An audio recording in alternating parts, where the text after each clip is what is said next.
Good evening. Yeah, I am a zombie chronic, you're right. So yeah, the timer, we tried to set that up, and like we're using the variable it says to use, but we can't seem to get it to work, so I guess it was not meant to be for this stream, so we'll try to figure it out for the next one. Might have to use like a second, third party.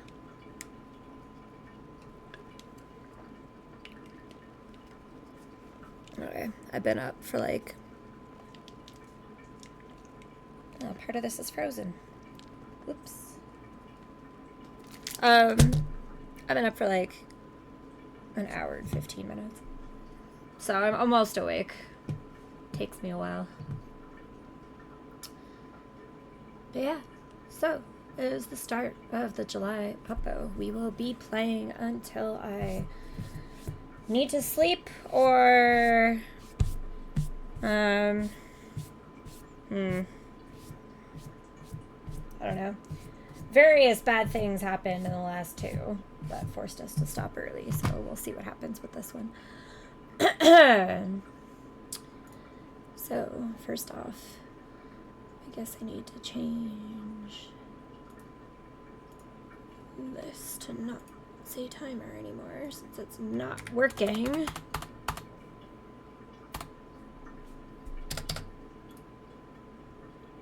Okay. So we're gonna be starting with Insurmountable because I figured we would try to like finish that off since we're very, very close to finishing it.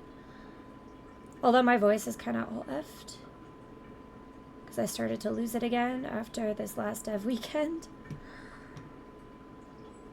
So maybe Insurmountable isn't the greatest thing to be playing, but we'll find out. Also, I'm gonna have to like fix the game capture screen because we had to like mess with it for Curtis's game yesterday. Yeah, it's huge. Okay, give me a sec.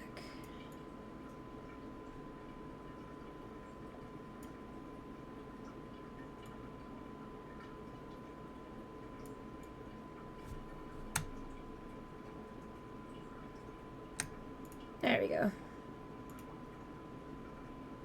I don't think anything's cut off. Doesn't look like it.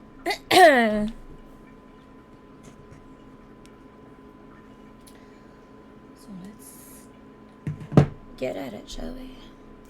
Also, yeah, anybody who subscribes during this, I will eat a cricket. We have the crickets. You have to subscribe, not follow. Subscribe. Ah, she knows. There are crickets here. And I will be eating them. Not looking forward to it. You even get to choose what flavor you want to force me to eat.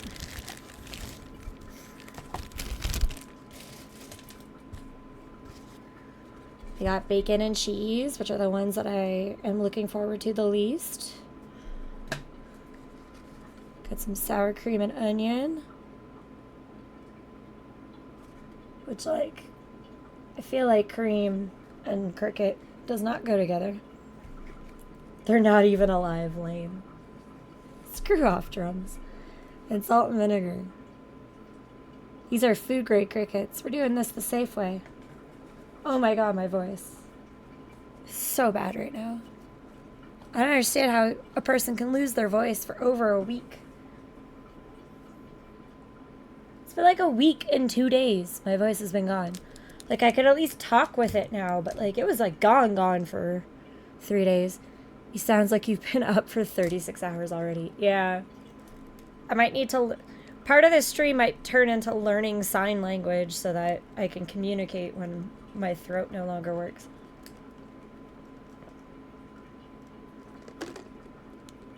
That sounds fun. The only one I know is this one. That one's Love. Do you know any... Yeah. Well, I beat you to it. Love. That's the only one I know.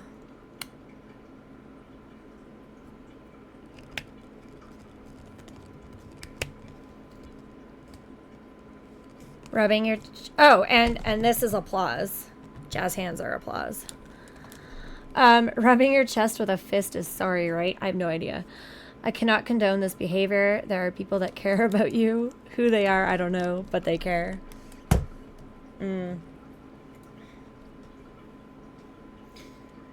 If people do care about me, maybe we should do a stream where, like, I go until people, like, donate enough money to make me go to bed. Did you get a haircut? No.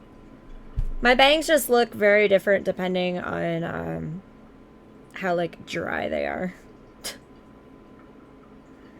And we're hitting... Calgary's hitting its summer.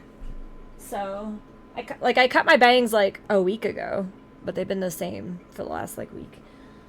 Yeah, no, Calgary's hitting its summer. So we had a hailstorm last night with hail this big. Wrecked a bunch of cars in the parking lot, set off a bunch of car alarms. It was also a thunderstorm. A very, very bad thunderstorm. A lot of fires. And now it's 1,000,000 degrees and dry as shit. So, Calgary summer is here, just in time for Stampede, like every frickin' year. Because guaranteed Stampede, American, Stampede will be like 110 degrees and dry and sunny. Like every year. Welcome to my summer. Yeah, no. That's Calgary summer. We get winter up until it is 110. And then it's summer. Do you hear a bunch of fireworks on 4th of July? I don't know how that works in Canada. It's actually Canada Day today. So honestly, you will probably hear fireworks on my stream in about 2 hours. 'Cause today is Canada Day.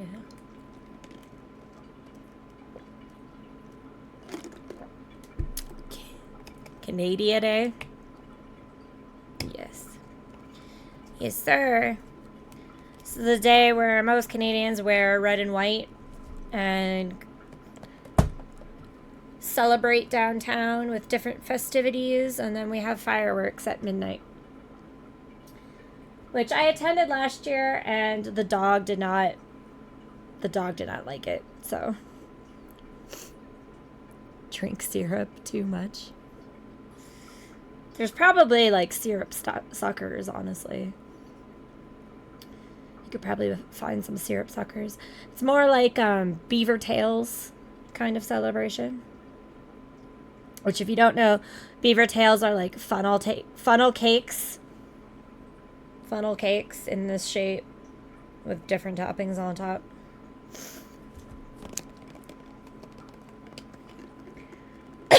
Oh, my throat.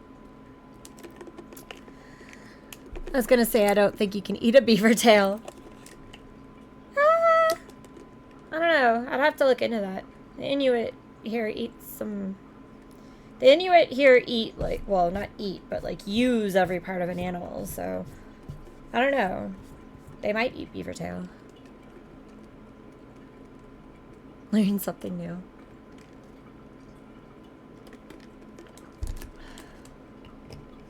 Honestly, this is probably the wrong game to start with because my throat is so fucked up and there's so much reading involved in this game, but we're so close to beating this game and I want to, like, wrap it up and not have to revisit it in July. Because, like, look at this map. I have a feeling once we finish this mountain, there's going to be more side missions opened up on this mountain, but, like, still, we should be about halfway done at least, so. But it is July. Yeah, I know. I mean, do you have to read it out loud? I guess that's just what you do as an entertainer, huh? I mean, if I don't read it out loud, like, so whenever we post these VODs on our YouTube, I go and I watch them on my TV to, like, make sure that they uploaded properly and stuff like that. And, like, My TV, I have a 70, I want to say 72-inch TV. I like to game. I have a giant TV. And even then, on that TV, it's hard to read what is on the screen. Like that text, because it's like a box in a box, it ends up, like, maybe it's easier to read when you're watching it on a computer because, like, the screen's, like, right there, but on a TV, it's kind of hard to read. So I tend to read everything just so that people who are watching it know what the fuck is saying. Plus, you know, people generally don't tune in to see someone silently playing a game. I know that there's a lot of streamers that do that, but I don't think they get very many views. I always wonder how many people read chat out loud and what the reasoning is in doing so, because it just depends on the person or people watching on the BG. Well, I mean, I read chat because it feels more interactive that way. Sometimes you aren't watching, just listening. Yeah, there's that too. But, like, it feels more like a conversation to me if I read what you're saying and then respond to it. It feels more like I'm talking to myself if I just answer your question without reading what your question was, kind of thing.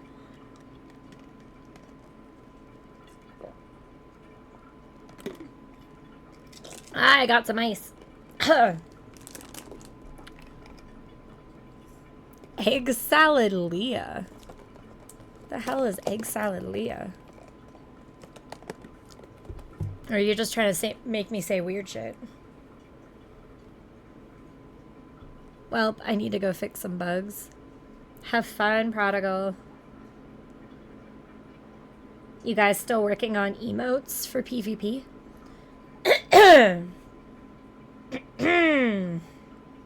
Throat.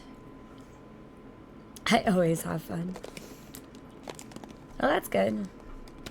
As long as you're enjoying what you're doing.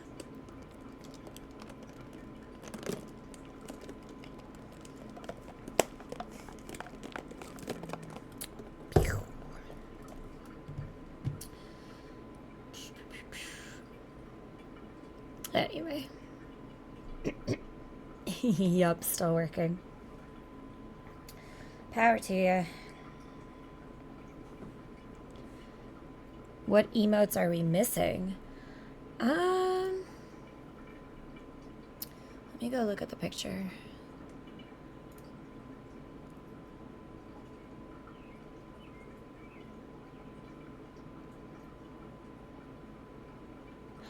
I don't know, maybe like a something like that. Oh god, my throat. A minute, I'm gonna mute this so you guys don't have to listen through this.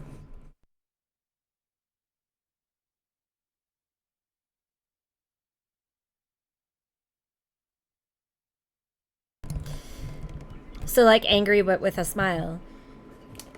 Like evil. Yeah! Like when I screw somebody over, I want to be able to send that emote.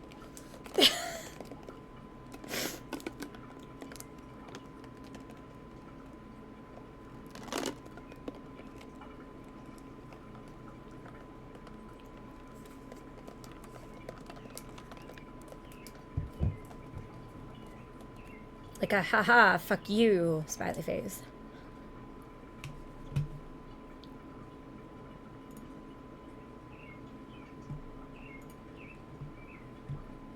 Anyway. To Mountain 3, shall we? Explosive force. You need to bring your charged amulet to the highest peak in the mountains in order to destroy the time loop.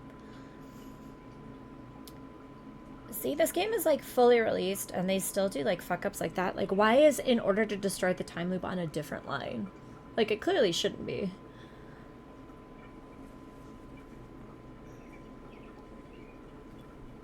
And, like, how has that not been noticed and fixed by now?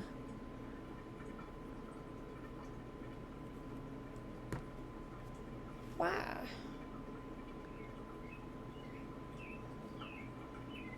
Oh yeah, also really quick, I'll say this off the top, because I don't know.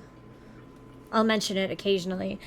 Our July Dev weekend is going to be slightly different this weekend, mainly because we have an event we have to go to on July 28th, which is the Sunday. So we're going to make July Dev weekend the 26th and the 27th, which is the Friday and the Saturday, instead of the Saturday and the Sunday. And then we're going to kind of see how that goes, because we're wondering if it might go a little better if there's like a weekday one and a weekend one. That might work with certain dev schedules better.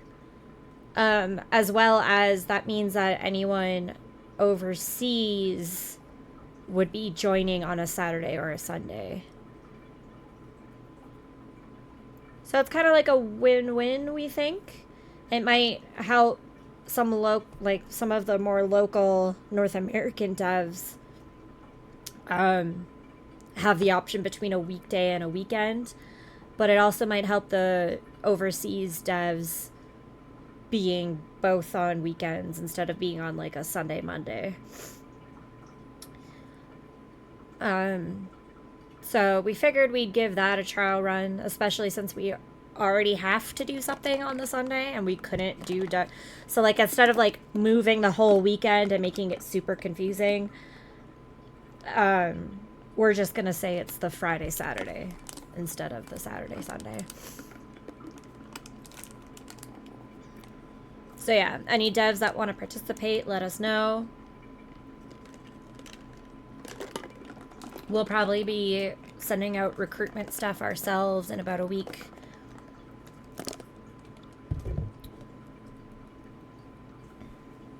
I know we sent a message off to Waco because we had so much fun with their demo, and their official release is actually going to be on the 26th. So we're trying to see if we can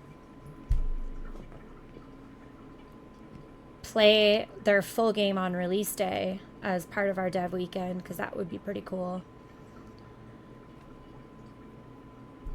I know we generated some sales for them during our dev weekend, so reach the summit, escape from escape the time loop. Oof, that is a lot of things.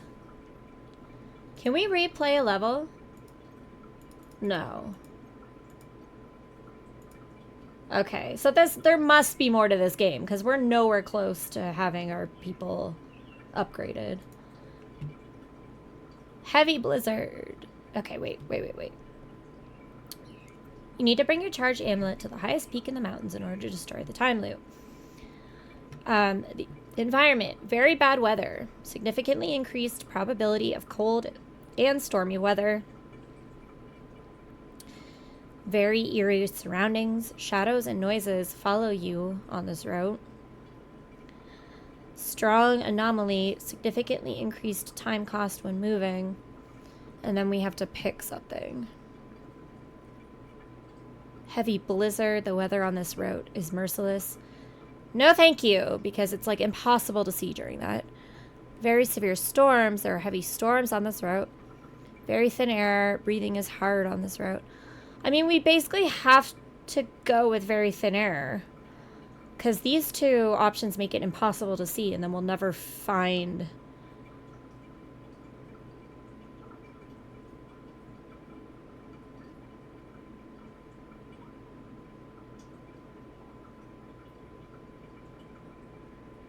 Yeah, we'll never see the goal if we choose either one of these, so we have to go very thin air.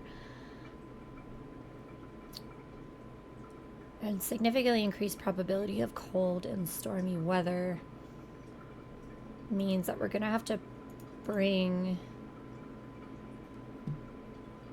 I mean, the Adventurer has increased oxygen.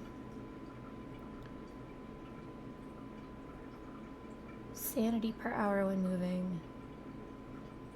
Gain health when consuming an item. Reduced energy cost at night.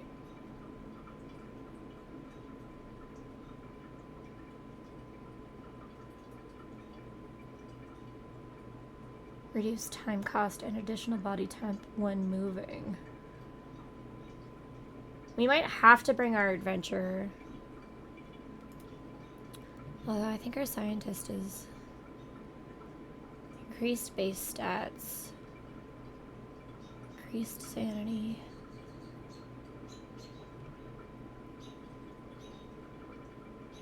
Gain energy when suffering a dangerous terrain event. Gain oxygen when moving on snow. Body temp on stone. Sanity on ice.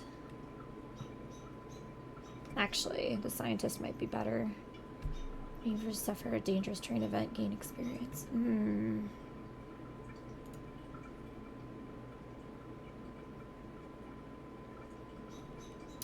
Gain energy, body temp, oxygen, sanity, and health whenever you level. Ignoring negative effects of weather and terrain. We can do that whenever it's like storming.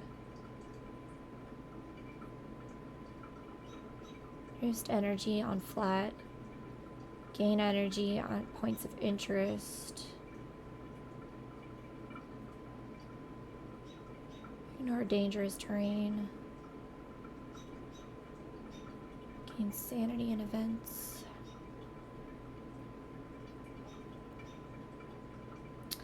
I think we have to go scientist.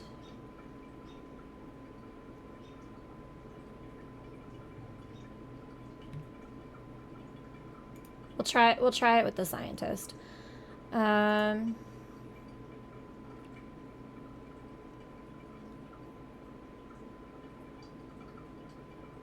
honestly, this is probably the best loadout we can bring.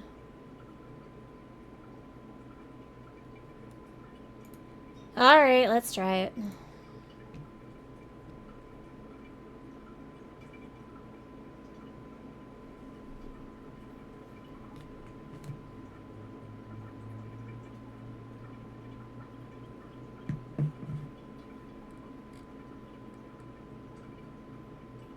Like, he's already shivering. He's already standing there shivering.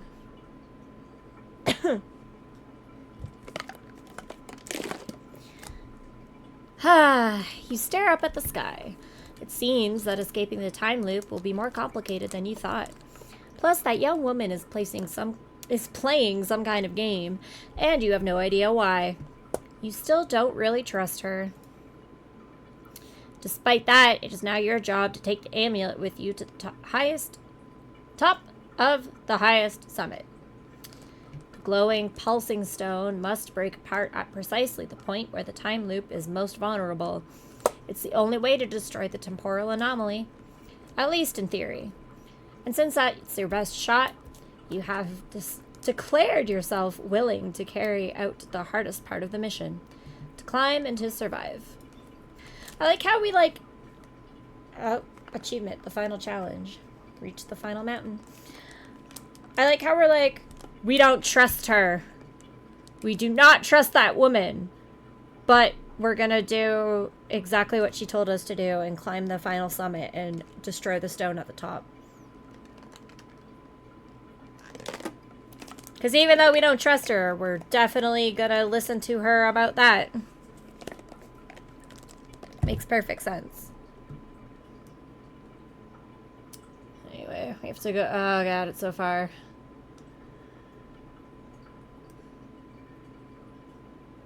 Alright, well.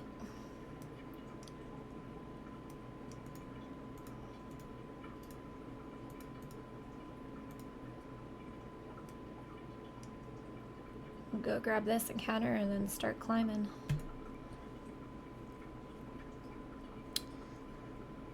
Meanwhile, I think I'm gonna kick off Spotify because I'll go insane if I don't listen to music, I think. Today's Monday.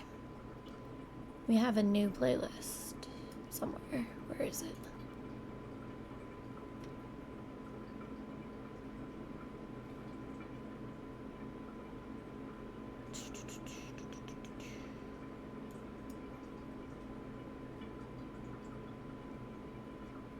I can't Can't I find it? There it is. Alright, let's see if this Discovered Weekly is any good.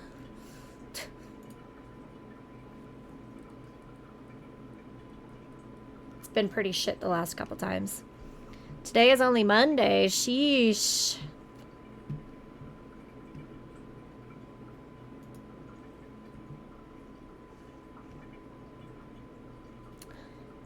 As you gaze around, you notice a faint light in the distance.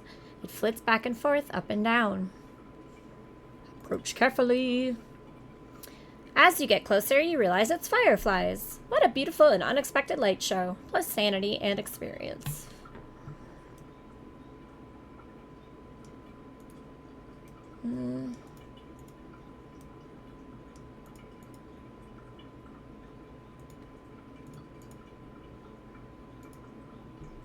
Go to this other encounter, I guess.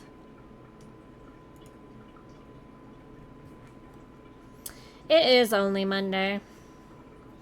And if I had a actual job, that would mean something, but it doesn't. All it means is that I have a new Discovered Weekly.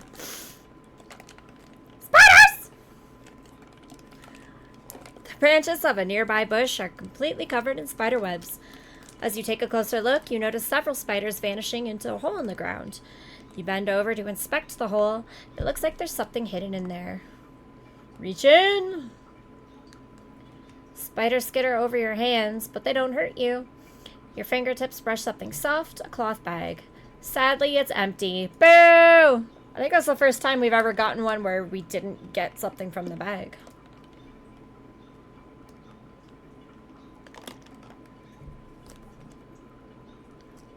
Okay, well, I think we need to go with control breathing, because we chose thin air.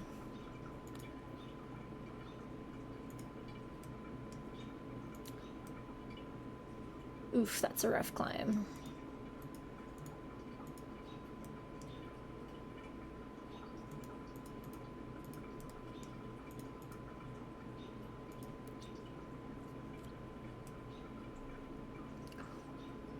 Safe.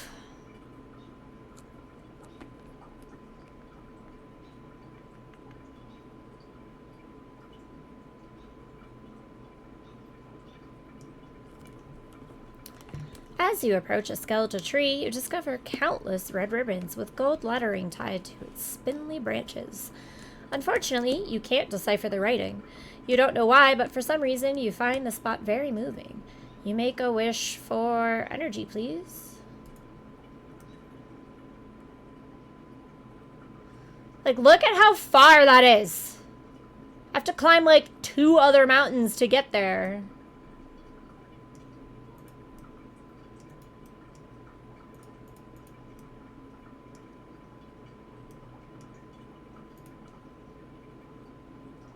Oy.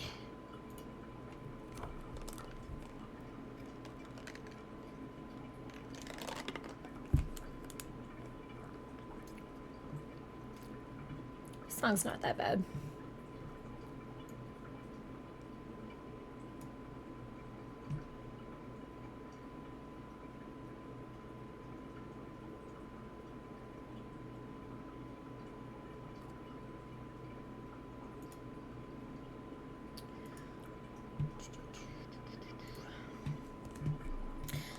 For some reason, the, like,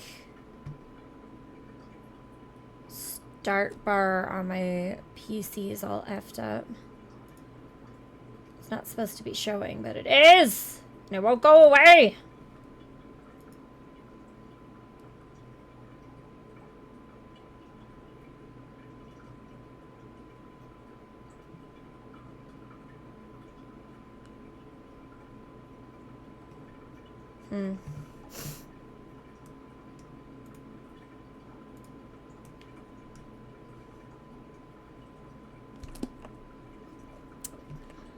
As you lean against the rock face, you notice a hollow behind a huge boulder. Somebody has left some provisions there. Let's push the boulder aside. You push against the boulder with all your might. Sweat drips down from your forehead as the massive rock moves inch by painful inch. Finally, the gap is large enough for you to reach in and grab the provisions. What'd we get? We got herbs!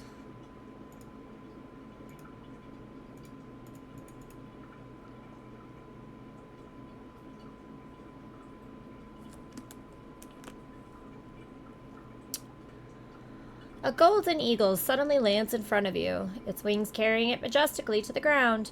Fascinated, you watch it, and it watches you too, unafraid.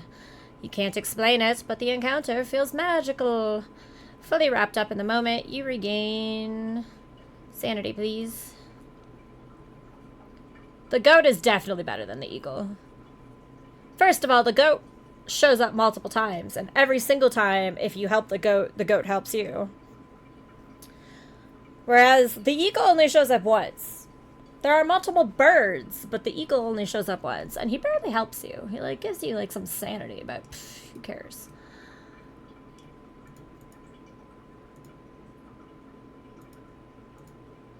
Is it the only way down?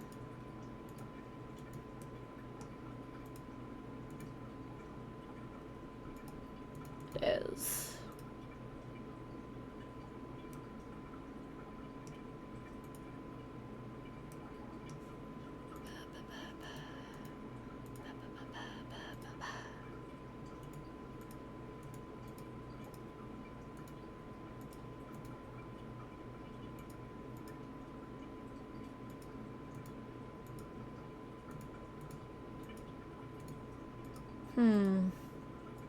There we go.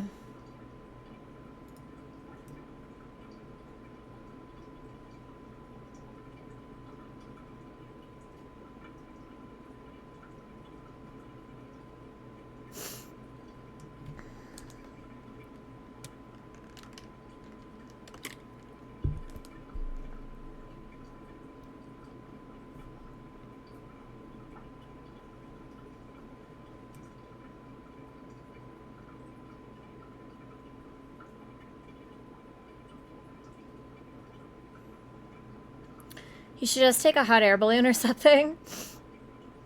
Yeah, you think if these scientists were so smart, they'd find an easier way to get to the top of the mountain. You enter a cave. It's dry and sheltered from the wind. At the rear of the cave, you notice a faint shimmer of light. Follow that light. As you approach, you realize that it's coming from hundreds of fireflies. Fascinating. Plus sanity and experience. Level up and lie down and sleep for a long-ass time.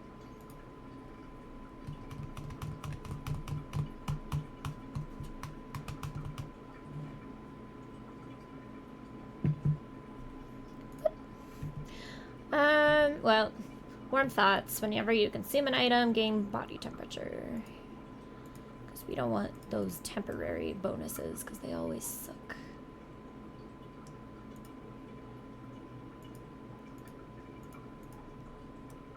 Try to get somewhere where I can freaking see what I'm doing.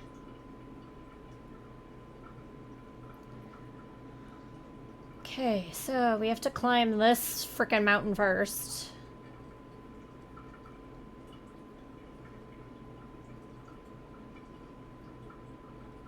Although it looks dangerous. So maybe we can go that way? That way also looks dangerous. Well, that way's not bad.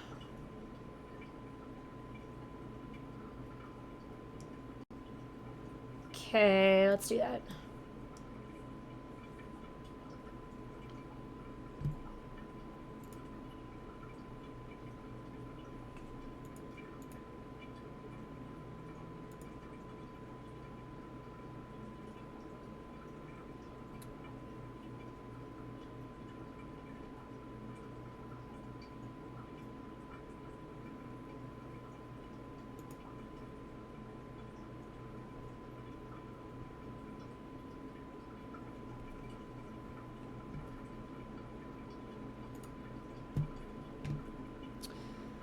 Okay. You enter a vast cave. Several passages lead deep into the mountain. You listen. You can hear metallic clanging coming from one of the passages, as if someone's banging a hammer against a heat pipe. Follow the noise! You walk a few steps down a passage. The clanging gets louder, but it's so dark that it's hard to say how far away the noise is coming from. Use my flashlight! You move farther and farther into the cave system. The knocking is muffled and regular, as if coming from a broken machine. Then suddenly, silence. You wait for a moment, but nothing happens. Strange! You are about to turn around and go back when you discover a metallic chest in a niche. You open it to find some equipment. Guess this detour was worth it. Ooh, we got a flare gun. Ooh, we got a green flare gun. That's the traitor. Lie down and sleep for a long ass time.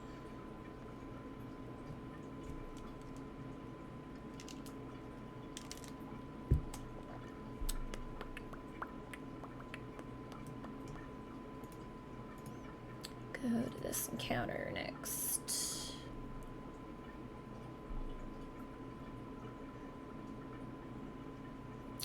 Siren. This is new. A mysterious singing washes over you like a soothing wave, light and magical, almost like an echo from another world. I mean, I'm concerned that it's called Siren because it's never really good to follow a siren song. But I don't get anything if I just ignore it.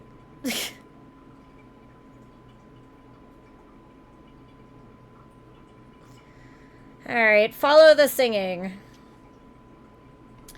The singing is coming from a cave leading deep into the mountain.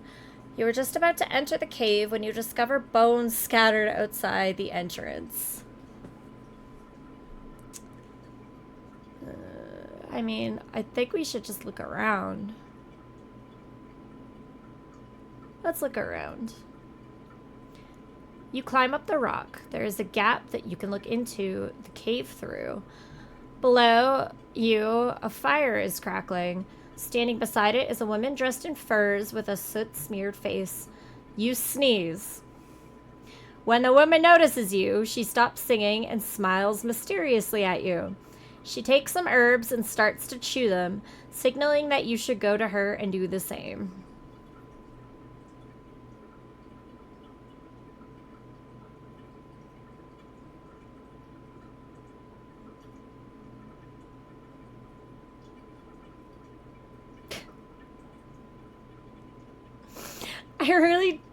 I really don't think I should go.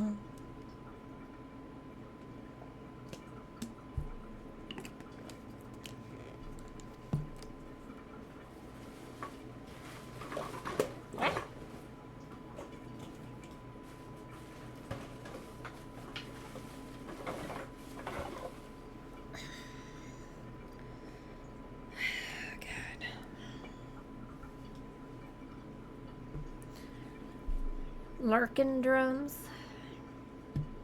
Shit. I'm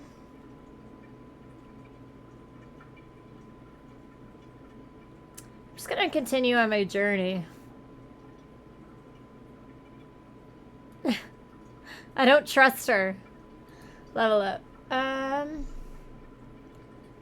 Intense movement, gain more body temperature per hour when moving, but at increased energy cost. No thanks. Control breathing, significantly increased oxygen per hour, increased max oxygen. Yes, that.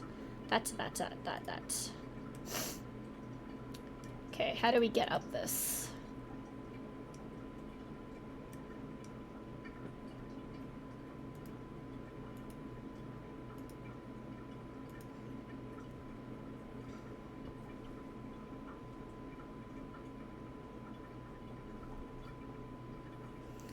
And it's a snowstorm.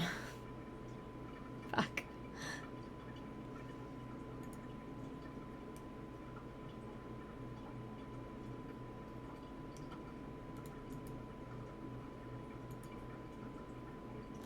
Okay, so I have to go through those spots.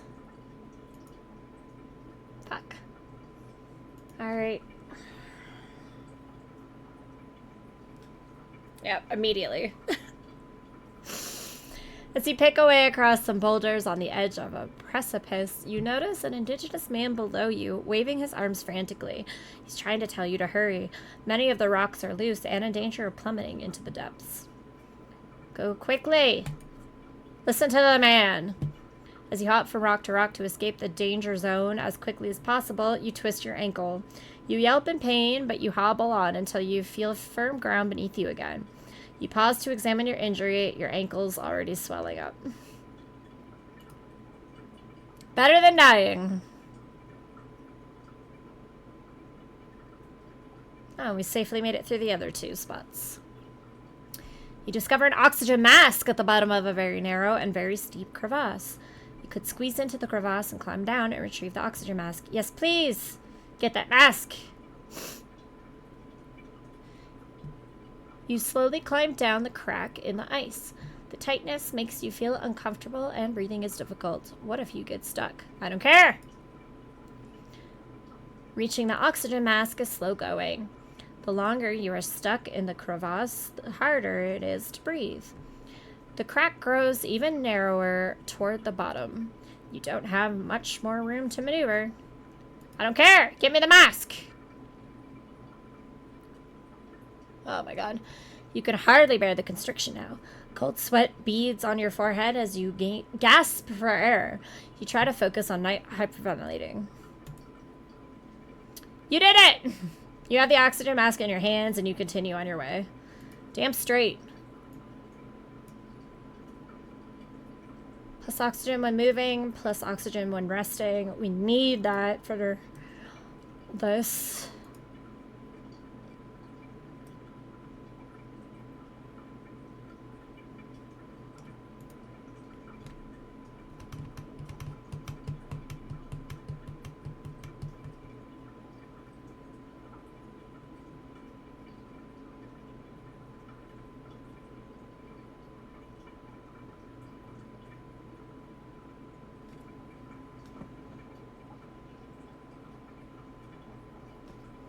I'm hungry. I'm debating my food choices.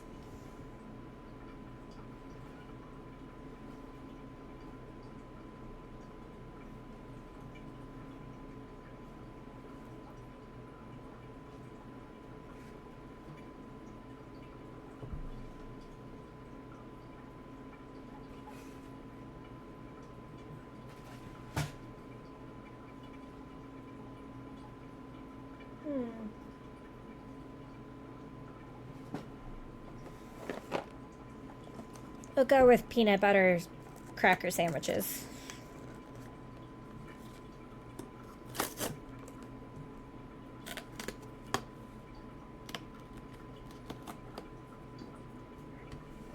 That was also a fun. I like Bo Burnham songs. Yeah, we need to go back to that so I can add it to the list. To my comedy playlist.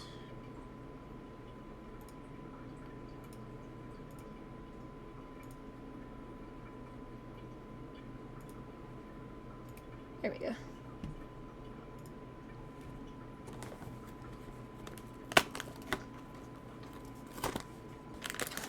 Oh my god, they made this so complicated. Just want mini peanut butter sandwiches. Oh, hello. Are you hanging outside? I'll take you on.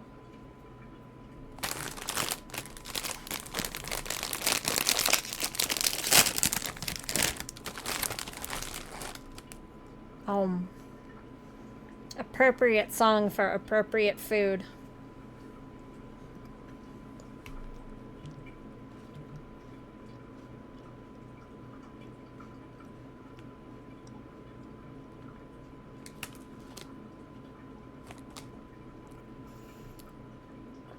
Out of nowhere, a stranger suddenly appears.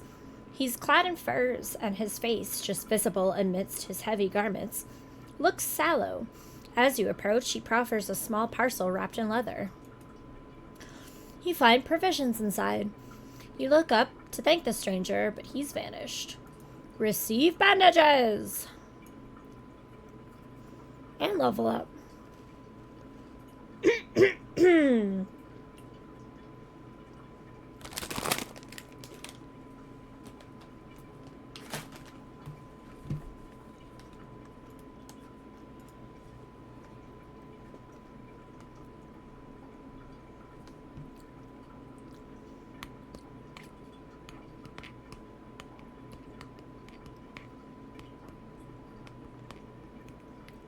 Reduce time cost when moving and climbing while oxygen's high.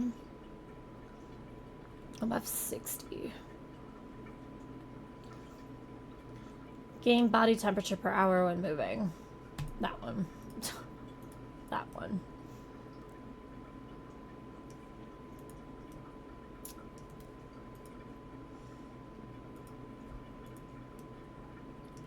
Trying to find a way up and over this mountain.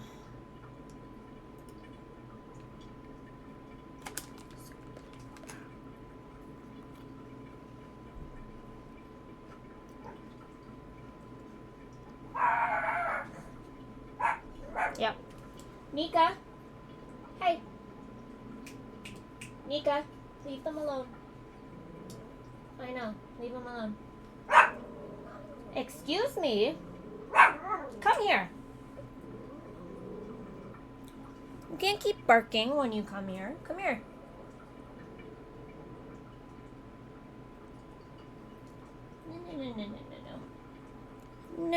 No. Say hello. Hello. No barks. No barks. Yes, no barks. Okay, come here. Ugh. Let me get comfy and then you can lay down. There. Now you can lay down. What are you growling and barking at?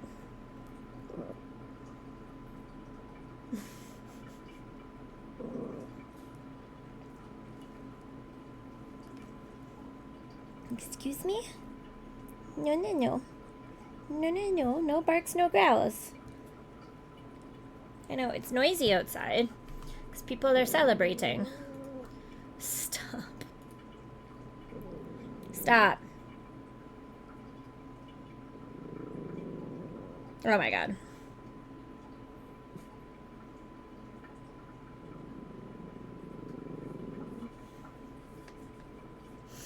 Hang on.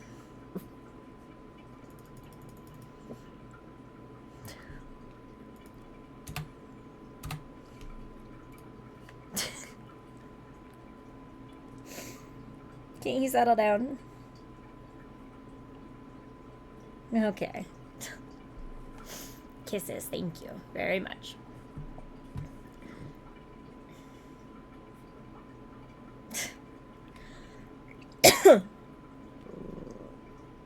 Stop growling. Stop. Stop, seriously.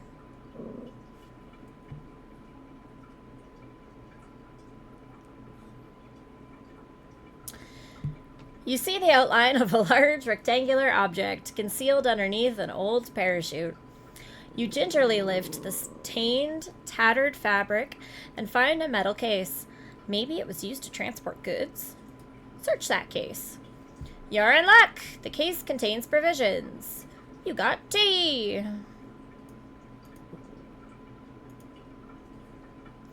Also, I'm apparently very tired.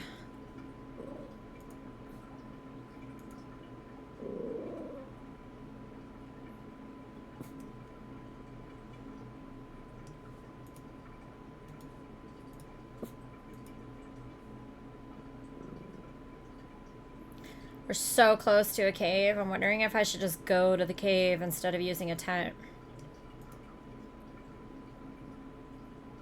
Yeah, fuck it.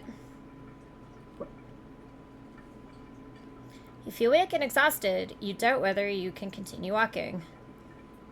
But I continue walking. You're extremely exhausted, but you continue walking. Hells yeah, I do.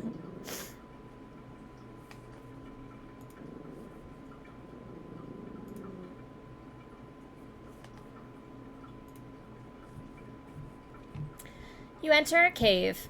After just a few steps, you feel an icy wind on your face. It seems to be coming from inside the cave. Follow the wind. Oh, it's the stalactites. As you deftly search for gaps between the enormous rock formations, ducking beneath them, you suddenly hear a grinding noise. At the last second, you narrowly dodge the pointed projectile that comes crashing down from above. It was a hair's breadth from piercing your torso. Then you see something that makes your blood run cold. A short distance ahead of you is a corpse, riddled with stalactites. That poor soul. If only he'd had your luck. Feeling more than a little queasy, you rummage through the fur pouch he was carrying. You find provisions and hastily tuck them into your pack. Then you turn to leave. This place is just too dangerous. Plus herbs. Herbs. Let's do this way.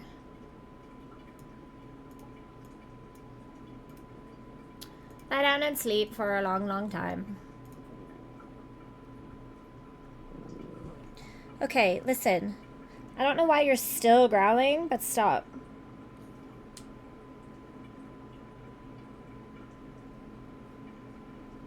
You're not in trouble. We're not being attacked. No one is on your property. Okay? Settle down. I know you don't like fireworks, but they haven't started yet.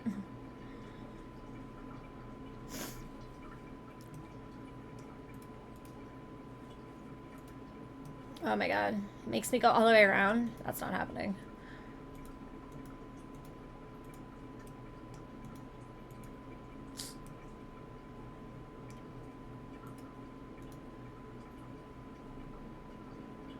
Ugh.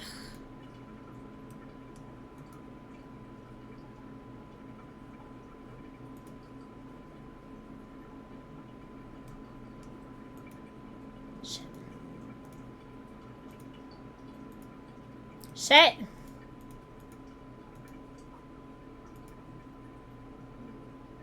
Oh my god, this is gonna suck.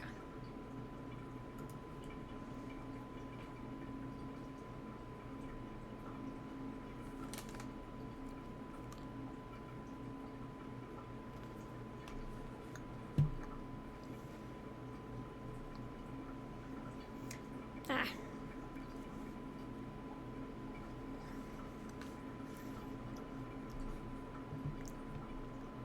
Rocks and debris as far as the eye can see.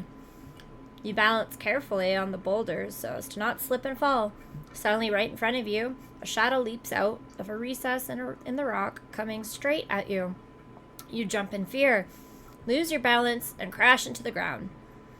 You look up to see a mountain hare. You scraped up your knee because of a bunny.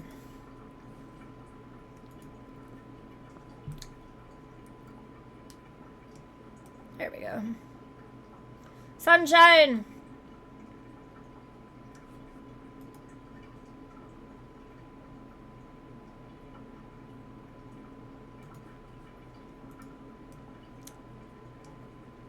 I'm gonna go get these treasure chests.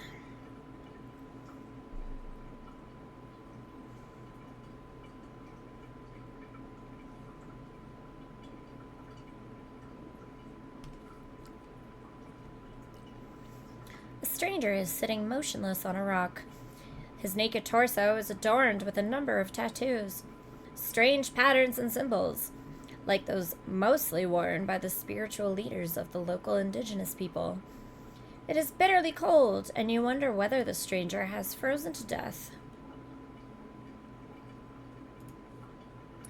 As you approach the stranger, he hurls a rock at you. It grazes your shoulder. You suspect that he probably doesn't want you to talk to you, so you continue on your way. With a torso injury. Goddamn. Gain energy, body temp, and oxygen when waking up. The other two are timed, so yes, please.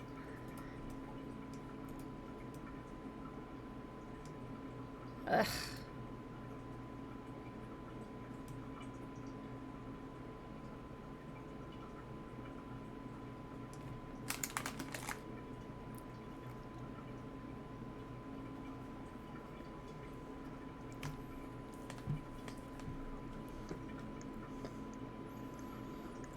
It's really bugging me that my start bar is not going away like it's supposed to.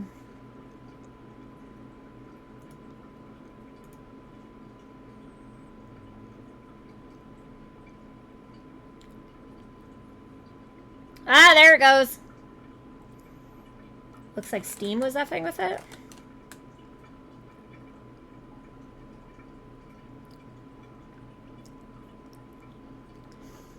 Also, we've been streaming for over an hour and it hasn't done the ad break yet. So what the F is going on there?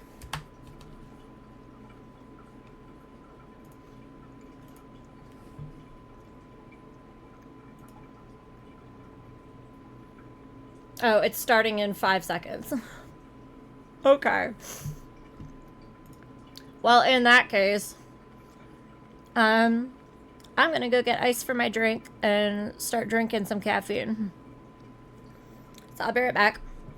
And it is the 3-minute ad break.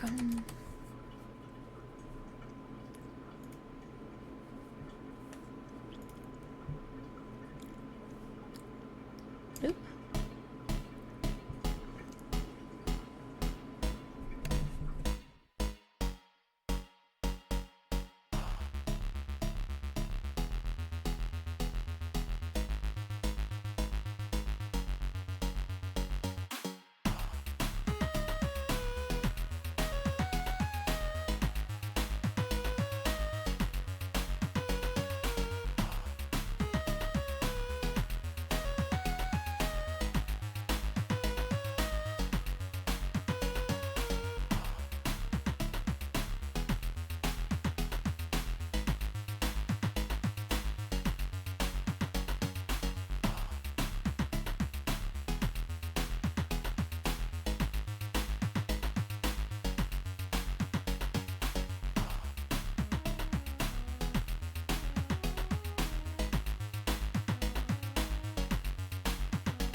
Hey, sorry. Good, because I just went on a rage about how I couldn't open that Diet Coke. Did you 1000% lose your voice finally? No, it's almost there, though. My voice is like... I 1000% lost my voice last Sunday and Monday, which is why we didn't stream. And then it kind of came back, but now it's pretty much gone again. You just started. I mean, we're an hour in.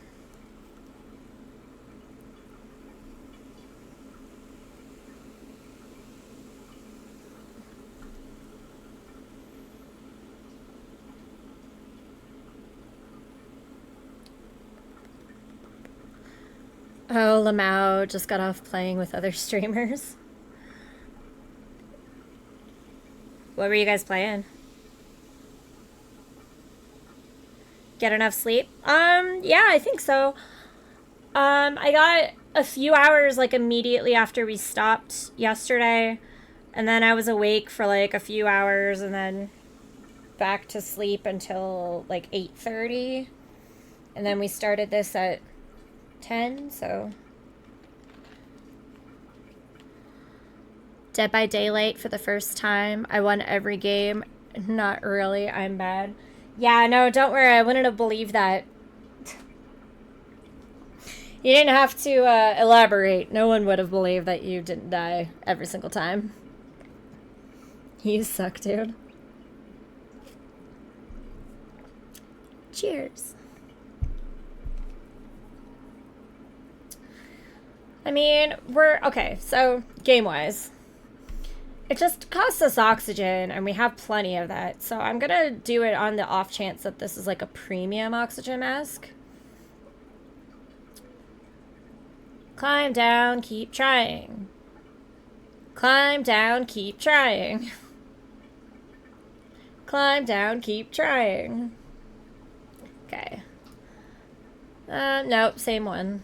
Boo. But we'll take it and then throw it out.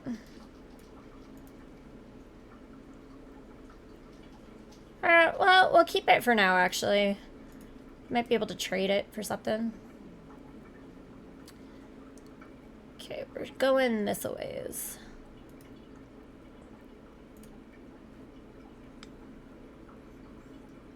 Feeling ready for 3 days?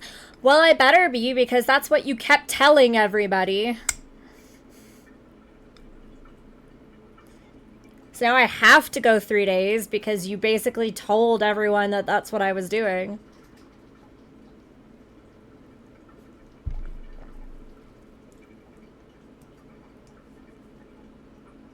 We're just gonna hope that nothing bad happens this time.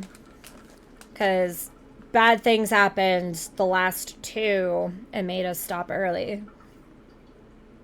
Shut the fuck up, accept the free plug.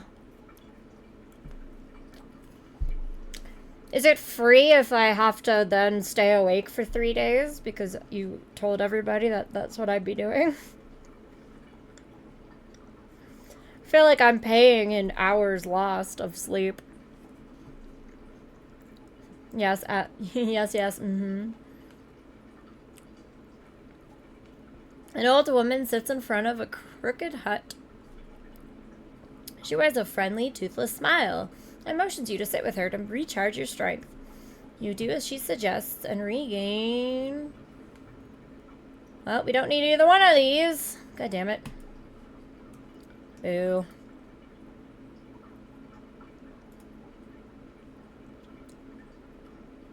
Go sleep in this cave.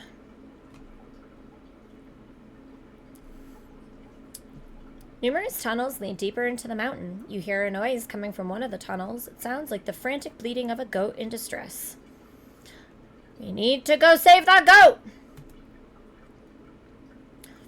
You would advance further into the system of caves, following the sound of bleating all the while. Left, right, straight ahead, left again. You walk, and the bleating grows louder. Finally, behind the next bend, you find it. You can hardly believe your eyes. It actually is a goat. Oh, this is the first time we found the goat right away. Its hind legs are stuck in a narrow fissure, and it's trying in vain to free itself. Help the goat.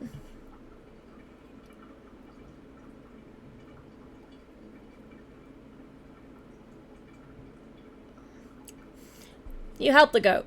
As you also prepare to head out, your gaze briefly drifts back into the fissure in the ground, and something catches your eye. You realize what the goat was so interested in. There are some delicious-looking herbs. Herbs. And then we lie down and sleep for a long-ass time. And I'm not staying up the whole time, but watch, I'll be in the chat, so if you see me emoting and random incoherent cussing, I'm 15% awake. Gotcha. Duly noted, Otter. Thank you for popping in and out.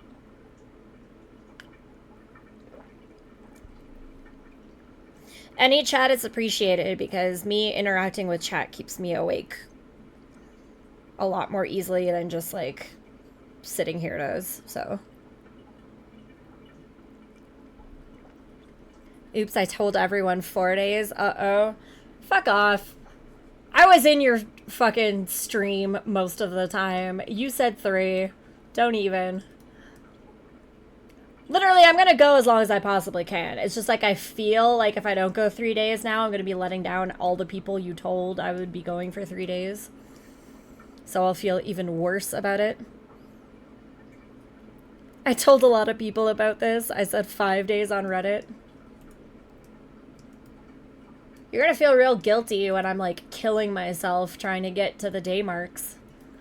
Why are all these ways dangerous? Fuck. How do I go up the mountain? That way. Okay, cool.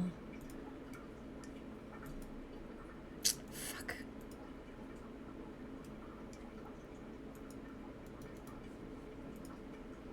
Alright, well, we'll go grab these things first then. Shut up. I told everyone outside my stream that you would go until you pass out. I mean, that's the point. The air's getting thin! Ascend as quickly as possible, please.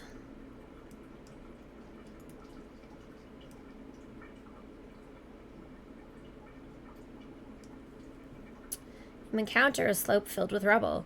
Even your very first step onto it sets off a mini landslide, with stones rolling out from under your feet and down the mountainside. I mean, we'll just take our time. You decide a detour is your best option and give the rubble a wide berth.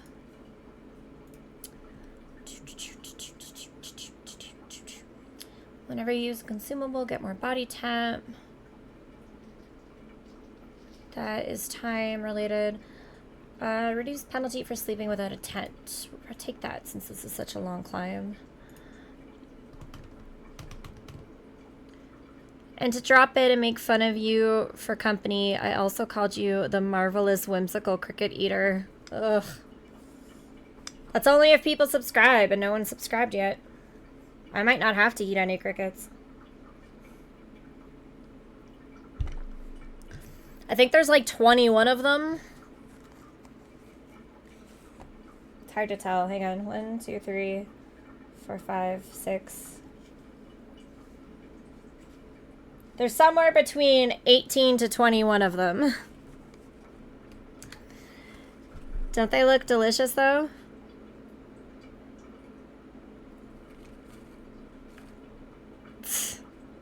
They look so nasty, dude.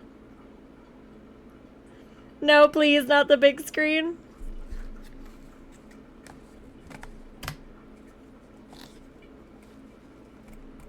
If y'all want to see me eat one, you gotta subscribe.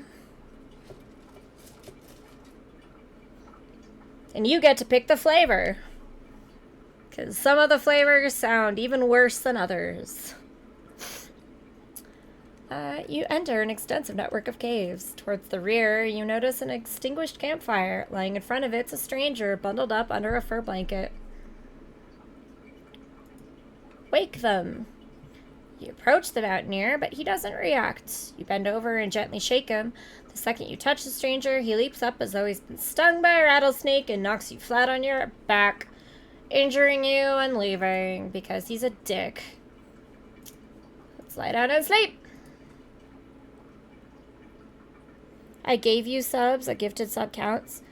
No, it's subscribe during the PUPO and I eat a cricket. Smart Alec. It's what I've said the entire time. Just like if you subbed during our affiliate celebration stream, you got one of these bad boys in the mail.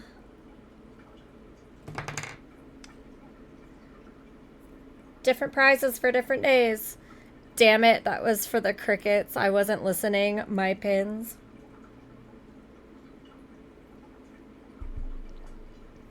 Yeah, you didn't get a pin or a cricket eat.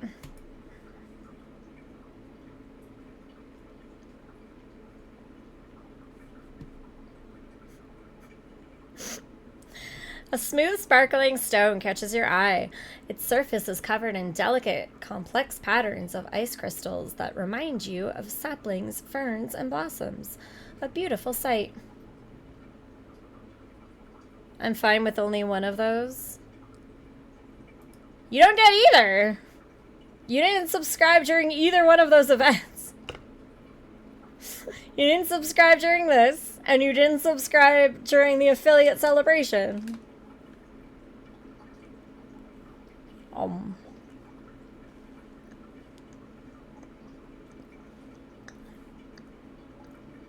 Damn it, I'm going to go shower. Bye, BRB. I just want to win something. Quit yelling. I didn't yell. For someone who doesn't allow swearing on their own stream, you swear an awful lot on mine.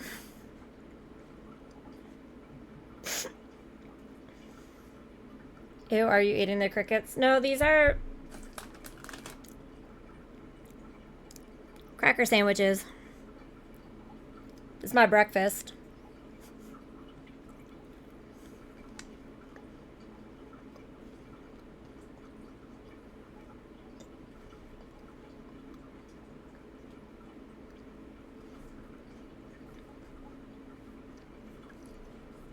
This is where I get to let loose and you have cracker sandwiches. Fuck. I have a lot of food here.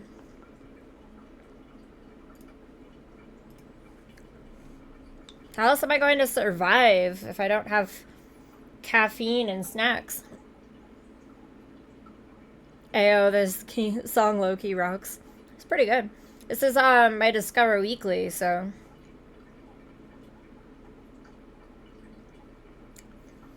was added to my liked list. You stare at the pattern of frost, transfixed. It's almost as if they're moving and growing before your very eyes.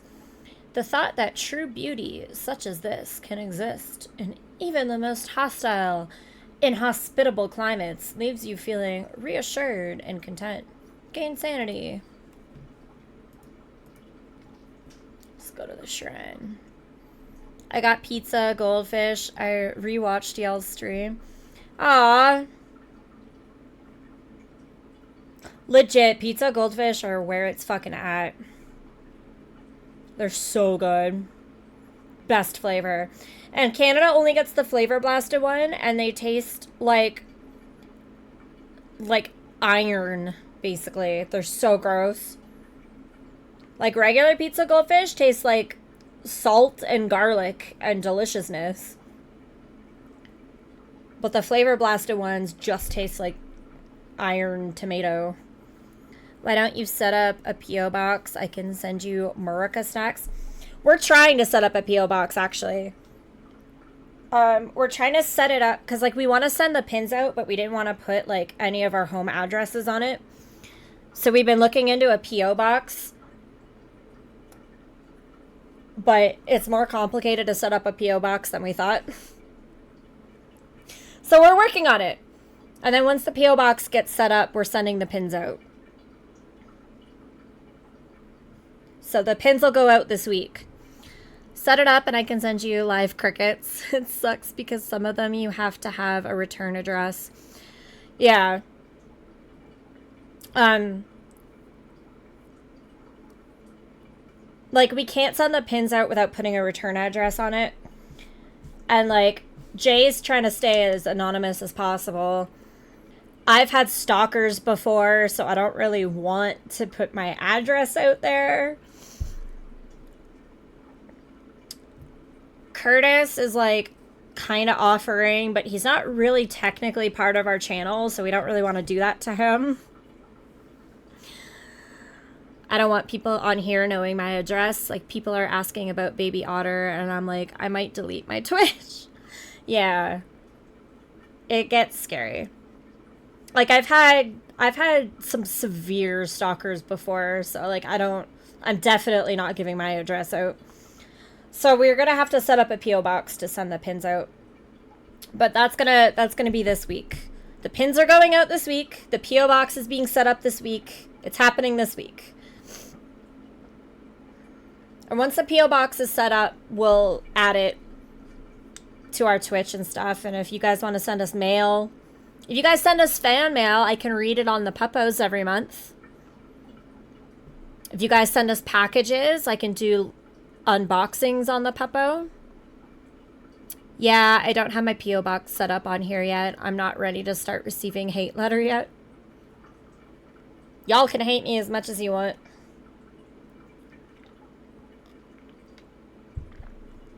Yeah, once that's set up, if we get anything, I'll read it. Every month I'll read it on the Puppo. It'll be part of this experience.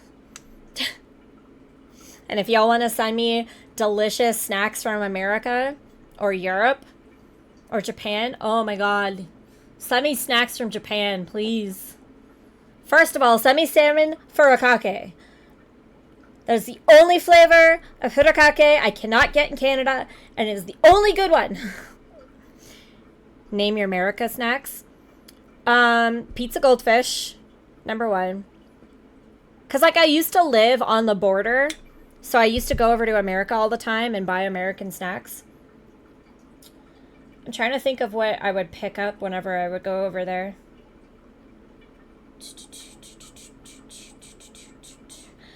Like the weird, this is kind of Halloween specific. I have salmon furikake on my table downstairs. Yeah, I think it's available in America. Suck it, Canada. Did someone say salmon? It's Black Widow Gaming. Hello. Are you still doing Life is Strange on your stream?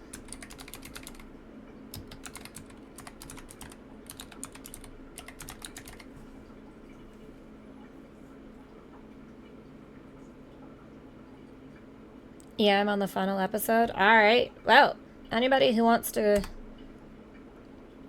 go see that final episode of Life is Strange streams over on It's Black Widow Gaming.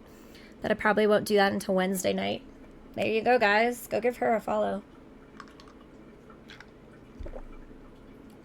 Hey, I played with her on Dead by Daylight. She was so bad. LOL JK. Otter, I don't believe anyone was worse than you.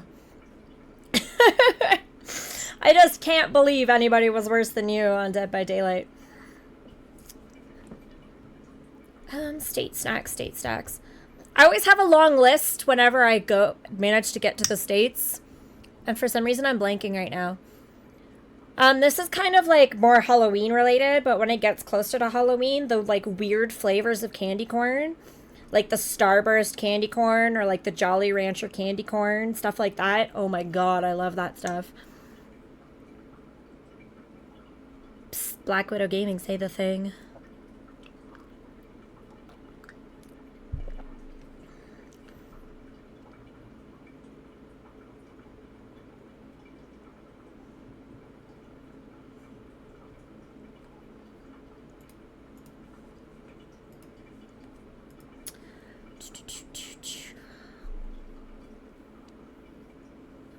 I don't know.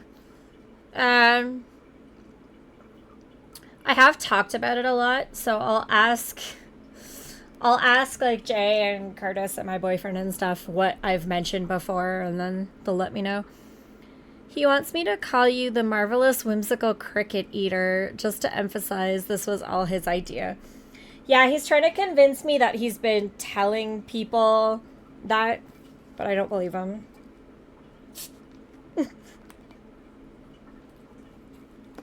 Besides, I haven't eaten a cricket yet because no one has subscribed during the PUPO. You have to subscribe during the PUPO to make me eat a cricket. Yet? Yeah, no, we do have crickets. See? Hang on. Whoop. Crickets. Oh no. You don't go full screen, damn it. Nope, you have to subscribe during the PUPO if you want to see me eat one. That's the only way to make it happen. So I'm not a cricket eater yet.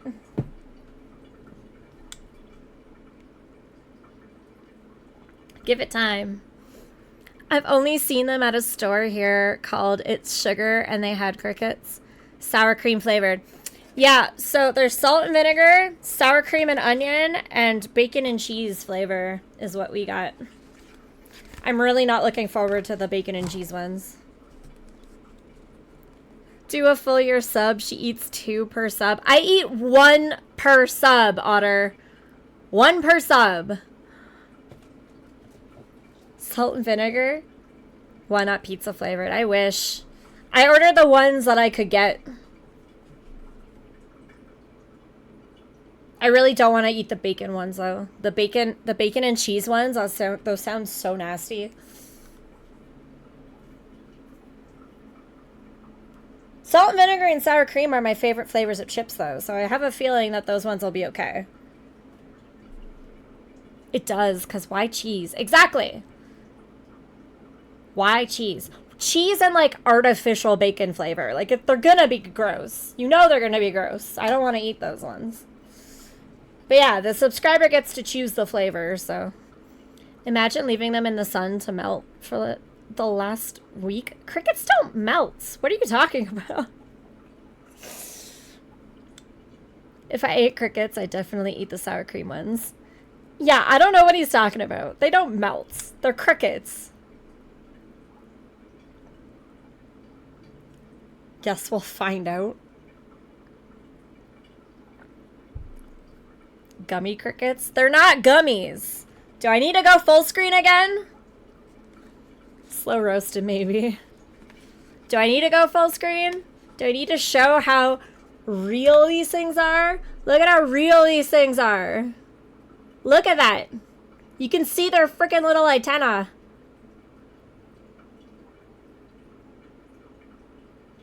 Look at how nasty. Yeah, look at... One of the crickets winked at me.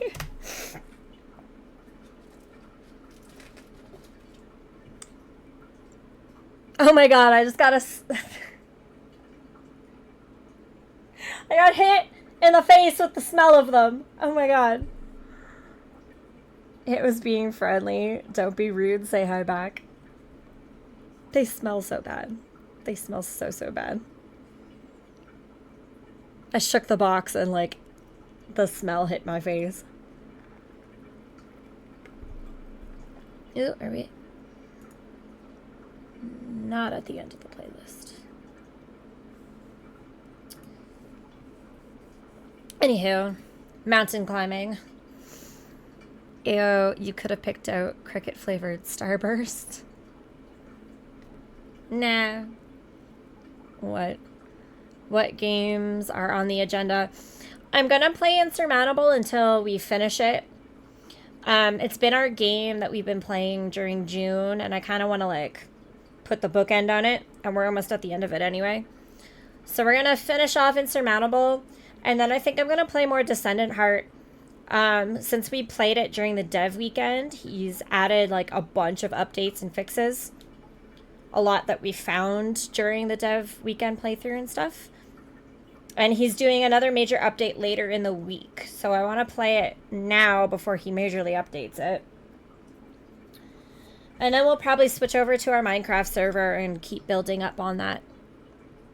That was a fun game to watch. It was a fun game to play. I really, really, really like it. I'm a huge fan of 90s turn-based RPGs, and that's exactly what that game felt like. So I'm very happy about that one. I'm also in talks with the Waco people.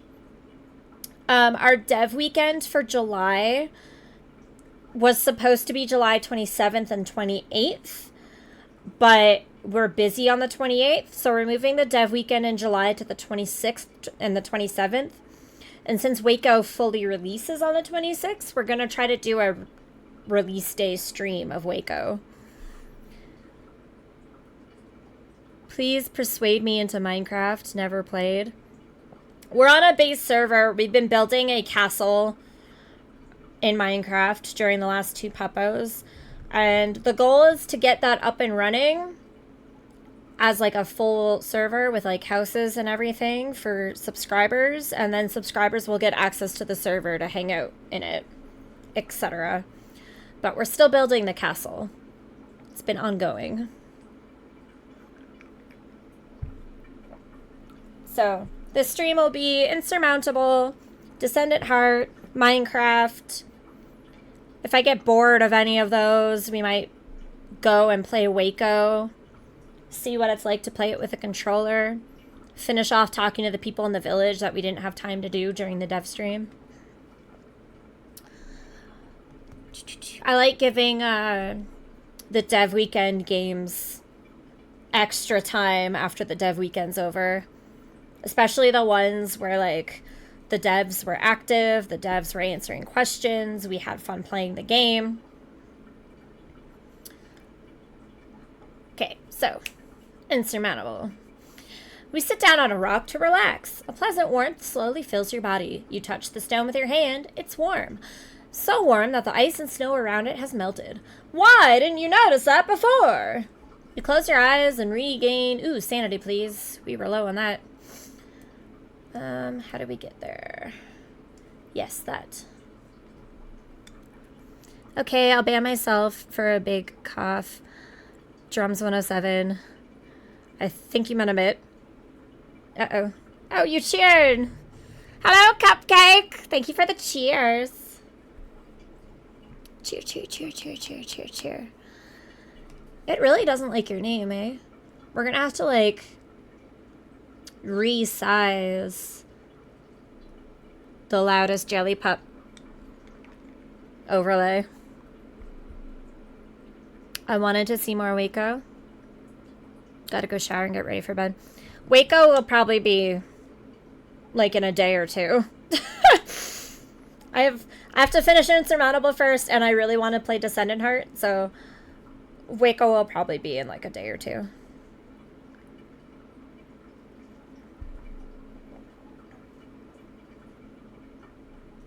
I don't know why Spotify keeps recommending Monster High music to me, but I will ban you when I'm good and ready, Otterfet. Drums, you're not a mod. Stop pretending.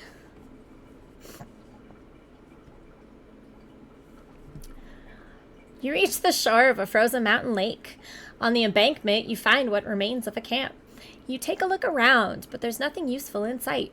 Or is there? Just a few yards from you, on the sheet of ice, you spot some unopened canned food. Do you want to retrieve it? Let's try. You made it! You collapse onto the embankment and stow the canned food in your pack. That's going to taste good. Ooh, I got 2 of them. Alright, well, it's time to get rid of this then.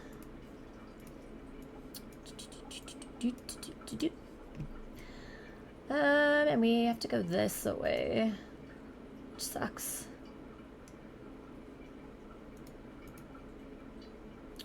That's away. You'll be knighting me any day now, right? I am a good mod. I don't know. We should put together some kind of like interview for mods. Like make you fill a survey out. See if you're a good fit. Like give examples of... Sounds good. We'll give examples of like comments and be like, what would you do in this case?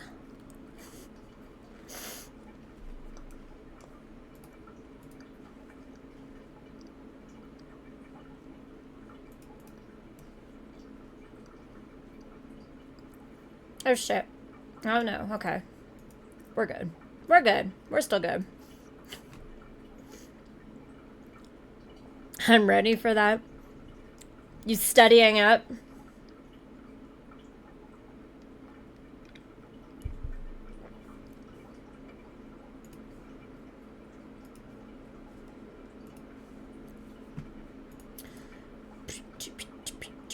Oh god, snowstorm.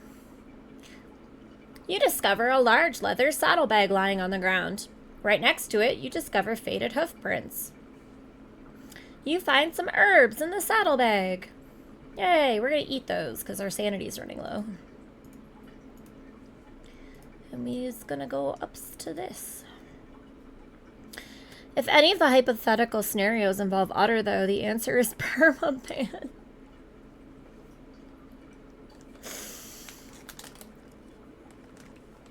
You really don't like otter.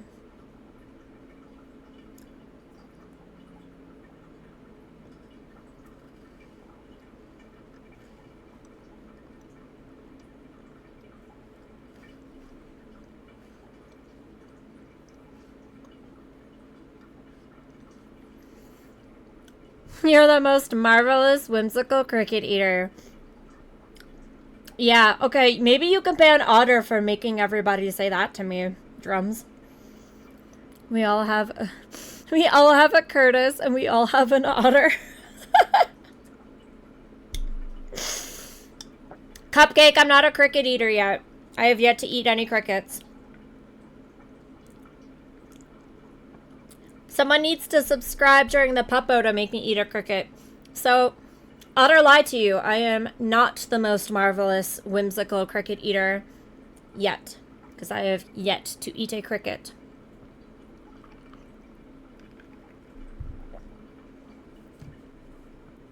You enter an expansive cave.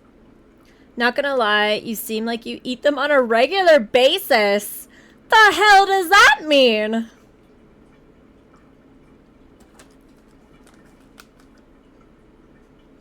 Is it because I'm willing to eat them if someone subscribes? Just makes it seem like I don't care. It's a good thing, like you're not a girly girl, you get stuff done. Ah, cricket eater, ah, got him. Drums, do 10 subs. She eats 3 per week, shaking my head, Canadians.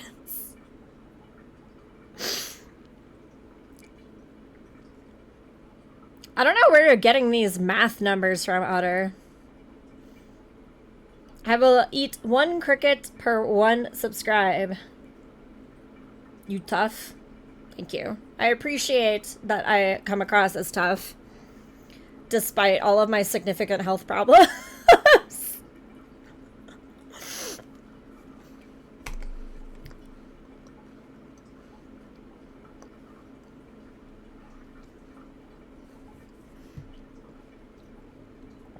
You enter an expansive cave. Countless stalactites hang from its ceiling, some of which are longer than your arm. Water droplets trickle gently from the tips of the stalactites onto the rocks and into the pools below. The soothing tinkling sound they make as they land leaves you feeling calm and relaxed. Okay, BRB, I'm dying on here. Drums, I'll mod too. I'm a black belt at modding. Sounds like the beginning of a ban-off. I accept your duel.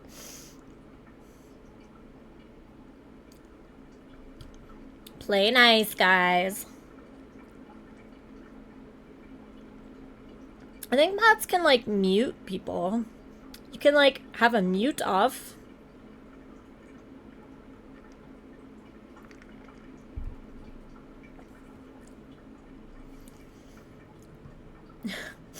The rock formation must be many thousands of years old, dating back to before the first traces of people on this island. It makes you happy to think that anything could endure for so long. You, too, are here to achieve something that will outlast you, something people will talk about for years to come. Gain sanity. And a level up. Reduce time cost when moving and climbing while oxygen's high. Gain more body temp, but increased energy cost. Gain more energy, temp, and oxygen while waking up.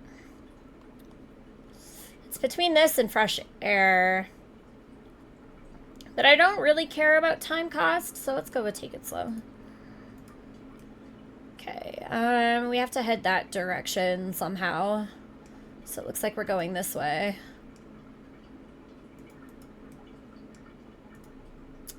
And that's the only way to do that, is it? Fuck.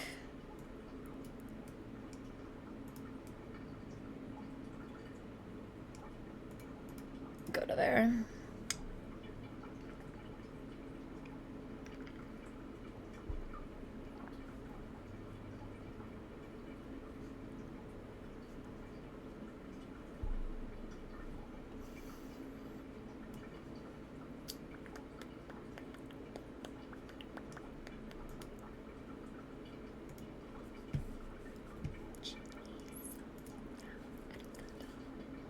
This song doesn't make sense, but I like it.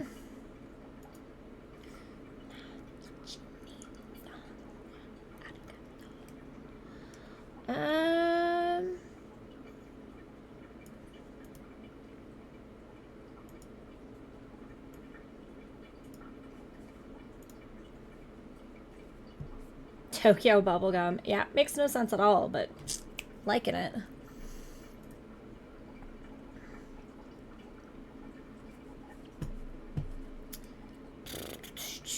Alright, is there a way to go around?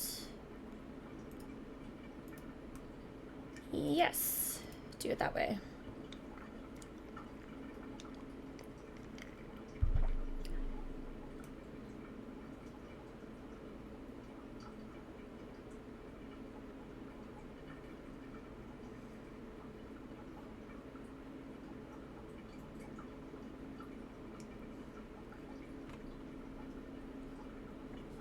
Half buried in the ground, you find a weathered stone plaque. It seems to be old. Very old, in fact.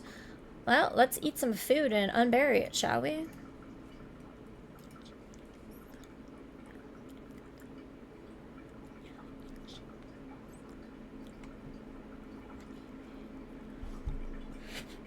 Stand, dig it up. As you are digging at the earth with your bare hands, your gaze falls on the characters etched into the stone, presumably some kind of writing system. You regret that you are unable to read the characters. There must have been a civilization here a long time ago. What could have led to their downfall? Finally, you are able to free the plaque and lift it up. In the hollow beneath it, you find valuable equipment. Ooh. High-quality protective helmet. Ooh, shit. Hang on. Health loss and events. We kind of need the oxygen mask, so we'll hold on to that for now. Is there a way up here that isn't painful? Looks like that does it. Let's do that.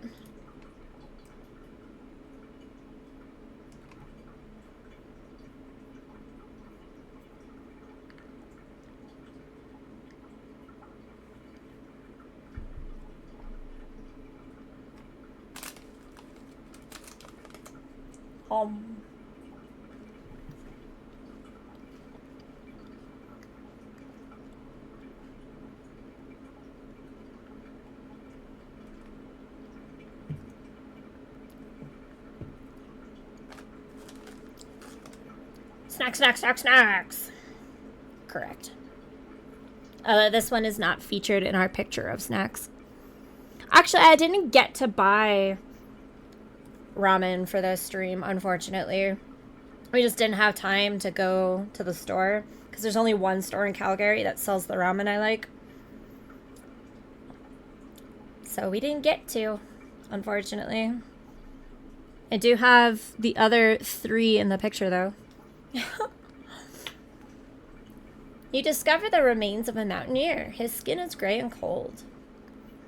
Thoroughly search the corpse. You find some equipment. Energy cost on flat terrain and time cost when climbing. I like our climbing axe better. Sorry, equipment.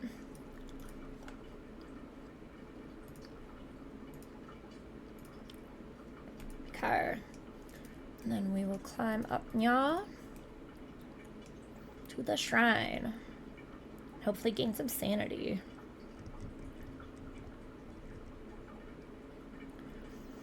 Steps have been hewn into the stone, leading you to a pedestal of sorts.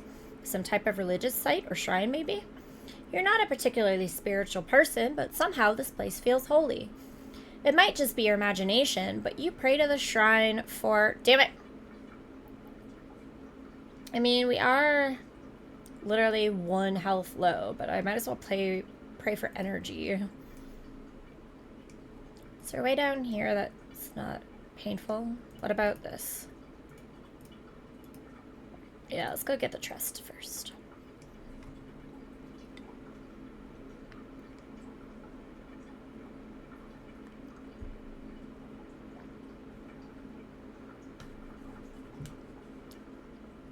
Honestly, Spotify Weekly didn't do a bad job this week.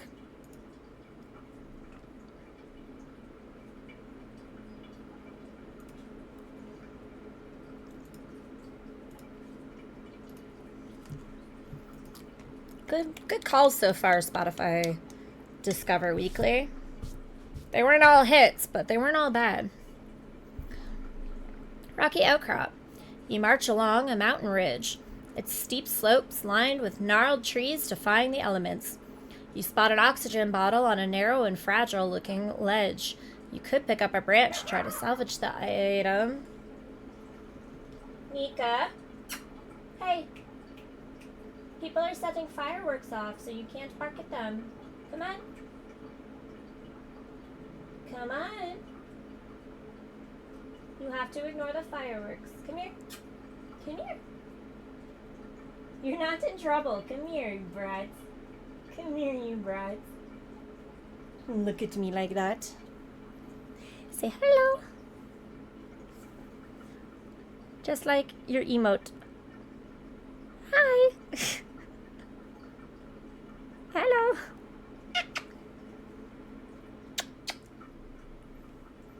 Yeah, it's gonna be a rough night for you, huh? You don't like fireworks. Whoop. Maybe should have had the boyfriend come over and keep you company. I feel a little bit bad now. Huh? You can lay on my lap, though. Yeah, there you go. Blah, blah, blah. I mean, we don't have that much energy, and we have... fine, whatever. Give it a try! Your branch brushes the oxygen bottle, but you lack the strength to move it in your direction. Keep trying! You lie down on the ground and stretch as far as you can. Using your branch, you manage to shift the oxygen bottle an inch or two towards you before it gets wedged between the rocks.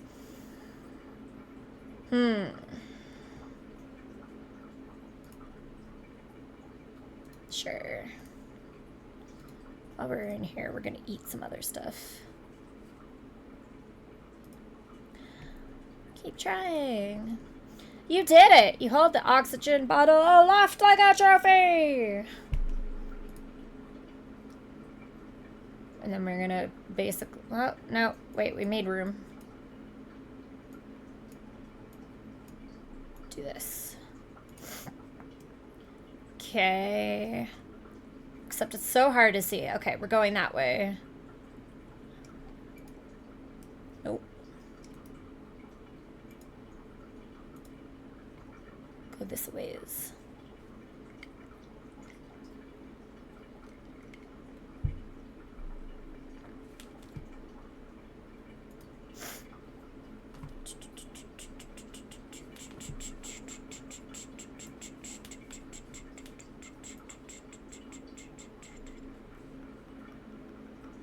Then I'm trying to figure out how I can see this stupid add start box without covering the other things I need to see. Oh, we can't get to the cave. Okay. Well, we'll go to the cave.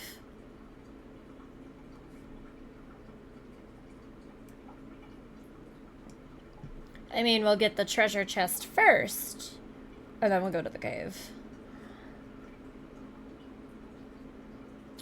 balancing act. A crevasse splits the ground in front of you, blocking your way. You risk a glance downwards and notice an old backpack hanging from a ledge. You could try to climb down and grab it. Yes, please.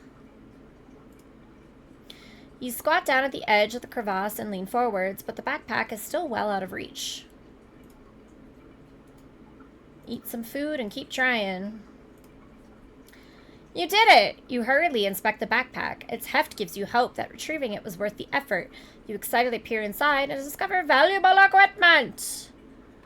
Thunder Charm. Minus energy cost on all terrain. Minus sanity when moving. Hate these charms. None of them are fun. Ooh, I know this song. Yeah, that one's from Victorious, I want to say.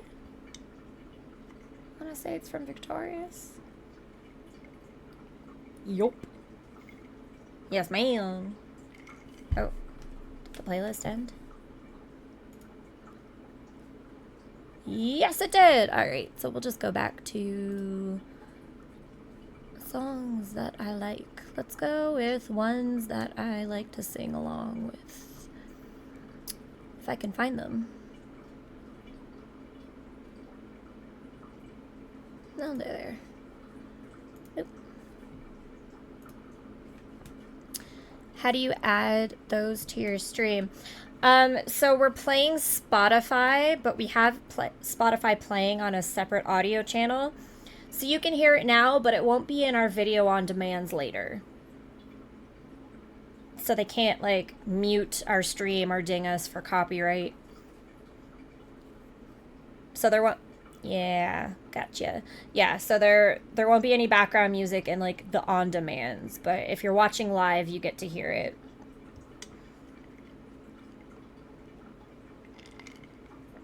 And then the now playing bar that's on our screen at the bottom. Hang on. There. Yeah, right there. Is the Tuna extension for OBS.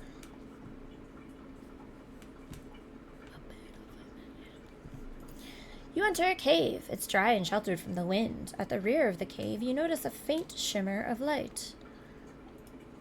Okay, cool, thanks. Yeah, no problem. Follow the light. You follow the light and find a weathered block of stone encompassed by a strange light. When you touch it, energy flows into your body. You feel invigorated. Sleep is now the last thing on your mind.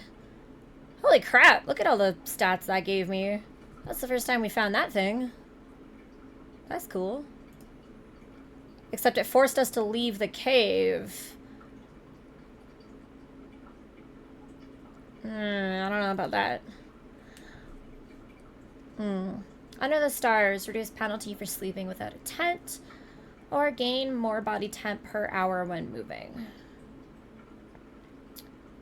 Let's go under the stars. We have to get that away. Wants us to climb that. So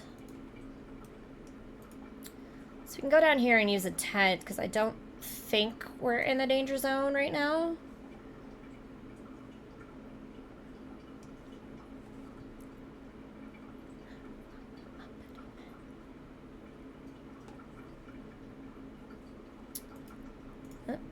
So we'll use our tent here. And sleep for a long time. Oh, we are losing oxygen, so we must still be in the death zone. Well, that's unfortunate. But I mean, we don't have a choice. Needs that energy.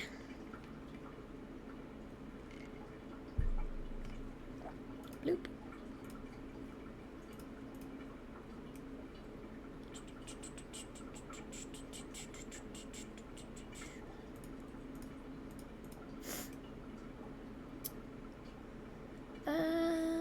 Let's go to the encounter first, shall we?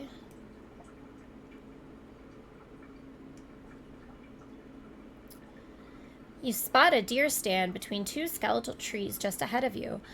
As you consider walking over to the deer stand to search it for provisions, you hear a rumbling. It sounds like an avalanche! You see the snow cloud on the horizon. It's heading straight for you.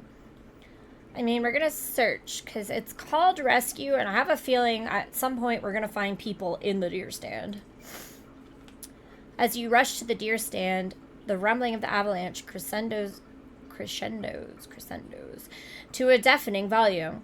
You are still some distance away from your destination when the mass of snow comes thundering down the slope and tears down the deer stand as though it were made of paper. The avalanche missed you by mere feet. Yeesh. Okay. Oh, no, that's dangerous either way. Alright, go that way.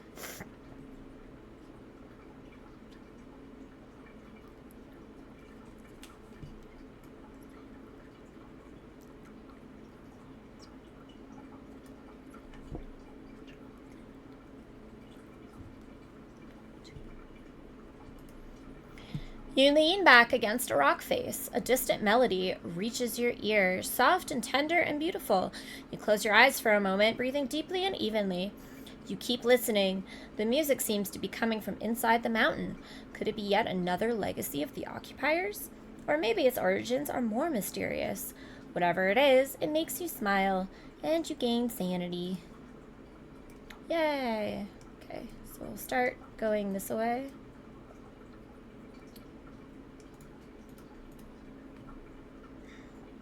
Oh god, rocky slope. The terrain slopes down in front of you. Oh, and our ad break is going to start in a couple minutes. Noted. Well, we're 1 minute away from the 2-hour mark, so we'll do this. The terrain slopes down in front of you. It is completely covered with boulders and fragments of rock. Well, we'll take the long way, please, and thank you. You test the rocks, but there are some major red flags here. One false move and you can start an avalanche. It would be better to find a detour. Boop. Okay, so with that, that's the 2-hour mark. So we're going to take a 15, like usual. And the ads should play while we're gone. So, you know, please keep us up. Give us the penny from watching the ad. Say hi. Aren't those emotes cute? I love the Nika emotes. Anyway, so we'll take our 15, you know, stretch, get up, go to the bathroom, grab snacks, come back, get cozy. They are, aren't they? She's asleep on my lap right now. Aren't you? Yeah, it's been a long day. Anyway, break it time. Yep.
Come here, Nika. Come on. Come here. Oh my goodness. Stretch, stretch, stretch. Come here. Come on. You're not in trouble. My gosh. Say hi.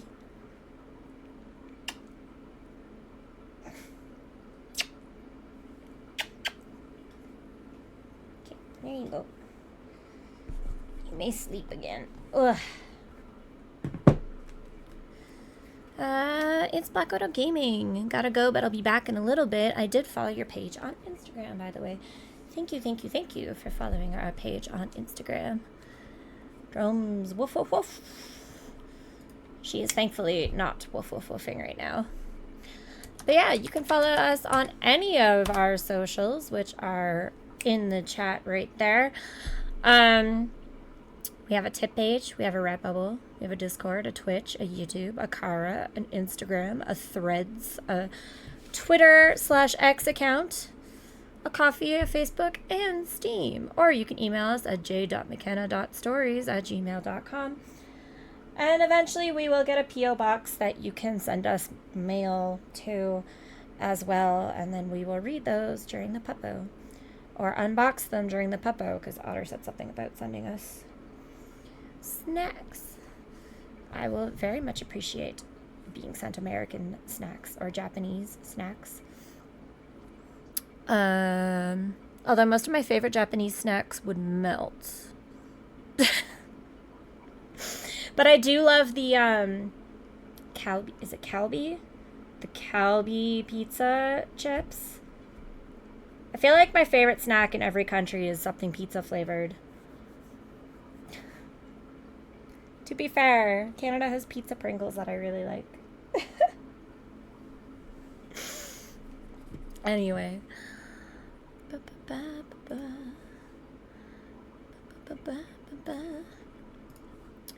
Continue playing on music.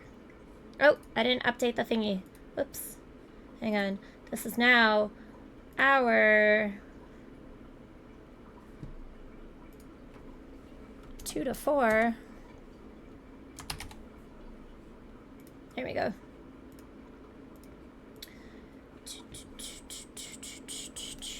Alright, let's keep climbing this frickin' mountain, shall we? Go get this treasure chest! Although that looks like we're like boxing ourselves in. We might have to come back, but that's fine.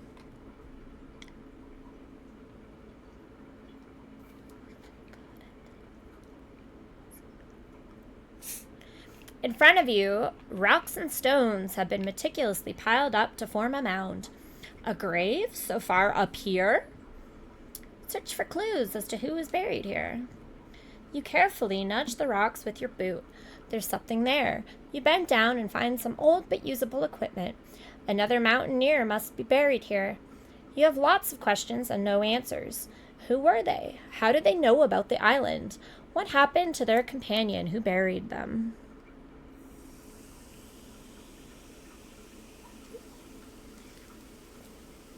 But we're gonna take the equipment.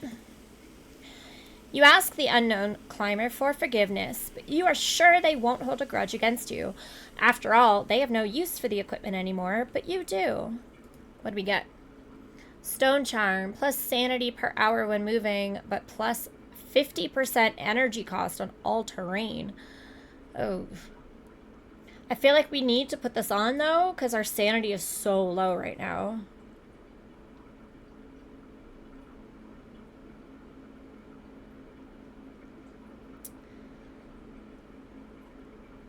So we'll do this until our sanity is up a little bit more.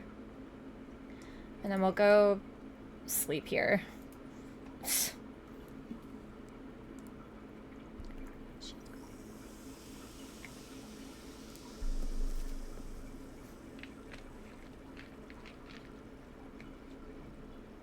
Oh, we did it safely too. Wasn't expecting that.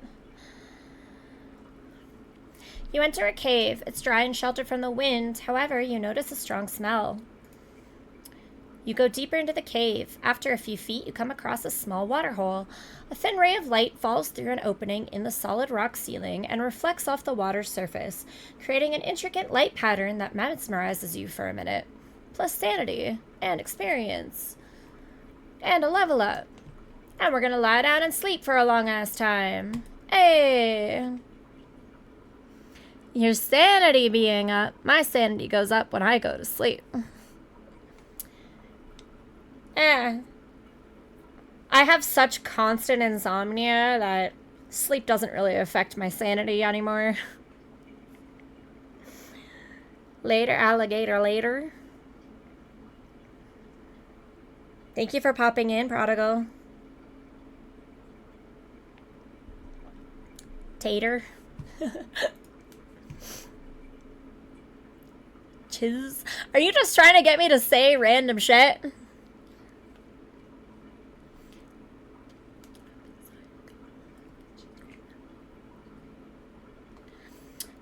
Warm Thoughts 2 is the only, is the only decent one here.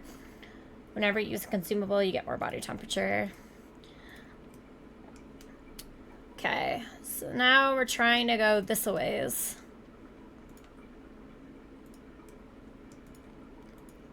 Is that out of the zone? It's not. Alright. Well, we'll go as far as we can then.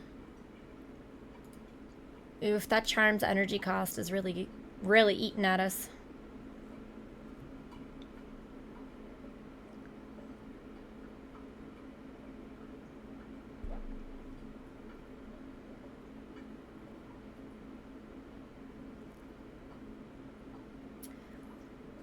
So we'll use a tent here.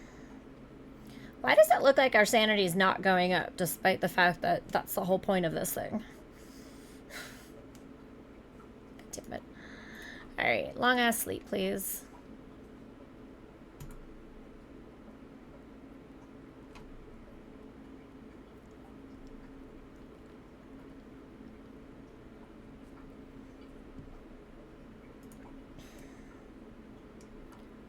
Climb up her and grab this shit.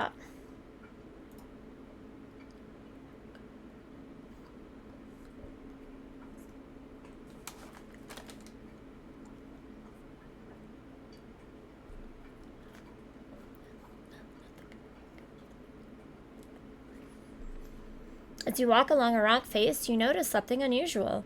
You rub your eyes in disbelief. There's a heavy steel door leading into the mountain, and it's open just a crack. Walk through that door. You walk down a dark, narrow passageway, tracing your fingers along the stone wall as you go. This tunnel definitely isn't a natural rock formation. It is clearly man-made. The tunnel eventually forks, ending in another steel door. This one's padlocked. Now, last time we only got like a photograph from that.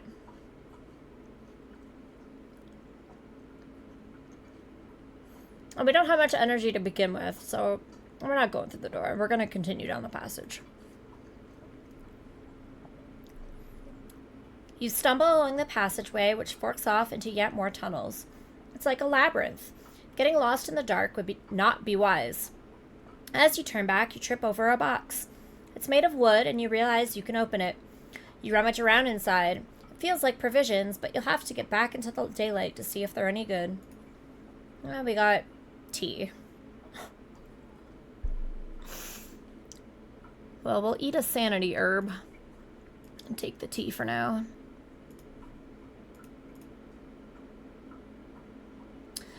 A tent hastily erected against the side of a rock wall catches your attention. As you get closer, you discover a sleeping mountaineer. His clothes are torn in places, and you can tell by his face that he's in bad shape. You can't say how long he has left to live or whether he will make it.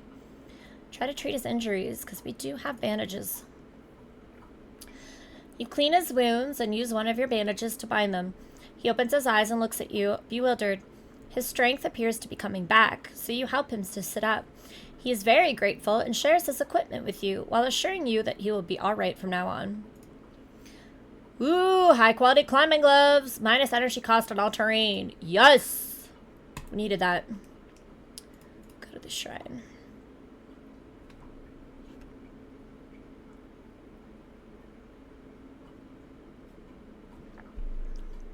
Also, my temperature is like spiking. I know it's hot outside, but it shouldn't be this hot.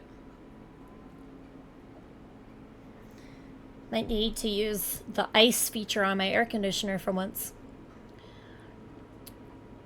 You descend into a cave and breathe deeply. The air down here is warmer, moister, and richer in oxygen. You almost feel as if it's befuddling you. Your limbs grow heavy, but your mind remains alert. You relax and regain... energy. Drums! I gotta go to bed too. Sorry I can't stay. Good night. Don't let the crickets bite. No worries. Thank you for stopping by, Drums. Hopefully see you tomorrow. Sweet dreams and such.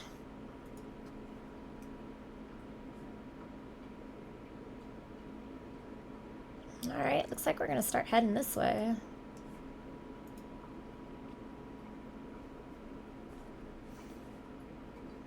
Cat paw wave!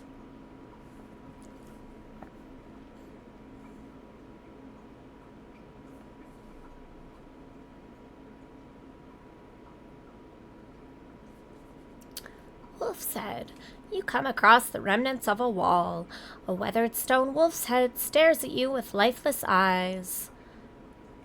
Like a doll's eyes. Stay and examine it, I guess. You are astounded by the delicate craftsmanship. How old must this wolf's head be? One thing is clear, people once lived here and erected impressive structures. But what kind of civilization was it? And why have you never heard of them? As you ruminate on the many unanswered questions, your eyes wander to a small chest. You find provisions. We find food! We needed that. We needed food. If I go down, like... No, that still has me in the zone, eh? Okay. I feel like we need to use a tent. It's our last tent, but we need to use it.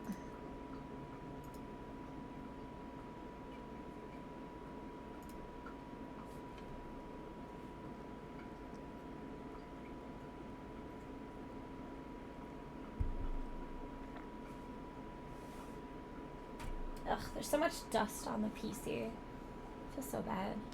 Poor baby.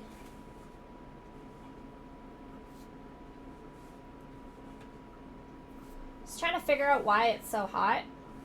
And if it's like my PC, but it doesn't feel like it.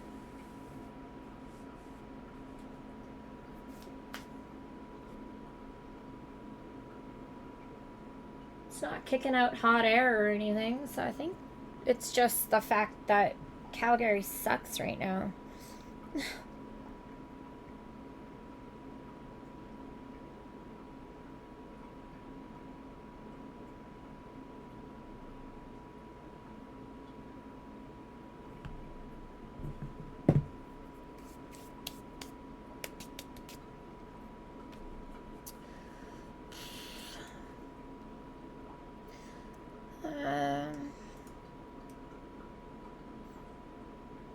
Feels like we should probably go get that stuff. There's a shrine and a treasure chest and an encounter over there, it looks like. So we'll do that.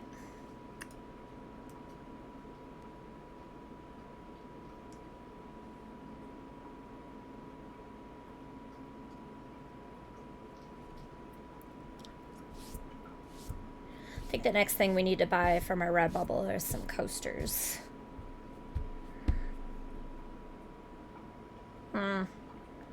Shit. Rocks and debris as far as the eyes can see. You balance carefully on the boulders so as to not slip and fall. Suddenly, right in front of you, a shadow leaps out of a recess in the rock, coming straight at you. You jump in fear, lose your balance, and crash to the ground. You look up to see a mountain hare. Wah wah. There's an active fire pit, but not a soul around. The flames seem to be fighting the icy wind for survival. Oh, sorry, sweetie. Watching the fire dancing in the face of the cold is almost meditative. You watch it for a while and regain energy, please.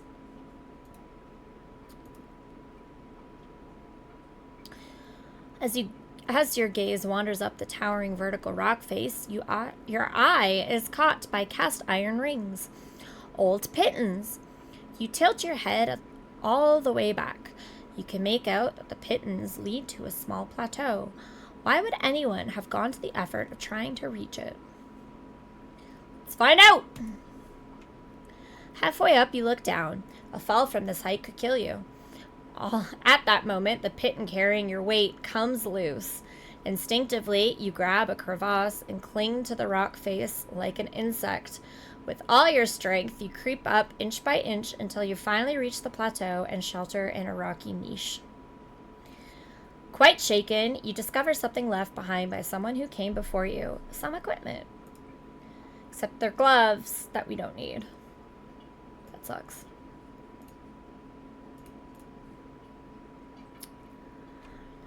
Out of nowhere, a stranger suddenly appears.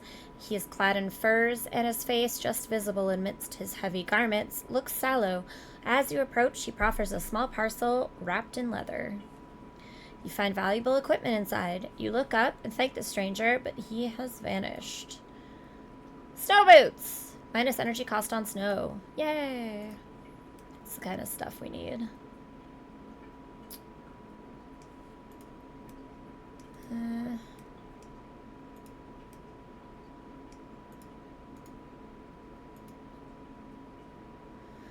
Want to go to that cave.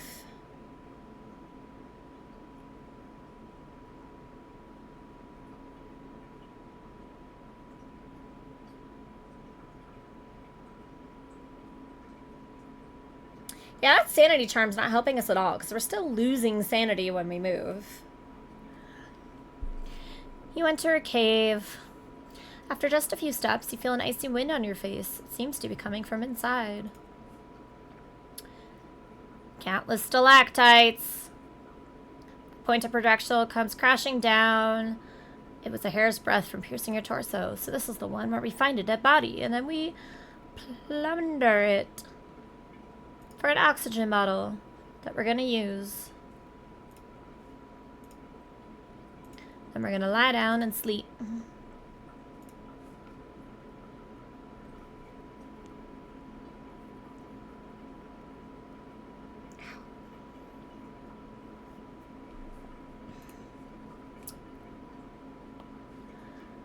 Gain more body temp per hour when moving. Yes, please.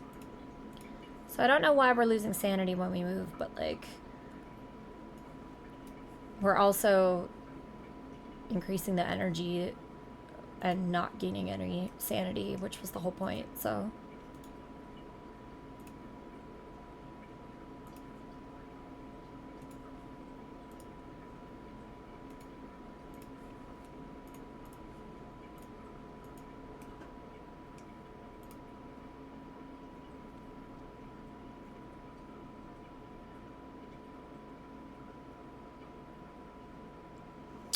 Glacial cave. You are standing at the entrance to a glacial cave. The light that finds its way through the thick ice makes the walls glow a deep, invigorating blue. Gain sanity and experience. Huzzah. Okay, so we have to head that away.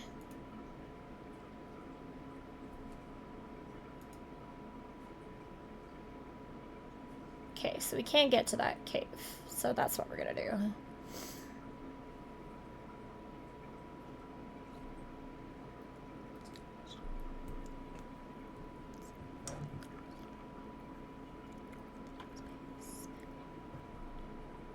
Oh, thank God.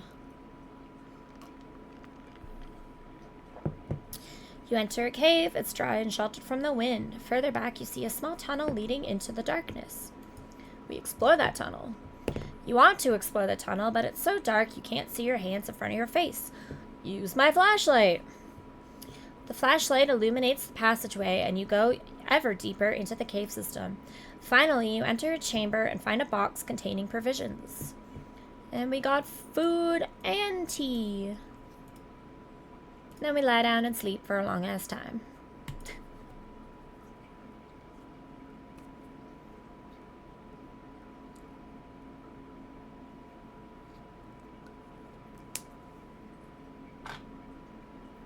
And now we can't see. But we're going that way.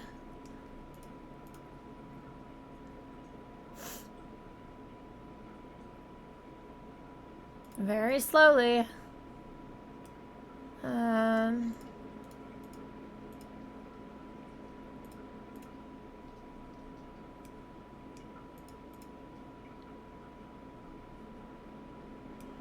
Still going in the right? Yeah, okay.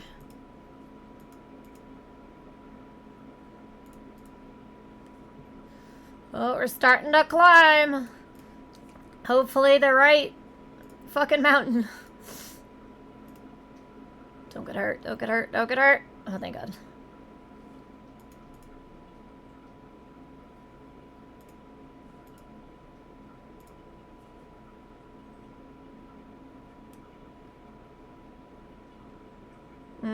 This might not be the right way.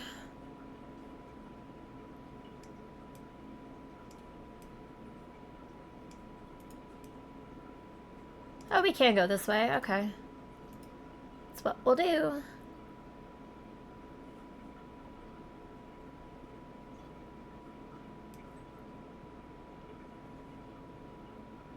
Shoot.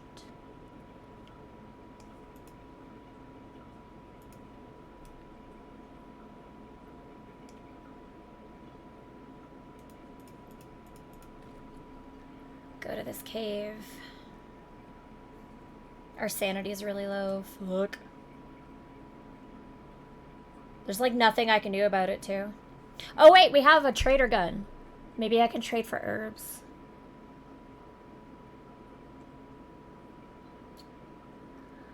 You enter the cave cautiously. A short way ahead, the ground disappears. There's a wide, deep fault in the earth in front of you, stretching from one wall to the other. Explore it. You squint down and make out something lying at the bottom of the fault. Use a flashlight. An old backpack's down there. Carefully, you start climbing down. In no time at all, your feet hit the solid ground at the bottom. You search through the backpack and find provisions. Please be... Damn it! I was really hoping that they would be... herbs. Shit.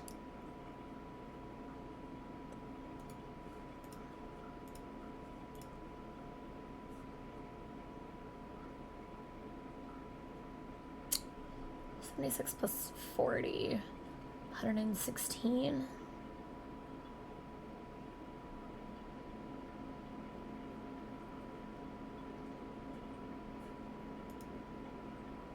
Yeah, let's just sleep briefly.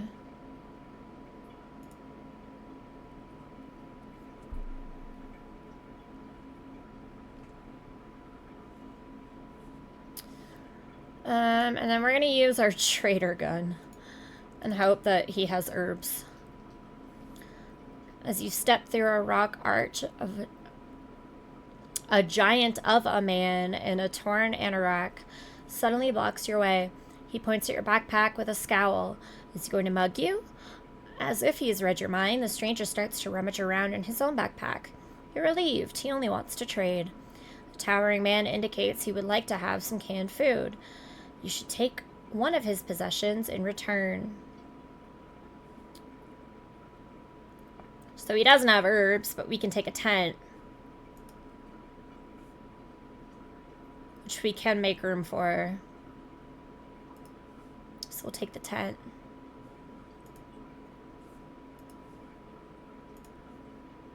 Okay. So we'll get rid of the gloves. We don't need them.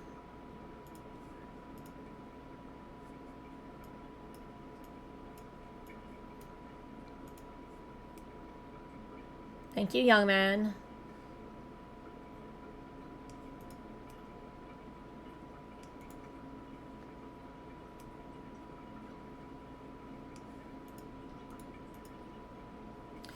And there's the run out of sanity.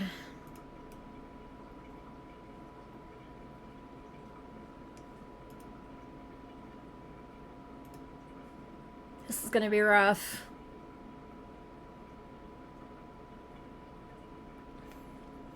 Your path leads you past a sheer wall with snow towering high on top of it. You are progressing carefully when you hear rumbling. Instinctively, you assume a crouching position and take a deep breath. Within the blink of an eye, you feel the weight of the snow pinning you to the ground. Your only chance to dig your way out. And we go slowly. You know that in situations like these, you have to stay calm and use your energy wisely. You wait a moment to make sure the snow has actually come to a stop. Then you dig carefully upwards, inch by inch, until your fist breaks through the snow cover and cold air rushes into your lungs. Made it! And now we're about to go insane.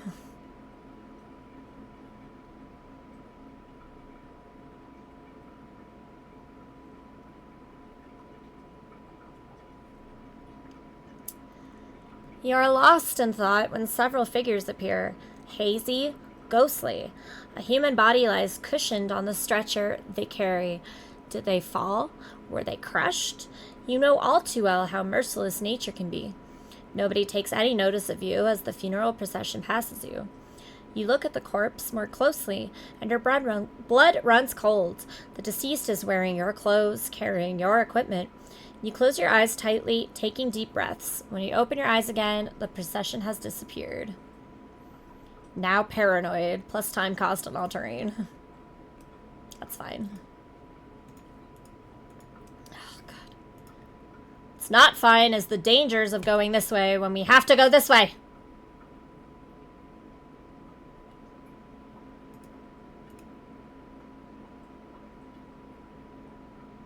Ugh. The world around you suddenly turns dark. Out of the darkness, a shadow reaches out to grab you. The shadow reaches into your abdomen, and you feel 1,000 hot needles in your intestines. You succeed at ripping the shadow away from you. -5 health. Ah! Have 10 hallucinations. That's a fun achievement. There's literally nothing I can do unless I find more herbs, so... Go sleep in this cave. I hope it has a goat in it. You enter a cave. After just a few steps, you feel an icy wind on your face. It seems to be coming from inside. It's the stalactites. And we got hurt.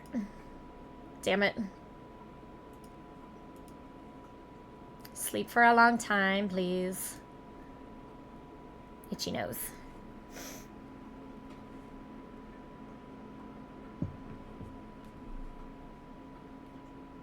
I mean, we have to go this way. Shit!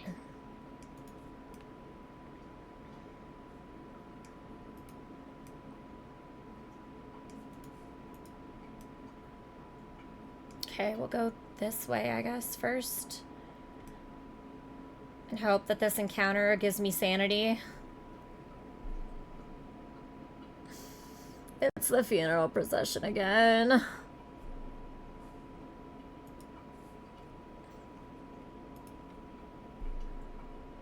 There's nothing I can do, game!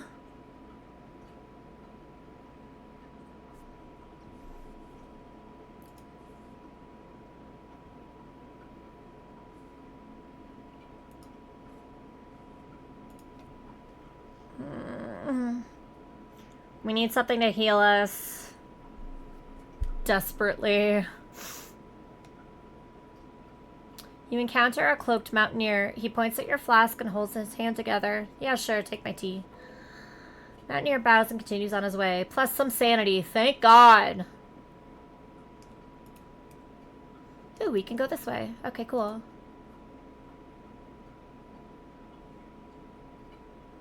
We're gonna lose sanity again, but...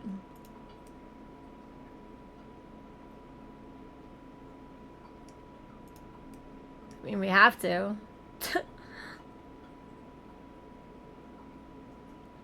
In front of you, as if out of nowhere, a wall of fog appears. An unearthly chill seeps into your bones. Sounds, a cacophony of voices. You freeze, your legs like lead. Two eyes, red like burning coals, stare at you. Then a clawed hand emerges from the fog. It is big and strong, and it's reaching out for you. Hide. You take refuge in a cave, your heart pounding wildly. You hold your breath. The cacophony of voices becomes a groaning, drawing ever closer. On all fours, you crawl deeper into the darkness, cutting yourself on jagged rocks. Shit. You suppress the pain. Your fear of the clawed hand outweighs it by far. You listen again. The groaning has fallen silent, and your racing heart calms down again. -5 health. Shit.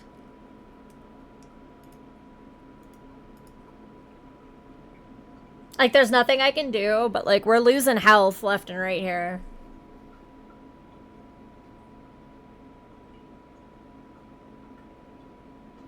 You hear steps behind you. For a moment, you see the shadow, or you see the silhouette of a mountaineer. You blink and it's gone. Are you being followed? Paranoia. Oh, we do still have the protective helmet, so let's put that on instead. Since we're so low on health.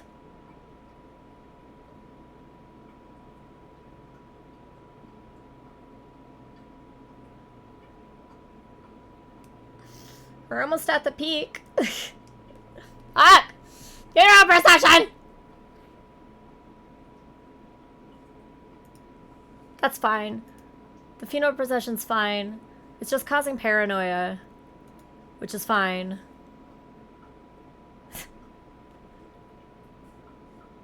Do you believe that we're fine? I'm gonna put this on too, but like it's not doing anything.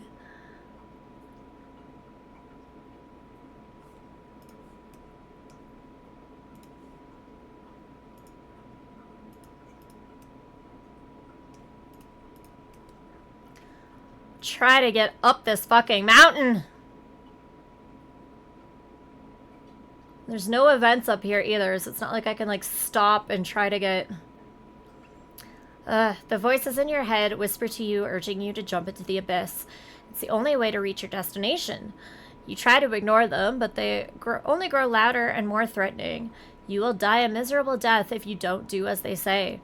You slap yourself, but the voices remain. You clench your fist and punch the rocks until your knuckles bleed. The pain brings you back to reality, and the voices go silent. -2.9 health, but plus sanity! Whew! Our health is so low, oh my god. Oh, please, Mountaineer, give me something good. He pulls out some herbs and a torch and offers them to you alternatively.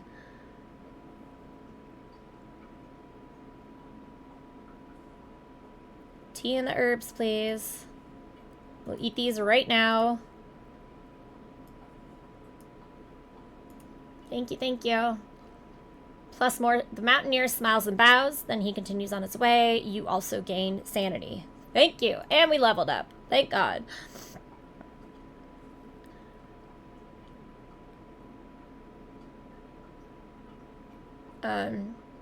Reduce time cost when moving, I guess. It's all...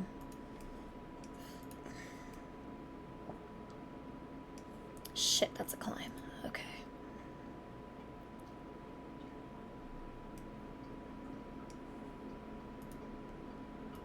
Oh, thank God we fucking did it. We fucking did it! Fuck this mountain.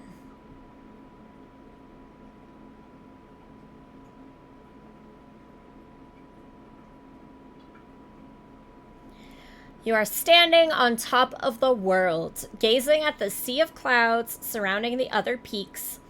Incredulous, exhausted, but proud. You are so moved that for a moment you forgot what you're doing here. But the shrill siren soon jolts you back to reality. I was gonna say, I better not have to redo this. You quickly place the amulet on a flat rock. It is radiating heat so hot that you burn your hands. The siren rises in tone, and the pulsing gets stronger and stronger. Then there is an ear-splitting bang, lightning, stark white lightning. You fall to your knees and close your eyes.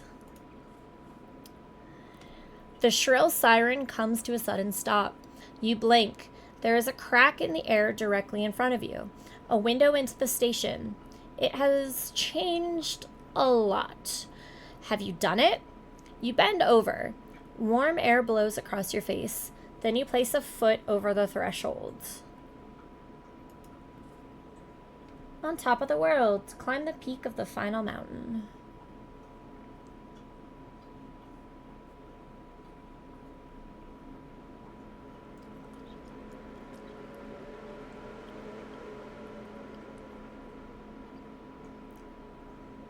Okay. So are we going back in time and now we have to reclimb all the mountains? Is that how this works?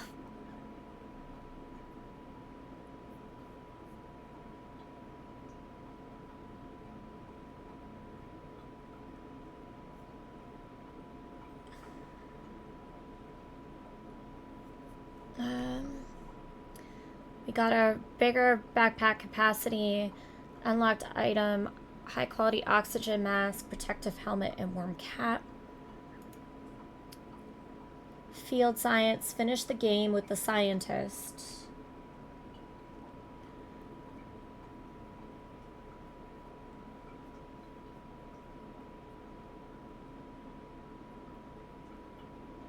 Okay, so we got points for doing the main missions, for doing all the side missions, for not dying once. We did not die once!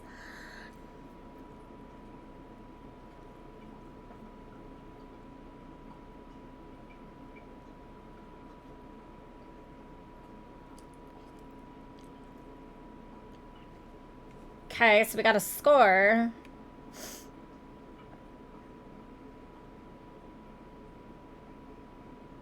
Okay.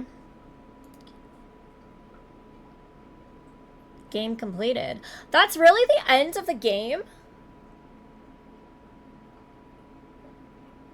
The third mountain only had 2 side missions. Like, I was expecting to get to the top of the mountain and then being like, didn't work, try again. You're not strong enough, try again. And then, like, unlocking side missions on Mountain 3.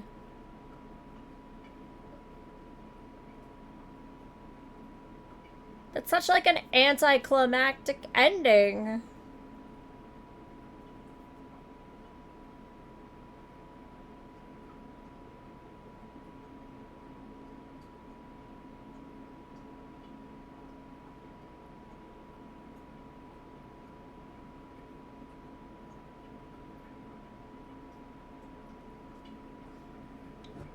Boo.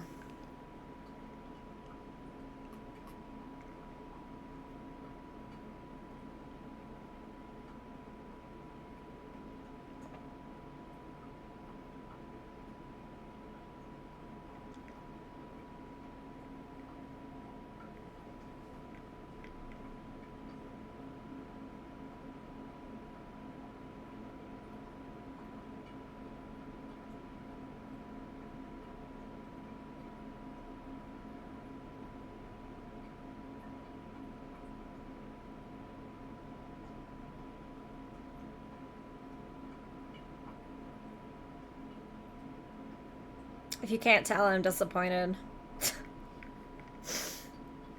You are in the station. A young girl standing in front of you with a teddy bear in her arms. Her mouth agape, she points at you. No, not at you, but at the glowing red amulet on the rock on the other side of the crack. You quickly lean into the crack, which is getting narrower and narrower. Just as you are about to grab the amulet, you are forcefully thrown back into the station. You are dazed and can only watch as the crack closes for good. Then your vision turns black.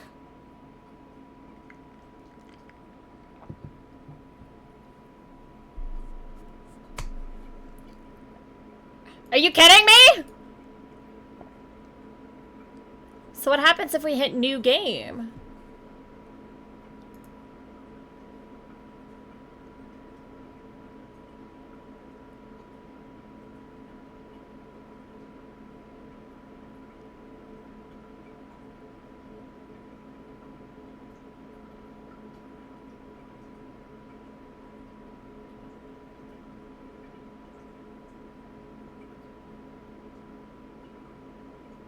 What happened? I think we played on normal, so difficult, I guess. Is there like a new game plus?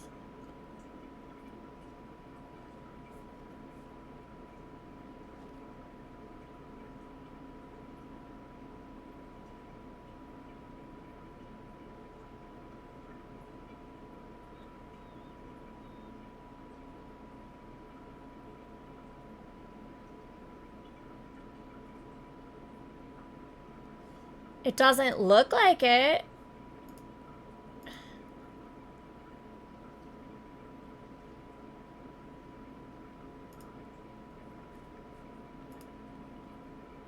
You kidding me? I'm so mad. Alright, well.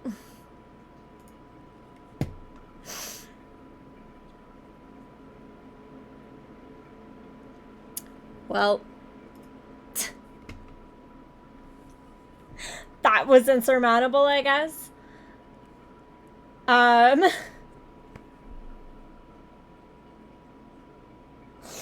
so angry. Like, there must... Okay, hang on. Let me... We'll open Steam. Maybe there's, like...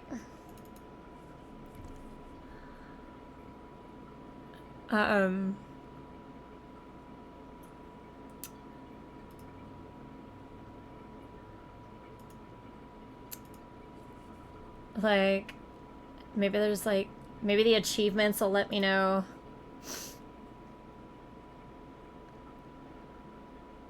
Because I only have half the achievements, so...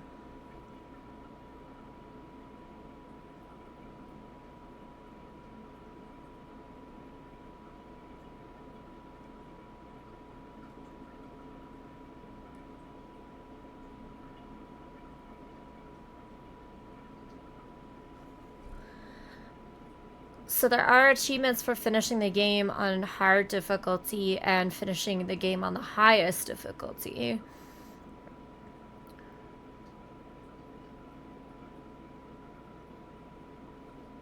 A direct path. Finish the game on normal without completing more than the minimum required number of missions.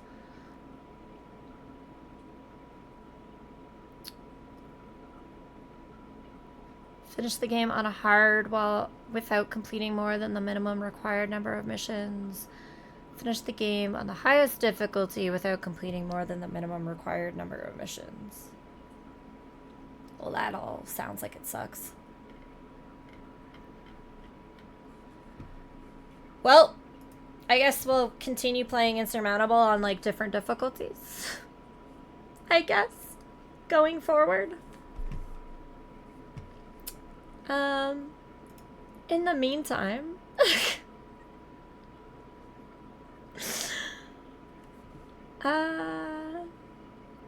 Well...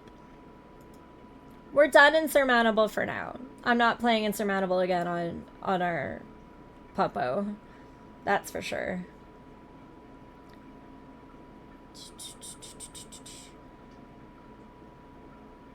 Okay, so let's change the category that we're in.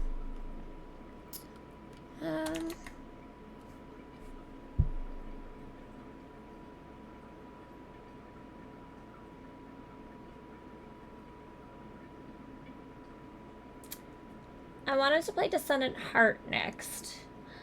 And I believe they said that they used RPG Maker XP, if I remember correctly.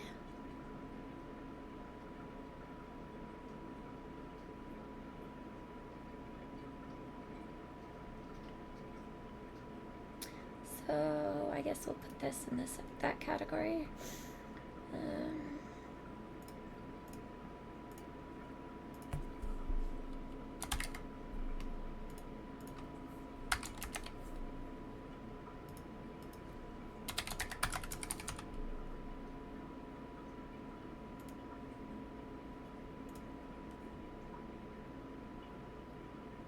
We'll get rid of that tag because I don't think that really fits it.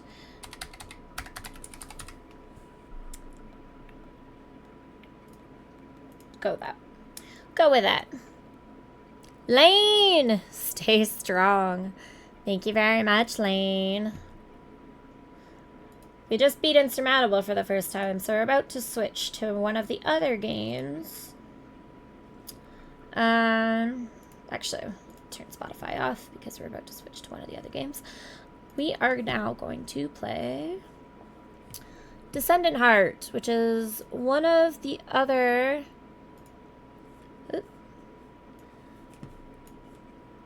dev games from our dev weekend.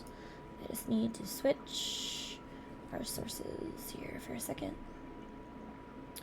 Turn that one off, turn that one on. Go to our audio, mess around with that.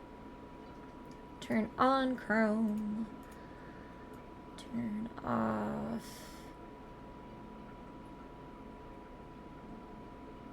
I guess that's fine. Although last time Chrome was slightly too loud, so we're going to turn down the volume on Chrome a little bit.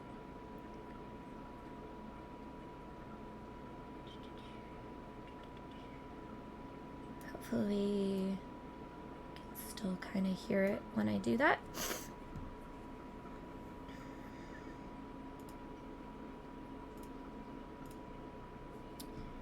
And that should do it.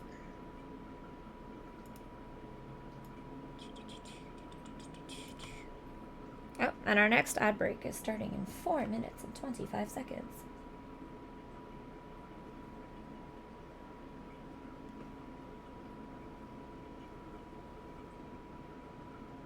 Although the chat looks like it's erroring.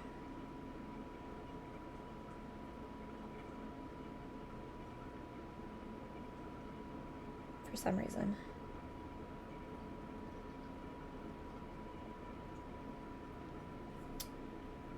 Anywho.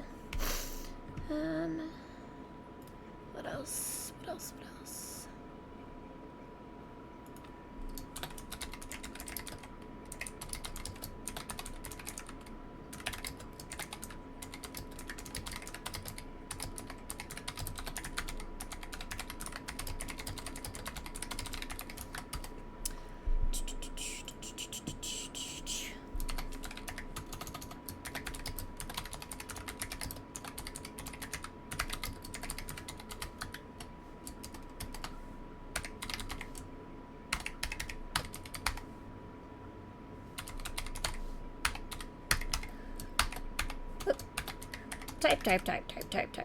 Type.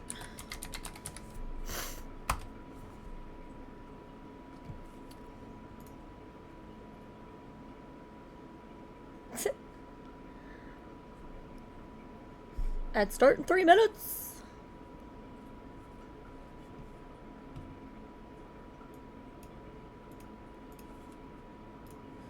I don't like Discord. To be fair, there's not much left. Well.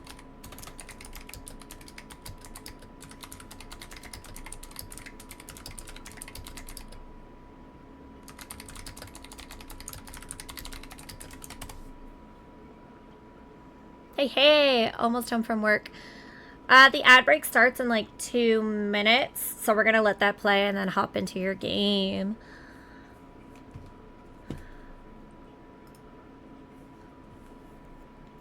And we will rescue the slime's wife this time.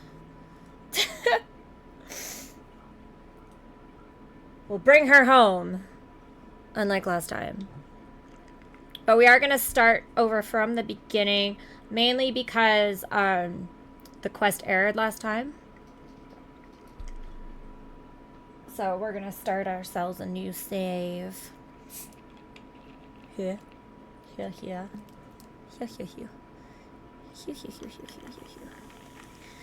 But yeah, let's discuss that ending of Insurmountable, people, while we wait for the ad break to start in 1 minute 29 seconds. What the hell was with the end of that? Like, literally, you get to the top, and they're like, well, you got to the top of the 3rd mountain. Congratulations. Game over. Like, what? Like, I understand them not being like,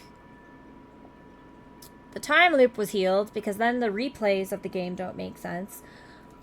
But, like, do I need to beat it with all 3 characters on all 3 difficulties for it to give me, like, the true ending? Because that's going to be annoying as shit. Annoying as shit! I haven't uploaded the newest version with all the fixes just yet.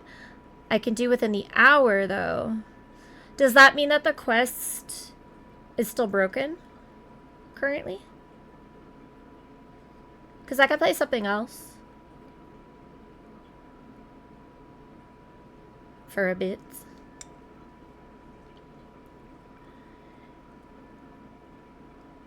Yes, in the current browser version. Okay, so I should wait then? Because we got other stuff we can play.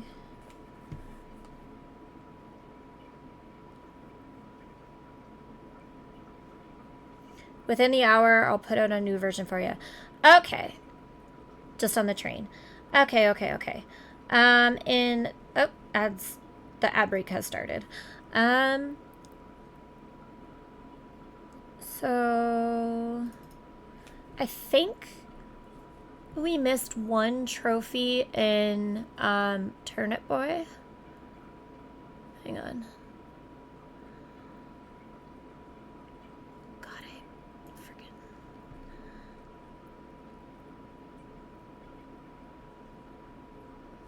Also, I'm gonna sneeze.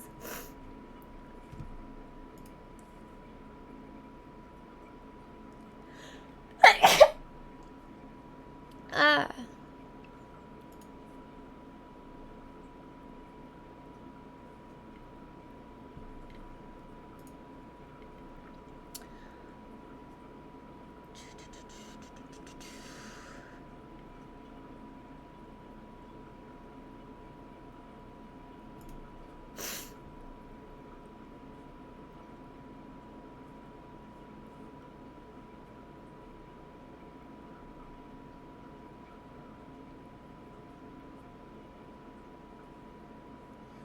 Yeah, it says we have 36 out of 37 of the achievements.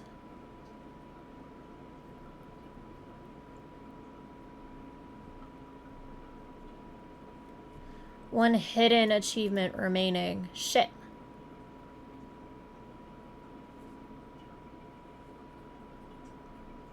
So we don't even know what it is.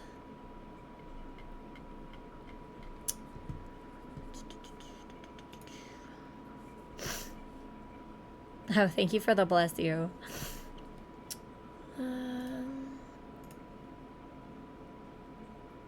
Okay, well, let's find out what achievement we're missing from Turnip Boy.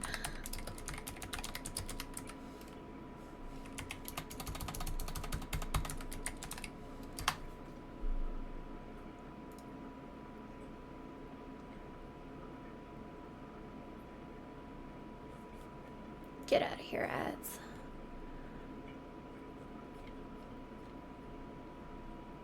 Is there no, like...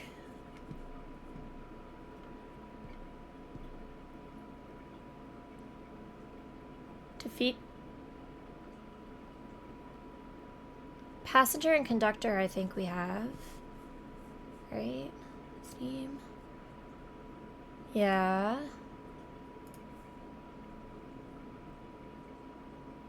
Grow the heart fruits, we have. Fashionista, we have. Destroy the world, we have.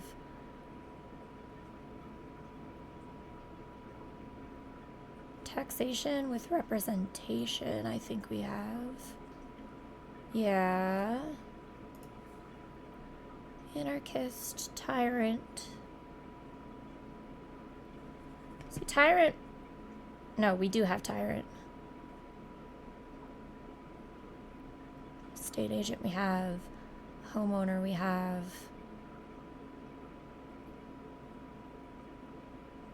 Turnip Chino, we have. Teacher, we have. Turnip Boy, we have.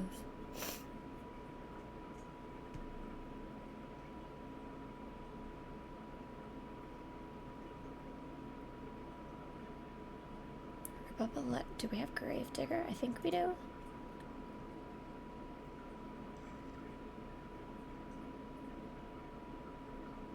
Yeah.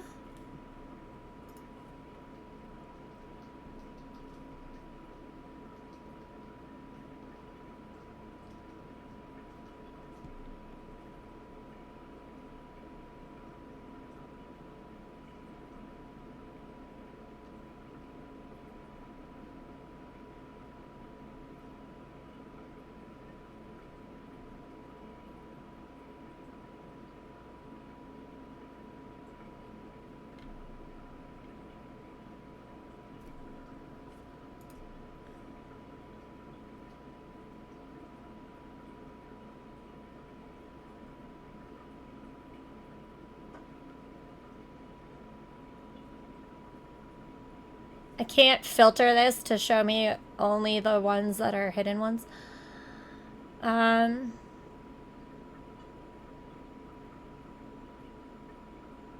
mean, okay, what are the two buggy ones, I guess?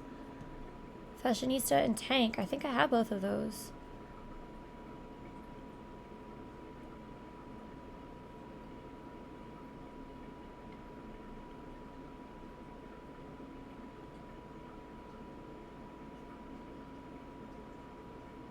Yeah, I have both of those. Oh, for fuck's sakes.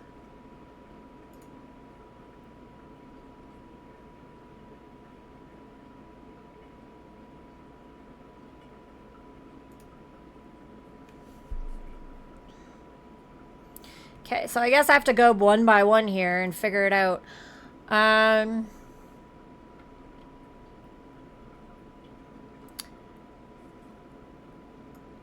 Tax evader we have.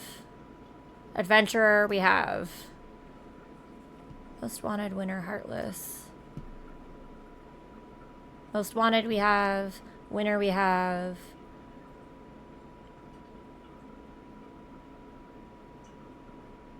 Pretty sure we have heartless. Yep, have. Hat wearer, simp, murderer.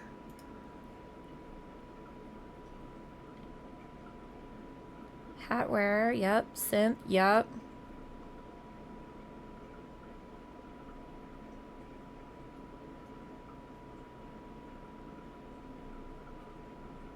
Do we not have murderer? Nope, we have that. Contractor. Yep. Dumpster diver.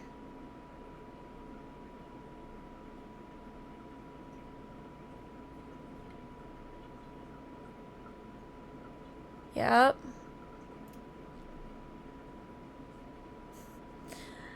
Doesn't this make for great entertainment? Bookworm.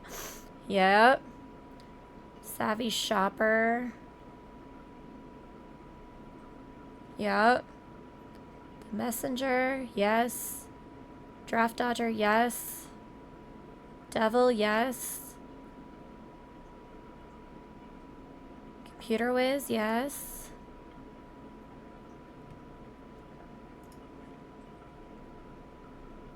Waifu, yes. Petitioner, yes. Gravedigger, yes. Criminal, yes. Newsboy, yes. Doomsdayers, yes.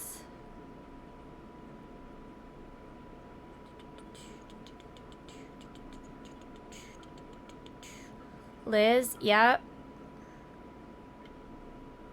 Turnip boy, yep.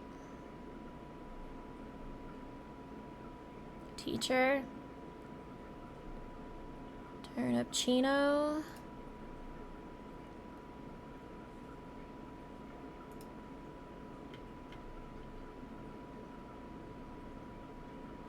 Homeowner. Oh my god, this is annoying. Estate agent.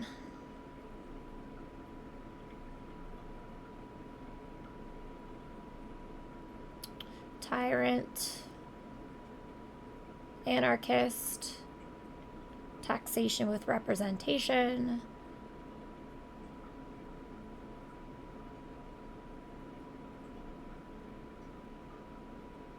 Do we not have Destroyer of the World? What do we have to do for Destroyer of the World? Do we have to lose the... No, we did lose the boss battle once. So let's get nuked, kiddo. So do we have to lose against, like, the final boss battle? Because maybe we didn't do that.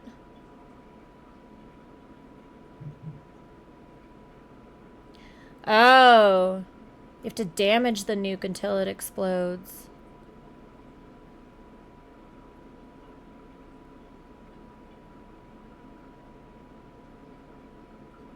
Turn off God mode and 3 times damage. I don't think I had that turned on in the first place. Okay. Gotcha. We figured it out. So.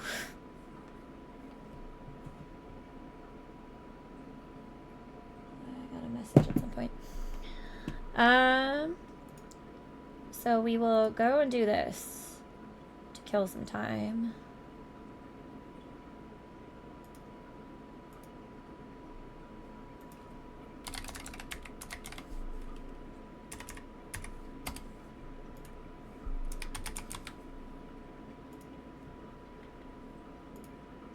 We'll change the category that this is in. Done.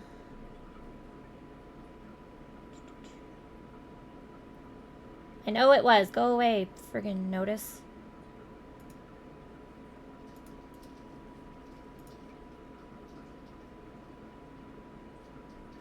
Okay.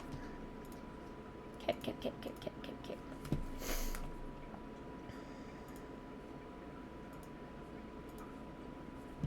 So we will go back to the gameplay window then. And back to the gameplay audio. Nope. Okay. So good to see that you've got a few new followers. You deserve many more. Thank you very much, Descendant.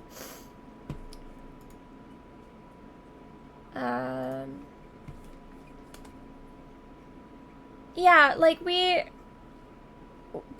started this channel because like we're making our own visual novel game, and we kind of wanted to have like a network of devs to like talk to, show our game to, get their opinions about it and stuff like that. So we thought if we started a Twitch where we did like a dev weekend kind of thing to showcase like other games that are in development. And like I've always been a game tester basically, so like sit down, play them, point out things that can be fixed or things that can be changed to help the player experience kind of deal.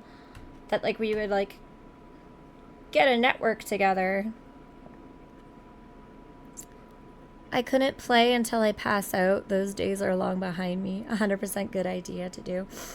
Yeah, we started doing stuff like this as like a way to like hopefully bring more people in so that our dev weekends would have like larger audiences.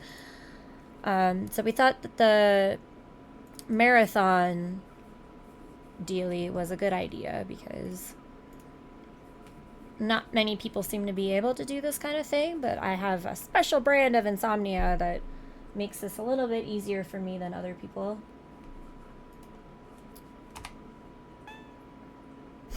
Thought we'd take advantage of it.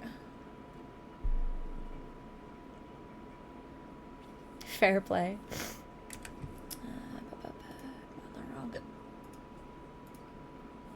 There we go.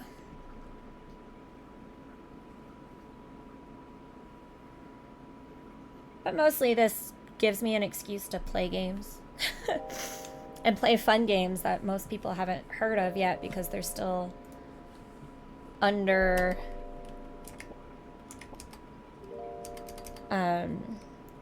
construction, I guess.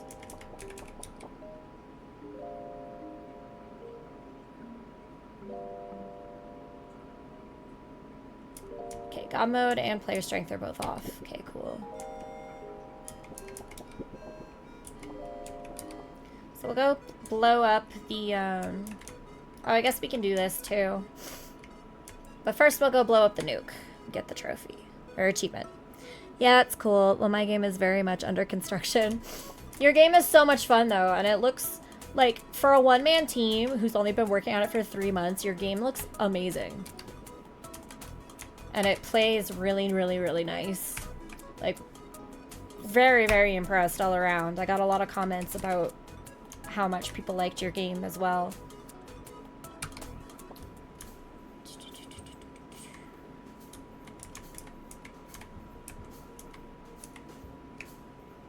Don't entirely remember where the nuke was in here, but we'll find it. I think it was this way.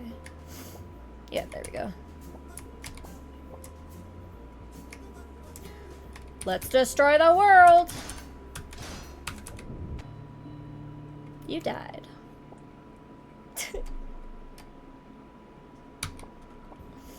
Alright.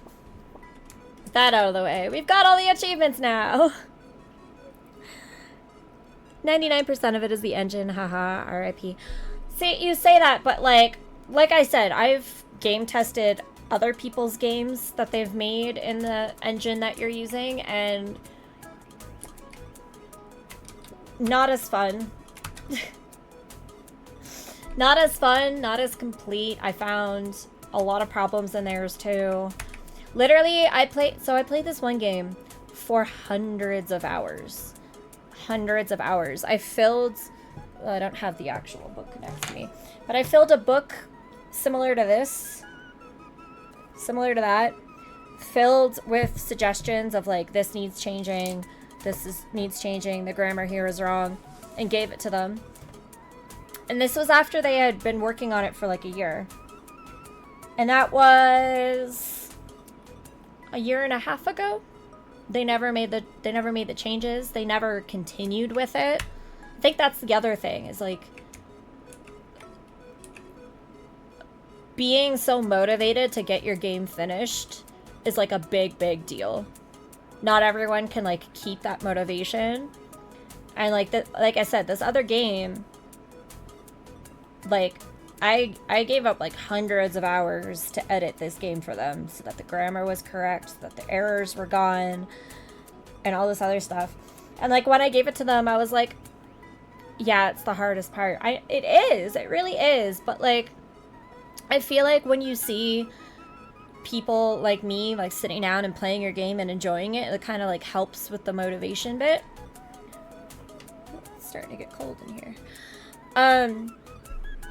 But like I said, this, like, I spent hundreds of hours game testing this game for them.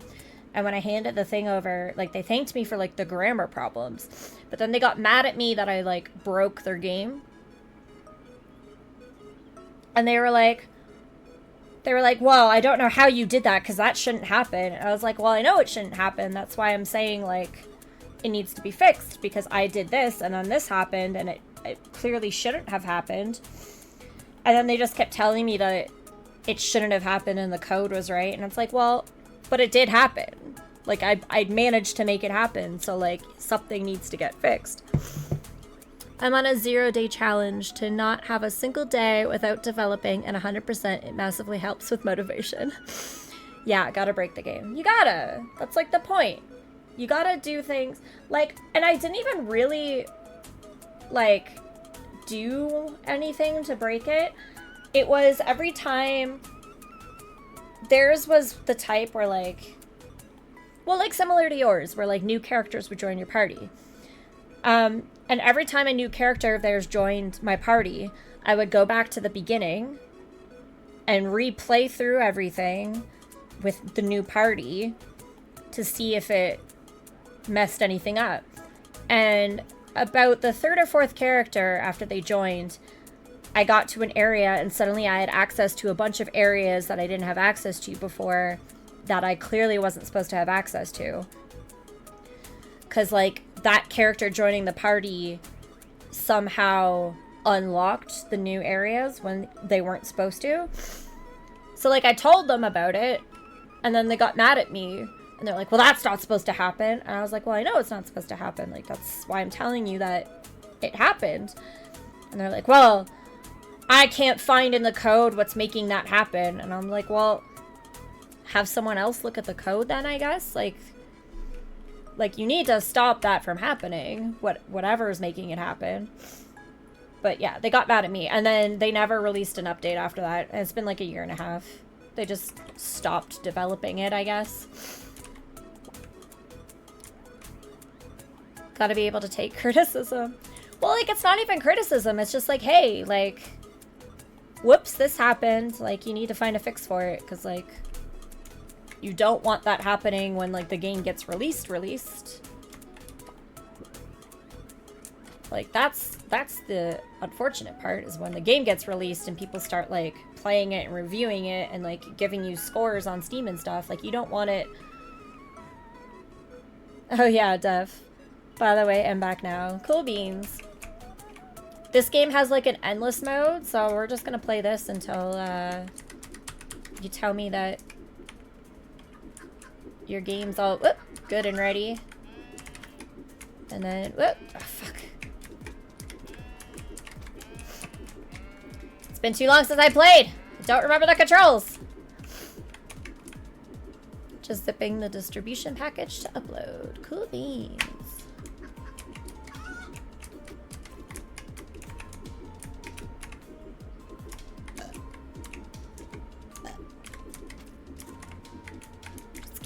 Playing this train until you tell us that your game's all good to go.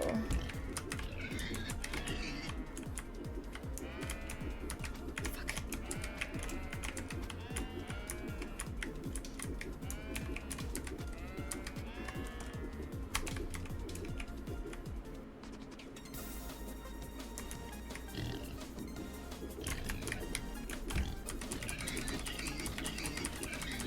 Die, pig!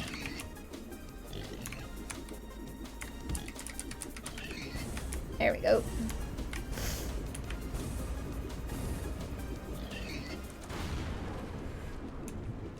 Bacon bits.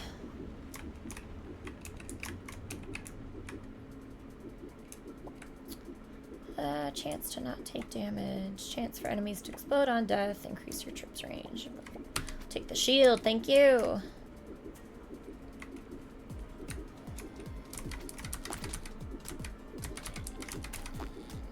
God, I hate these donuts. Fuck. Thank you, shield. God.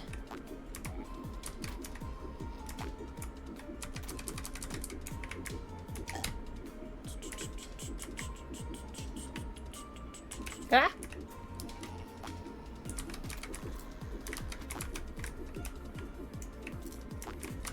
Damn it!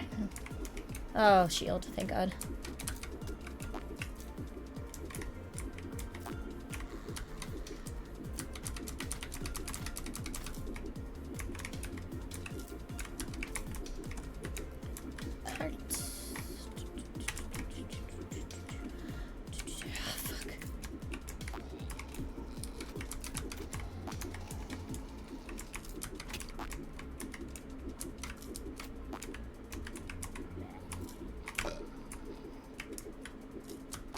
Shit.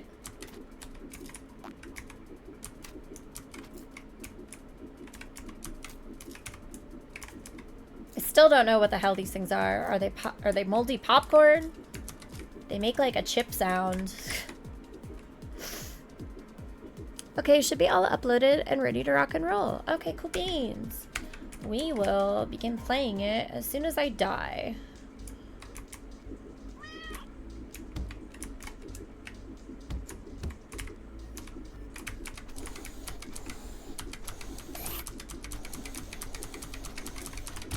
Fuck.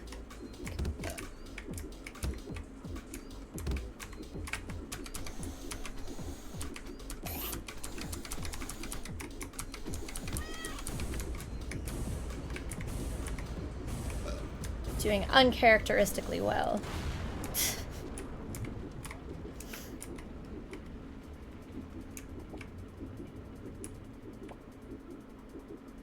Oh God, I don't like any of them. I guess increased trip range.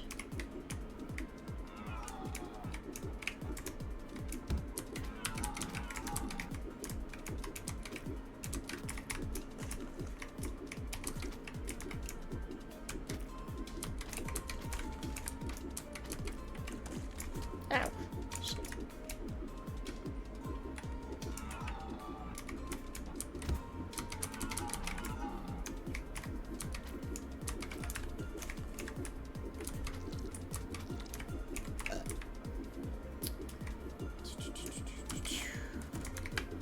Ugh, I think I need insulin. Yes, I do.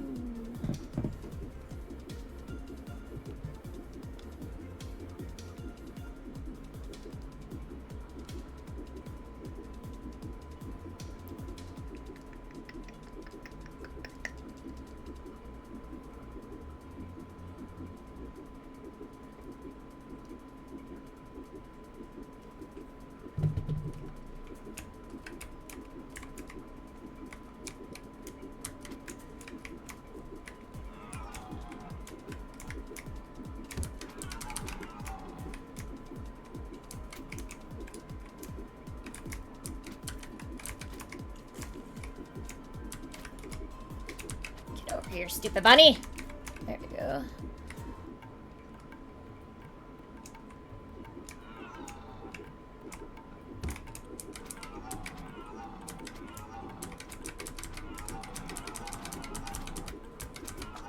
Ow.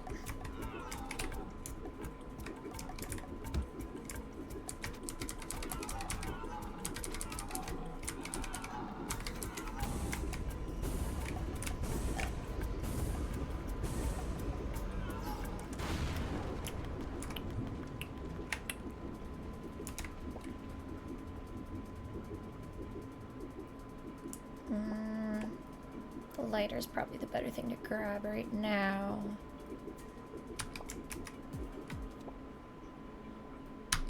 Well, Bucko, you have overcome the challenges of the train, and now you're face to face with its conductor.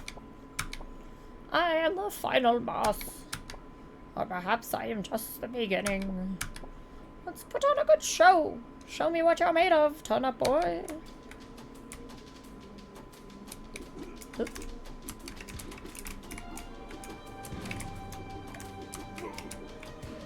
Ah, fuck. Damn it.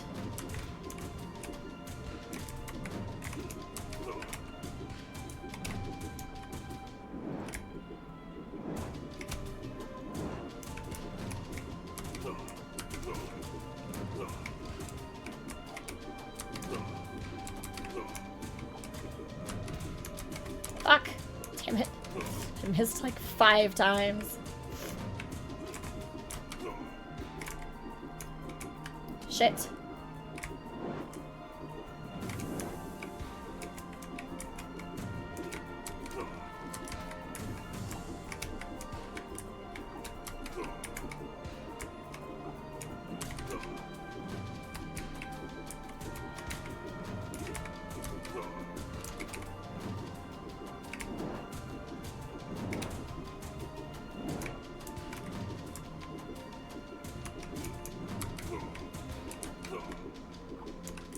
Lighter is not activating as often as it usually does. Fuck.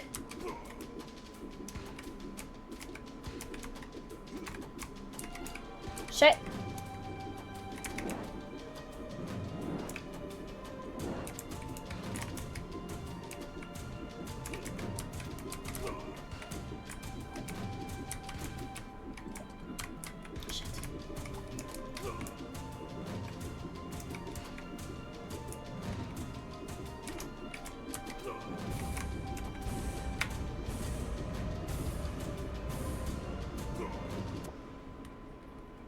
You're doing well. Yeah, uncharacteristically so.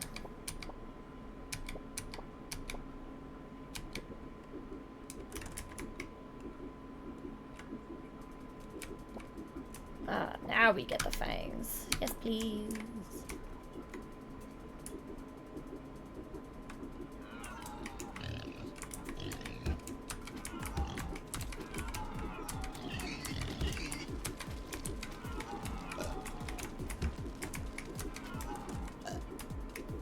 Yeesh.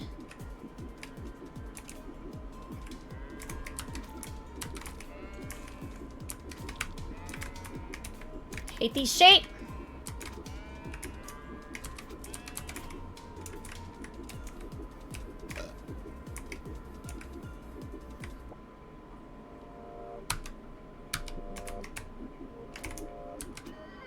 Shit.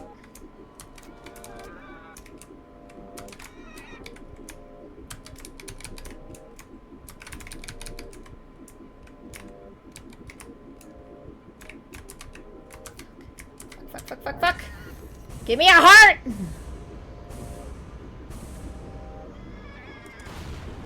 Damn it!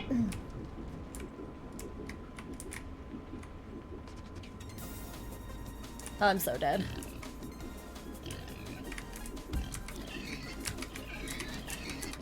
Yep, there it is. Alright.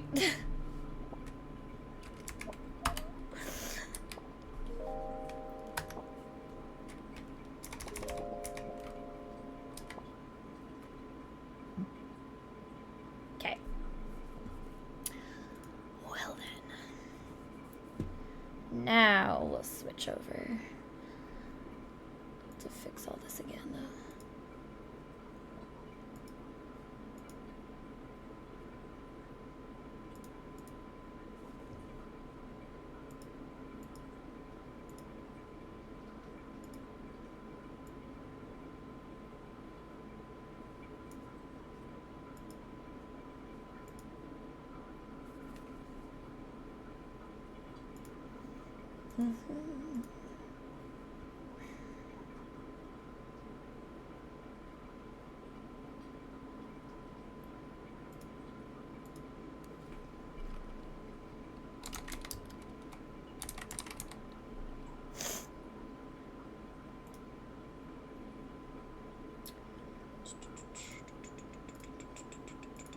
Oh god, why won't that go?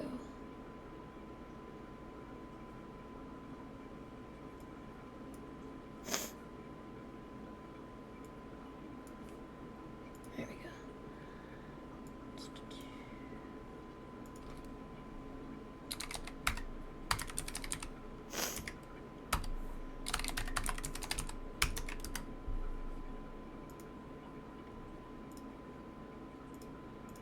Okay.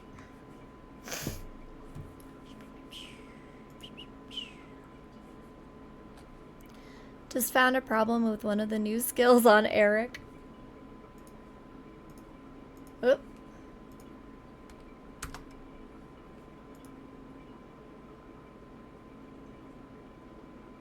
There we go. And I think there's a way for me to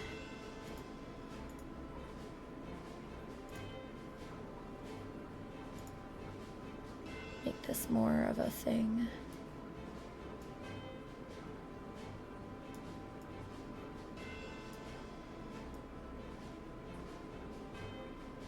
It was kind of teeny tiny when I was watching back the playthroughs.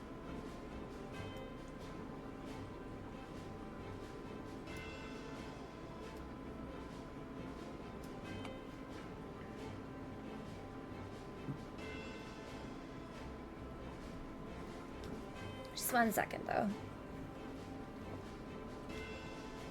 Oh, I have to do a quick break.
Chat.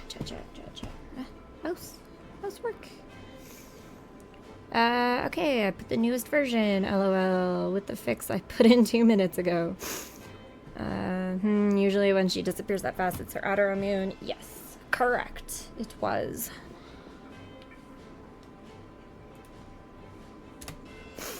Hope she's okay. Yeah, I have 3 autoimmunes, actually. And they like to act up at the most inconvenient of times.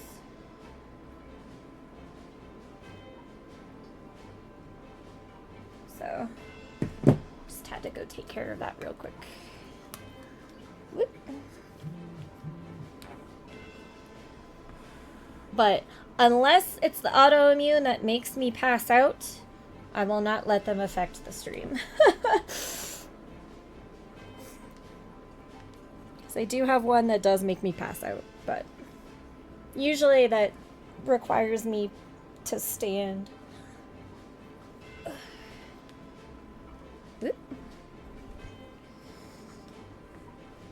My body can't decide if it's cold or not. Straight back to the PUPO. Exactly. Alright, so I'm assuming I have to refresh this page, because since you put a FX in. See if we can get this to be a little more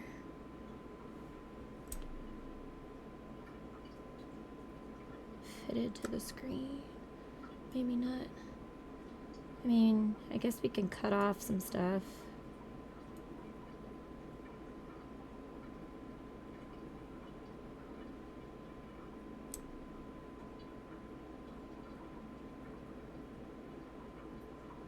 Yeah, that doesn't cut off too much. We'll do it that way. Straight back to the PUPO. Okay, so we'll do new game. Nika? People are celebrating, honey. Can you not bark at them? Thank you.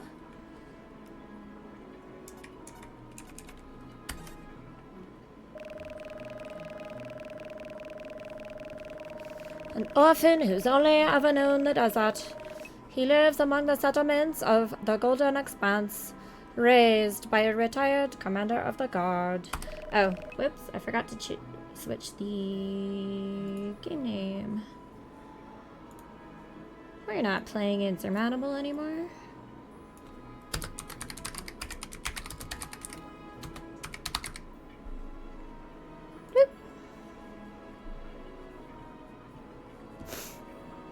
Are you sure? Yes.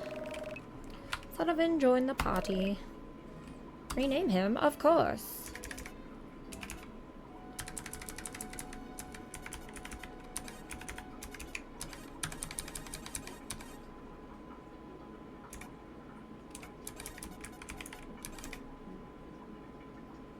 Ugh, eyes. There we go. Jane! That's the standard on this channel. Oh, shit. That black bar on my head is because we expanded this a little too much, I guess. Expand it to that.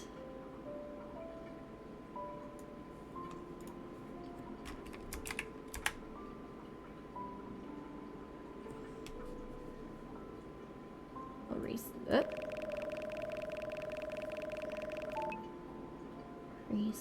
this a little bit.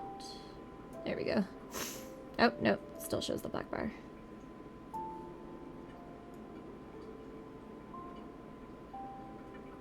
Trying to do this so that the game's as big as it can be without that stupid black bar showing up. Or wait, can I? Webcam. Put the mid bar. Okay, no, I can't change the layers.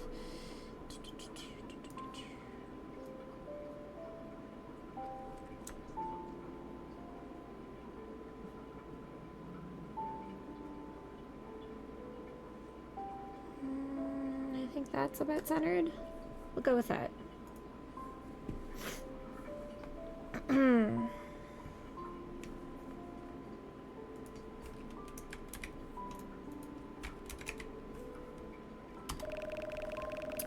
can save the game in any bed and from the menu screen. You can also rest in beds to recover HP, MP, and change the time. Except we're not gonna do that because we're gonna go reach it. And if y'all want the specifics of these, y'all should go watch the Dev Weekend stream that we did on our YouTube page. Welcome to my tent. There are many like it, but this one's mine. Talk to this dude. It's got to be somewhere. What has? A coin box. It's in a tent somewhere. Help him look. Sure, I'll help you look. I am ignorant. You're very kind. Quest accepted. Hey, Jane. I heard you use swords and magic. Can you teach me? When you're a little bit older. Aww. Aww. It's evil jester.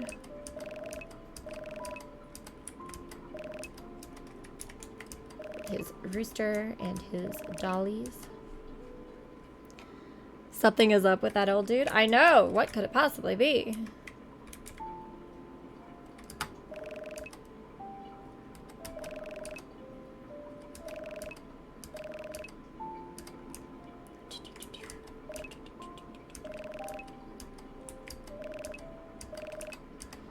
Good to see y'all too.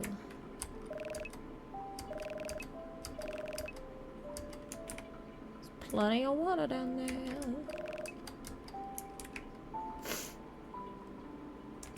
Is this just supposed to say Arix?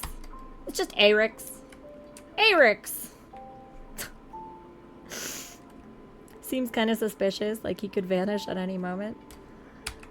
I feel like I would go and talk to him and then be like, I'm still looking for that coin box. And then he would be like, well, fuck you then, I'm out of here. And he would disappear into the night for the end of time.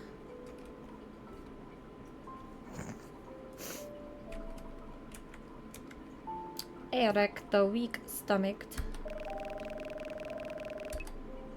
If you want to hear all of my amazing voice acting, you need to go watch the Dev Weekend stream of this game on our YouTube, because after I played this game and several others, I ended up losing my voice again, and it is in its current state, and I don't feel like effing with it.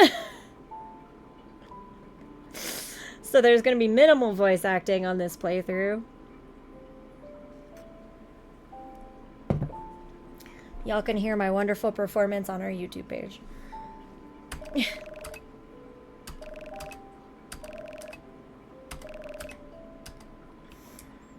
Let's go get him water.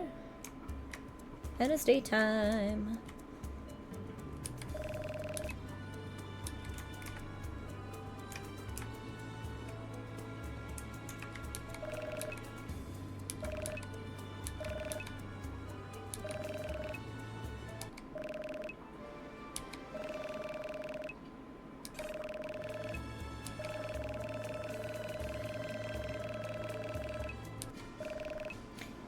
Battles unlocked! You know what that means. It's time to get to level 5.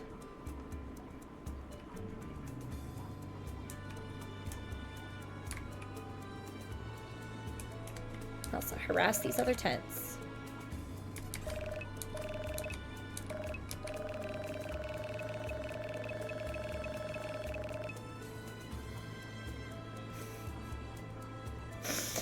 Hope to see you soon. I suppose that is a bizarre thing to say as a medical professional. My apologies. No worries. Thanks again.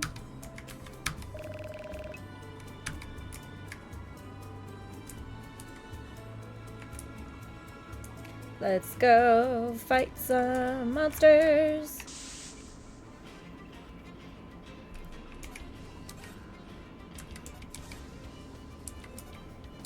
Oh, shit. Didn't mean to do that, but that's fine. Dude ran anyway. Ah!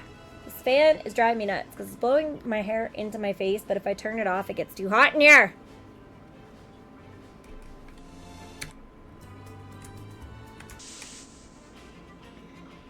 Okay, not guard. Try to kill one of these things.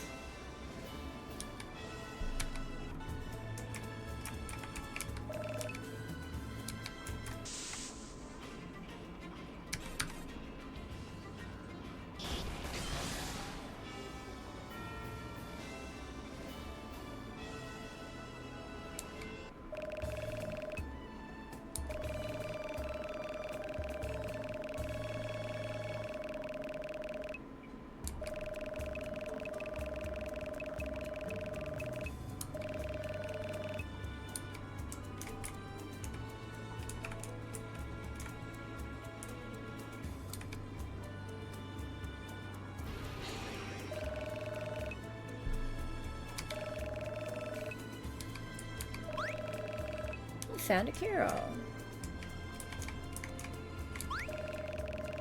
You found an elixir. Blue boy's not there, though.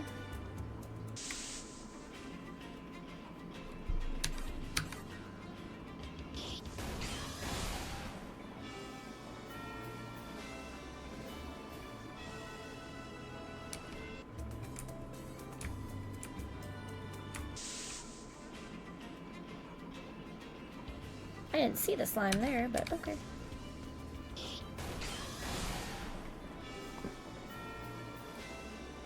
Fun fact, the cure-all doesn't cure all. False advertising!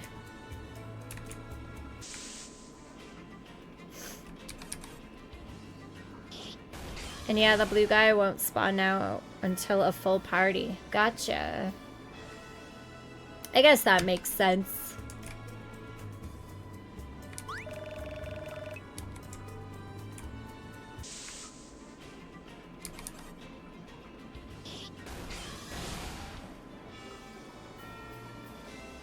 The cure most.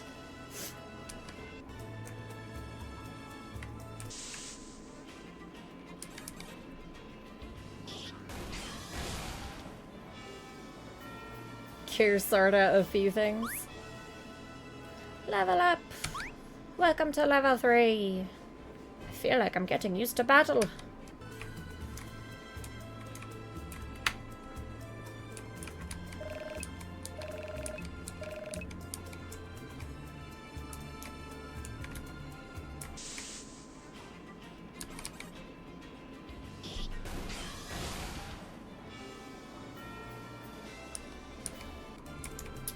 What happens when you talk to these guys now?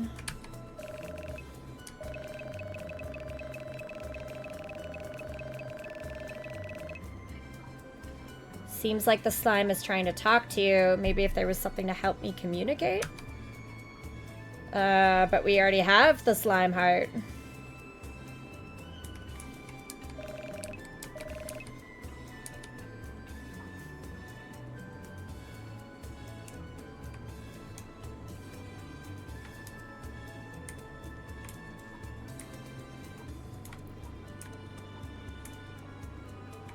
Ah, first issue found.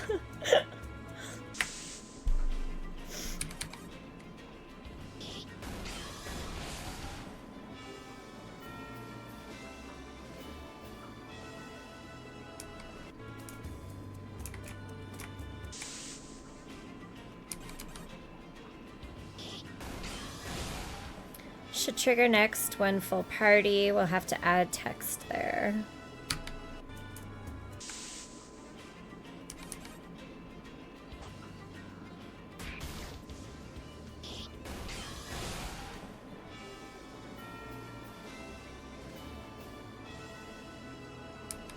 Ooh, look at all that experience.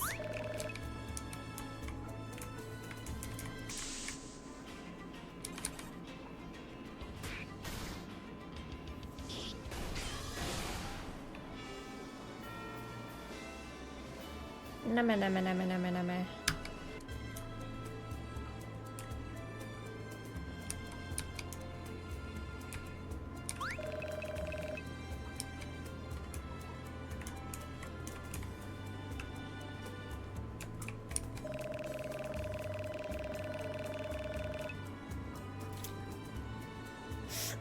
I think I found the second mistake. That'll show them. Won't be nearly as many trying their luck now. Thank you for your assistance. That worked better than I'd ever have anticipated.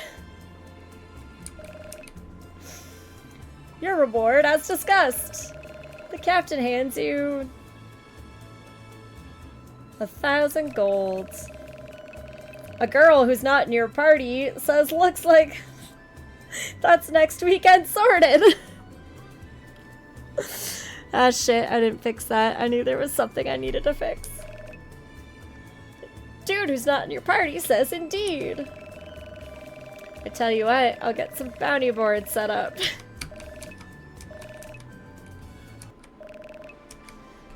Quest you didn't have complete. Bounty board now up.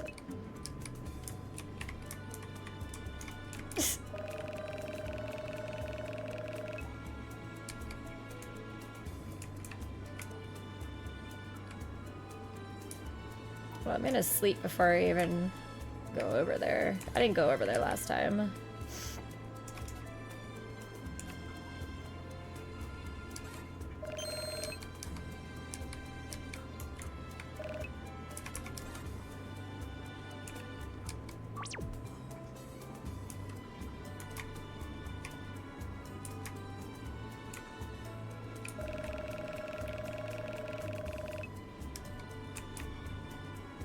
A guard also seems to be saying that at weird times.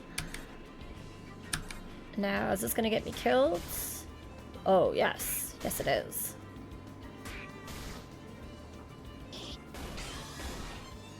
Okay.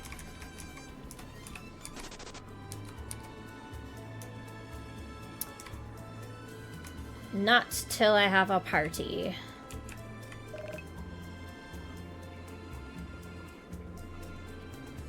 Man, interesting that you've managed to skip, like, all the quests. I've never seen that.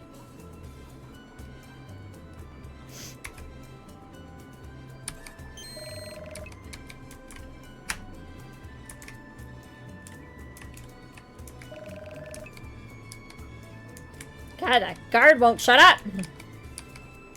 And this one won't talk to me. Or is this the one going to the oasis? Okay. I feel like that should only happen once, though. It's happened like 17 times now.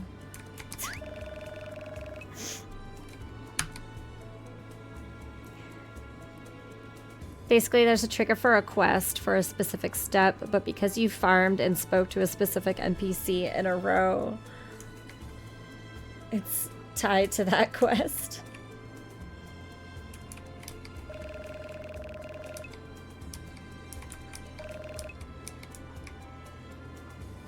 It should finish if you do the quest.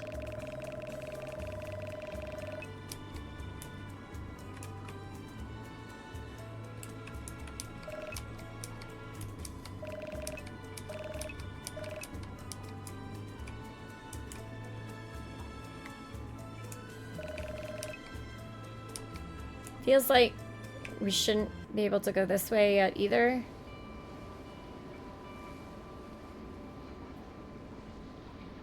So basically, until you're caught up quest-wise, that guy will forever be ending his shift.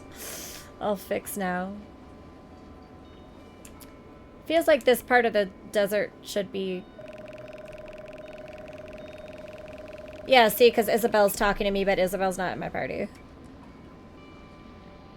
He must be around here somewhere. We must be careful. The monsters are dangerous here. That one quest broke everything.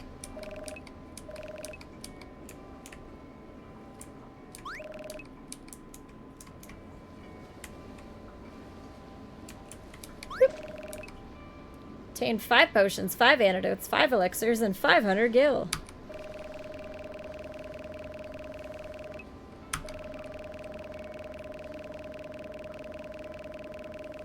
sandstorm blew in before we could get a look around the ruins. Glad I met you all. Saves me having to stock up even more.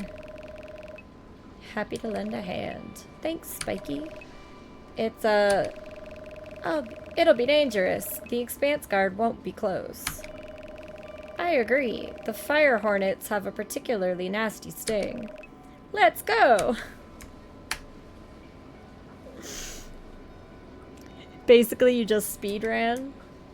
Proud to do it. I'm gonna stay away from all of the monsters. And we're gonna go back and catch up on the quests.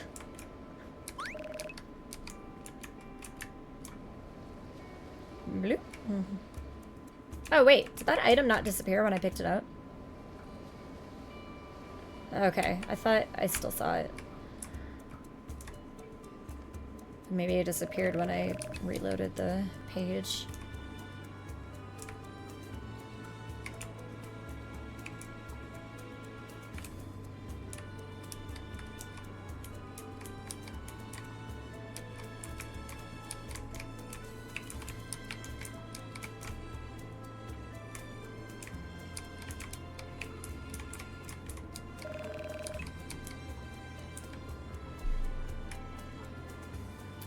That would be wise, staying away from those monsters. Yeah, figured.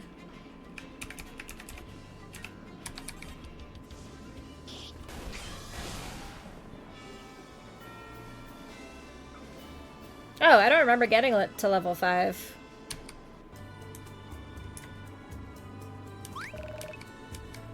Did I get experience for, like, finishing the quest or something?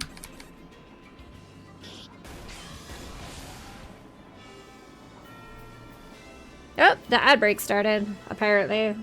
Oopsie daisy. Quest XP. Yeah, okay. It's also been 4 hours, so we have to take our 15 to stretch, rehydrate, get snacks, etc. So that'll be a 15-minute break. So we'll be right back.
Guess I'll fix that glitch.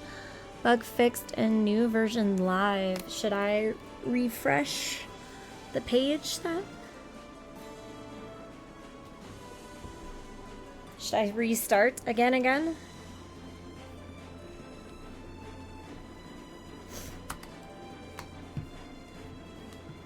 I'm not sure. Oh, where'd my mouse go? There's the mouse.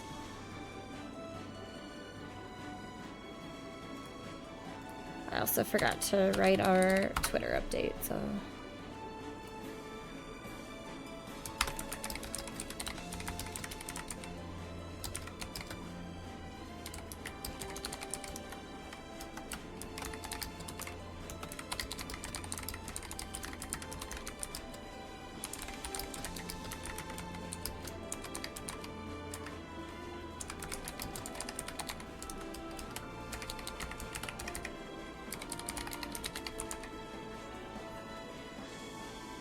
It's all new to me. Can start again. Should be plugged now.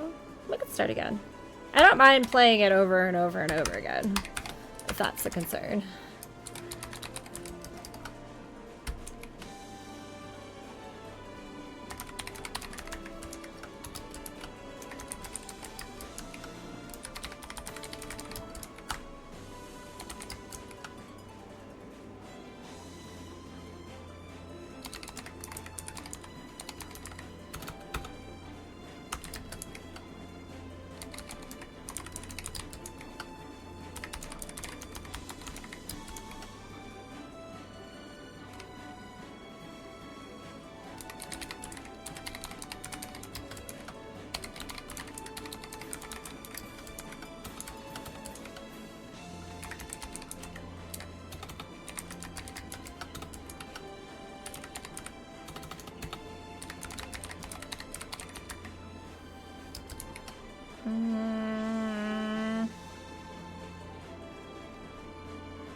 I will stop updating the game every 5 seconds.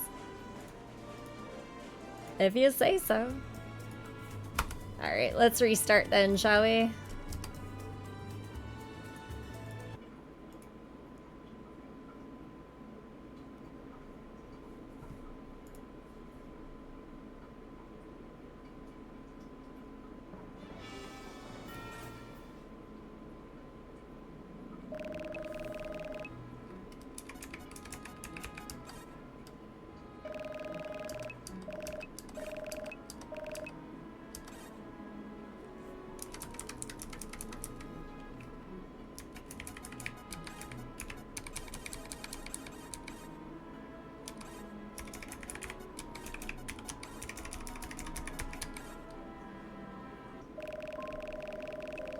That was by far the biggest break.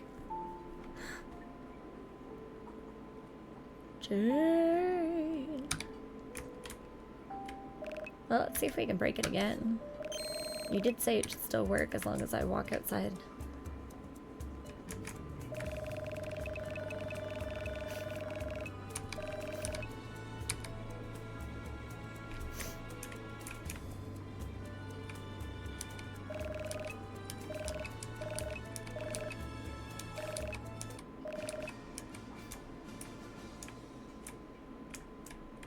In theory, it should work day or night. Of course, we will find out. Gotta test both! Seems to be working.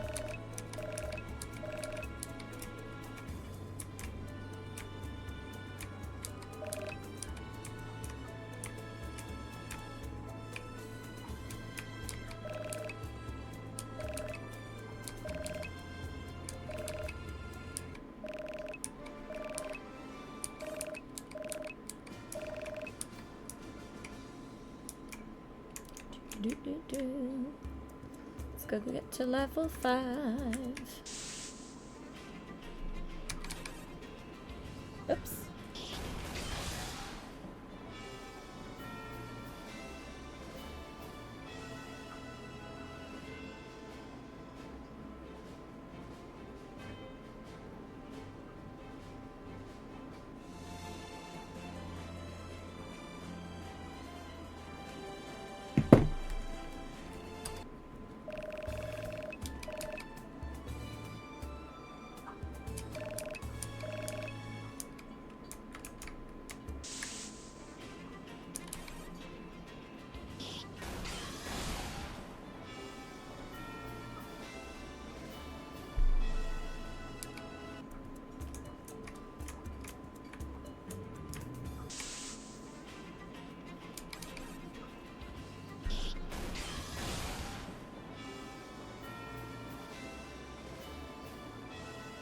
Uh-oh.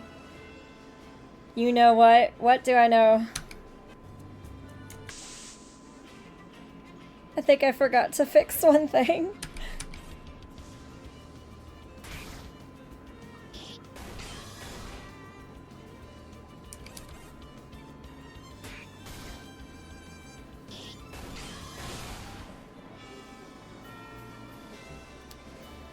The overworld text may appear after 10 monster kills.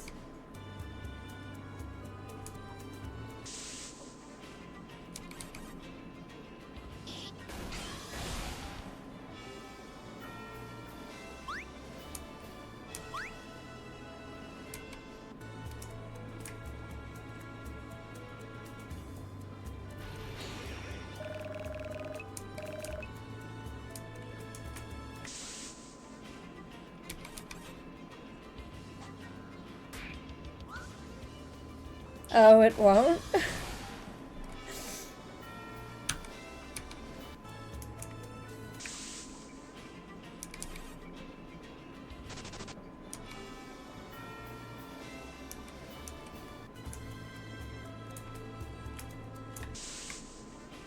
Not here, anyway.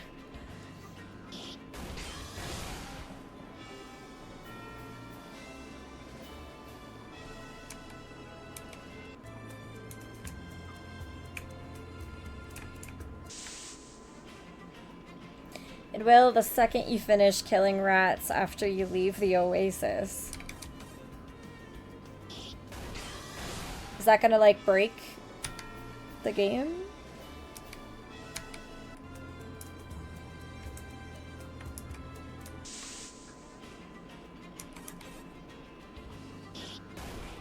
Nope, it's just test. Ah, it's just text, luckily. Okay, cool. The actual part that got broken is fixed. Sounds good.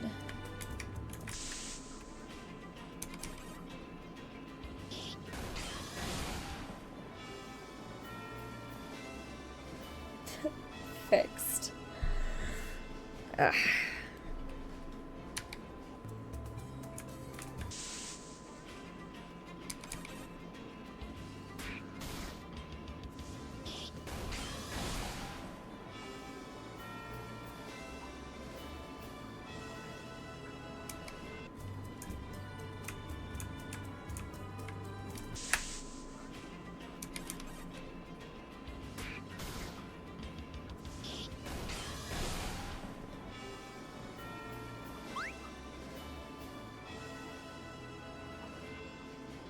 I defo need to make some bestiary related quests.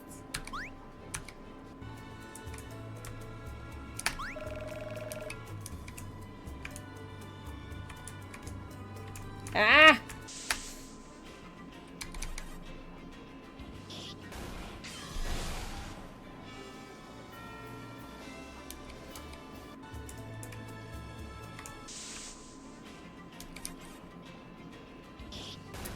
It's a whole feature that I have zero emphasis on.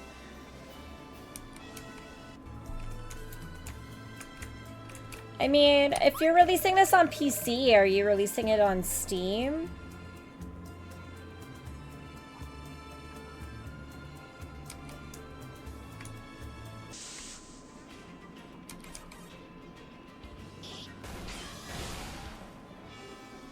I plan to do Steam and Android. You can make it like an achievement then.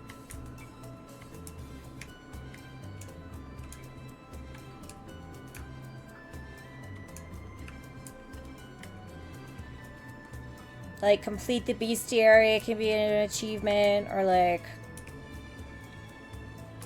kill 10 of each animal can be an achievement or something like that. Completionists will want to complete the bestiary no matter what, but if you want to put like more emphasis on it, you can do it with achievements.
Ah!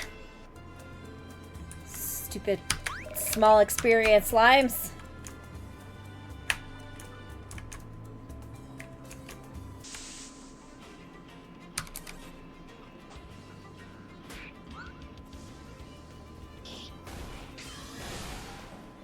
Kill rats or bats, yeah.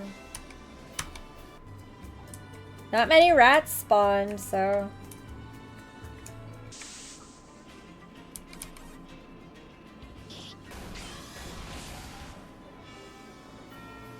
Or do quests for XP. I'd rather do the quests, well... I basically want the XP for, like, the party.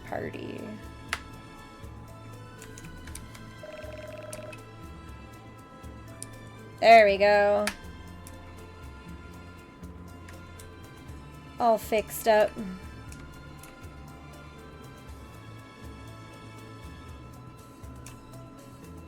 Although it looks like all the monsters disappeared.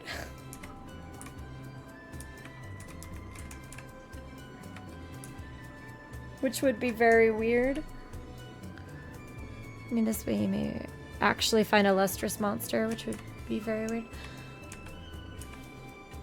Oh, there they are. Found you guys.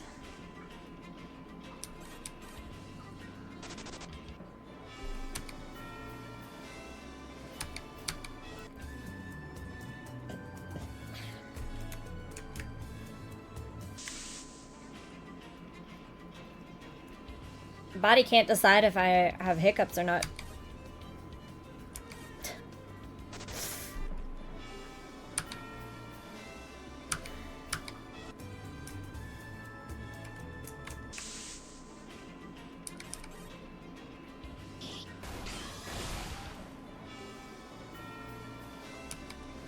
Oh my god!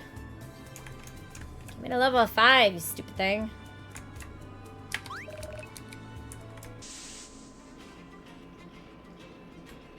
I will reduce the scurry rate.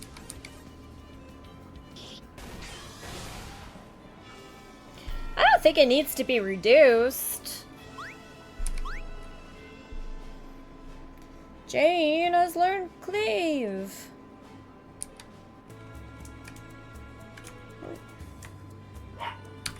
Like, it's frustrating, but it's not like throw my keyboard at the wall frustrating.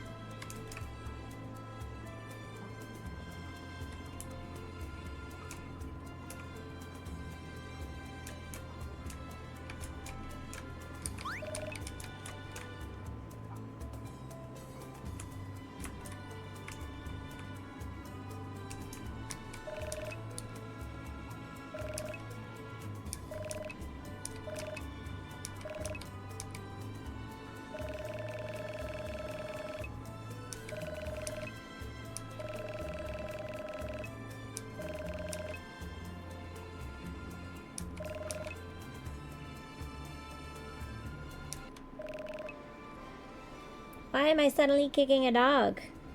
Hi, sweetheart. What's up?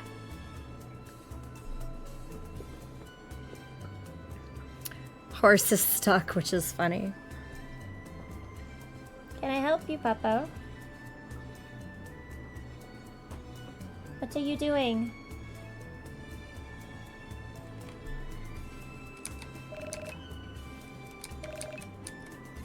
To the oasis!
Hi, Jane, as she leaves the frame. Not the best timing.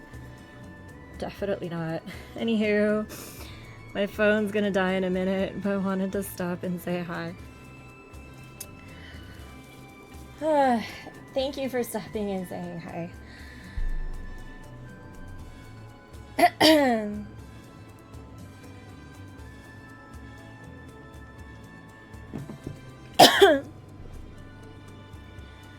No, my neighbors just started smoking. Which, as some people on this channel know, I'm allergic to.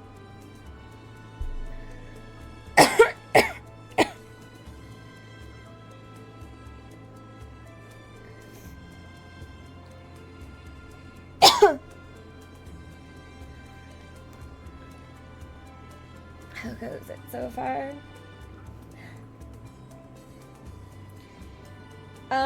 Good.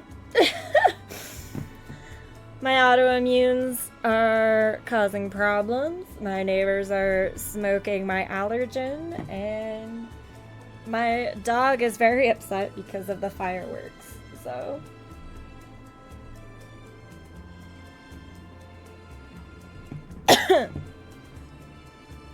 yay.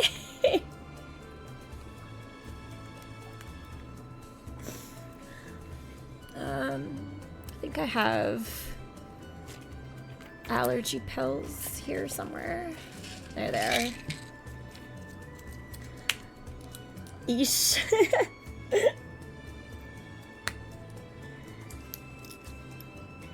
We're doing this stream come hell or high water.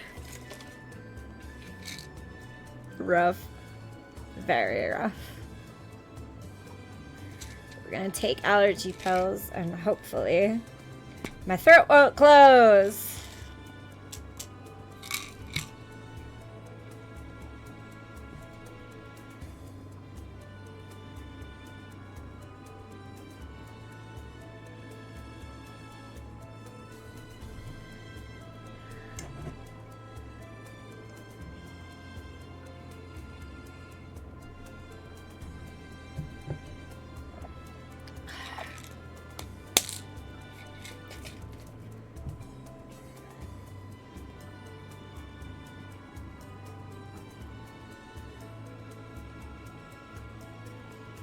Sorry, I'm getting texted too.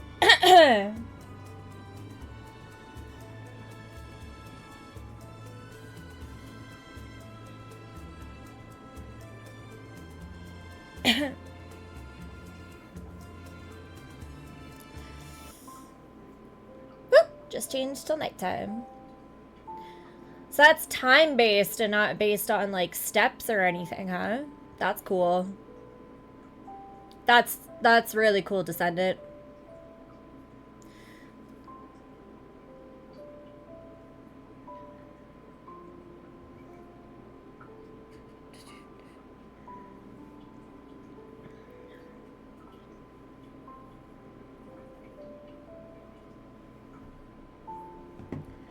Sorry, I'm trying not to blow my nose, like, on stream, but the allergies is making it hard.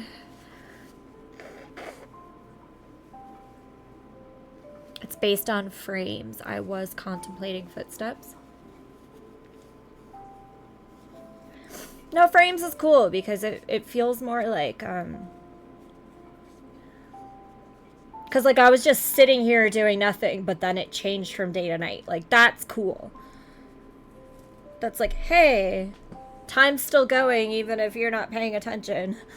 Sorry,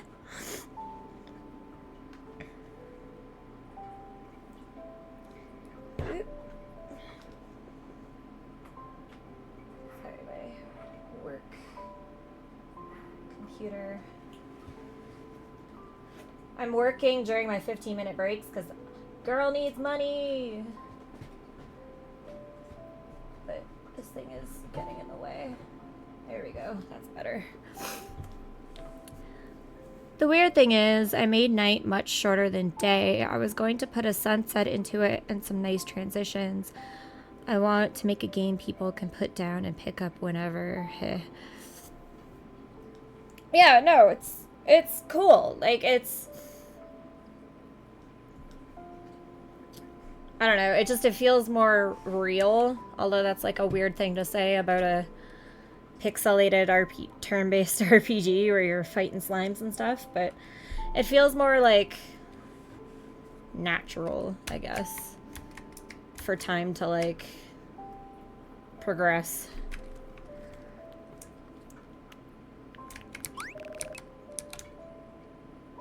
It's a cool feature. I like that. Yeah, I feel that.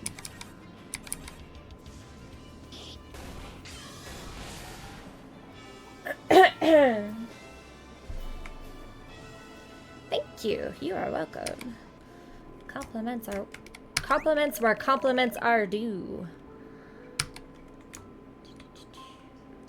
Hello, horseman. You got unstuck, did you?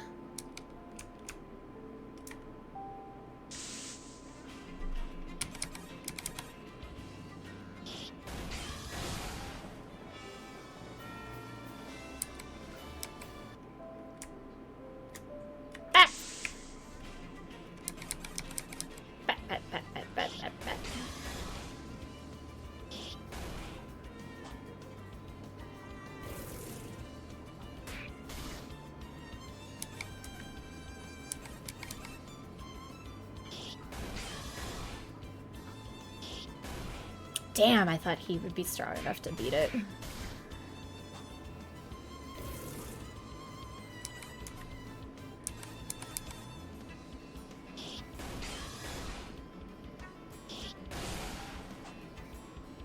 Shit! Do I have revives on me? No.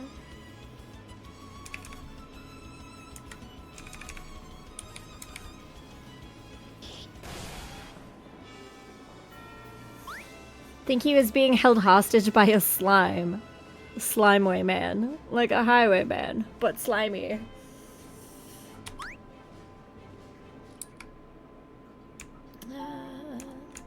Does this tent have a bed in it? It does, but we can't get to it. But we'll take the coin box.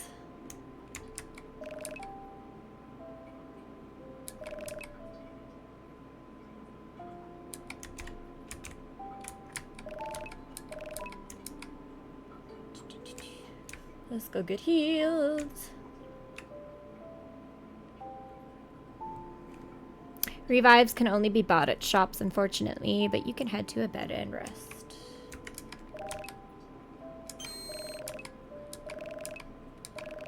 Now, did that count as reviving me? It did. Okay, cool.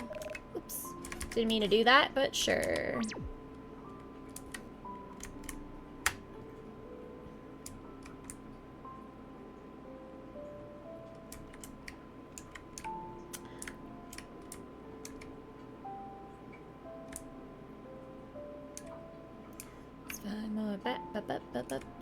Bats. Or an item. It does feel weird that, like, sometimes when I walk outside, the monsters take a while to, like, pop up like that. It feels like I shouldn't be able to see them do that.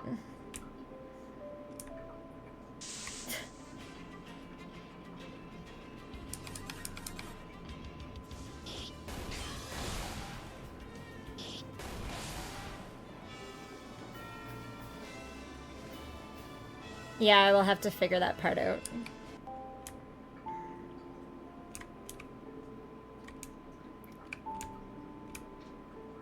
Like, maybe just have it that they spawn whenever you enter a tent. Like, max the amount of monsters that can be on a map and then spawn them whenever you enter a building so that when you leave the building, they're there already. And then if you defeat all of them, you have to enter another building to get more to come. There are sometimes conflicts when they're spawning, like they all go on timer together.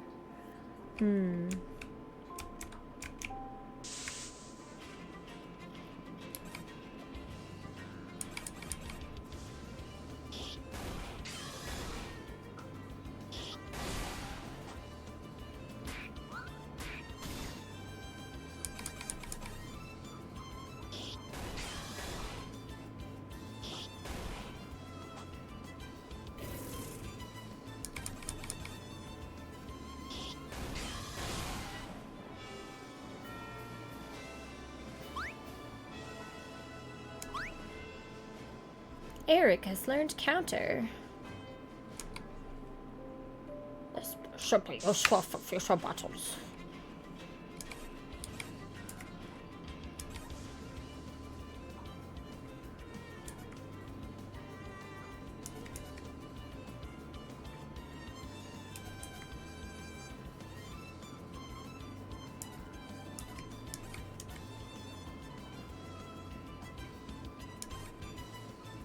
So I am assuming you would have to do provoke first.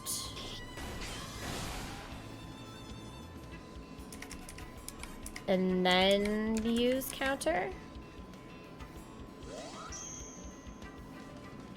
Oh, except he just waited! Ew.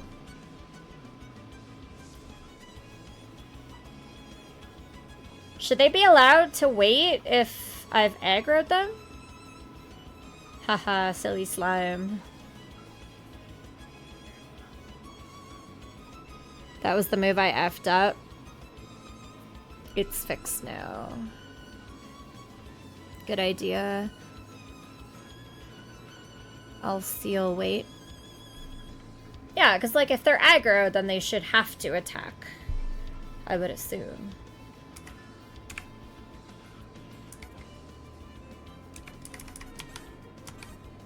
Oh, I don't have MP left. Well, guess we can't test it.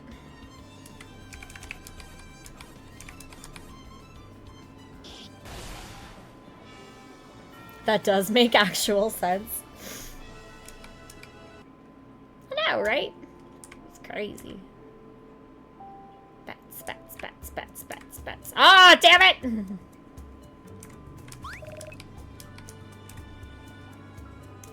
Stupid daytime. It also feels like the item rate is still probably too high.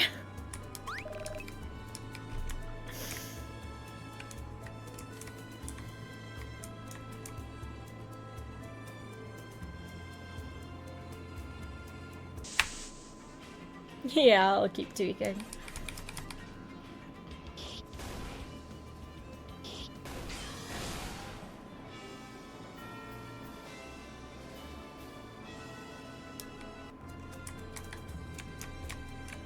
Get over here, you rat.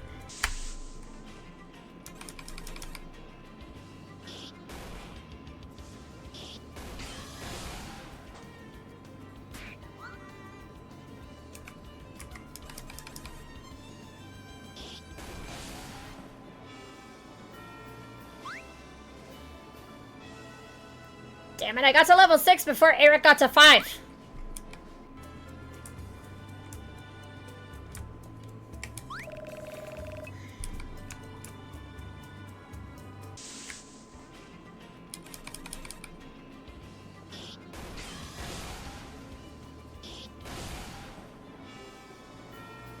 Eric be chillin'.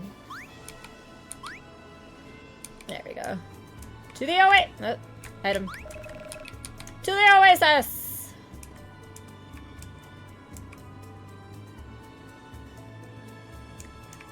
I guess we can do the coin thing first. To the coin box, and then to the... Oh, no, wait, but we get a new character at the oasis. Let's save his quest experience for when we have a full party. Oh my god, items everywhere.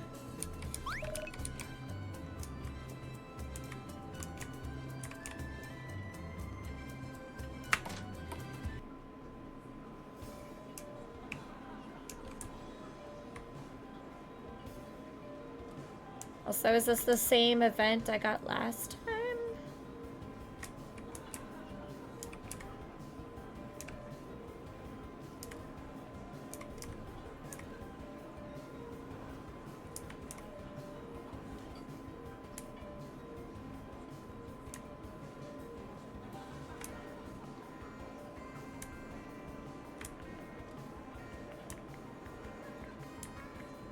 Nah, this is just normal Oasis ambiance.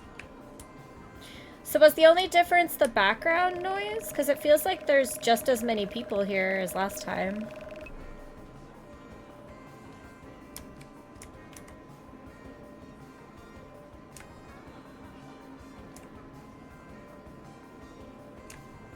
Oh, I guess the stage is clear. There was an actual crowd drop, right? Okay.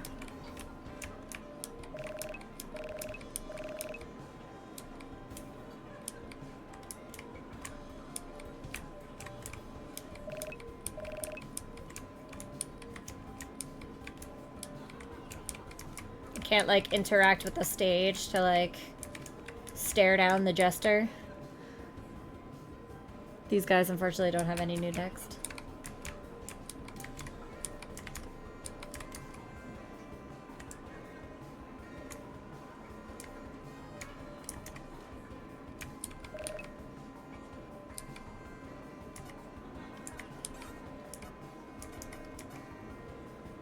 Ah, these are expensive. Fine. Now I'll be updating the stage events at some point to be doing things. I wanted the jester to reel off very bad dad jokes.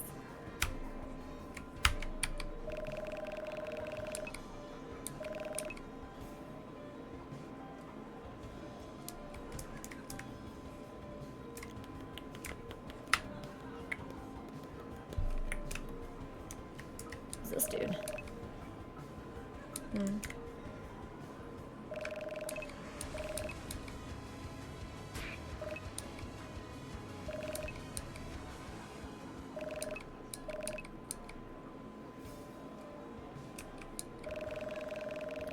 Tilde!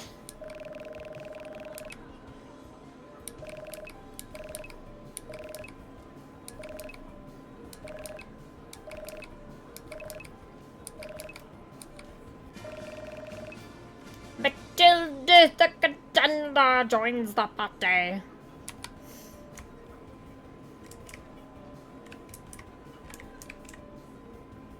Did you remember to code an exit to this?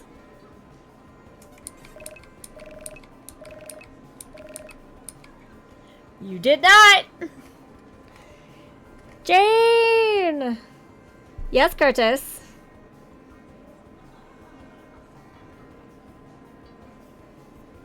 Did you find a phone charger?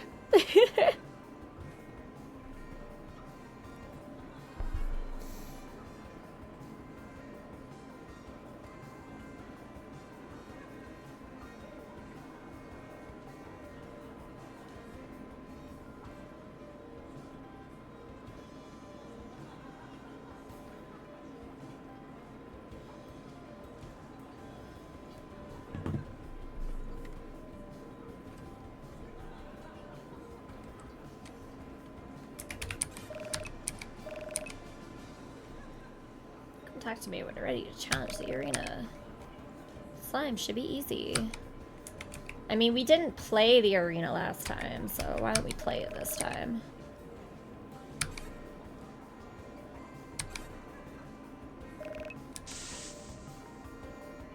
Oh, so it's my full party. Although my party looks tiny. Teeny tiny.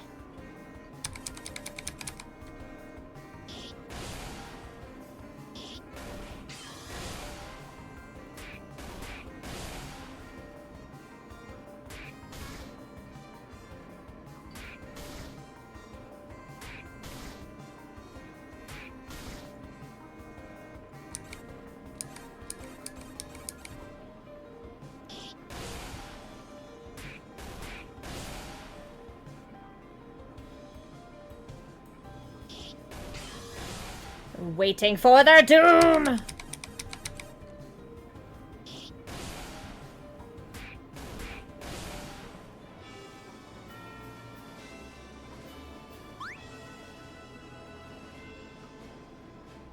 Eight slime tokens. What do I use slime tokens for? Let's go talk to this chick. You may exchange your arena tokens for monster hearts. Ah, so you have to kill 100 to get a slime heart. Gotcha.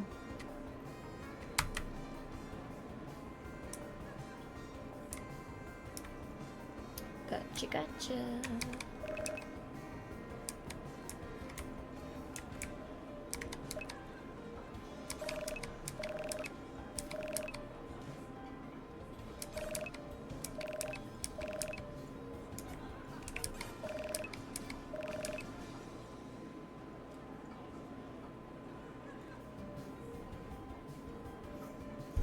It does still feel weird to be able to fix it to the rifle when the rifleman's not in the party yet.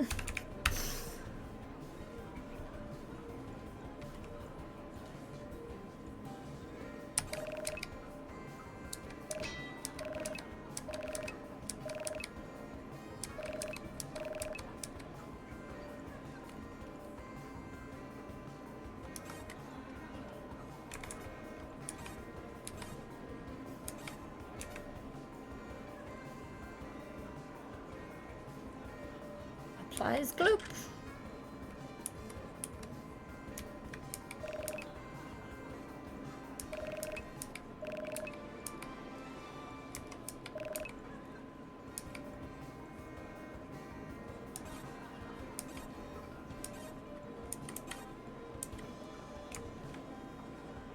Yeah, I will hide that.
So he can equip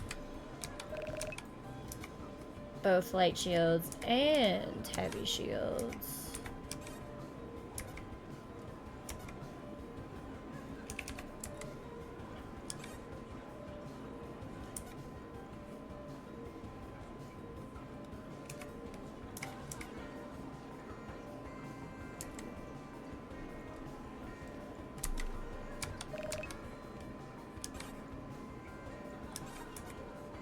So I'll throw this on him for now, because it's what I can afford right off the bat.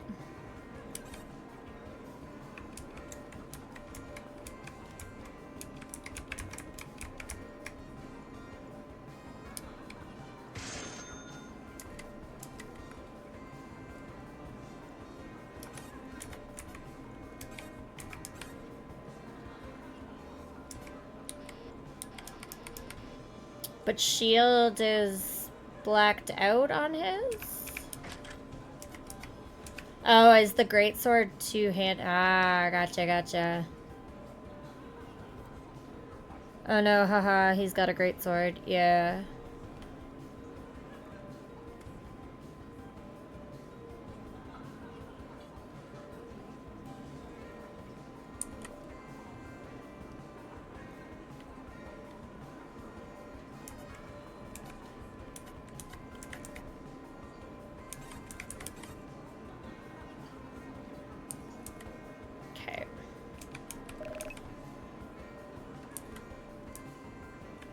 Who do I sell things to, though?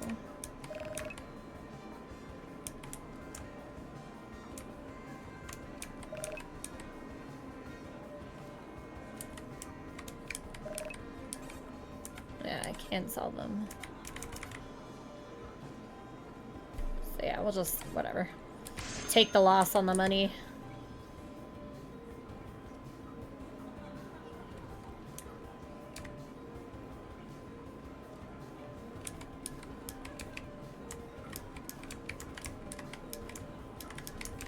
People don't talk. Oh, this guy does.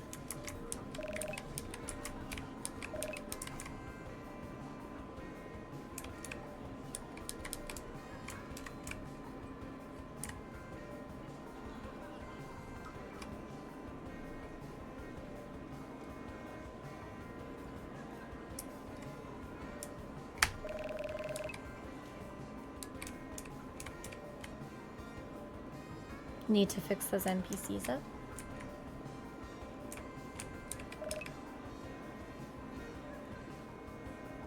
There you Guardian Grog last time, so let's go with Oasis Spring.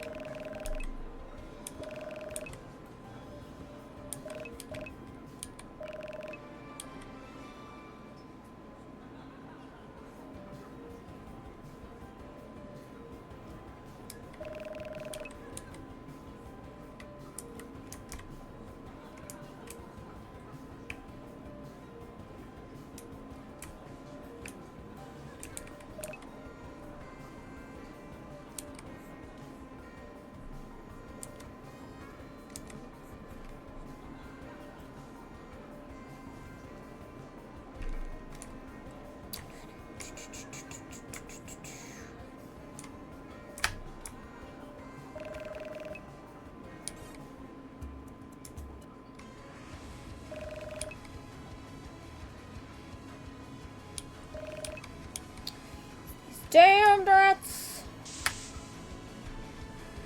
Oh, apparently it's an ad break. Whoopsie. This is where we may encounter the text bug. Gotcha. Oh, shit.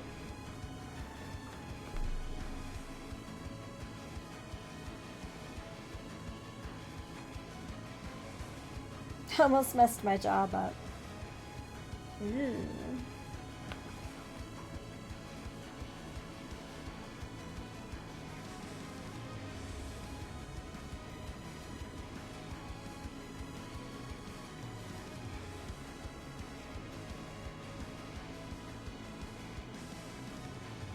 That ad break saved my life!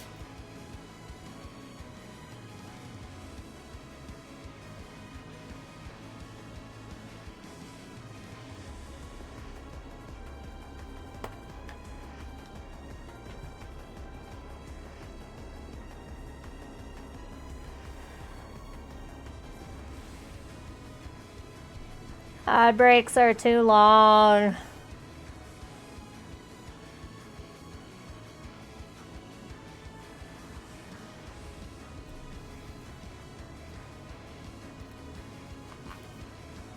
Yeah. What's going on here? I'll be back in a minute then.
Fan in my face.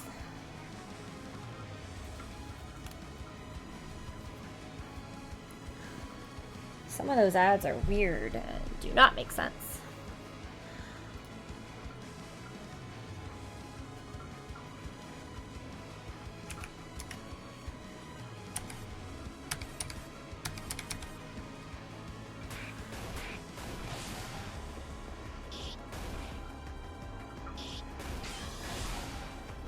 I'm gonna see if I can angle this down a bit without cutting off the postcards. Kinda.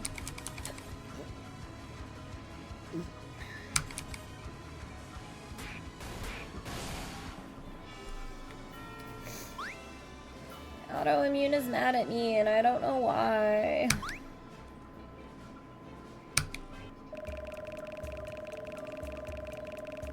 These damn monsters are attacking more and more frequently. Maybe there's something we could do to assist. Captain of the settlement is in a tent to the east. If you speak to him, he might have some ideas. Commander. I will speak to him. Thank you, guardsman. Let's get going then. And then immediately, phew, that should be enough. Let's head back to the captain.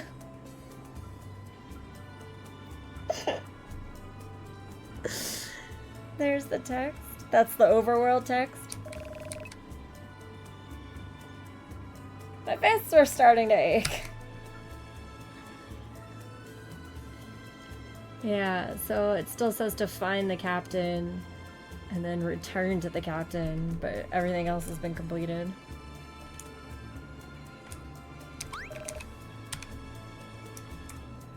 Oh, and it looks like the horse is stuck again.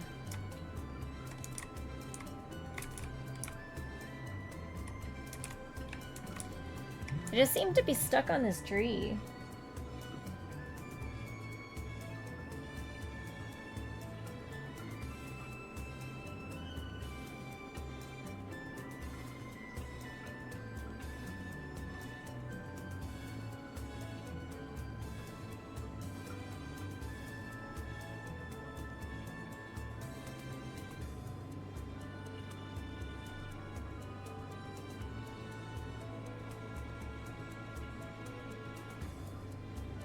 Getting texts. Who texts somebody at 3 in the morning?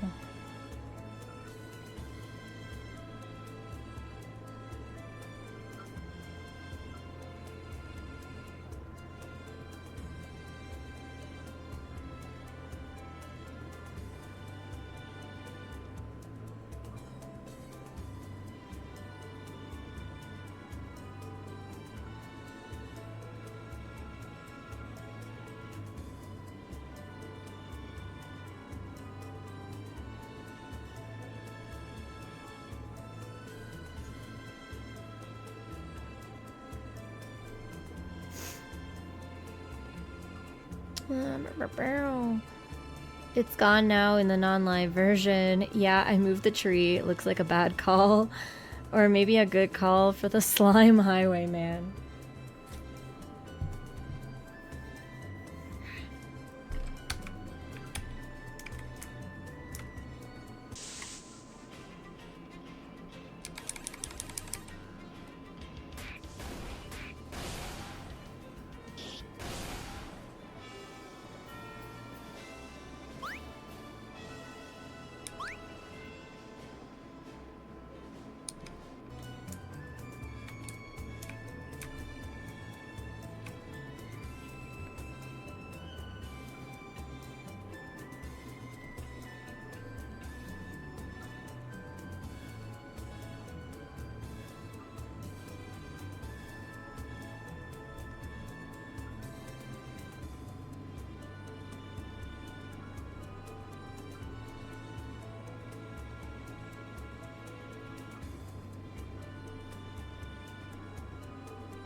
Manda Eric in the flesh. Well met.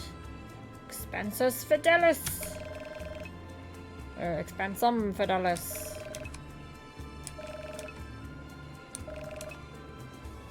The guards seem to be struggling with monster attacks. We just assisted with a giant rat pack outside of the oasis. Yes, it definitely feels as though the monsters are ramping up attacks. It may be a while before any newly requisitioned guard are mobilized.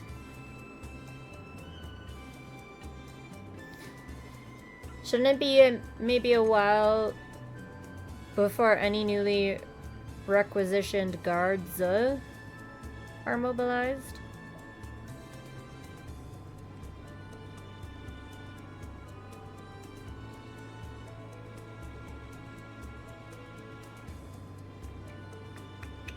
The golem expands the way it is at the moment. We're always happy to help where we can. I have an idea. I have a request of you to thin out the herd, so to speak. I use guard plural sometimes, but that might be a British armyism.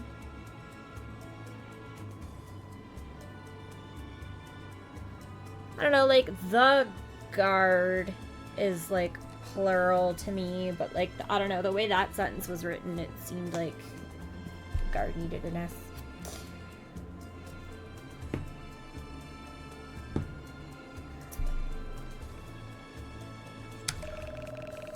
There's too many of all monsters at the moment. Any encounter will do, or any encounters will do. You will, of course, be compensated for your time. Sounds good. We'll get going. We're already done. Except it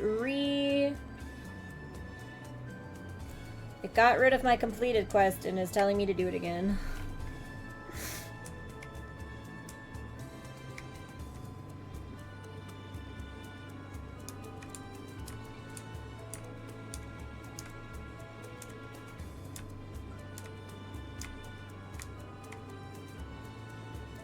So I fixed everything except the text, basically.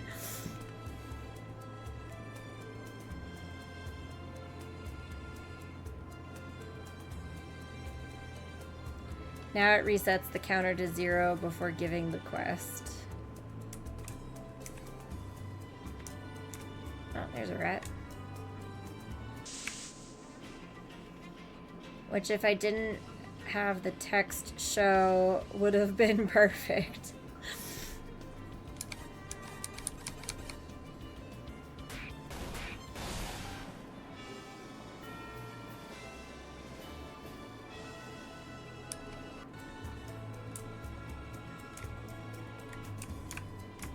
Here.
levels.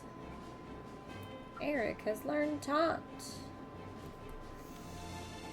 I just realized the text won't proc.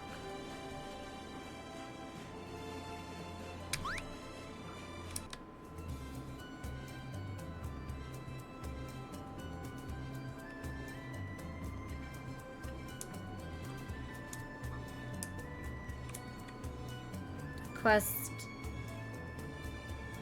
will be able to be completed. It just won't tell you when. Gotcha. Okay.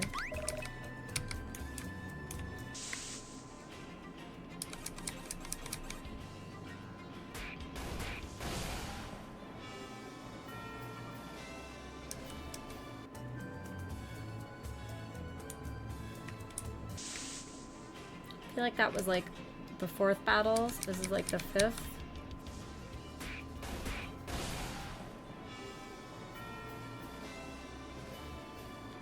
Which is why I put the text in. Forgot why I did it for a moment.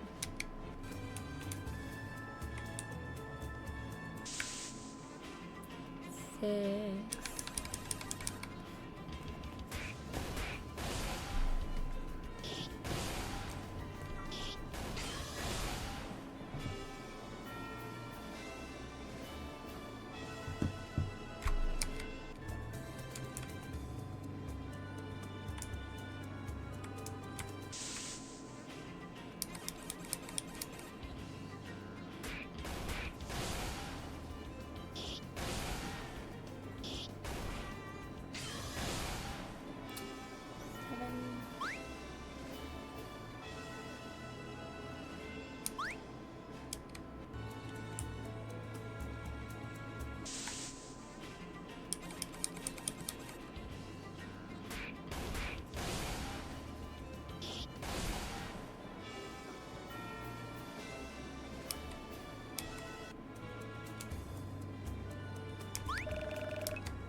I lost track. I stopped counting.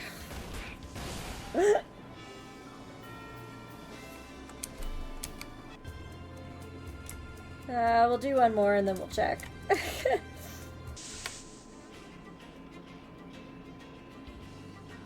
Rat hot!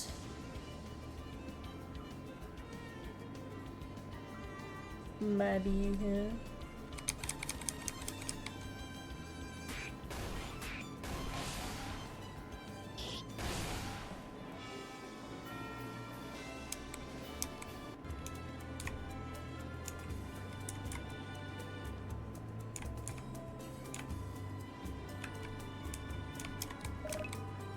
Yeah, there you go.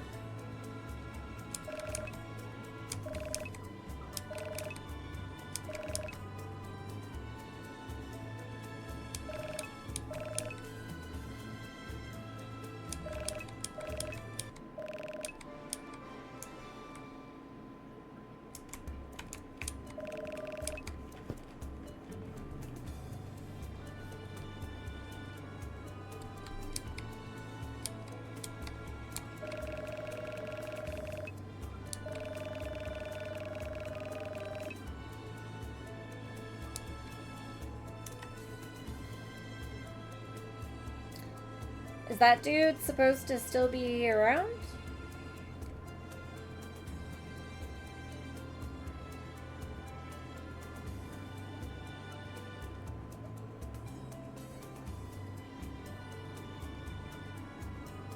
Yeah, he just literally walks to the oasis. Yeah, but I thought the oasis quest was what triggered him.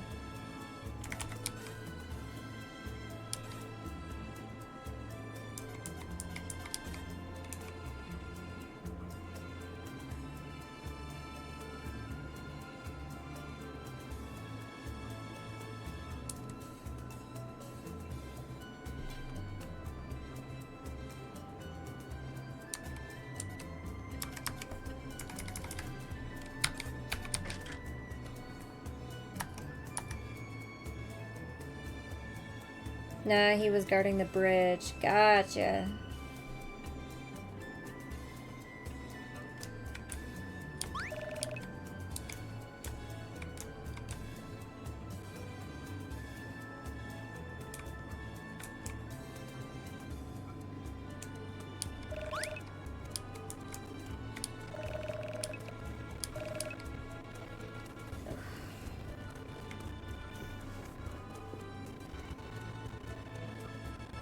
Trying to find a position where my autoimmune doesn't hurt.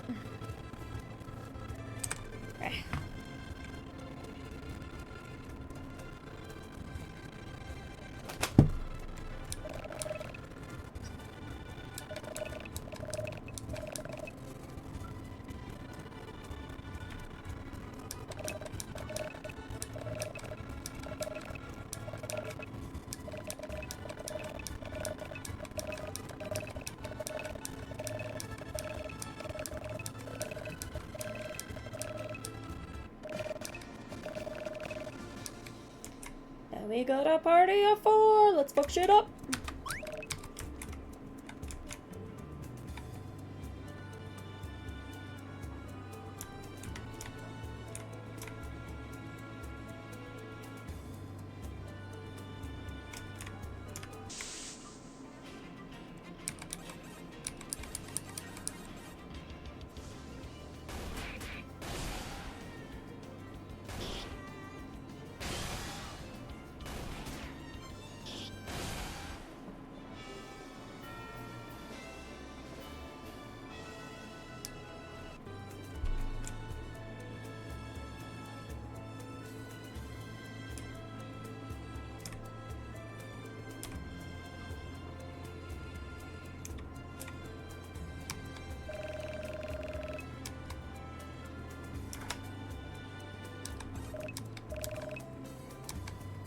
Hey, he stayed.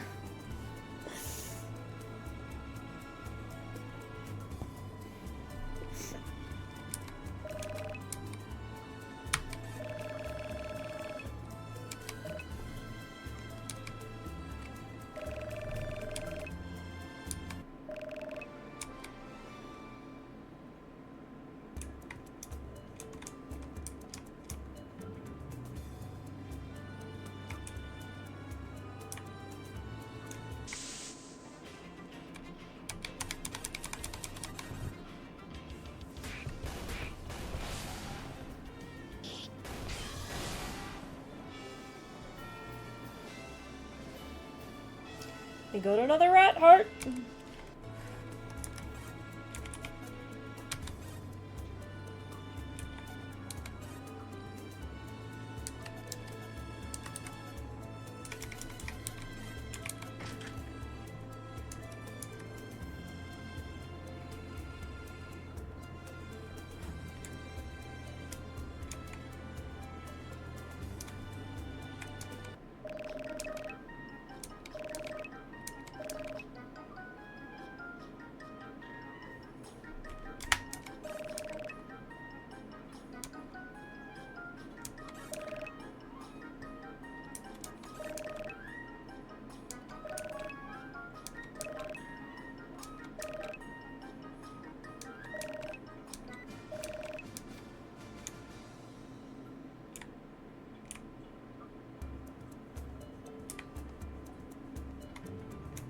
I think we're still not at 8 though, right?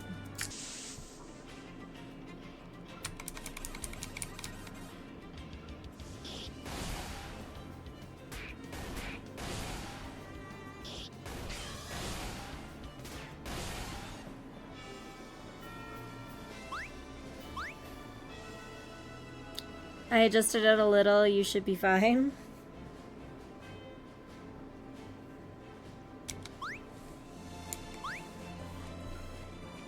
Isabel learned rapid fire.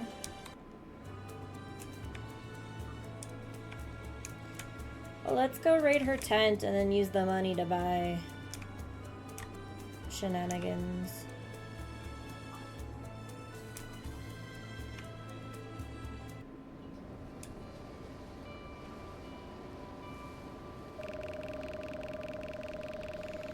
must be around here somewhere. We must be careful. The monsters are dangerous here. They've not met me. We'll have a look around. Where was the tent again? It's set up in to the west. Let's get a move on.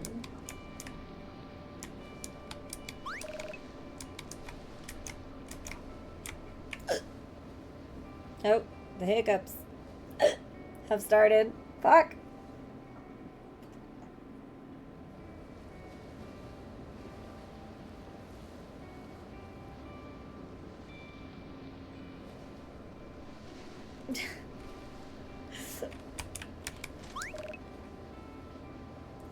Five potions, 5 antidotes, 5 elixirs, 500 gil. Also, I'm calling it gil because that's like what my brain is programmed to. I don't even remember what RPG that's from, but gold, gil, G's, whatever you want to call it.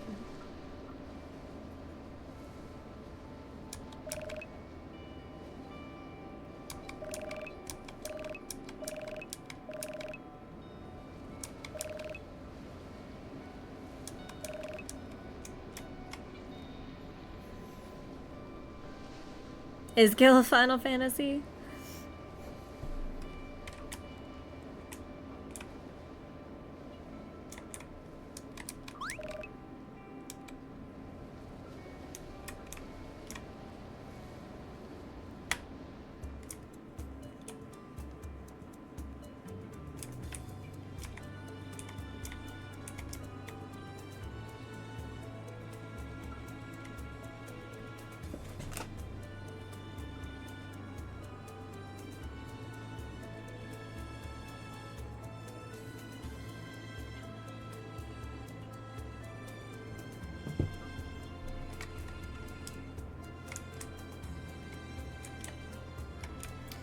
Actually, let's save this first.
my headphones go? Right.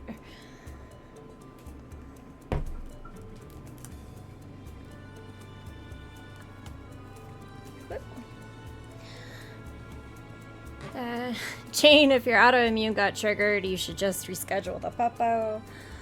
Perfectly fine to rest up. So, okay. Is there a way to, like... Well, I'll just do this.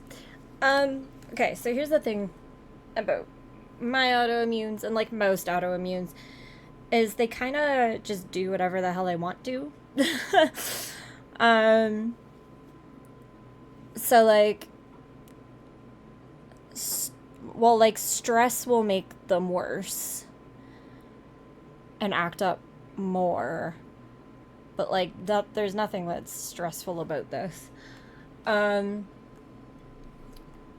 like, it's not like yeah, we could reschedule or whatever, but if I wasn't streaming right now, I mean, I wouldn't be able to go to sleep anyway, because my autoimmune would keep me awake.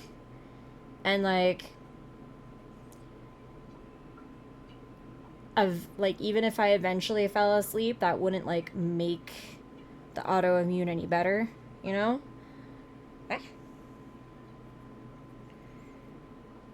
It's just like, why did it decide to act up today? Literally might have been that it didn't like the fact that I ate pasta last night for dinner, kind of thing, and now it's bugging me. So like, even if I wasn't streaming, I'd still be awake and dealing with the autoimmune. It's just, I feel bad that I'd have to like mute the stream occasionally, because like, I don't want you guys to hear me dealing with my autoimmune. That would be nasty. It's like, I don't know. Like, I'm awake and dealing with it no matter what. So I think I would rather be playing games than just like laying down and focusing on it.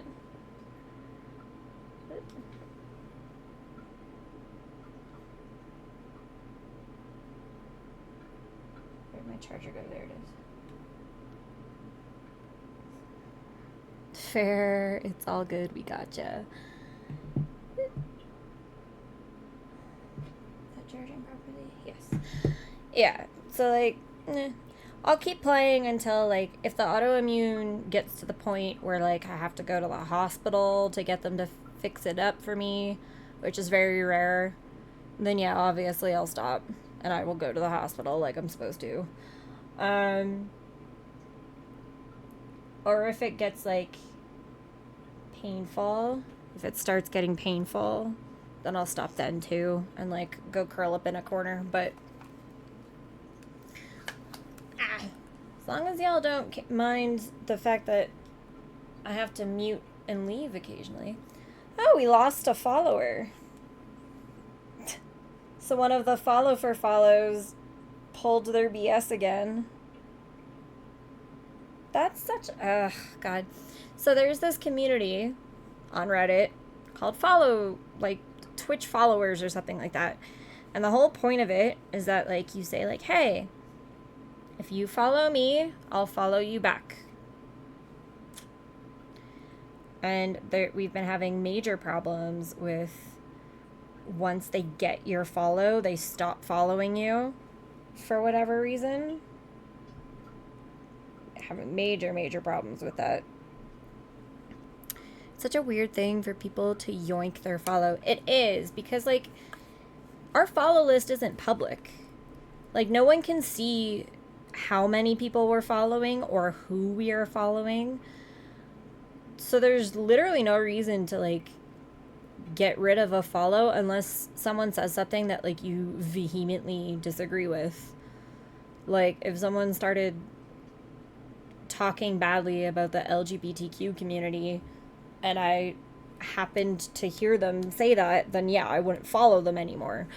But like, outside of that, there's no there's no reason to, like, take your follow back other than to just be kind of an asshole. So we're constantly double checking our follows list because we follow everyone who follows us.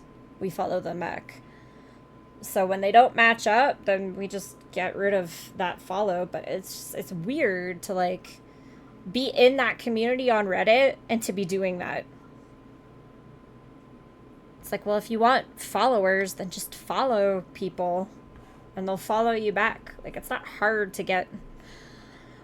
Anyway, so stupid. Super strange. Yeah, it's happened a couple times and, like, we've done a few rants about it, but it's just odd to keep encountering. Wait, no, we were gonna go buy equipment first.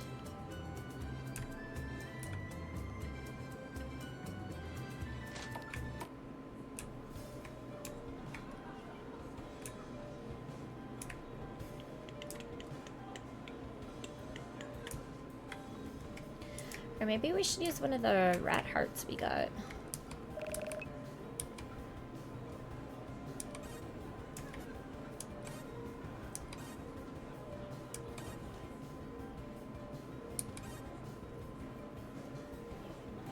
Because it still increases our agility. If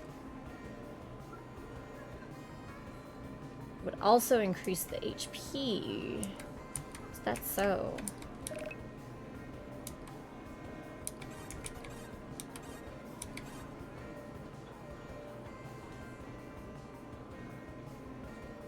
So we have to unequip everything, I assume?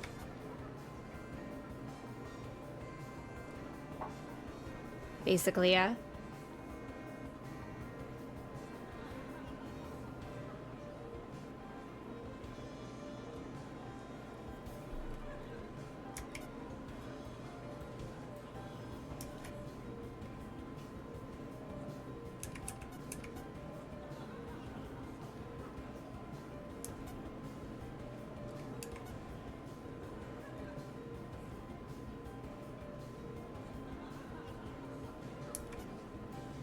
Is it supposed to be doing this? Can also do armor as well. Because, like...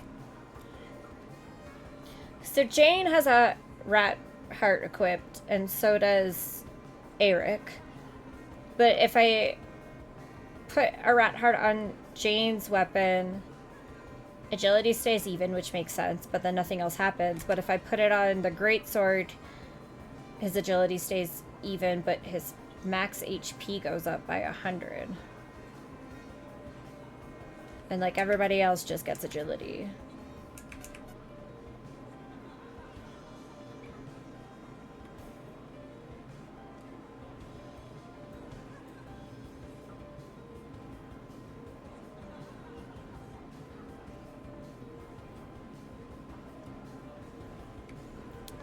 Yeah, I'm still working the stats.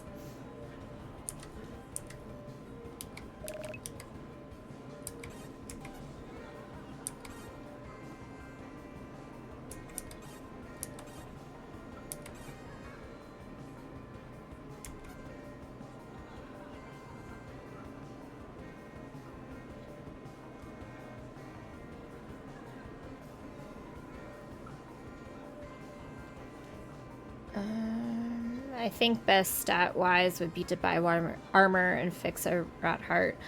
Because if I remember correctly, the armor gives HP defense and agility. I mean, it seems to, like, be giving luck. Luck, agility, and defense.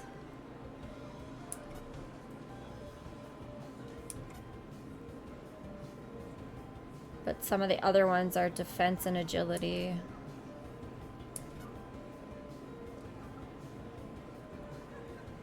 That's HP and defense. Okay, well, we have 2,800, so, plus HP plus 29 defense.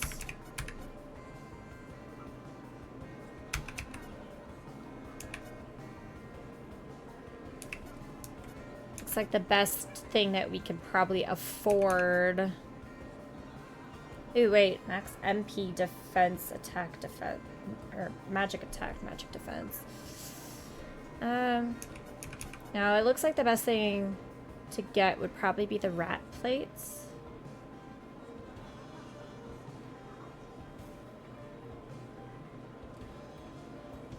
Yeah. You can do literally whatever you want, though. Admittedly, I can't remember because I've made tons of stuff since the rat stuff. No, I'm assuming, like, the armor will be around $1,000. So I'm hoping we can afford the rat plates.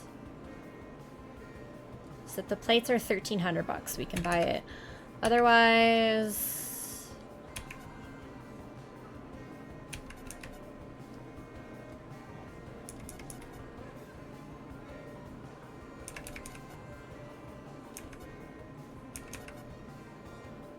Otherwise, the robe.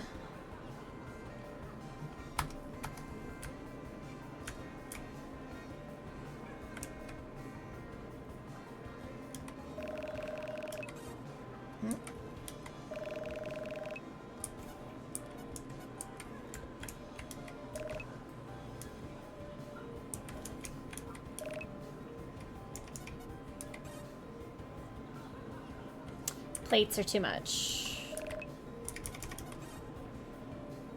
But we can buy the robe.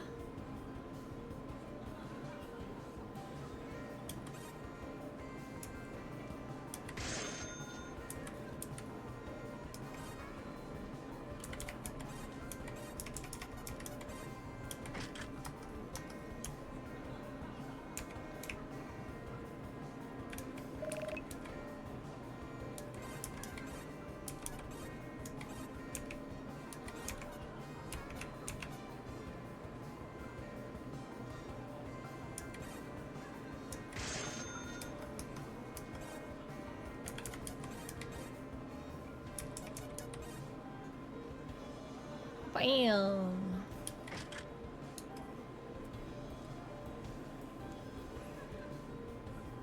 Got the guys the wrong way around. I need to change the background.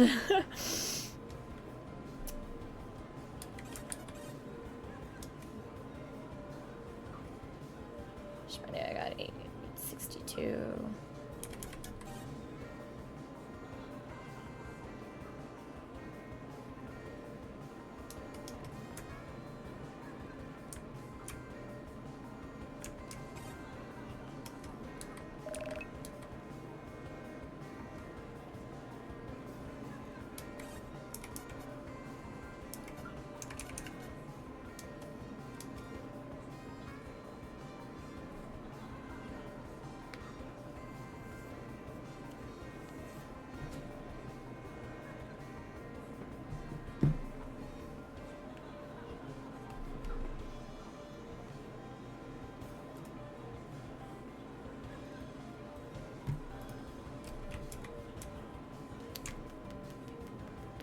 Let's go save a slime's wife.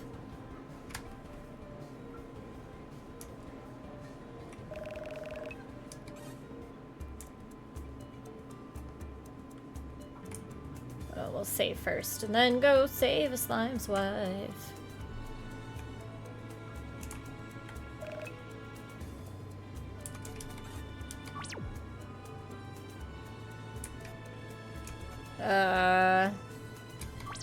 There we go. That was weird. You can turn in the arena quest.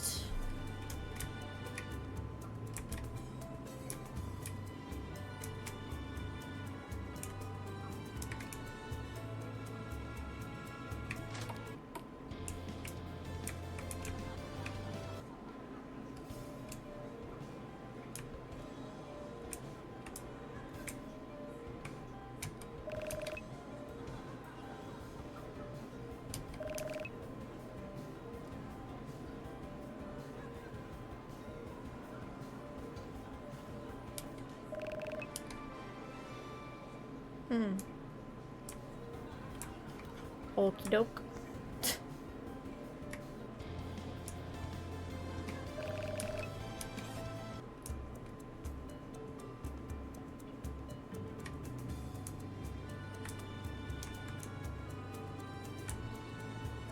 Alright, you bastards.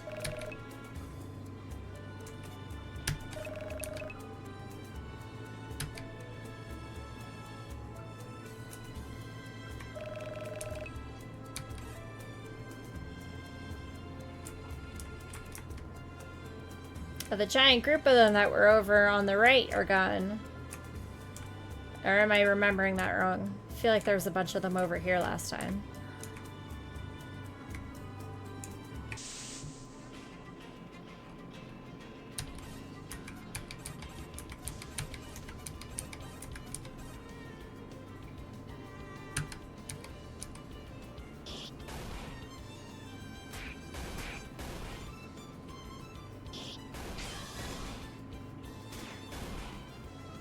Damn it!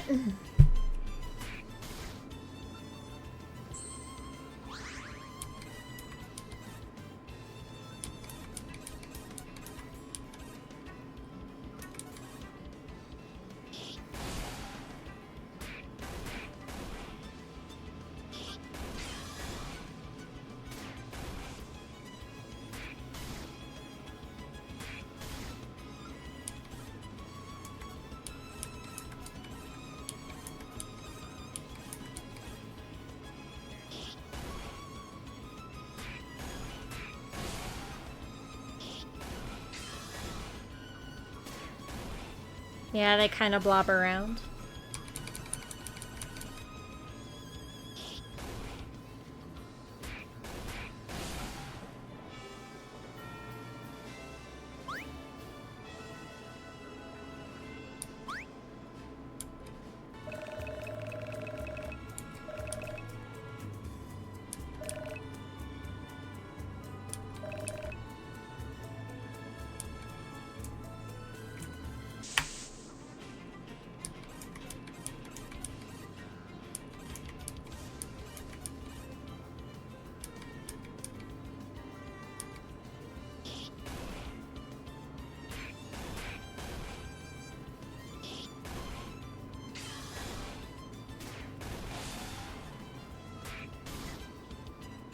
Oh, God.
Isabel learned mortar. Now, well, first of all, okay, so you don't like come back with 1 HP after a battle. Forgot to check that earlier.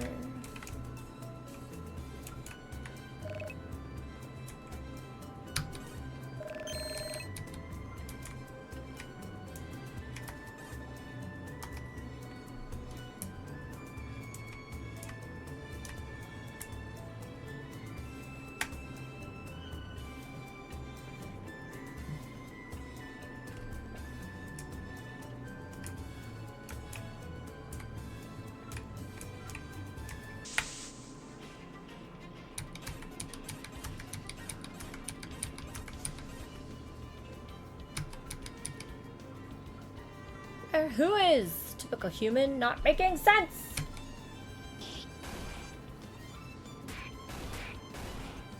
Is the blue blob evil? Is he making me just kill all the red blobs for no reason?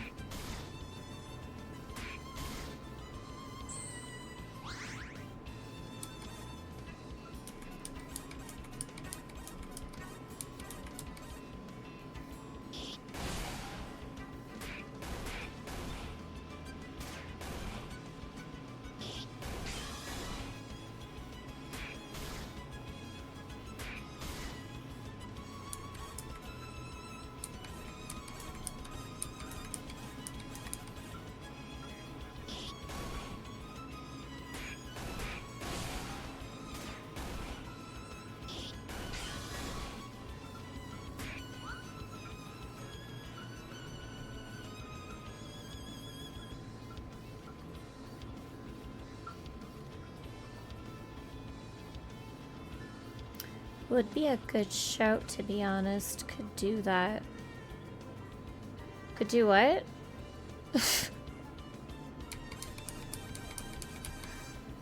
The 1 HP? I don't know. I've seen it done both ways. I was just seeing which one your game was. Like, it makes it harder if, like, you have to have an item to revive them. Or a spell or a bed to revive them. Also, the white bar is aggro.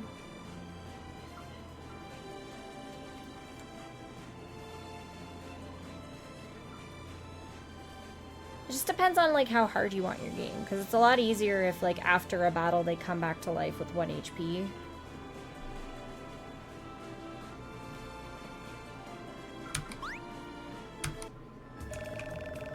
I don't know anything either. I'm sure we will find more information. Let's keep going. Let's wait until that slime's not next to us. There we go. Interrogation isn't working. We need to go heal again. I was wondering about that white bar. Is there like,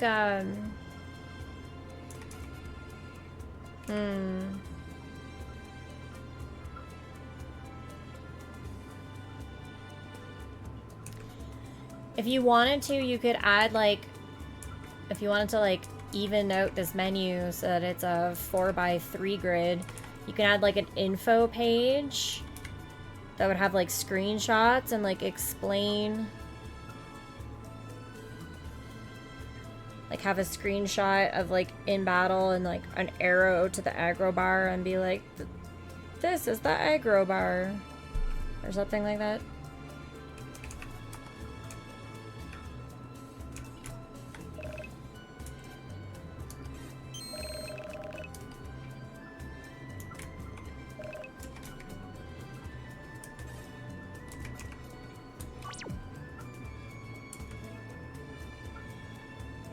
Yeah, that would be a good show.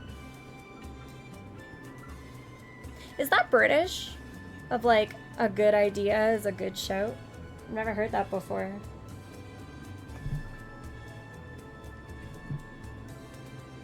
Oh, except you're like way further behind on me.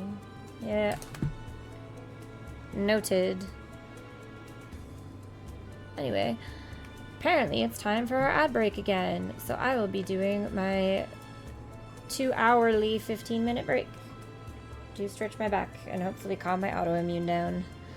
So we'll be back in 15. Ah.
minutes, I think.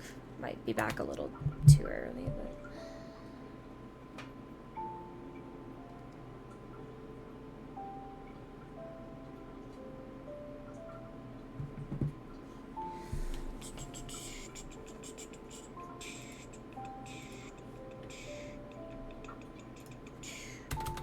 We are on hour 6 through 8.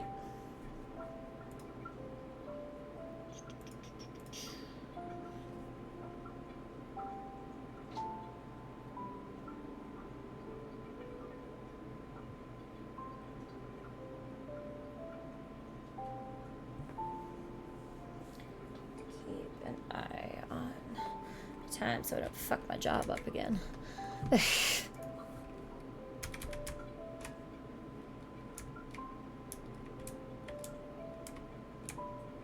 Actually, we just saved, right? Are we strong enough to battle these things yet?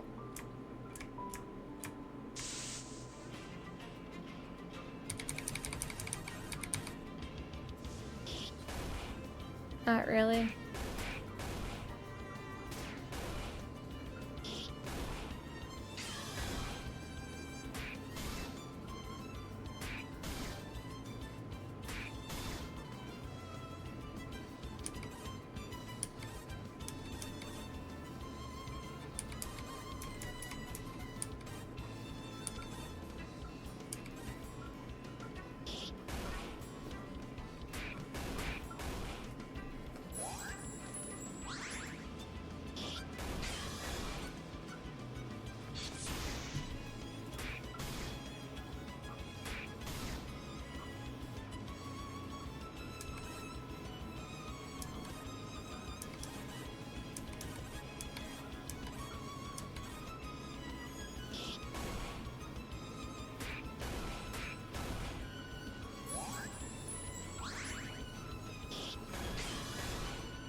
Paralysis.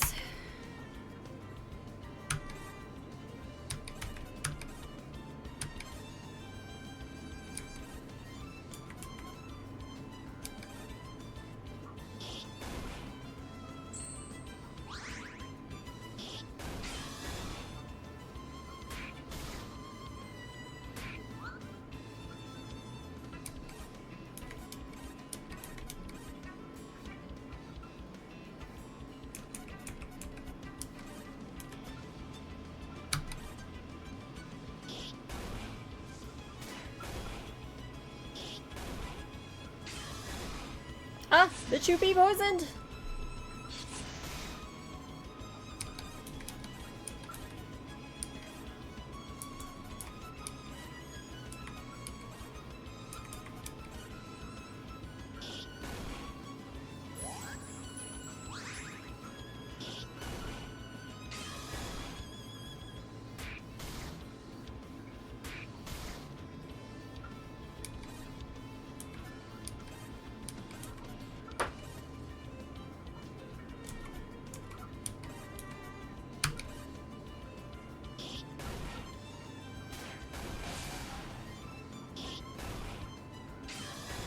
You be poisoned too!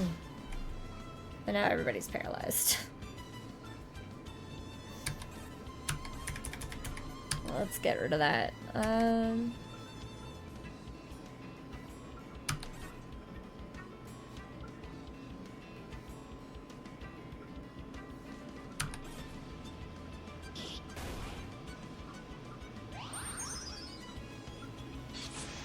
God damn it!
Oh, that was not worth it at all!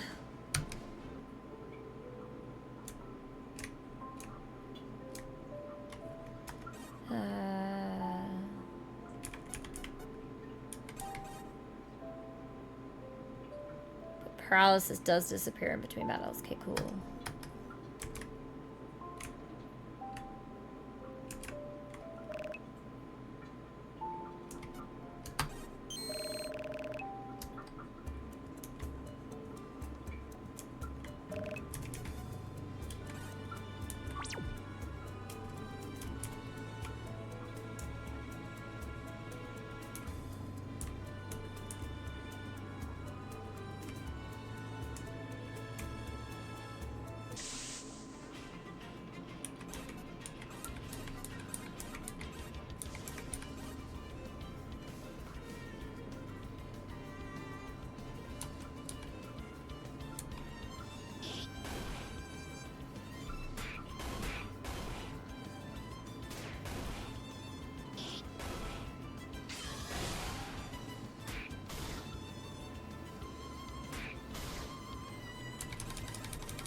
Hey, Peppers.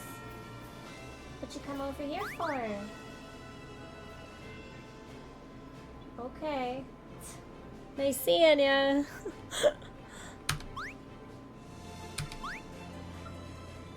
Isabel learned stun shot.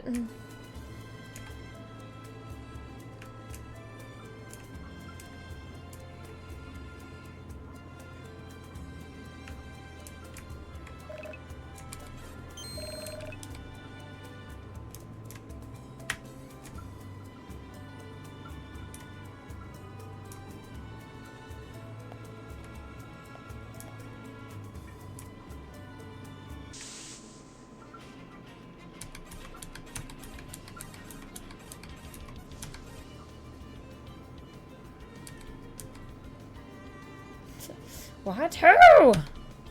The wife of the blue slime. No blue slimes here.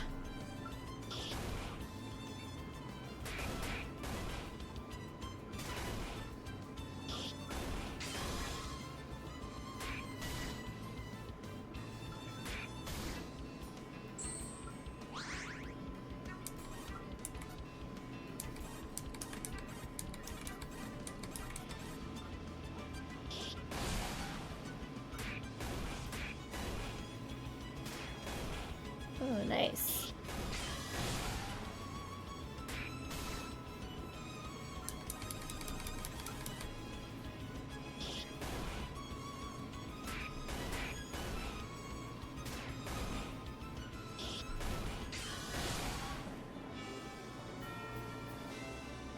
Slime Heart!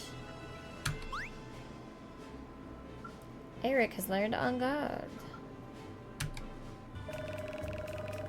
There's none left to talk to. We should speak to that blue slime again. Oh no! Something seems off. Was I right? Did I call it? First of all.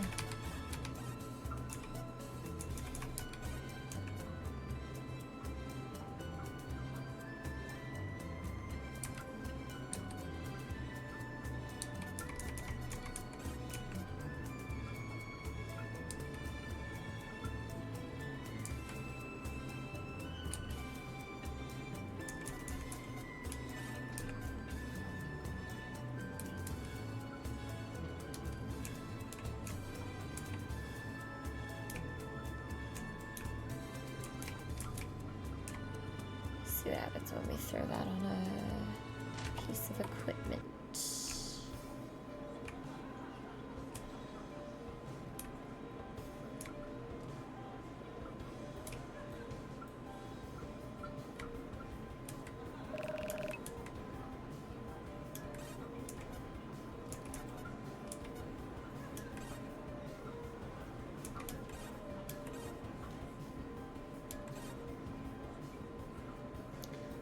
Agility.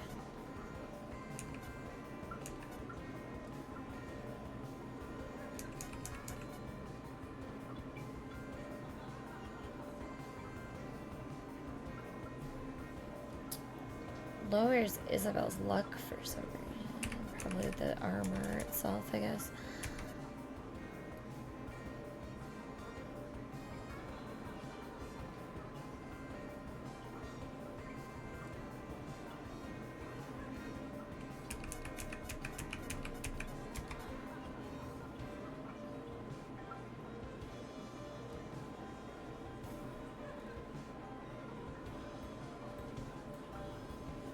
Really just raises agility.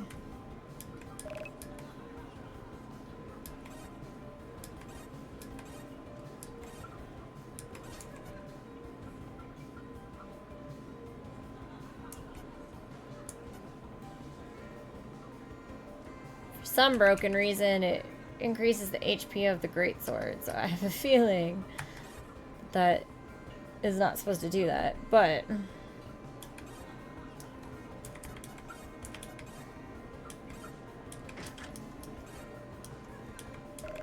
take advantage of it.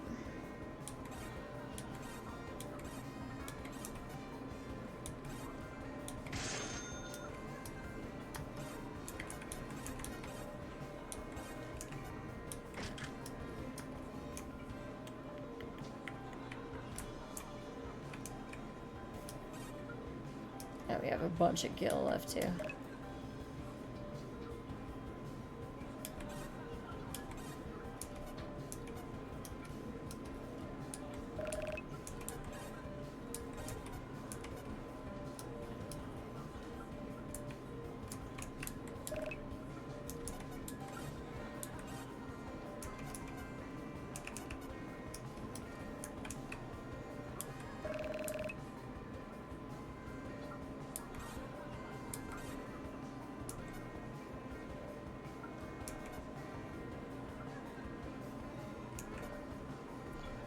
Plus 6 plus 10.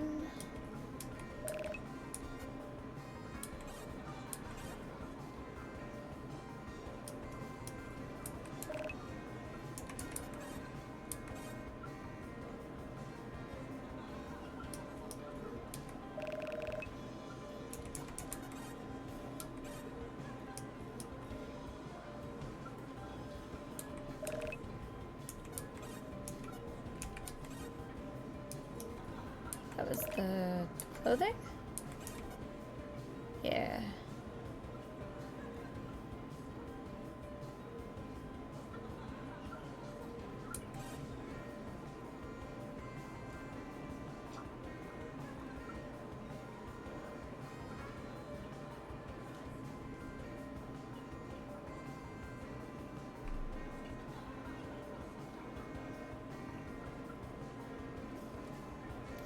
Also, I will say it's a little confusing where you have, like, owned 2367, yeah, but, like, change. I get your meaning, like, the change of what you have to what you're gonna get, but this is, like, confusing. Like, if this said cost 1999, and then this said, like, change, as in, like, or, like, you could keep it net, but I think change should say cost instead.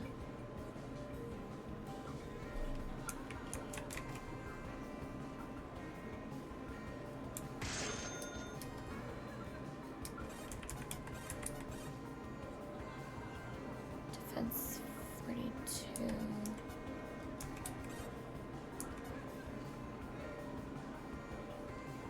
Defense and luck 42 and 38. 28 and 52. I mean, she has really low defense, so we'll put it on her.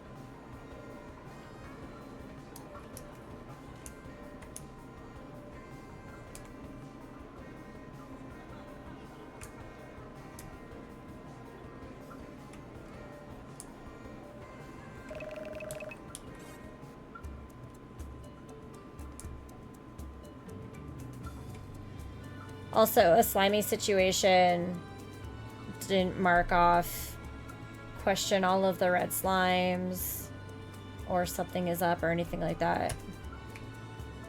Unless it's supposed to say question all of the red slimes, something is up, return to the blue slime.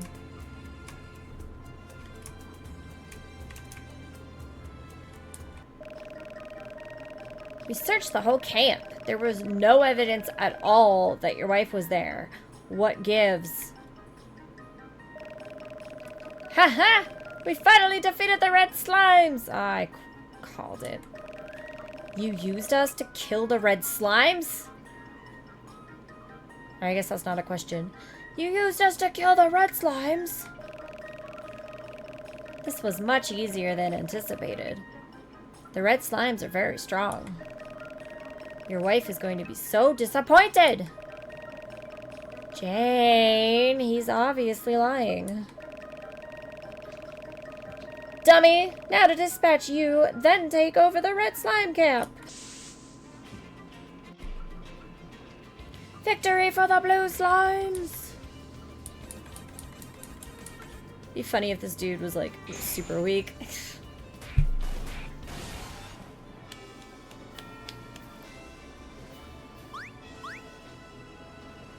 Ooh, he gave me a lustrous slime heart, though.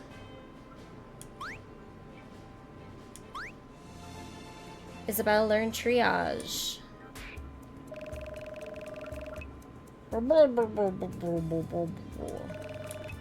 Well, I mean, what did you think would happen?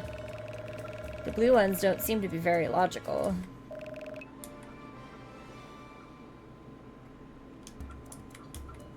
You can't, like, interact with him again or talk to him again. He's just, like, dead, I guess.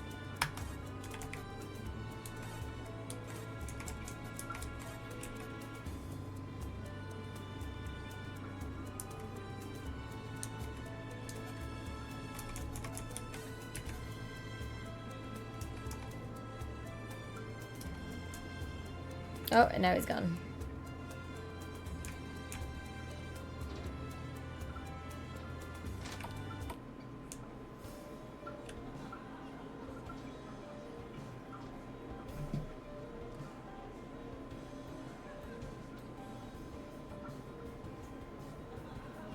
Make a note of the time on these so that I can message Descendant, because I don't think they're still here.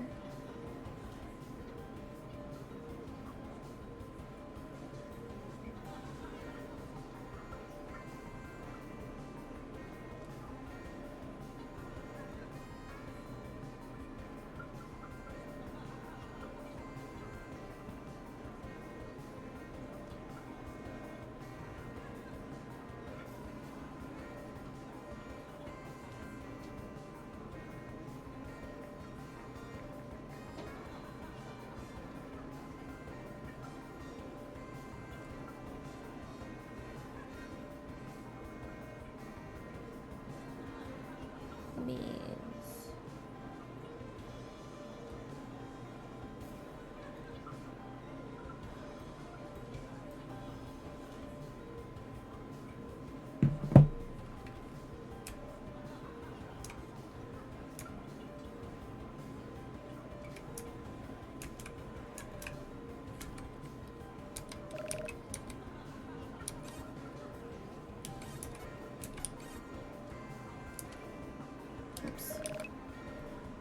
also, I wish there was like a way to like back out of the menus instead of closing them. Like if I accidentally hit giant rat here, be able to come back to this one and say slime.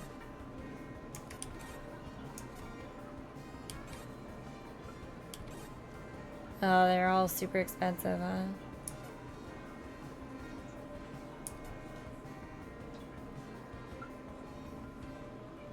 I mean, if they're all the same price, it feels like the type of thing to save for, like, super expensive armors.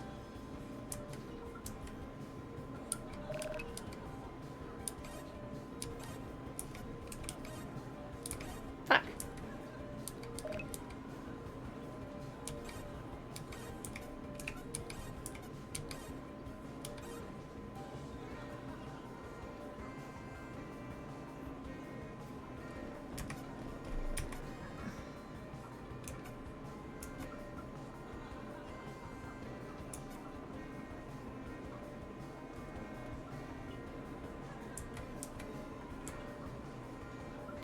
We'll just hold on to it for now since we don't have the monies.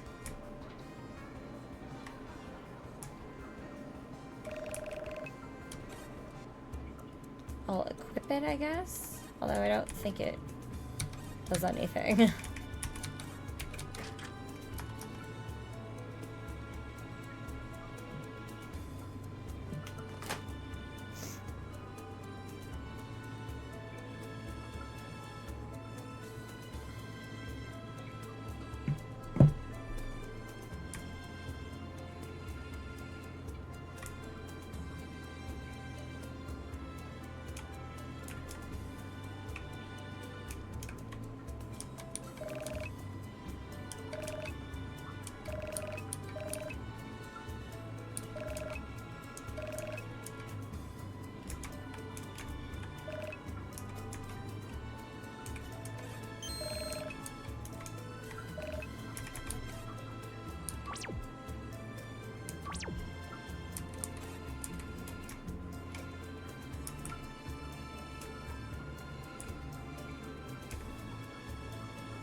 Like the access to the dev is up here somewhere.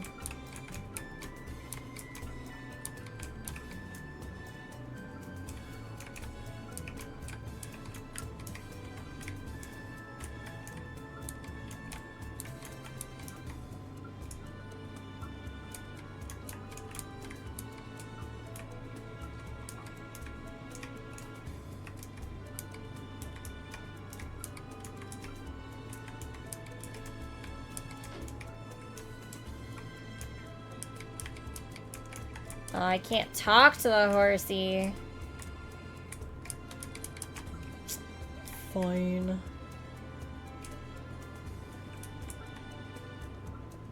I don't want to fight you. You guys aren't worth it.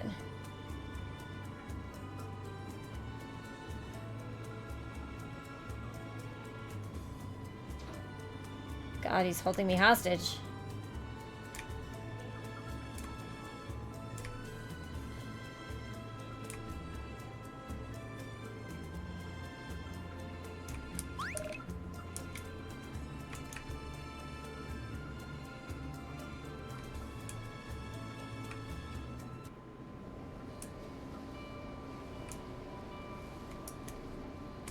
What are you, fellows?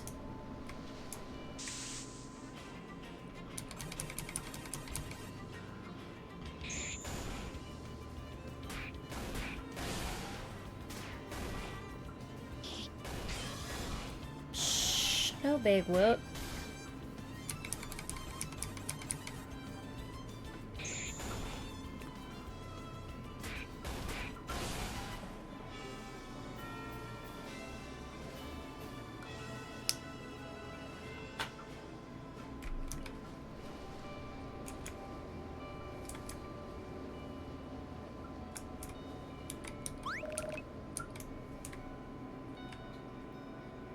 What are your names anyway?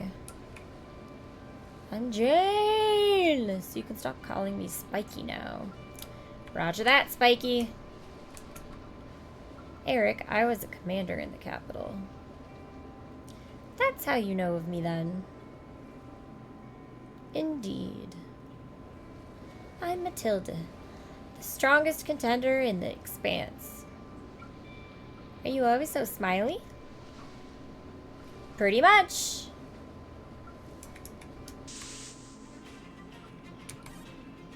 Blizzards!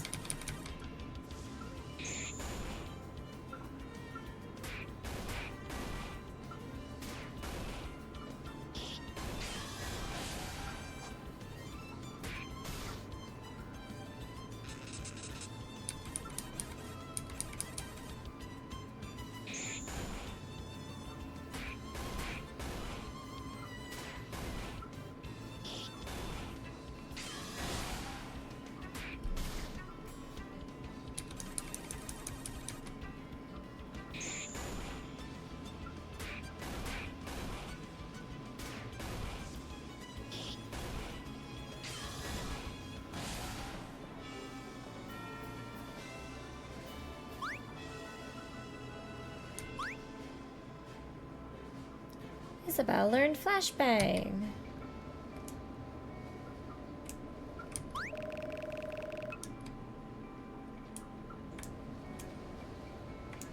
Oh, there's some creepy stuff walking around. Can I look at these pillars? No.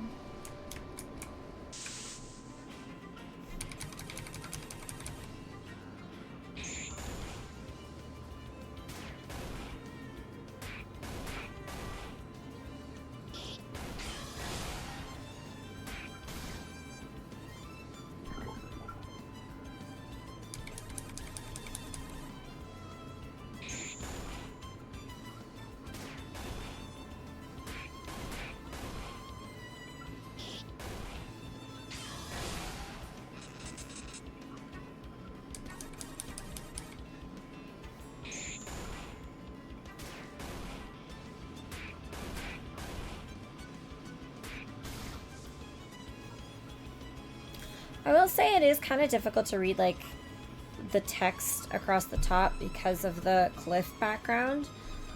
So maybe if you could darken the shadow you have behind it some more. Darken the opacity.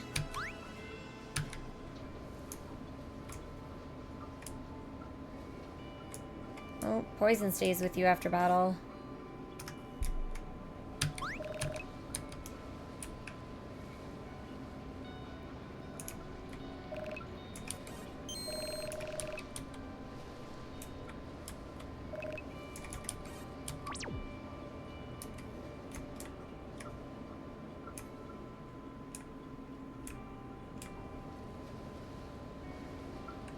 Wanted to battle.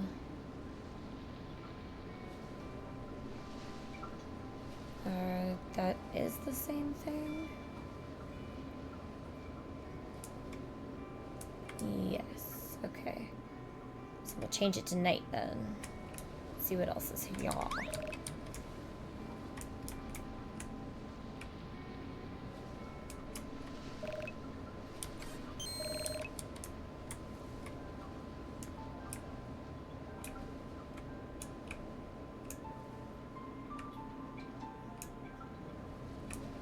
That thing.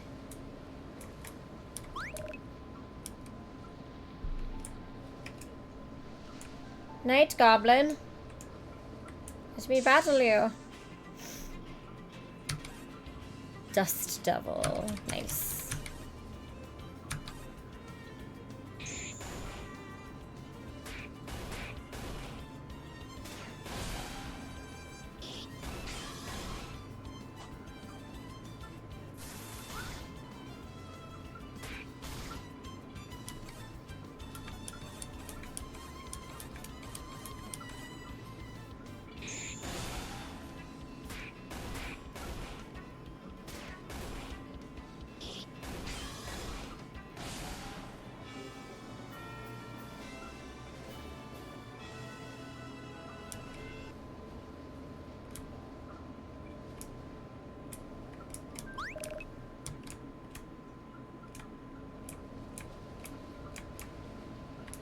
Check around the back. The inscription only reads a number, 58,008. Can't interact with the bones. Ooh, sand boar.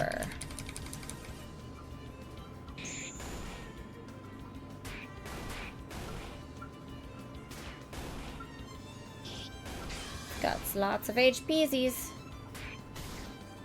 Oof, and they hit. And they hit!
Forgot to do my job again.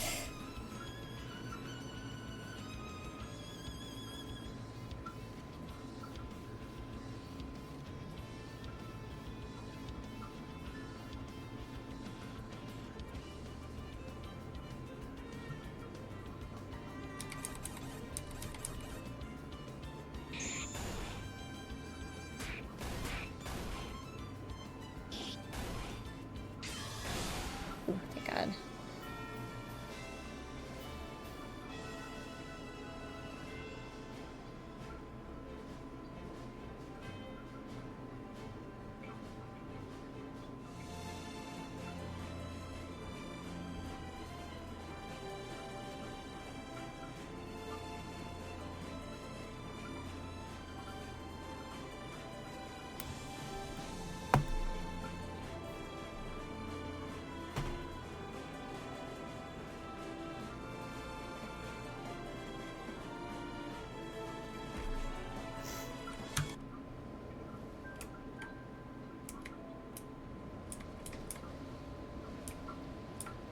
Should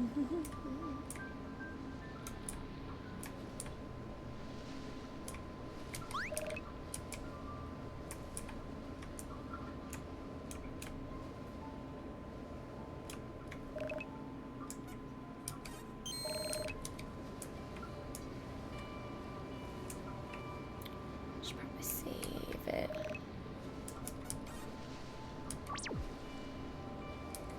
Also, that was really... Hang on. Until night. I don't know why, but at night, these two blocks... Like, it doesn't look like they've... I don't know. They are? It's just that they're a different colors. Like, something's wrong with these two. Because if it was just the fire, then these ones should be affected too, but they're not.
Lizard heart!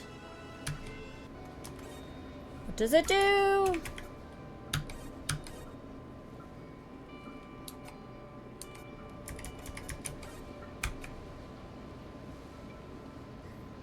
Doesn't say!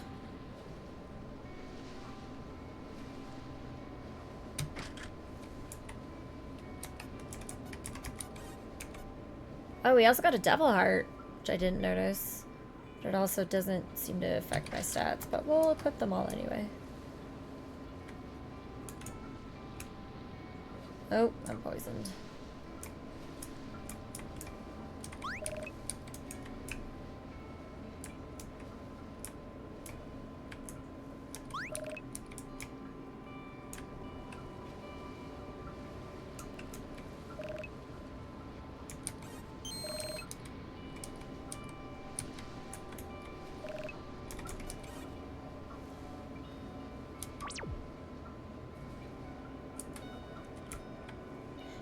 Also, if there was a way where when you wake up, you could just, like, interact with the blanket.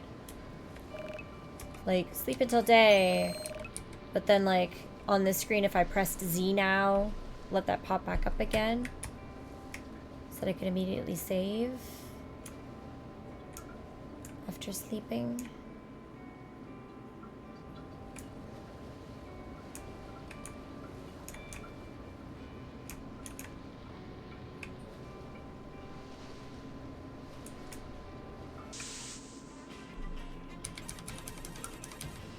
Oops.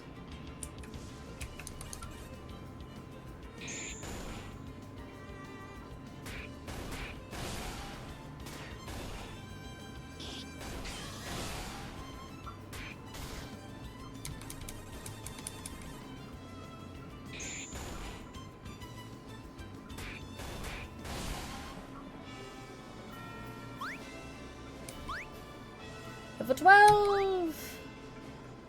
Jane has learned multi-ice and multi-fire. What up?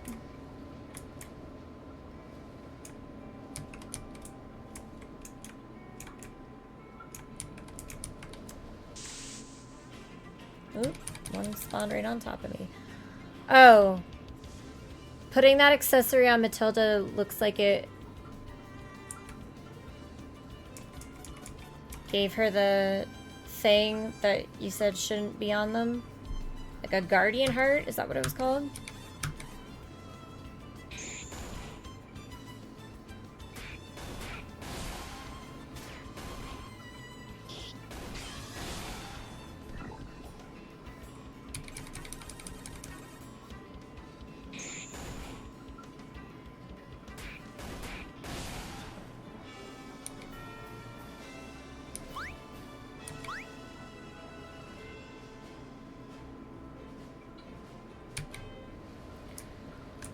Like it's gonna be an ad break in 2 minutes, 49 seconds.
Matilda has learned turning kick.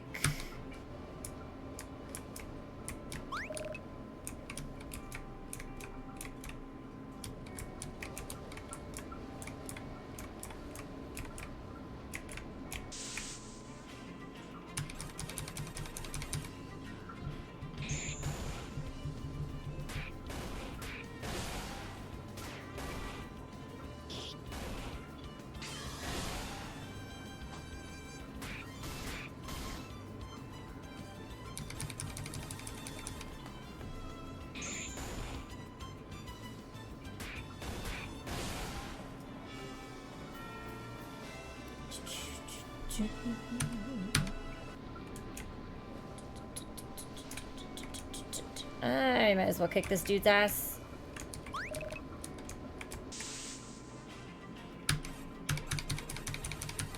Sandboy.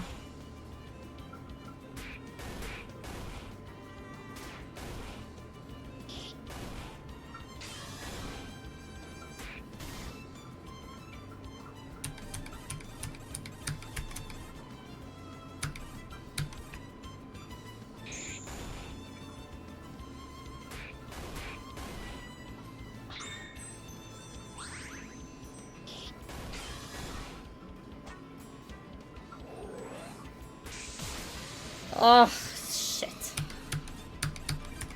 Do I have a thing? I don't think so. I do not.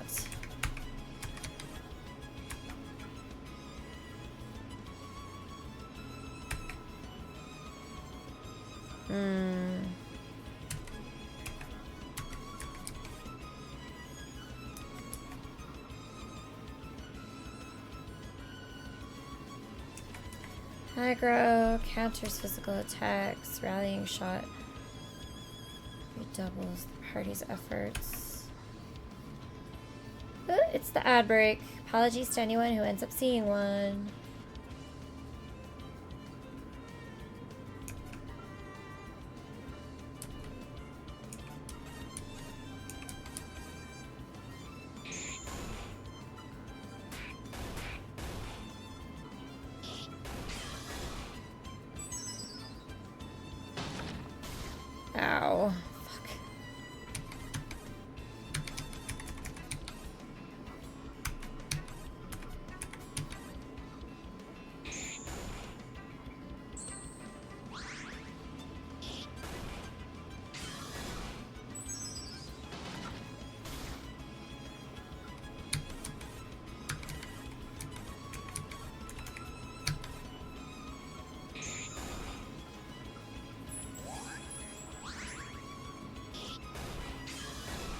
There we go.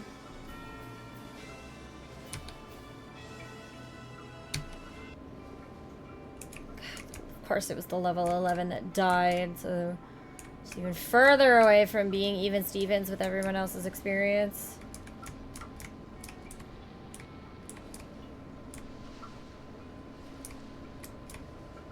Go bring her back to life.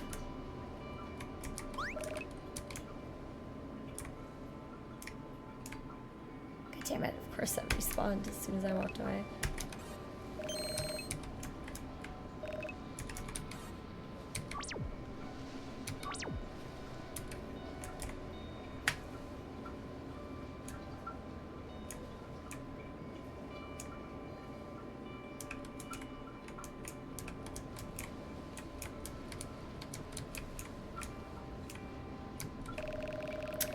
The gate was open earlier. He must have gone inside.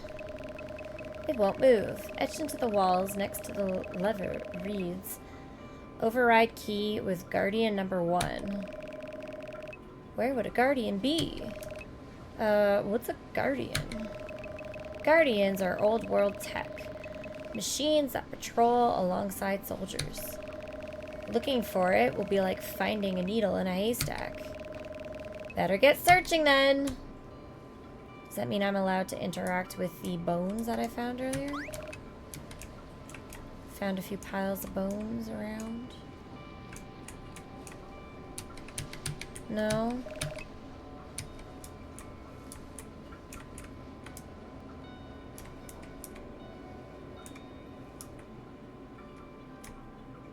Is that not the solution, or is the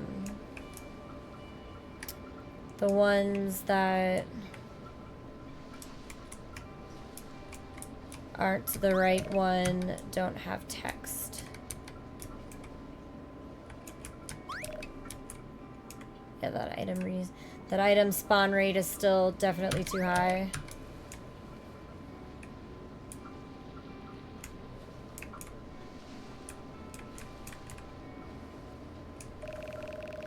You hear a distant clanking. Ah, gotcha.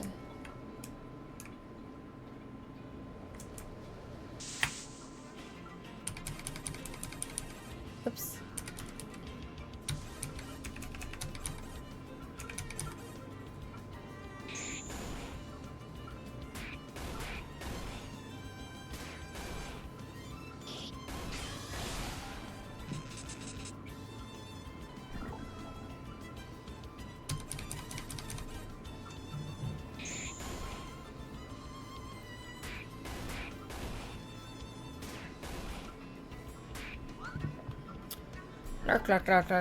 Lark. Okay, Chronic.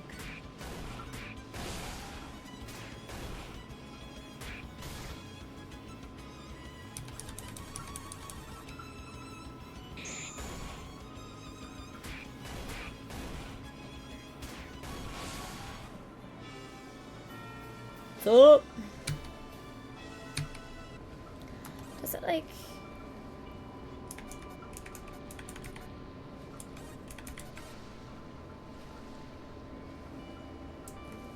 I feel like it at least said Guardian Heart or something somewhere on Jane last time.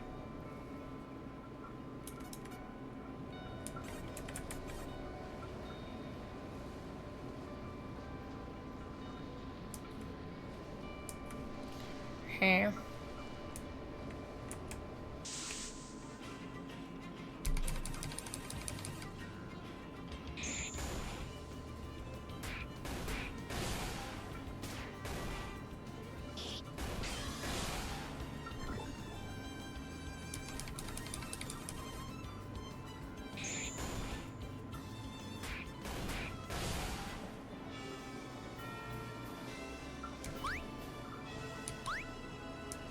Level up.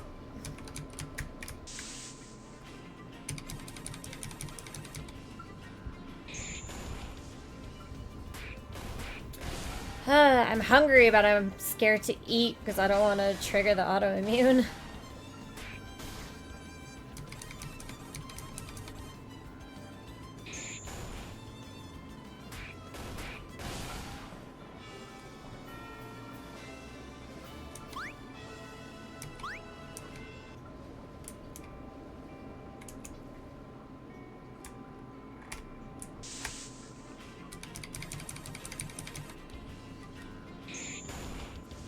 Cupcake, still here, hun. Hope it's going well. It is. Thank you for lurking, Cupcake. Thank you, thank you.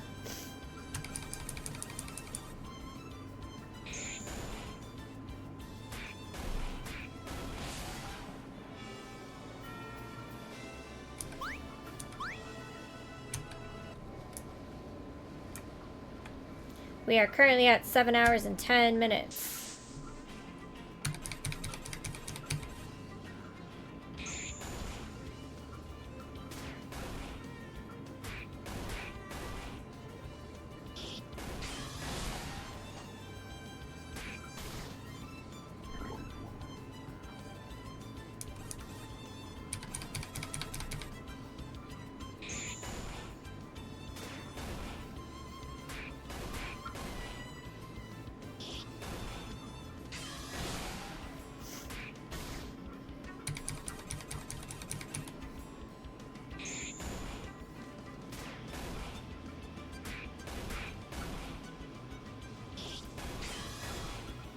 Also, y'all, if you want some Sims content, or I believe it was Fortnite.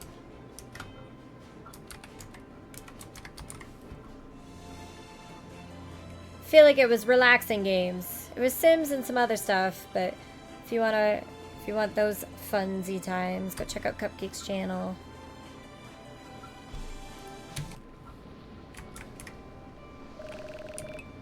The sound gets louder. Oh god, I'm poisoned. And I have the hiccups.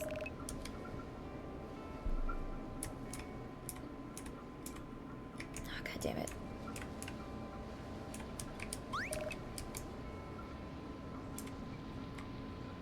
Oh, there's the machine guy. Okay, honestly. Oh, and his HP's low. Whoops.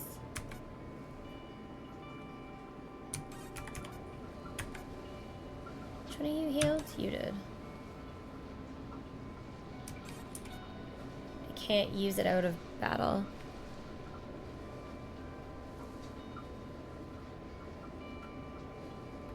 Spiritfarer tonight. I think I may stick with relaxing games more often. Thanks for the shout out. No problemo. Relaxing games are where it's at. Looks like we're gonna have to use our items. First of all, it's one of our million of antidotes to unpoison him.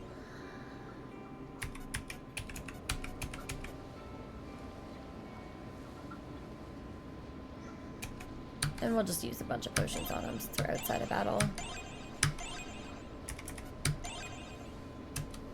I don't trust this thing.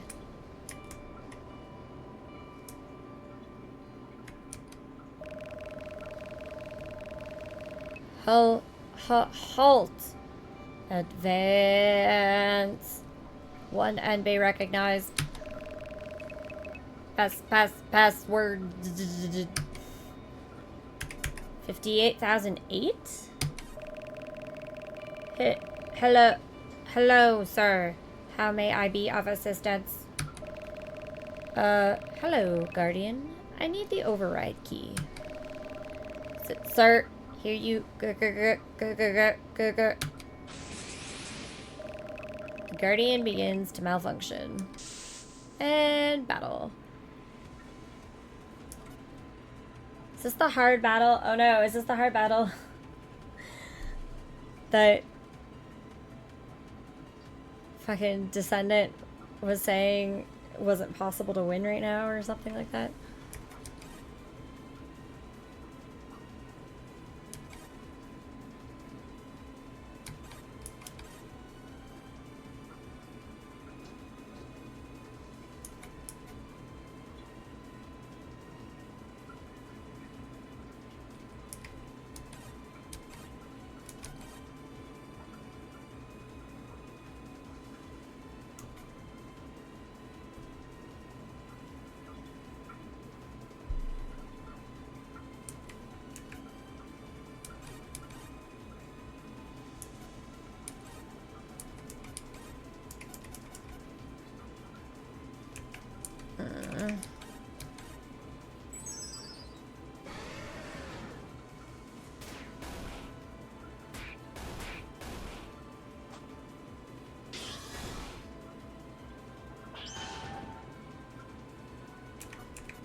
Don't know if the counter worked.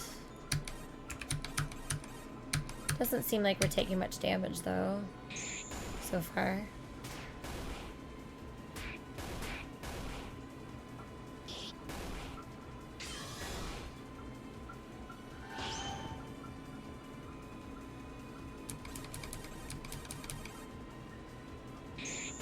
Ruin protocol wanted. Oh, we were forced to attack those. I don't know if that's on purpose.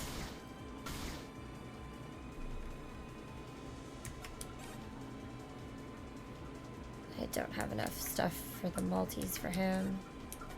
Because we had selected Ruin Guardian to attack, but then he spawned the ruined sites and then it like forced us to attack those. Those are all single target.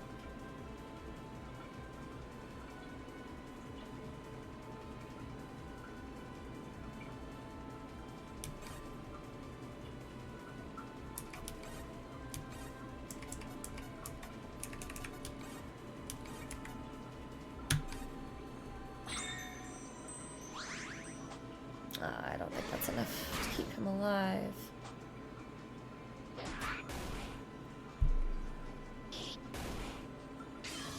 Okay, yeah, we're forced to attack the sites.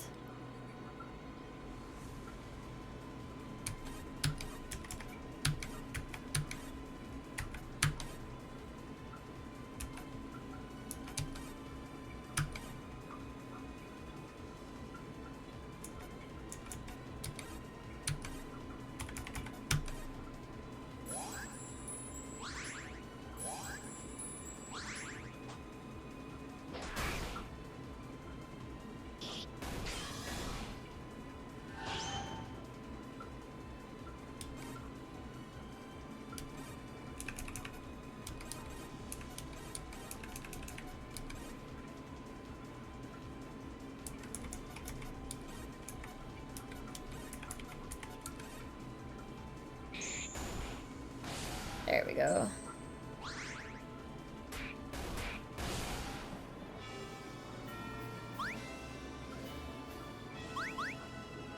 All of the levels.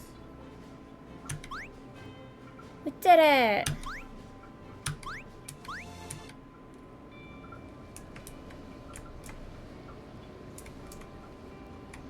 Nothing appeared to have happened after the battle. Did he like drop an item? I wasn't paying attention. Override key, okay.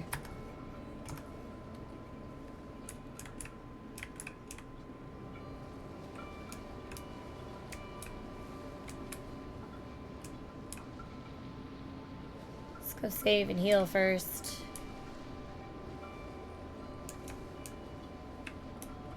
Oh, we walked into the building.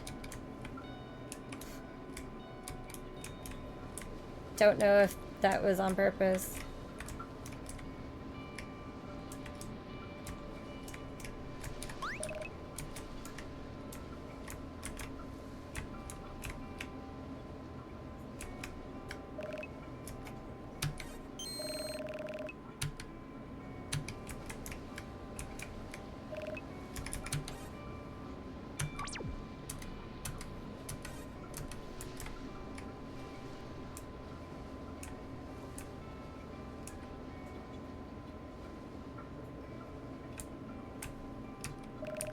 Use the override key.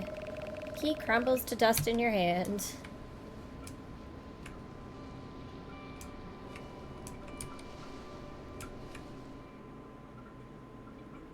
Ooh, spoopy. Oh god, there's switches.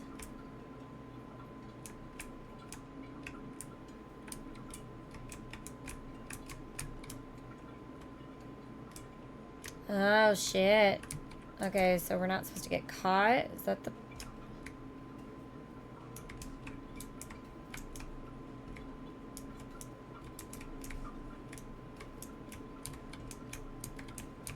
Oh, no, we have to get caught. Halt! Gotcha.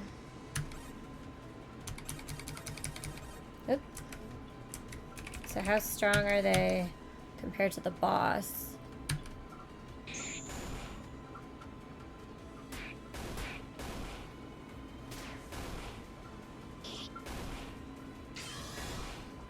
Pretty strong.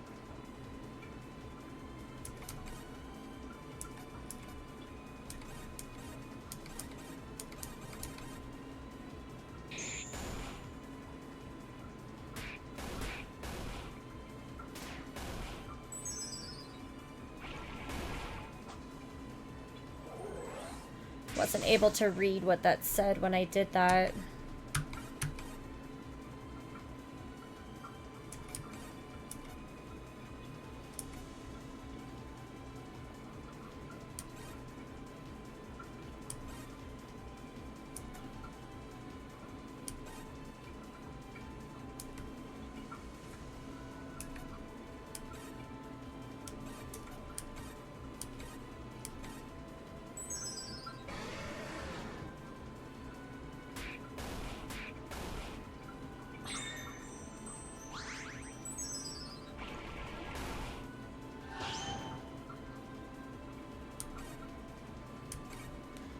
These guys are a lot harder than the boss, honestly.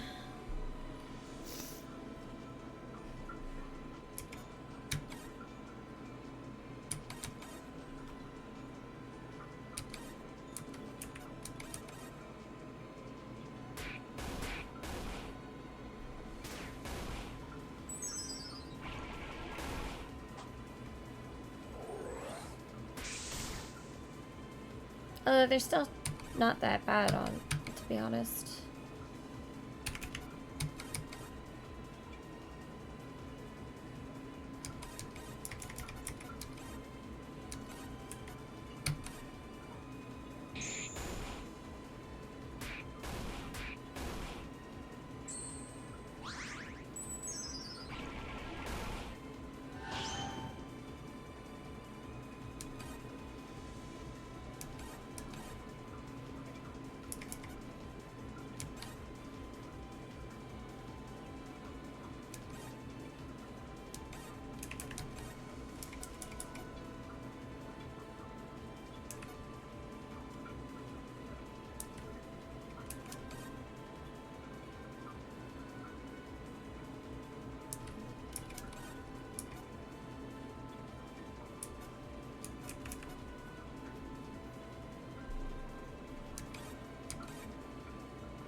Shit. Oh, thank God.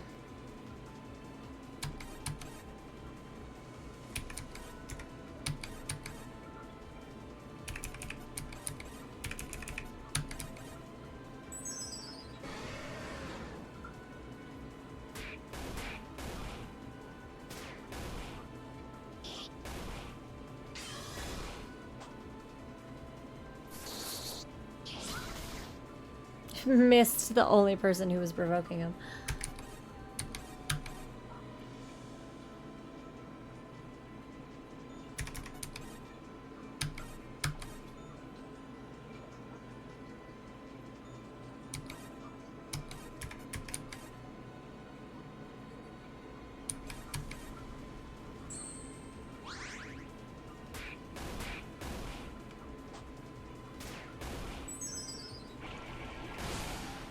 Hey, and everybody leveled! Except Matilda.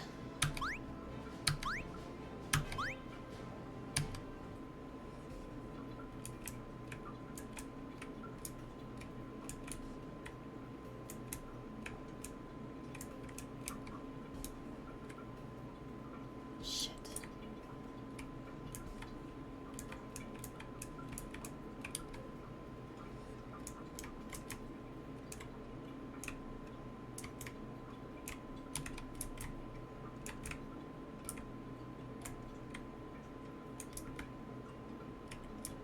He's gonna go heals.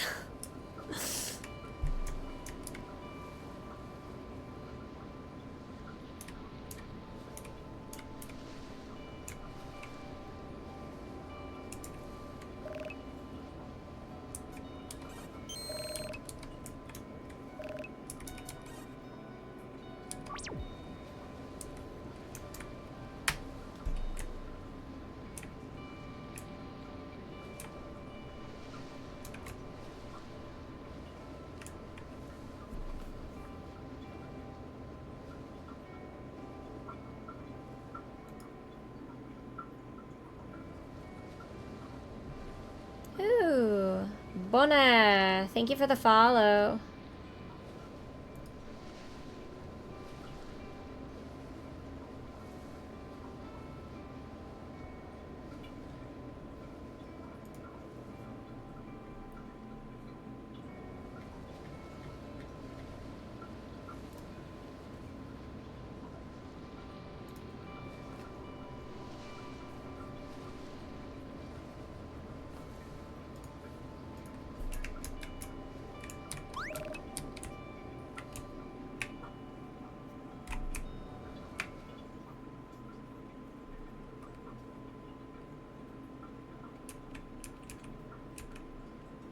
This time not every...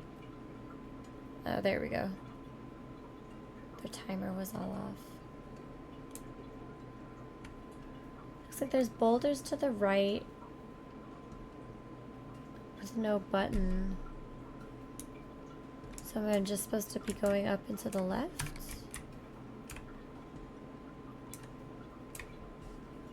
Up, yeah?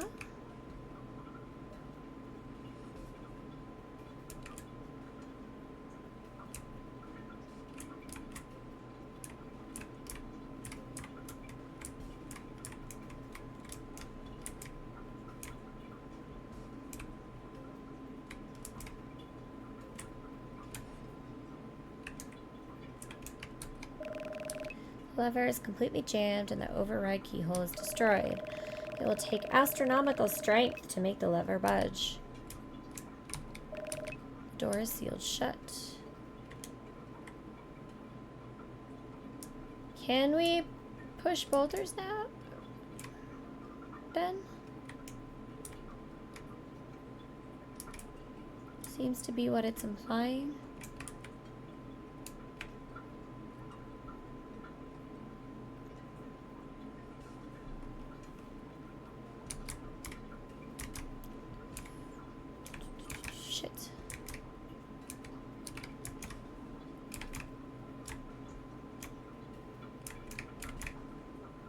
Damn it!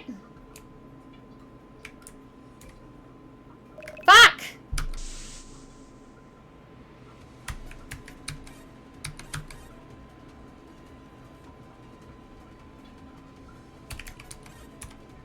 Fuck. Why doesn't he have AP? We went and healed. It's the MP that heals, but not the AP. Fuck!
mean, those two attacking aren't really going to make much of a difference, but...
Ow. Ow.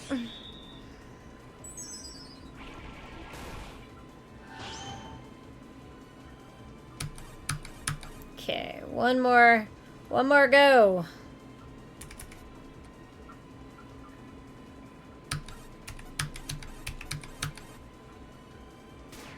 From the looks of it.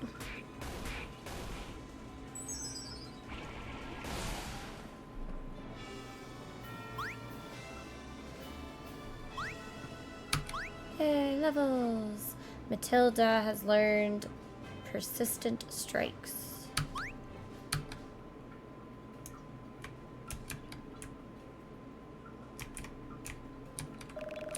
It's a boulder. Someone or something very, very strong could probably roll this out of the way.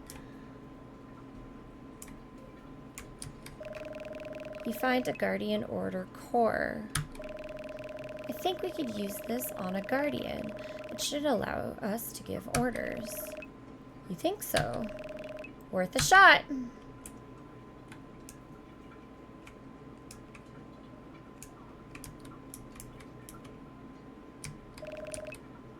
It looks inactive. I mean, it definitely isn't.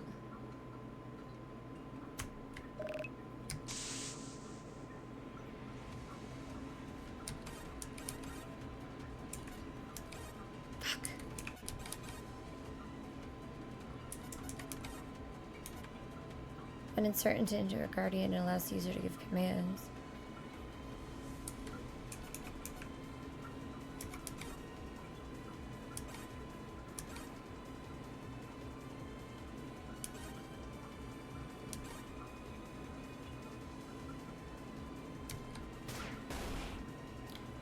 Also, Eric started with defense up.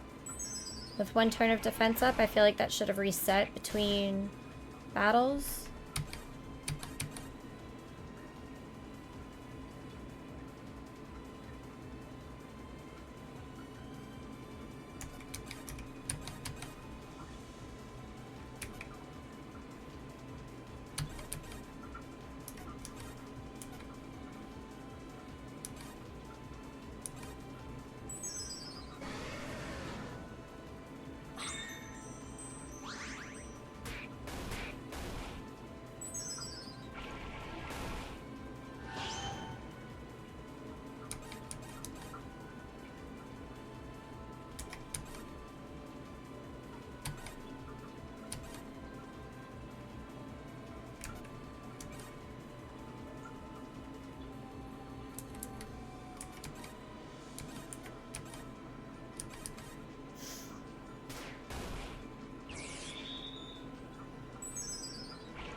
Pierce attack did not do very well against these.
Finishing this one off. And then hopefully everybody's leveling because everybody's almost dead. Yeah, there we go. Well, everybody but Isabel. That's fine.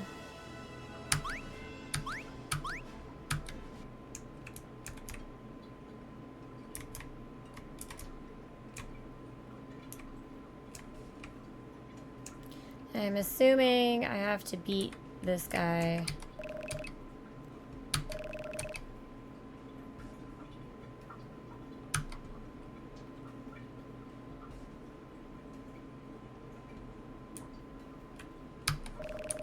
Guardian doesn't react at all. I think there's something wrong with it. Inspect its head. You see a slot. Maybe there's something that fits. You insert the Guardian order core. What are your orders? Open the... well... yeah, open the door. Clear path doesn't seem very useful.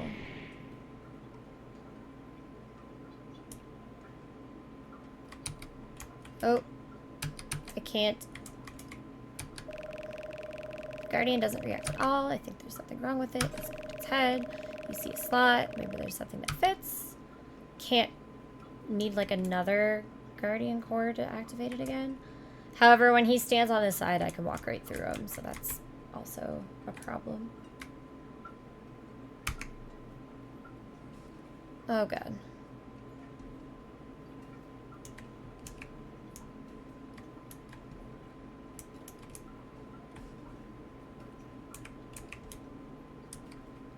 Also, it looks like I should be able to walk left, but I can't.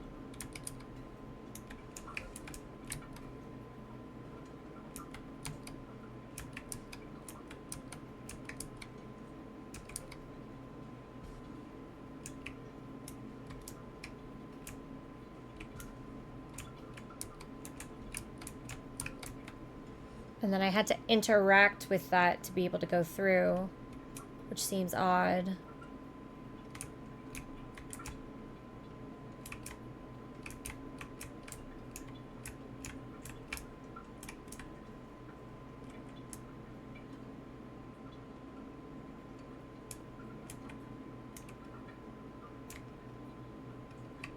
Oh. And I can walk through shit that I shouldn't be able to, I would assume.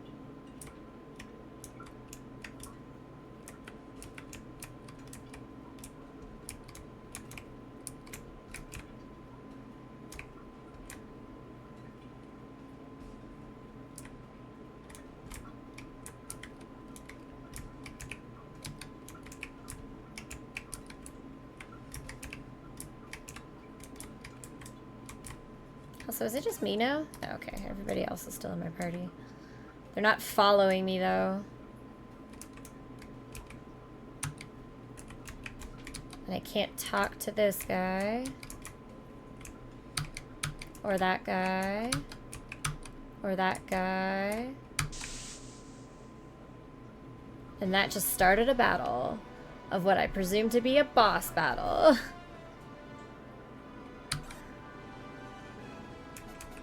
MP and AP for those.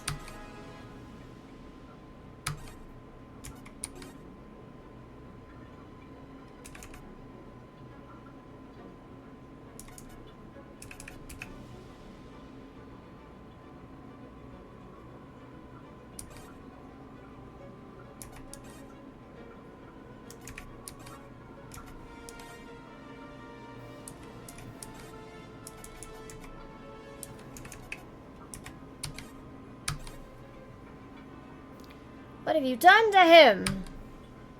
Nothing that a rude brat doesn't deserve. Rude brat! Yes, rude brat! I don't need the input, boys. She doesn't need the input! Of course she doesn't! Idiot!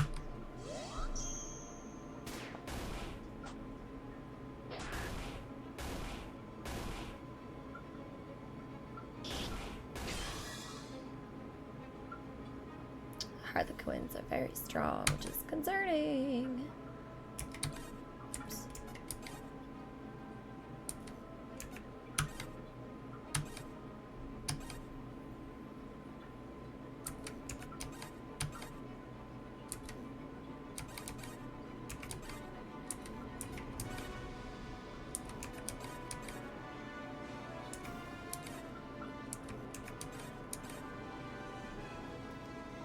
We really must be going.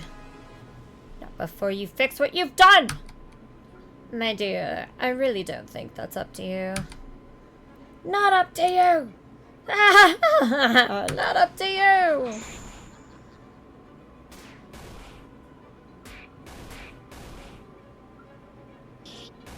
It literally doesn't look like their HP's going down at all. But we can do this now! Although I didn't realize it was single. When it said multi-ice, I thought it would attack all of them, but obviously it doesn't.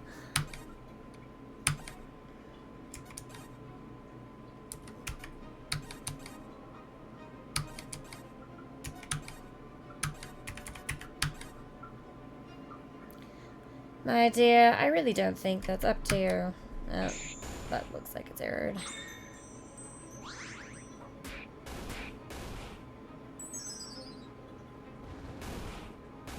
Oh, that was a fire.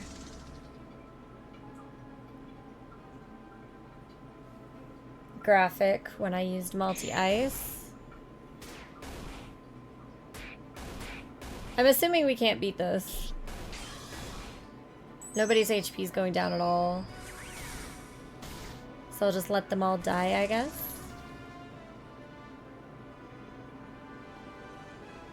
Oh, they're all confused anyway.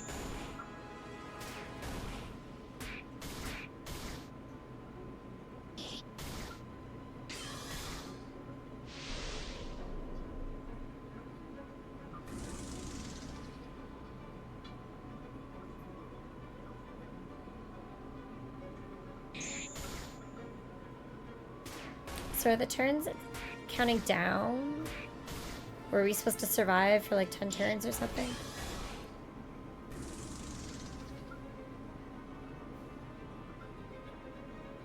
I love how a comedy routine confuses them.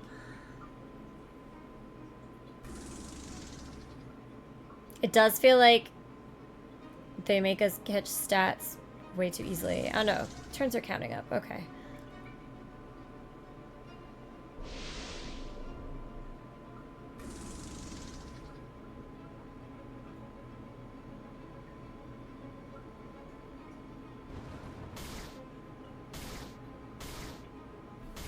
Attacks on sleeping, wakes them up.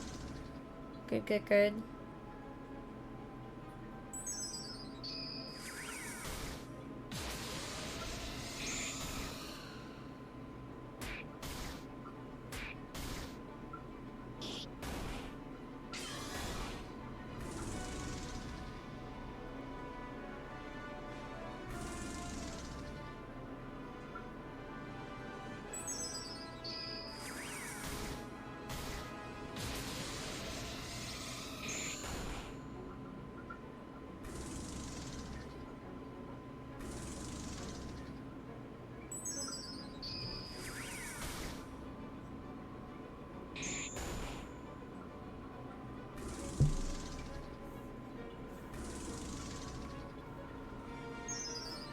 Ugh, it's taking so long to kill me.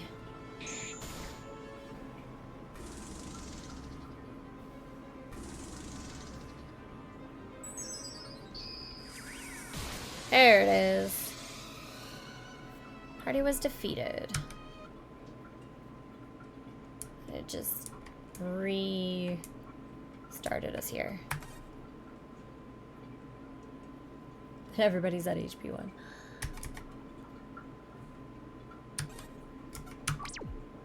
We'll save that there. Alright, so I think that's the end of where they are right now. Obviously, I wasn't doing any damage to these guys. So I think we went about as far as we could with that one. I'll note the time again so that I can let Descendant know.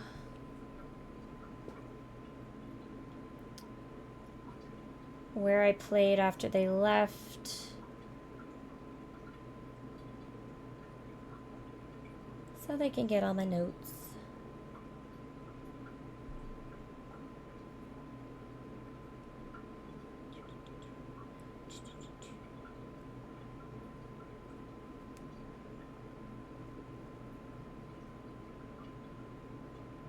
Yeah, didn't really say saved yet, did it?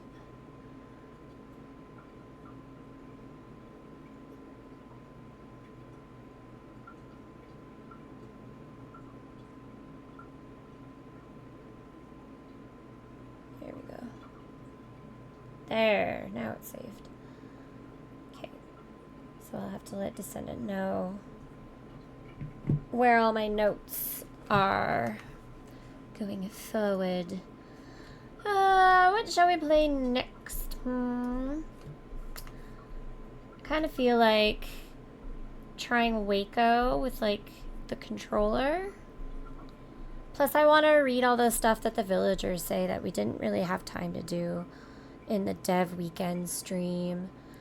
Mainly because we only had an hour time slot and we already went to almost 2 hours just doing like the main events of the demo. Although first I need to fix the sources.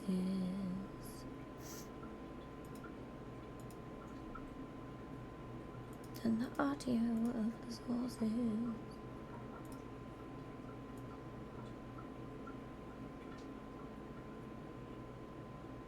I believe we were having audio problems with Waco not being loud enough too, so I'll up the game capture volume for this one.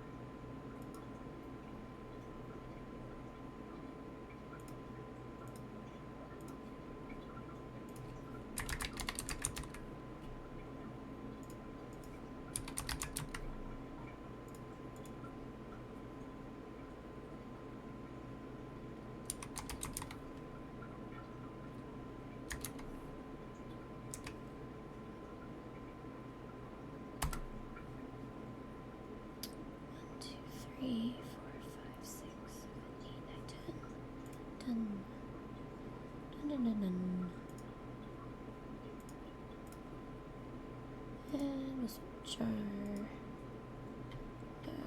playing to Waco.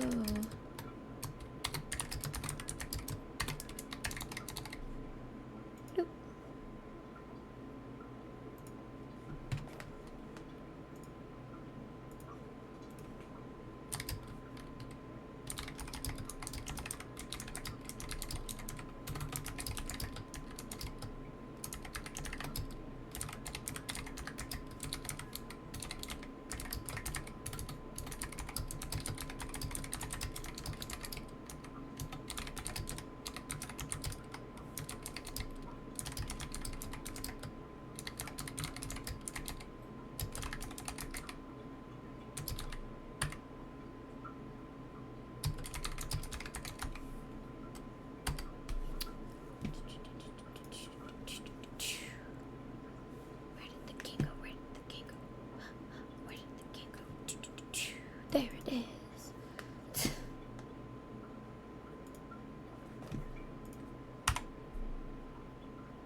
Come on, buddy. There we go.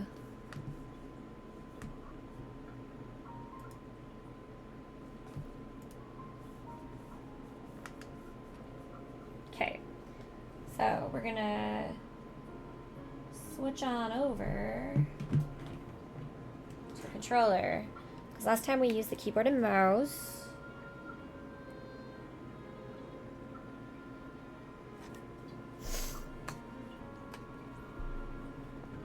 So we want to see what it's... Whoop. No, not exit game. Damn it. I went down too fast. Ah! Try that again. Yoy.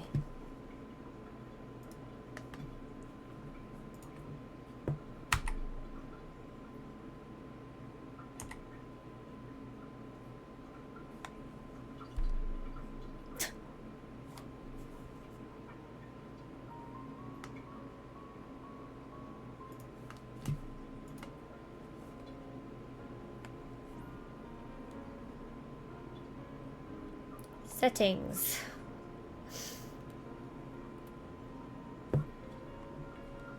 Okay, as soon as I went into settings, the controller stopped working. There we go.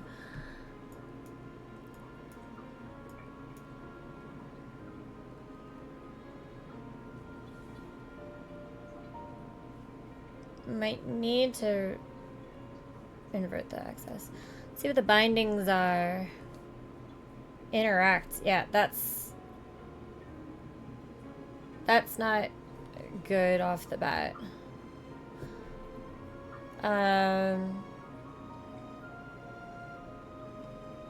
Just like as a PlayStation player, interact should be square. Jump can stay X.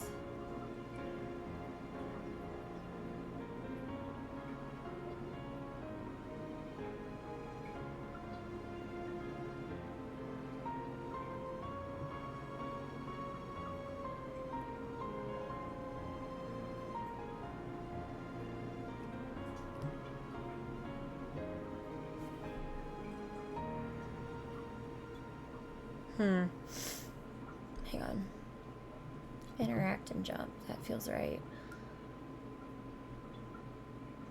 Potion being triangle is fine.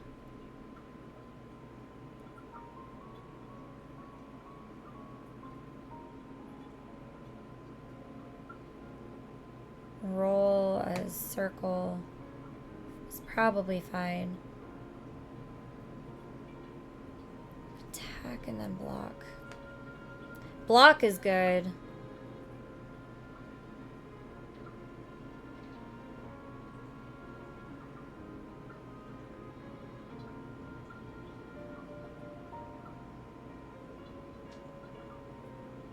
Roll potion. Jump interact.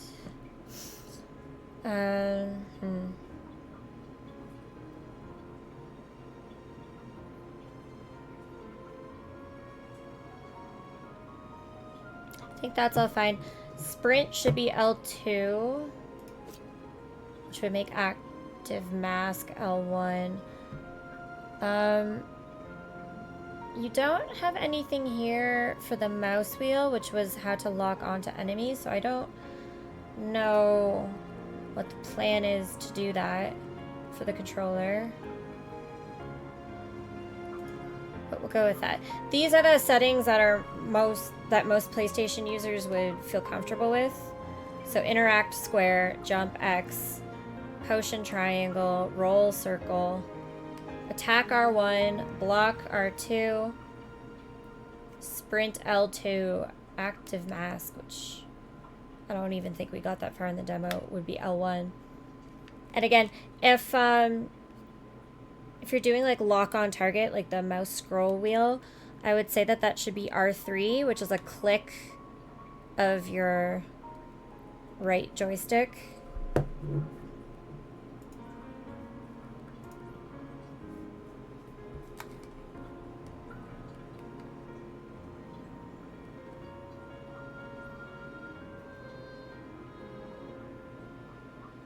We'll see if Once it upon a tells time, me something, The earth anything was brimming with life. About the mouse Flowers in wheel. full bloom, majestic animals, and diverse beings coexisting in perfect harmony and balance. No creature stood above another. All enjoyed a life of simplicity and altruism. However, some beings gradually developed characteristics and personalities that strayed from their shared ideals.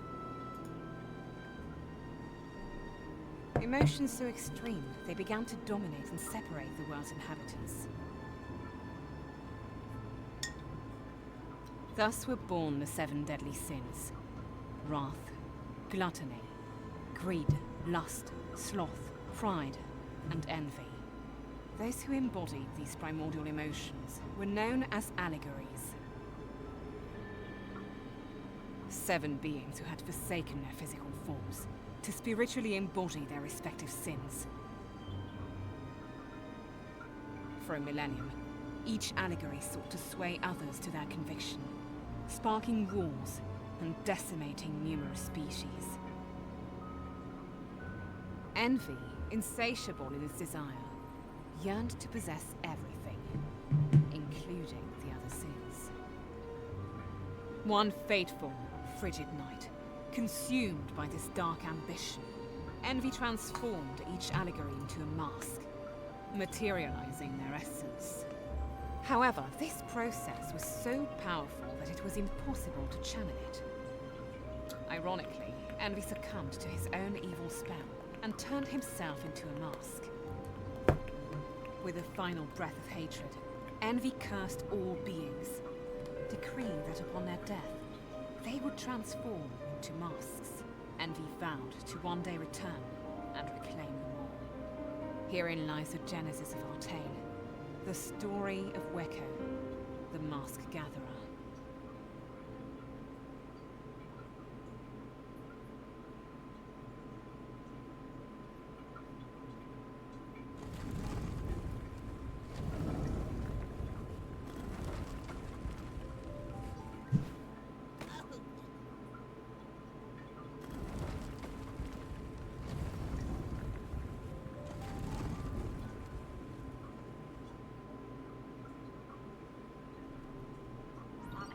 Such a nice looking game.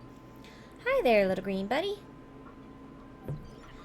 I am Oz. I am an old, small robot with a big mustache. It looks like we traveled through this portal together. But I can't remember anything. Let's find a way out of this place. Let's go, Wiggle. Yeah, that's look and that's walk. Good, good, good, good. Okay, so with that in mind, the ad break starts in 1:45, and it's also been 8 hours. So we're gonna do my every 2 hour, 15-minute break. And then we will hop on into this. Also, good, the menu button that I thought intuitively would be the menu button is. Good, good, good, good, good. Previous tab, next tab, that all works.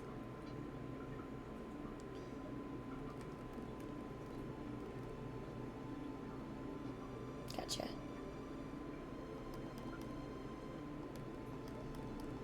Looks good. Okay, so take my 15, stretch, get snacks, rehydrate, do what you need to do, go to the bathroom, etc. We'll be back in 15.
Okay.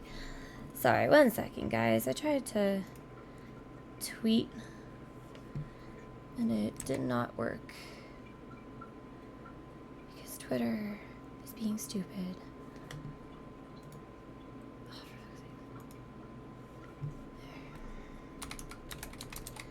I don't know why Twitter just like hates me. And it never lets me post when it's supposed to.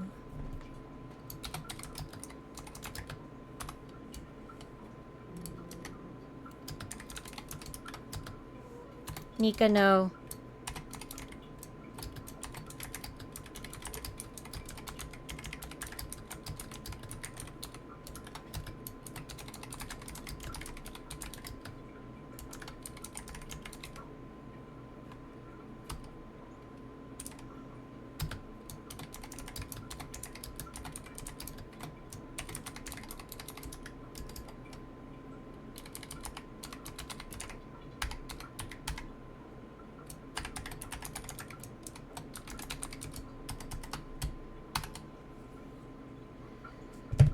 Remember all the tags that I had fucking used.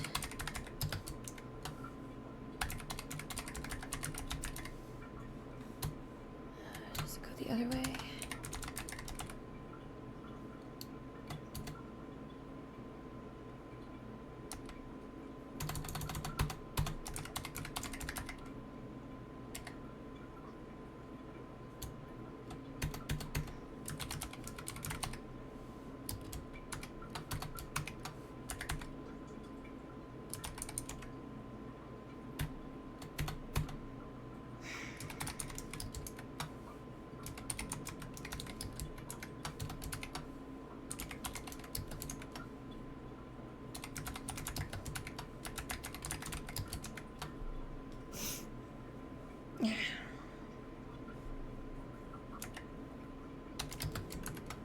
Nika, no. Yeesh.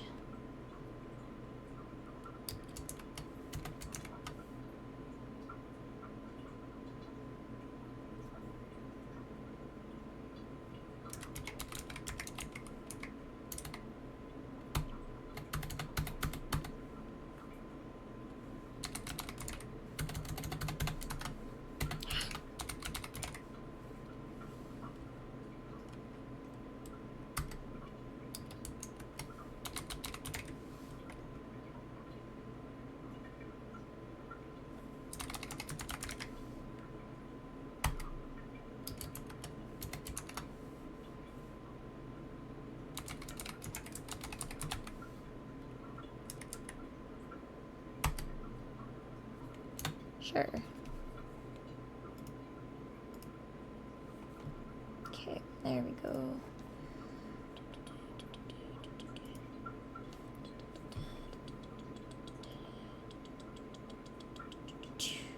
Okay.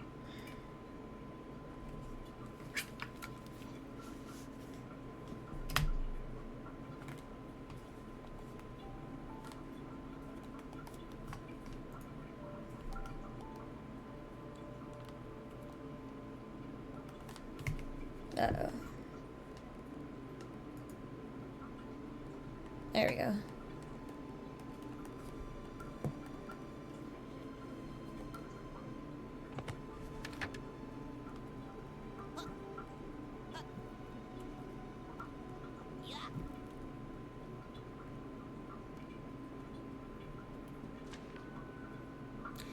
Roll by pressing the circle button. When rolling, Waco becomes immune to damage, allowing you to quickly evade enemy attacks and maneuver through tight spaces.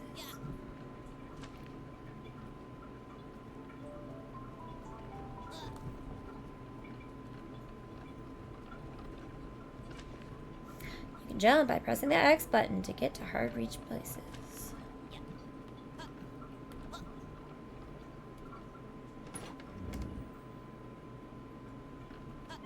Souls.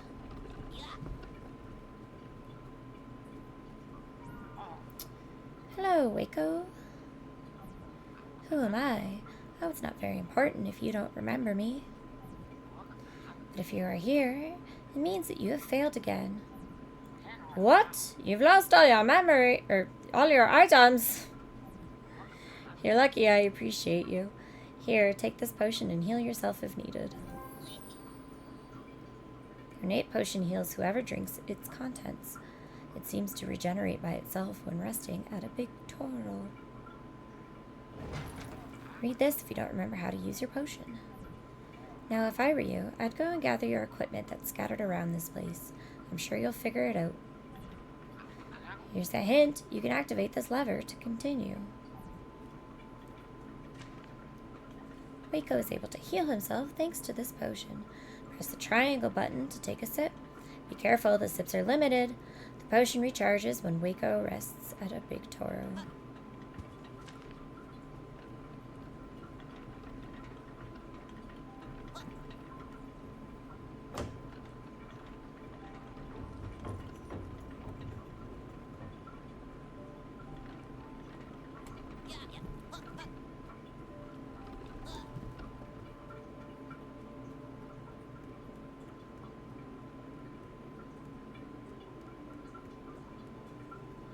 We learned our last lesson about swimming last time.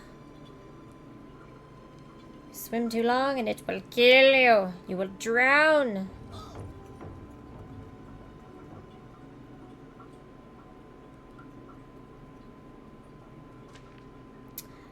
With your weapon equipped, you can attack by pressing the R1 button. You can also perform special attacks by sprinting or jumping before attacking. I don't know if we ever tried the jump attack. Open the inventory/menu by pressing the options button. This is where you can change your equipped items and access the game settings. The polyvalent blade. A basic weapon with unique gecko tail design, offering balanced performance in various combat situations.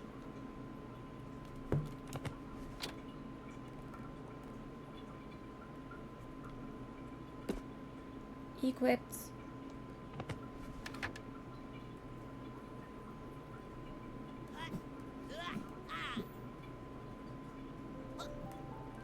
Gotcha.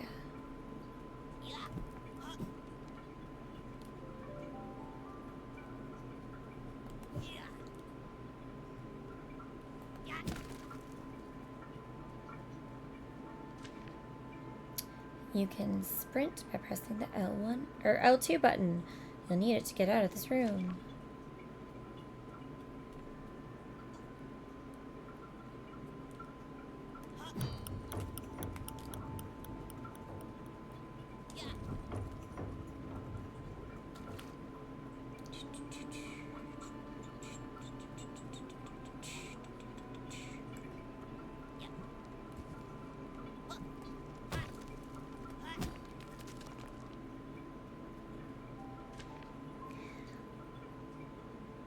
Oh, there we go. Unlock the camera onto your enemies by pressing the right thumbstick button. Good. Intuitive. Good job. You can ignore my comment from earlier about that. If you press it while not surrounded by enemies, the camera will snap back behind Waco instead.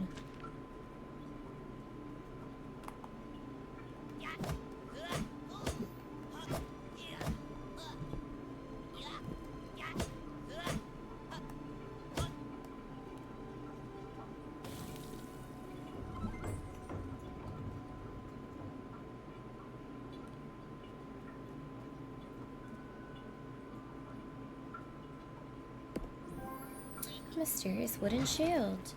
A mysterious broken shield mask that belongs to Waco. Its origin and full potential are unknown. You can use shield masks by pressing the R2 button. When blocking with your shield, you'll take stamina damage instead of health damage.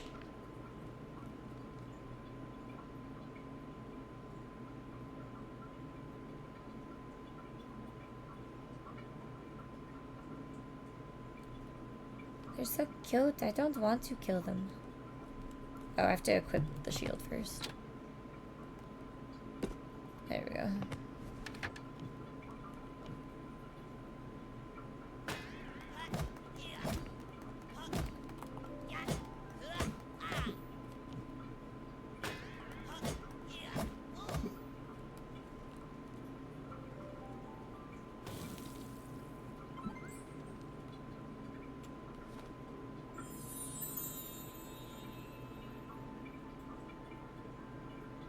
Nope.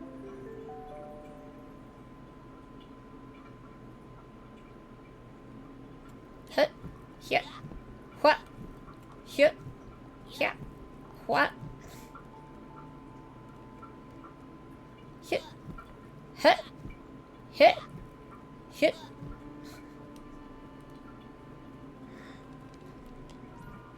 Leave the area.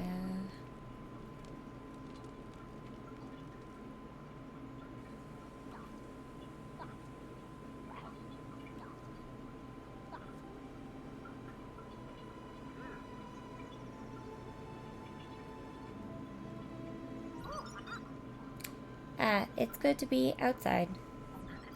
Wait, do you see that grand structure over there? It seems ancient. I think that is a big toro. Not only can it help us save our progress and travel around the world, but I believe we can also rest here. Doing so would refill your potions, too. Let's go, Waco. What? Yeah. What? Yeah. I amuse myself.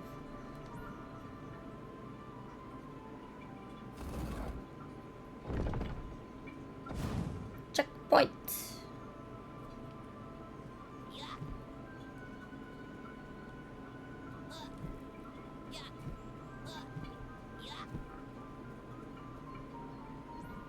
Hey, adventurer. Keep down. Don't you see those creatures ahead? Those are slimes.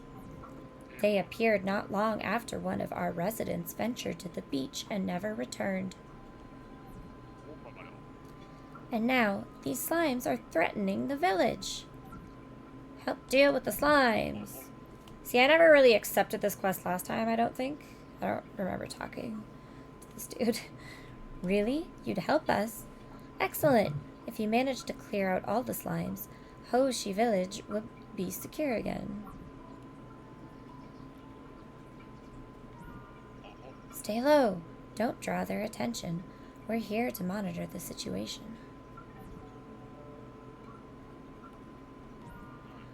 Enemies are very close. Be careful.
Also, I was right. Whether it's the fact that I'm personally better with the controller or not, it feels like the game's like easier to play with a controller.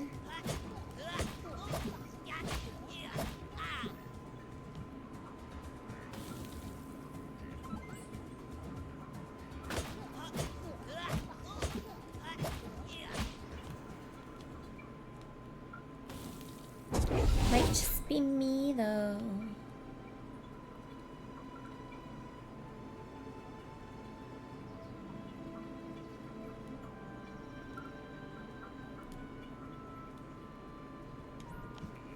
Halt! It is forbidden to go to the beach. It is far too dangerous. Mayor's orders. If you don't agree with that, go speak with the mayor. Those doors remain closed.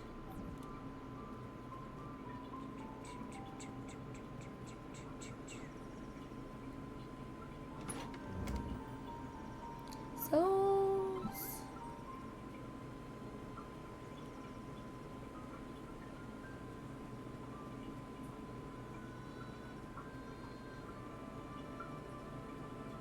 Like how this dude had like such a cheeky smile on his face in the statue.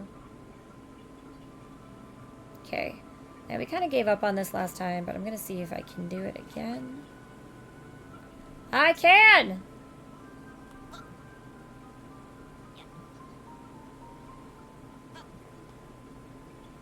But I can't walk all the way up it. Okay, cool. I want to get behind that waterfall. We're trying it. I think it's too far. Unless you can swim through the waterfall. Oh, we almost made it. Alright, maybe we can swim through the waterfall.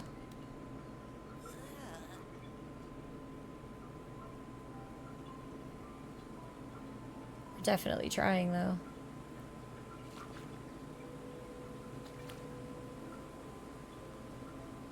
Actually, can we go to the other side of this hat? Can you get up on that ledge? No. Oh god, oh god, oh god, oh god, oh god, oh god, oh god. Okay, so we're gonna straight path this. I don't know if the waterfall is gonna block me or if I can just swim underneath it.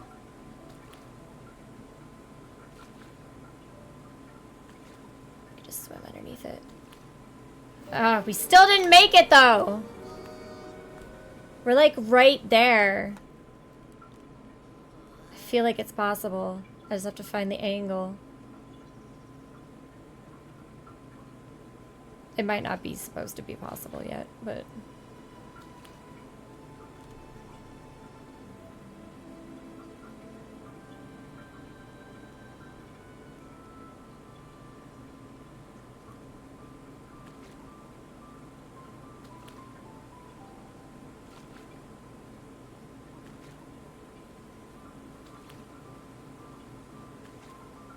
Ah, we did it! Hells yeah!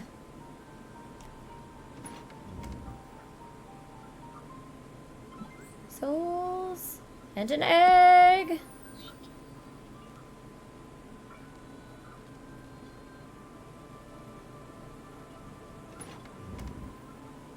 More souls. Ah, a thing I can interact with. Interesting.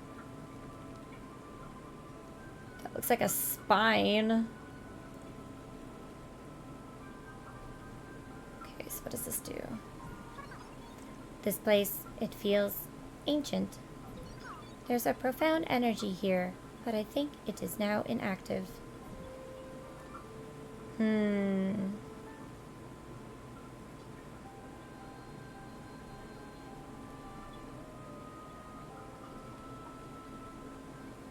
Now to play, try to get back to land without dying.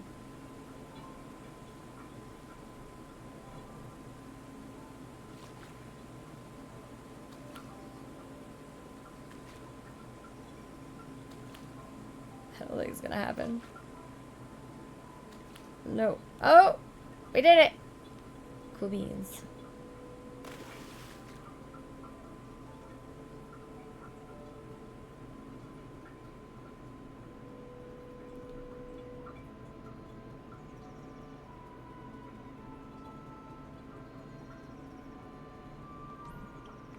Whoa, you've done it! I'm impressed.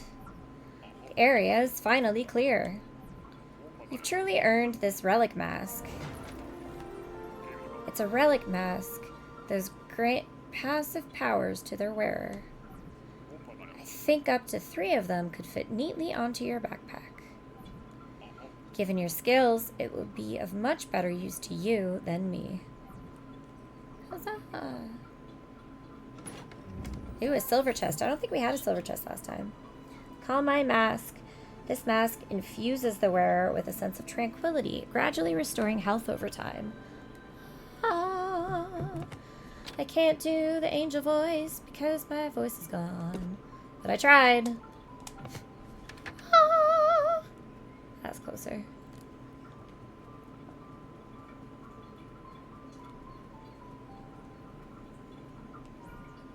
Oh, you've done it? How did a little thing like you manage that by yourself? I mean, of course you did. Can you just keep quiet about your heroism, pretty please? A reward? Ha! Of course. I hereby grant you passage into the village. The safety of innocence is the greatest of rewards in itself, after all. Huzzah! Now we can do all the things we didn't do the first time around.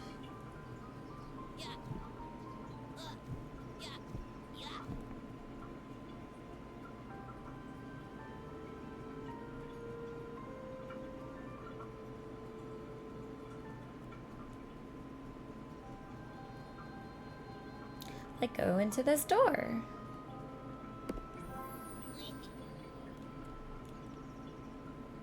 Last time I thought it was main quest, so I avoided it for a while, and then I realized it wasn't main quest by the time it was time to do main quest stuff.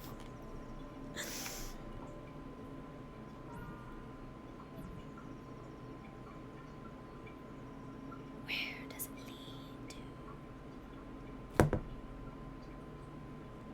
Ah. Hello, good sir. We will come wake you up when we get the mask to wake you up with. Good to know.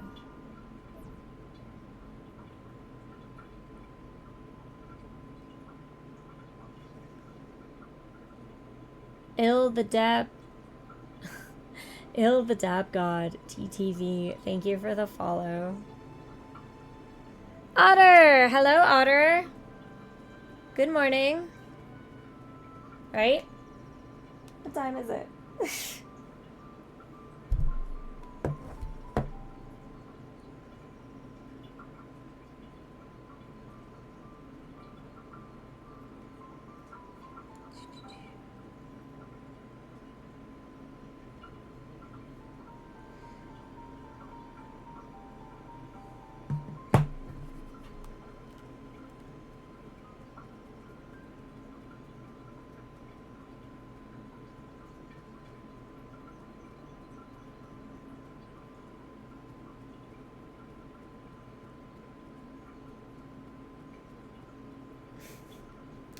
Otter just dropped some facial expressions and then left.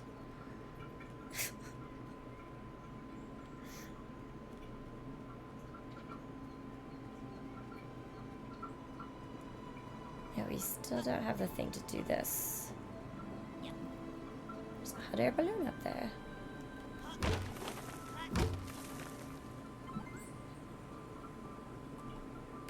We got all 3 eggs. This egg hunt seems absolutely delicious.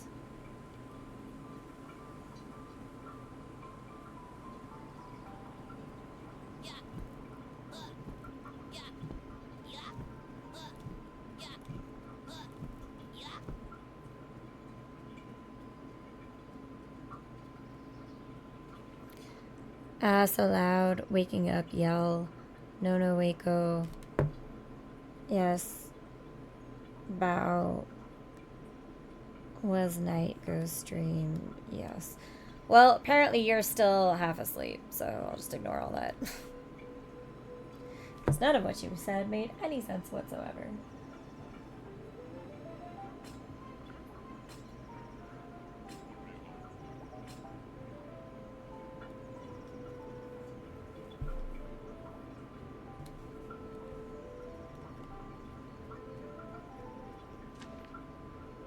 Hoshi Village.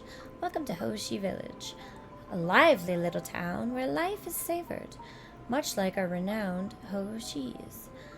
Delight in the easygoing peace, and don't hesitate to talk with the mayor if you need any help. Oh, I kind of did notice though, man. Oh, well, it closes if you walk away, I guess. That's fine.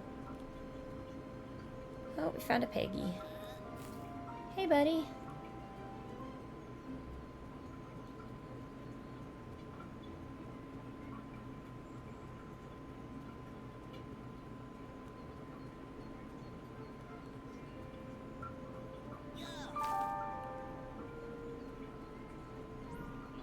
Ah, traveler, you seem curious about my little companion here.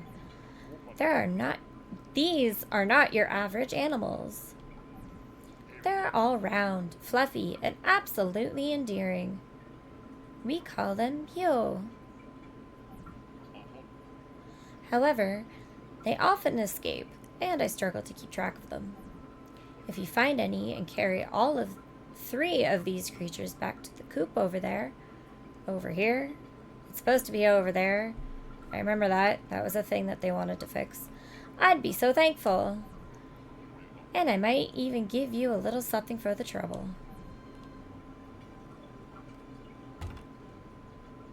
I don't think we even tried to go in here last time. Ah, there's stuff in there, which I assume we get if we complete the task. Hello, Little Green. Welcome to Hoshi Village. I am off duty today. But if you need something, feel free to talk to the mayor. He's the one who makes decisions around here.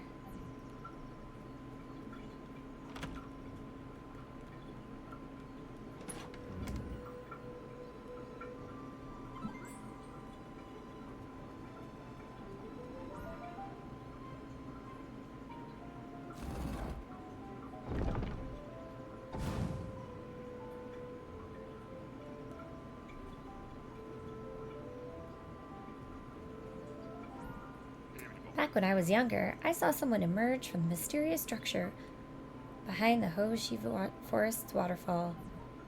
The others don't believe me. They even say that I have an overactive imagination. But mark my words, there's something hidden there.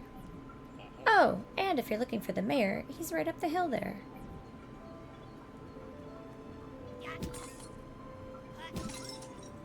Souls.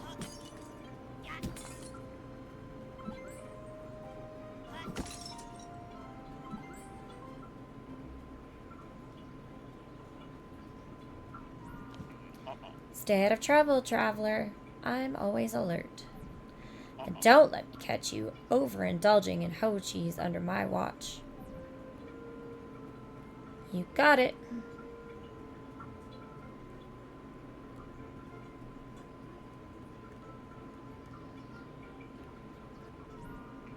Ugh, that last Hochis was one too many. Cheers, Little Green. To your health. Ah, hero. It is said that there are priceless treasures on the lone beach. A shame I would never set foot there myself.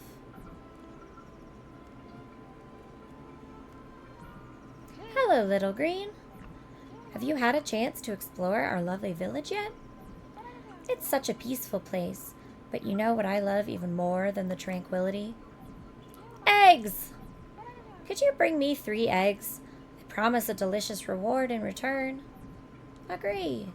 Marvelous! You've gathered all the eggs. They look absolutely scrumptious.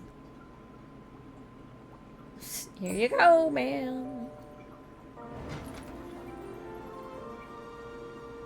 Here's a treat for the effort. Thank you, Little Green.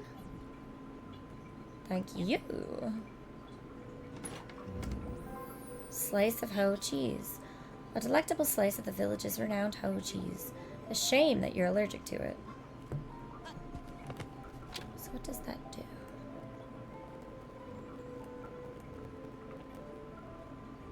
Just like a key item, I take it?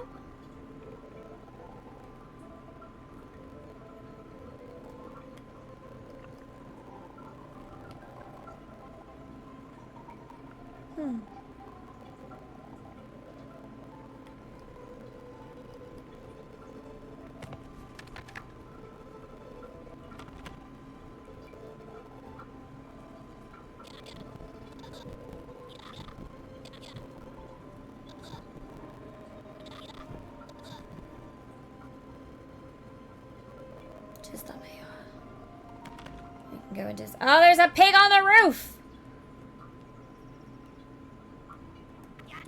Smash his pots.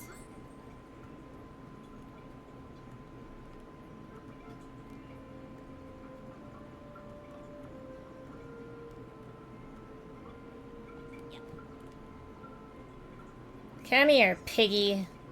Whoop. Got you, you bastard.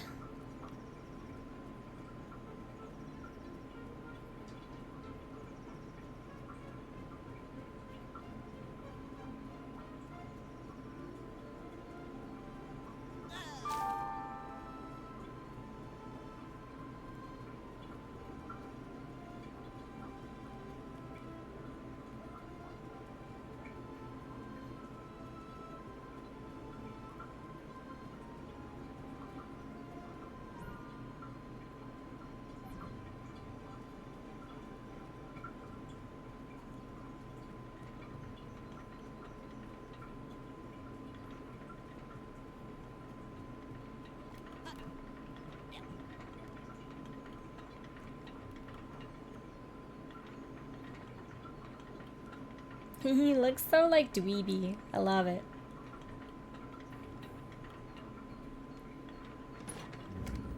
Souls.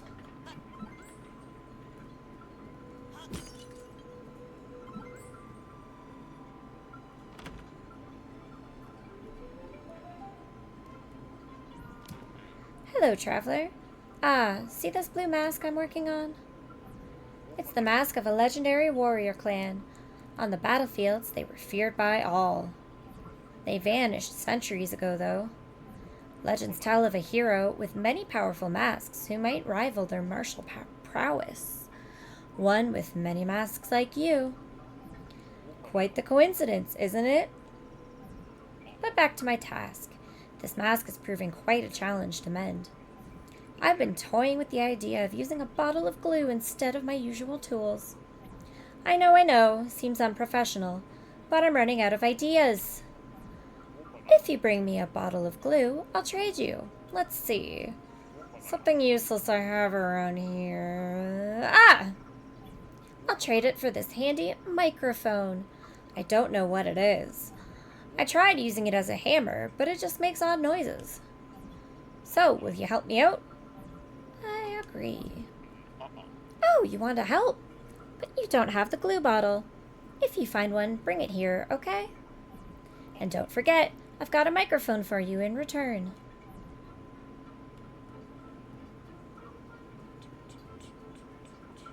We didn't get to do any of this stuff over here last time. Huh? What?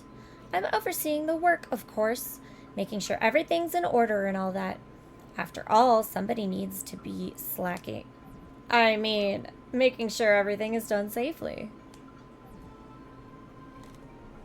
Oh, I just remembered my timer. Oh, perfect timing, actually.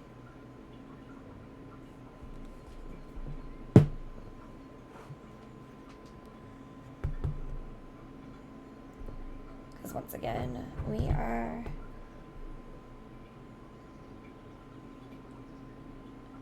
doing a job on the side a bit. Oh, shit, I did the wrong one on that, though.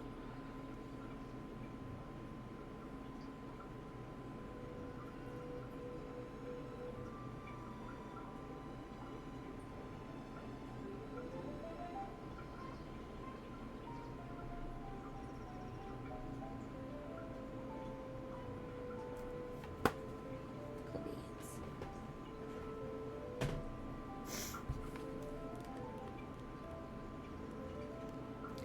Trying to make some money. I have a concert to go to on the 10th that I want to be able to spend money at.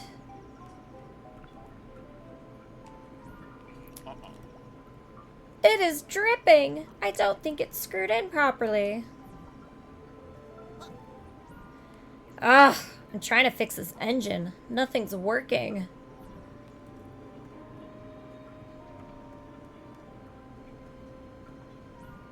The Dark Forest is a scary place, traveler. You would have to be very brave to even think about exploring such a gloomy place. Oop, hiccups. Especially when it's under the rule of that toad.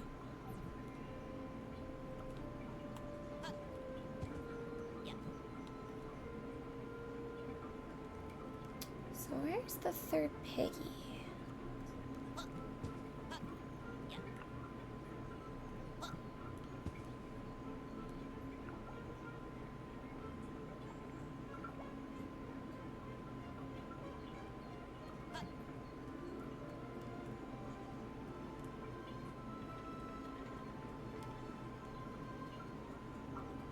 Oh, we didn't go this way either.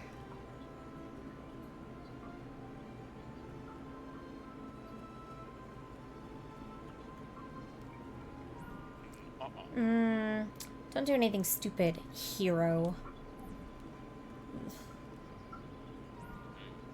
It's spinning well. Everything seems to work today. You're an outsider, aren't you? Did you know that we use the energy from this crystal to power all the machines in our village? That is also the secret to cooking the best hoe cheese all year long. Interesting.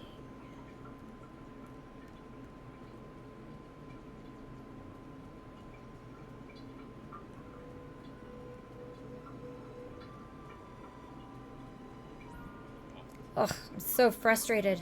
Just leave me be. Every time I face off against a Naka, the mayor's son, I lose. Ugh, it's so infuriating.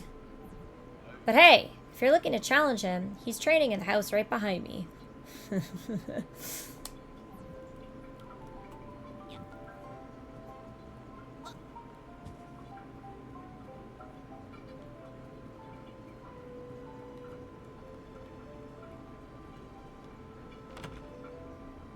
Second story loft. Souls! Pop! Pop!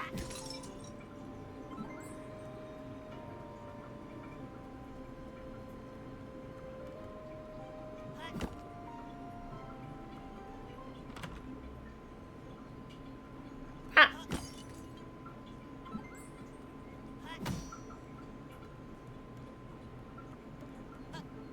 Oh, there you are, piggy. Found you.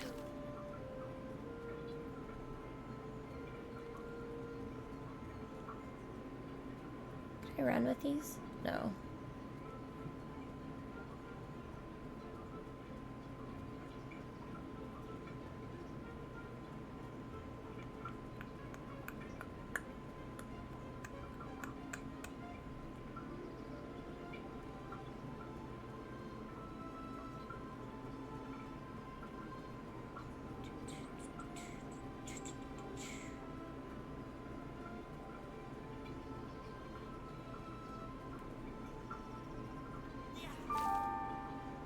Ta-da. You've done it! I have unlocked my door. Inside, you'll find a reward waiting for you.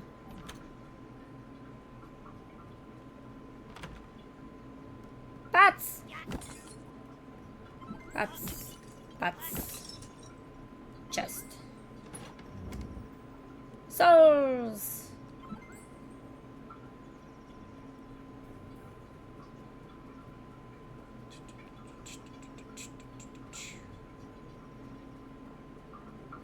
This way.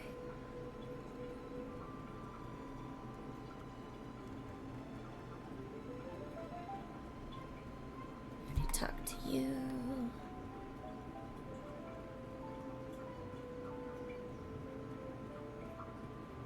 Angry looking man on the sign.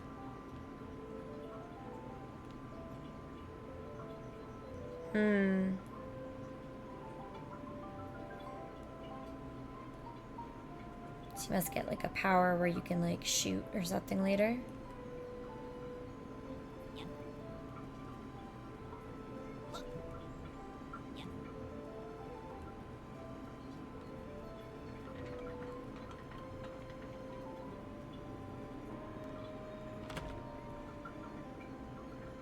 That's not Anorak, is it? Or was that his name? I don't even remember. Anyway. Oh, a traveler. What is it like out there? You see a peaceful Hoshi village today, but many years ago it was a very different place. Tales tell that it was under the shadow of a nefarious Hoshi named Narcissio, the chief of the rebels. Narcissio's ego was boundless, and he ruled with an iron fist, using fear as his weapon. This mad ruler's dearest companion was his reflection. Those times were dark, and though he's gone, the memories of his rule still linger yet.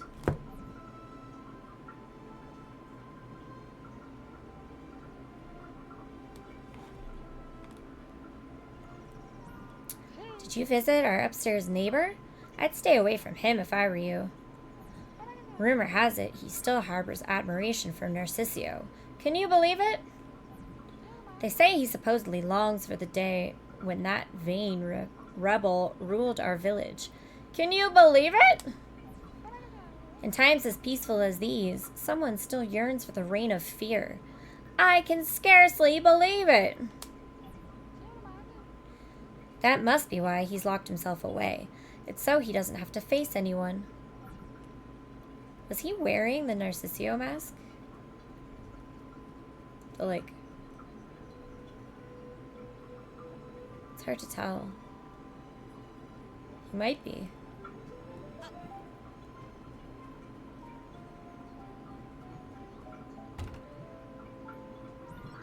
Hey, Waco! Look, that door's all locked up. And the Hoshi by the well. He's acting all weird, isn't he? Yeah, he definitely looks suspicious. I think we should have a little chat with him. Let's go. You got it.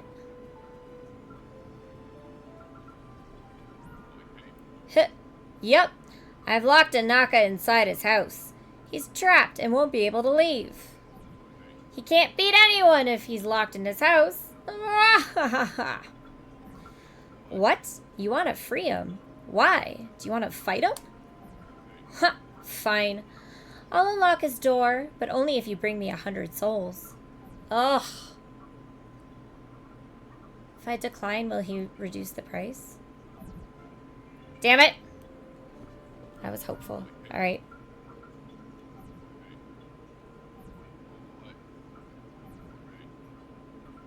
Here you go. Love doing business with you, little green.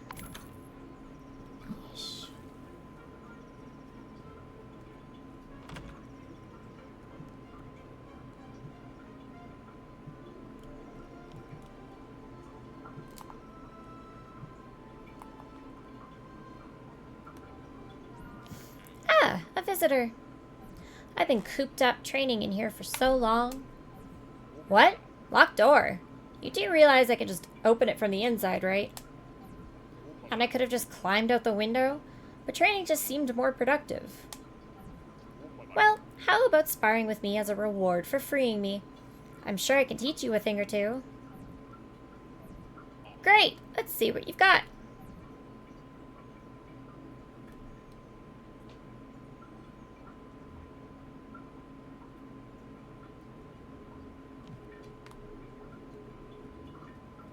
Yoink.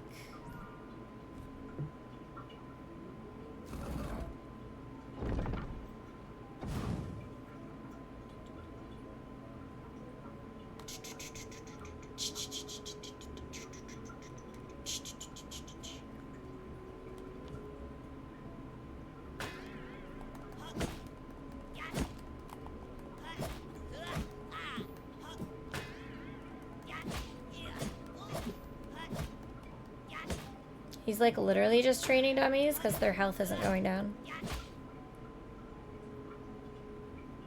Or like it went down a little and then stopped. Oh yeah, it's going down like little.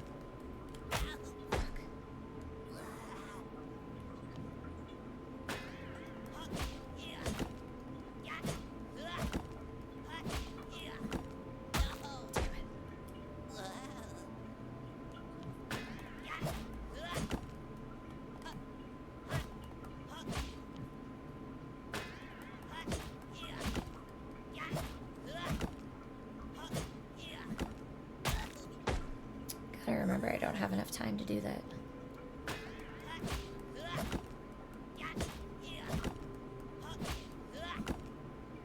Oh, the ads start in 3 minutes.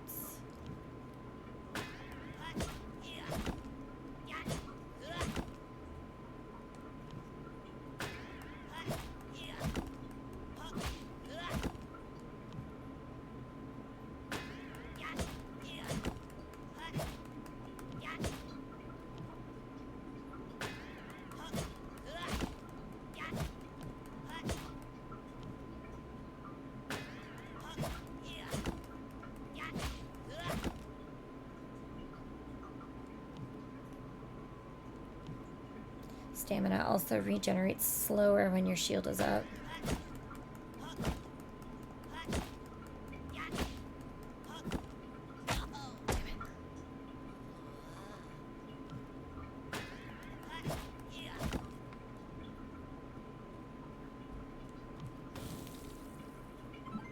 Souls.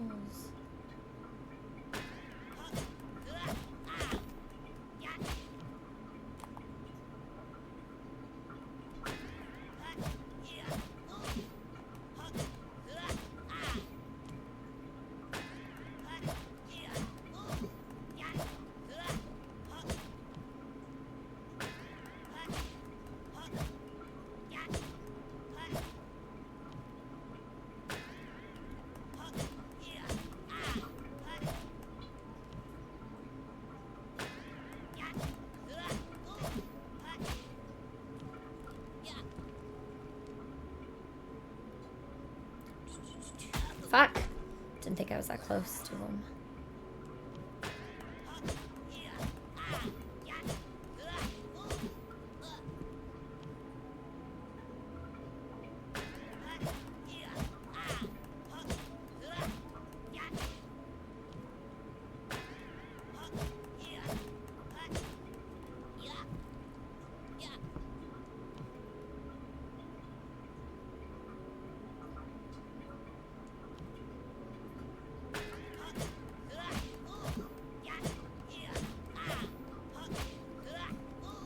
Fuck!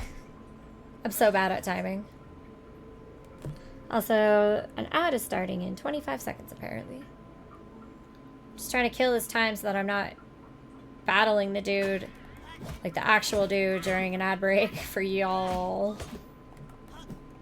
Shit.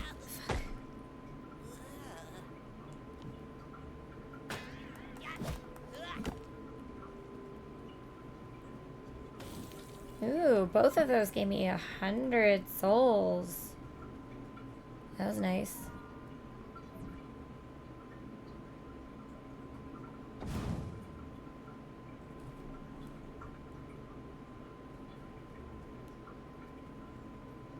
Okay, the ad break is currently playing. At least it supposedly is.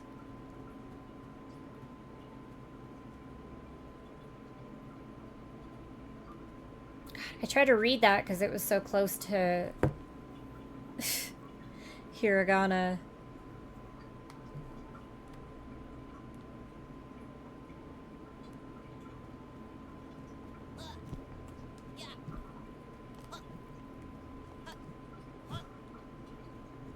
There the ad goes.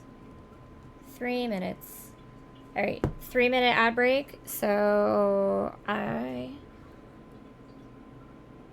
am gonna go check on the dog. So I'll be right back while that does that.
pew, pew, pew. Ah, the fan. Fan on the hair. I think the fireworks last night stressed the dog out, so her tummy's all making noises. Also, I noticed that I forgot to switch the stream info to say that we have actually been on hour 8 through 10. My bad.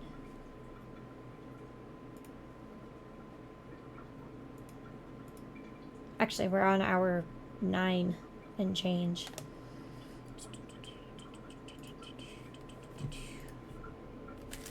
And I also got myself some Pop-Tarts.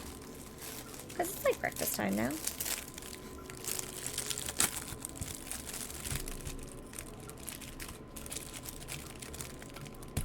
By the way, if you don't eat your Pop-Tarts frozen, you're missing out. It's so good.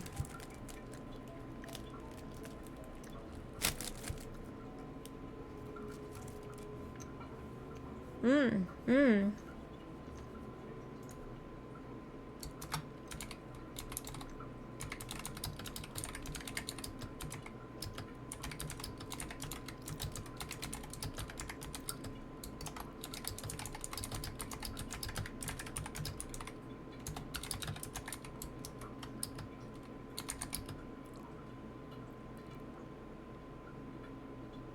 What? Oh god, what are they called? I think they were like the...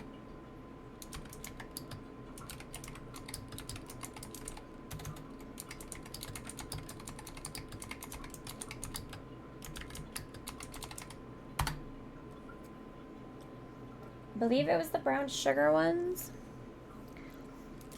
The brown sugar Pop-Tarts used to be available in Canada, and then ever since COVID, they like went away. They were my favorite flavor. Like cinnamon brown sugar, it might have been. Hang on. Maybe I can find like a picture.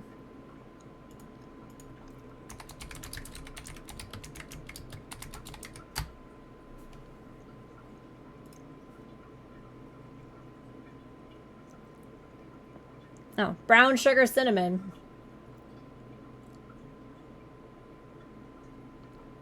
Yeah.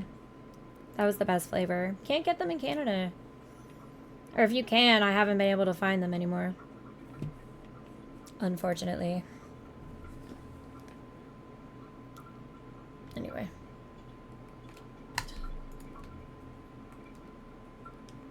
Oh my god, this fan.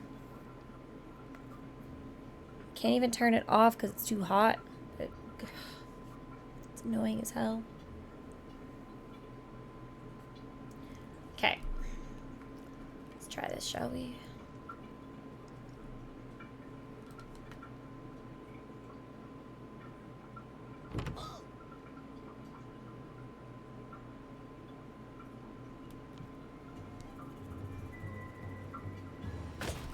Oh, God.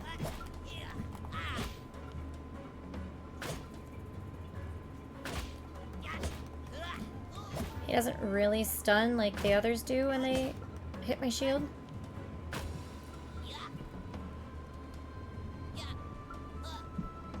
Oh, God.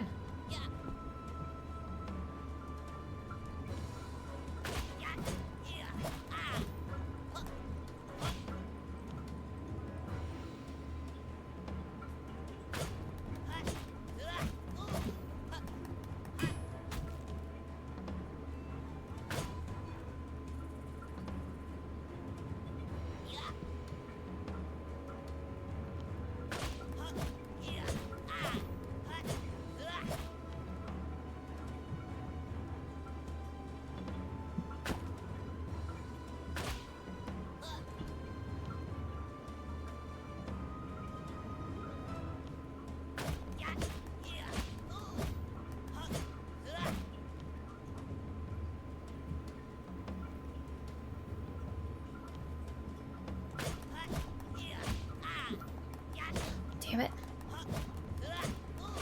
Gotcha! Sucker.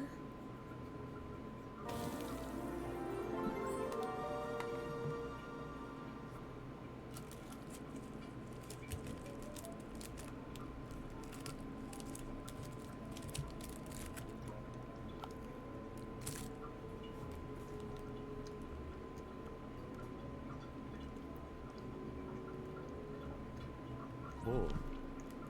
Whew. You are something else, traveler.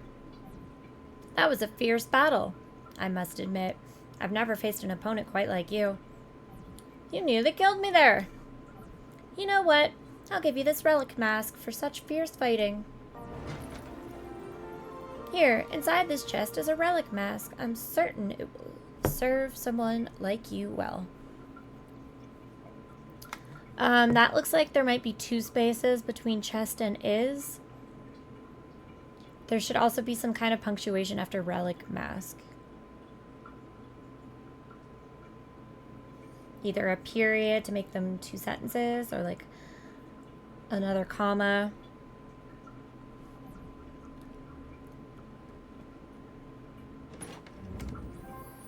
Momentum mask. This mask of a cunning fox makes its wearer sprint faster. Interesting. Very interesting.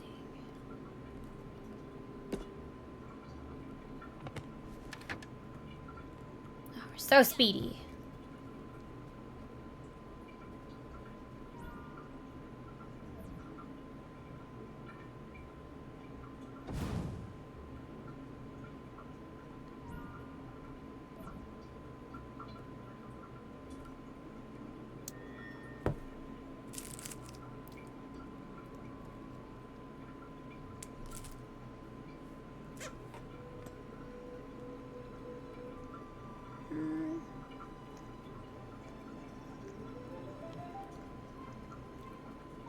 See if this dude says anything when we talk to him again.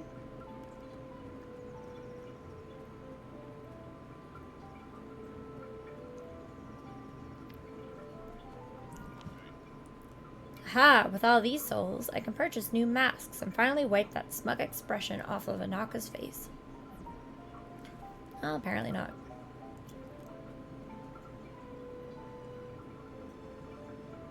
I love how you can see the little masks on the side of his bag.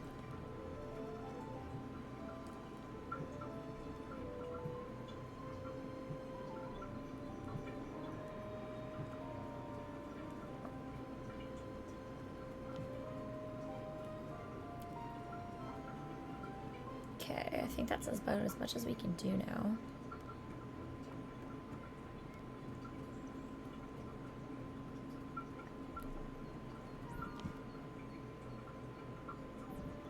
Richius Grandaco shop. Here. Talk with the vendor. No one in this village has enough money to purchase anything from my shop. All they do is sleep all day and spend all of their souls on hochis. Ha! Buy something.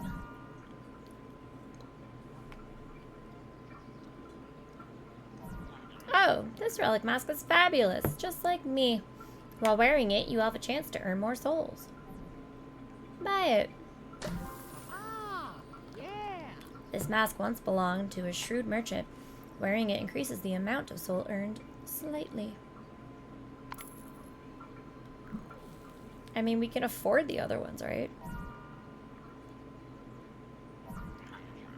Ah, this isn't a measly mask. It's a relic mask that amplifies one's stamina to its peak. Sure. Grants the wearer a small bonus to maximum stamina. A unique relic mask, subtly enhancing vitality. Small in effect, yet it could be the edge you need. Grant the wearer a small bonus to maximum health. He doesn't say anything once I buy all of them.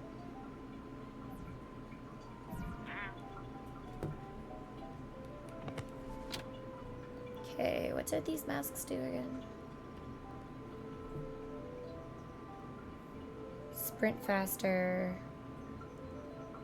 Restores health over time.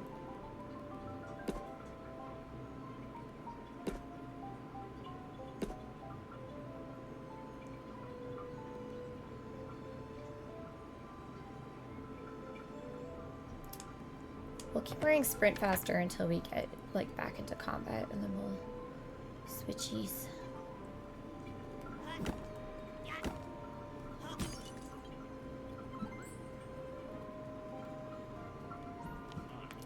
Ah, welcome, traveler. I'm the mayor, and you stand in Hoshi Village, a little peaceful place where every inhabitant works hard every day to produce our famous Ho cheese. I've heard from my guards about your exploits in the forest, clearing out those menacing slimes all by yourself. Impressive! I'd give you a tour of the village.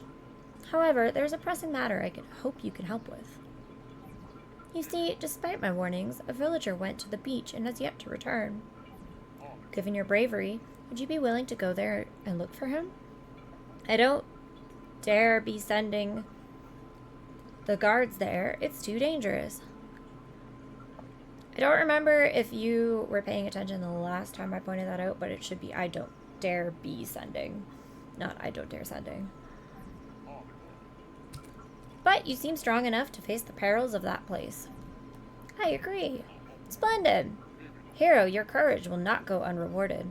The villagers and I will be eagerly awaiting news of our lost resident.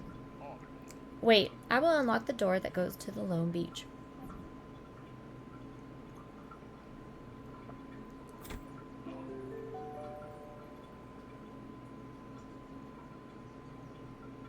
There.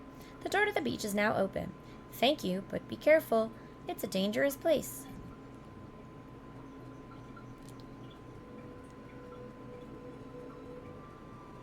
Sprint, sprint,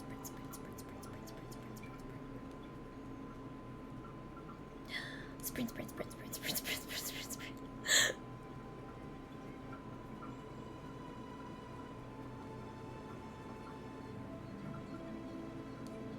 Sprint, sprint, sprint, sprint, sprint, sprint, sprint, sprint, sprint. That was cool.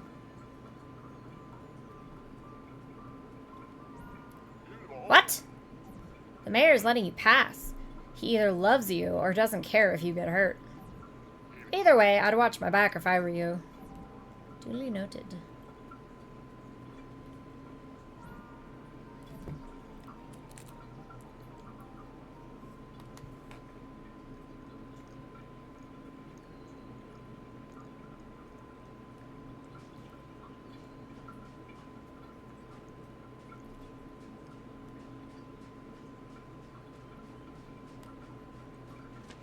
The lone beach. Beware, traveler. You approach an abandoned beach shrouded in mystery and fear. Legends whisper of stone giants who once dwelled here in harmony, guarding great treasures. But you'll be lucky to find more than ghouls and slimes here now. Okay. And this is where we switch our masks, because we don't need to run faster. We will, however, take more stamina. So get more souls, have more stamina, gradually recover health.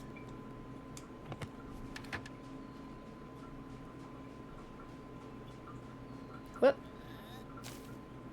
Wow. Hello again, Waco. You've found your equipment, I see. And now we meet again at this lovely beach. Just as promised, I have another extra charge for your potion.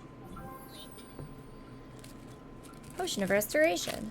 This ornate potion heals whoever drinks its contents. It seems to regenerate by itself when resting at a big toro. And it now has 4 charges! I miss my voice, guys. I want my voice back. I'm always here to help you on your adventure, remember? No? Oh well. I hope this will help you in your travels.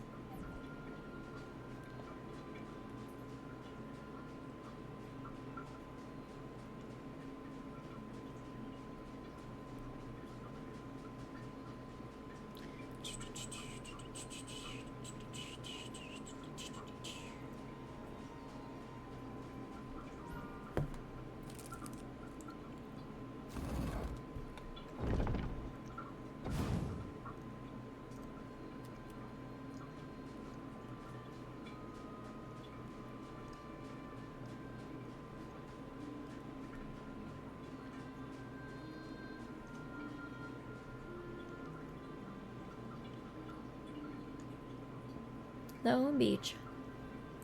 The cutie patootie little golem guy.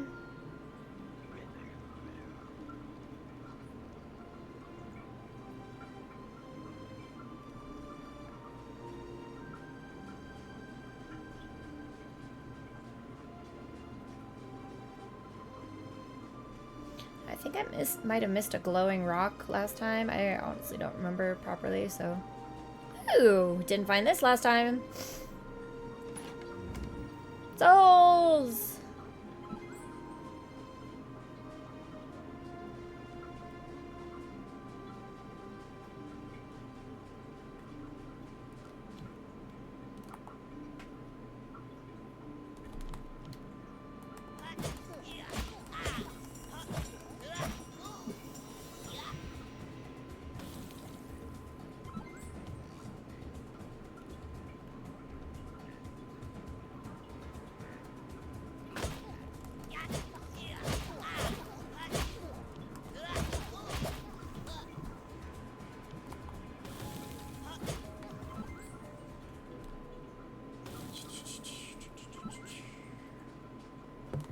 Maybe I didn't interact with this one last time?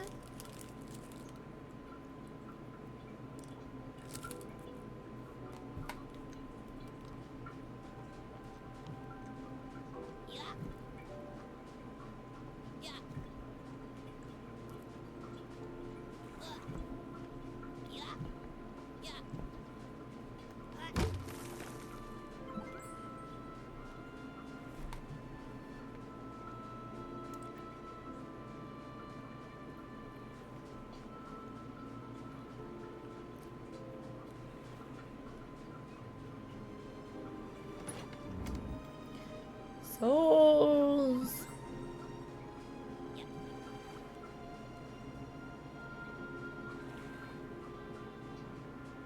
Also, we didn't even try to go over there last time, but that looks like I'm able to swim to it. So we'll try that in a minute.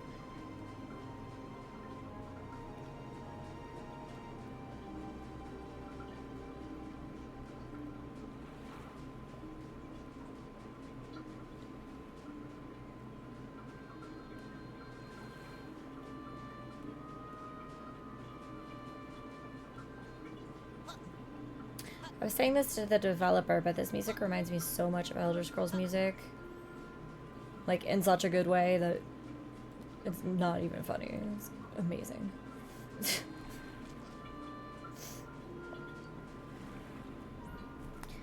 Ah, hello, little green thing. You know, this beach used to be a peaceful haven, so serene that even the sea seemed to whisper its secrets to the sands. How things have changed. You see, green little thing, my twin Ragorus has fallen into a madness I can't explain. He's become a threat to himself and others, and I've had no choice but to lock him in that tower on the island behind me. I've not much hope, but if a green little thing like yourself wants to help, know that trust isn't given freely these days. So first, a task to prove your intent, if you are willing. My ancestors' souls are trapped in their petrified forms across this beach. You cannot save them. Their souls, however, can yet be freed. An old mask with the power to do so is hidden here somewhere on this beach. Retrieve it and use its power to liberate my kin. Then you'll have earned my trust. Only then will I open the way to the island where Ragorus now resides. I do not wish for anyone to be hurt needlessly. You got it, my man.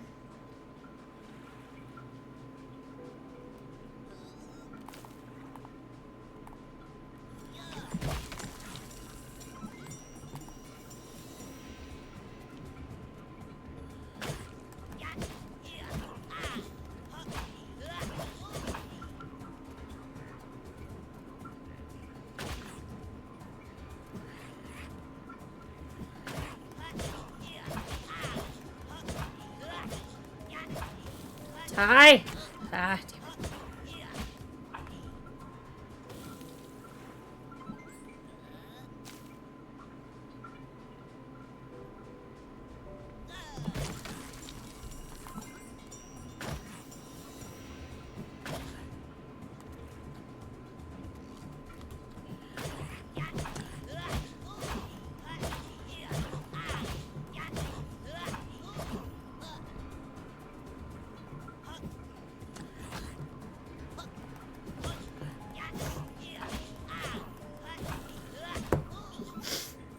Nipples.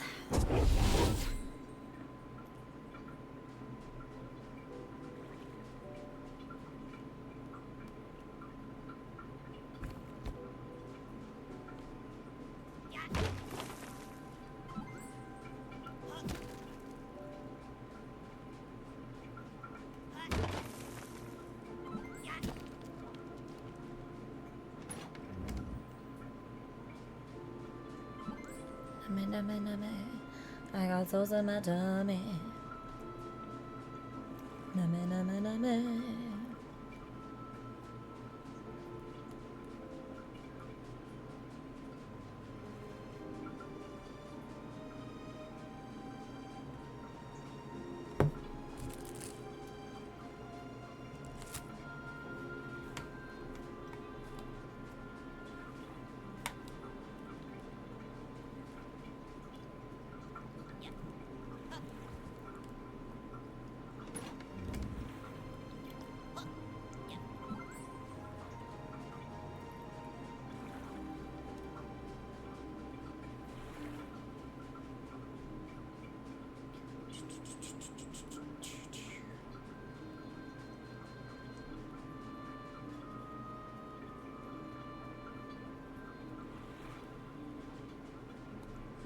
I don't know if it's possible, but if you can add, like, if you can make it sound like he's walking through water in these areas. Because it still sounds like he's just on a dry beach, which is a little odd.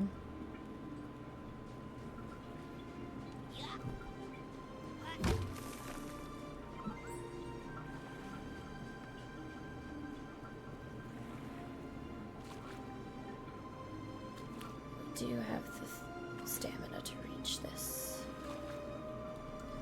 Why? Why?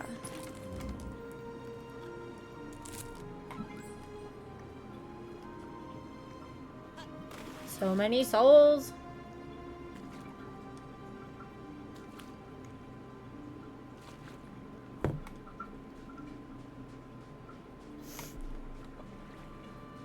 But yeah, I feel like you can add it, make it sound like he's like walking through a puddle or something in areas like this.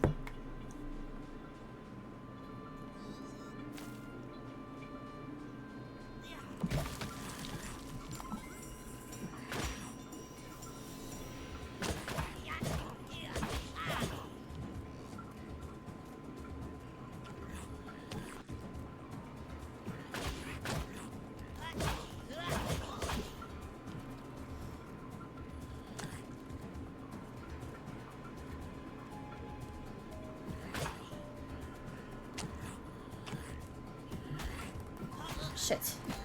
God damn it.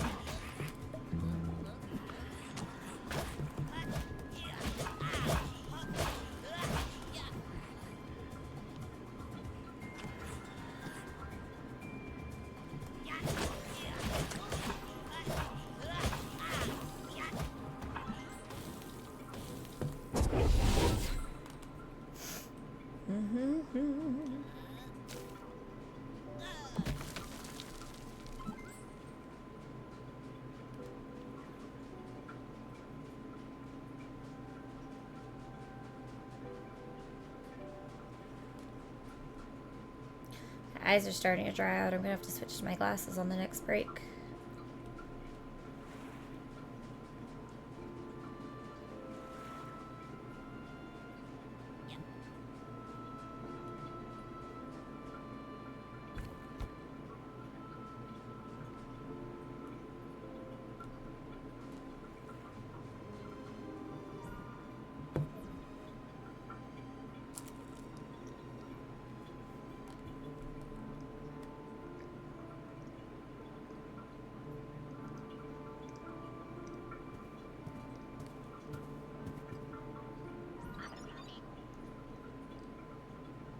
There's a sadness in this room. Can you feel it, Waco?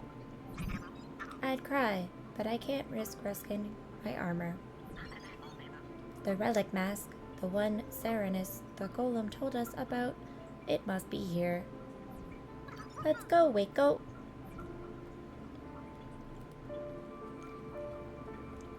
Pots, pots, pots, pots!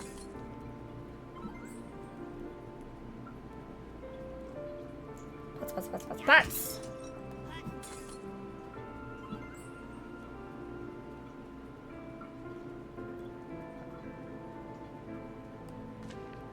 Cloud Sanctuary. This majestic statue stands as a timeless guardian, radiating peace. It honors a cherished friendship, reminding all who pass by, treasure your friends, for time is fleeting. We'll get our little riddle from him too. Help, everything is upside down. I can't see, but my friends are my eyes.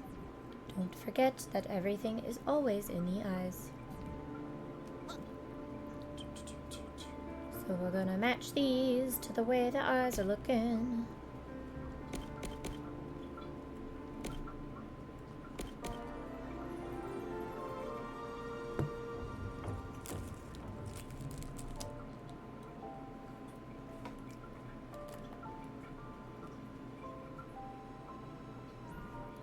The riddle unfolds. Remember, the key to awakening silent spirits lies within reach. Seek the tool that frees the lost and unveil paths to hidden truths. May your journey reveal paths to the forgotten echoes of the past. Now, I was wondering if this mask would work on that ring we found behind the waterfall.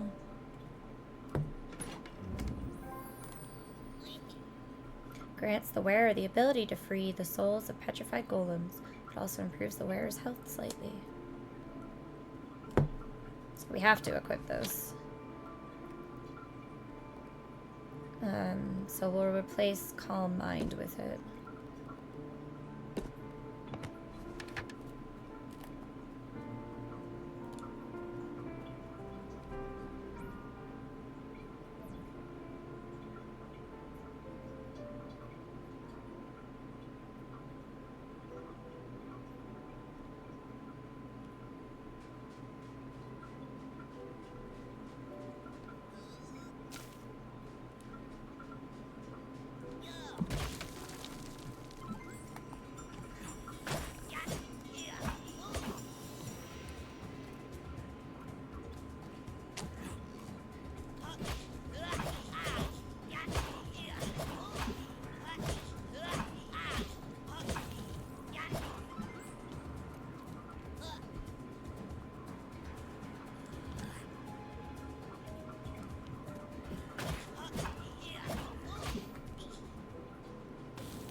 Shit.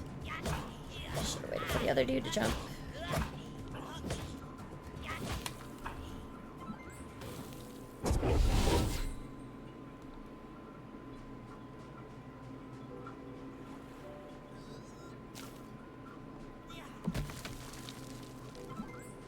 We can't get in there. We can destroy a barrel.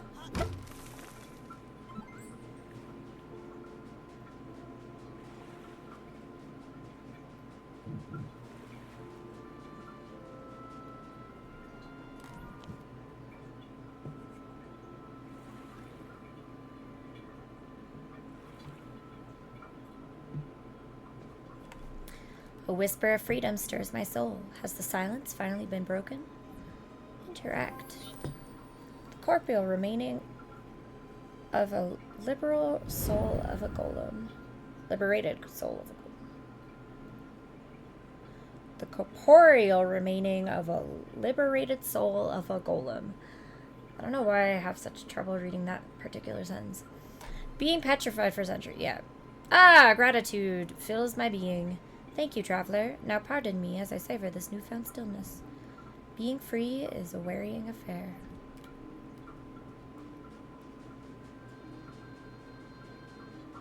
Now, first things first.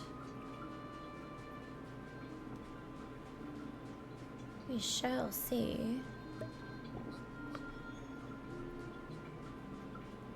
Oh, right. No, this guy needs to be on seal too.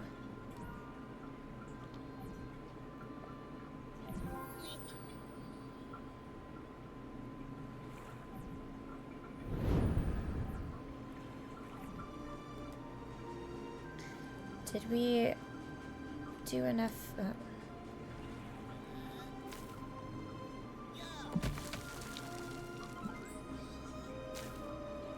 Oh no, I think there's a stone on the other island. So that won't be opened yet. But we are going to go back too close to the village and rescue that other golem.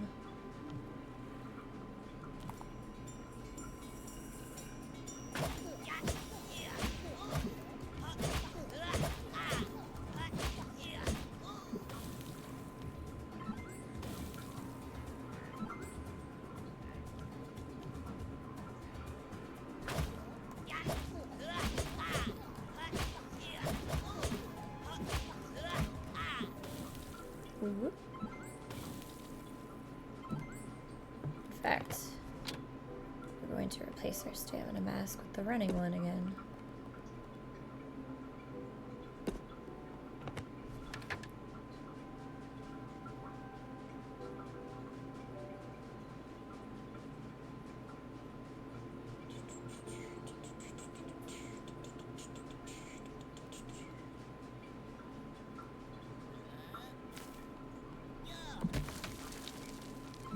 Just gonna recharge our potions.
Alright, buddy. Wakey wakey.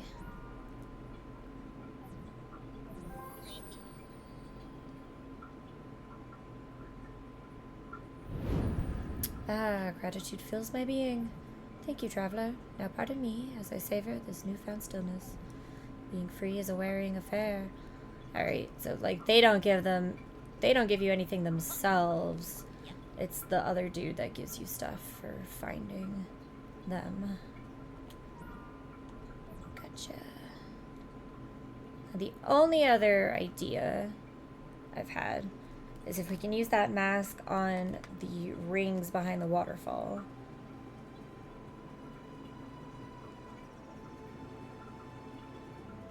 However, honestly, those rings might not do anything in the demo.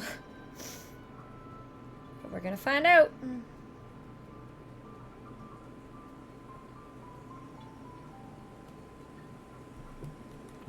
We're also gonna equip the stamina mask real quick. So I don't know if that affects the swimming stamina or not, but we'll find out, I guess.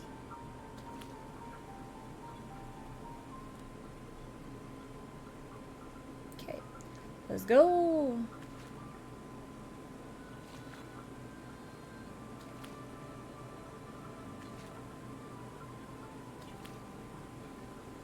Shit, did we not make it this time? Okay, we did.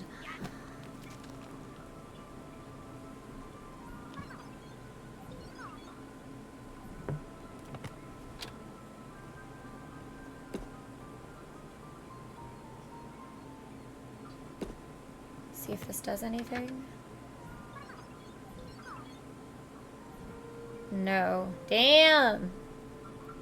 Damn.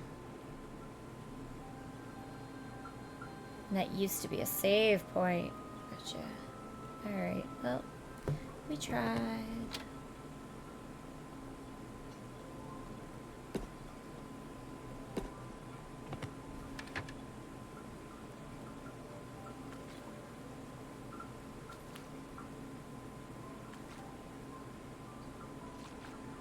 I don't know if we're making it this time, though.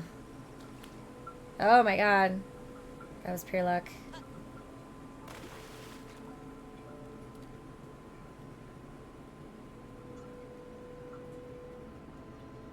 Yep. What? Yep. What?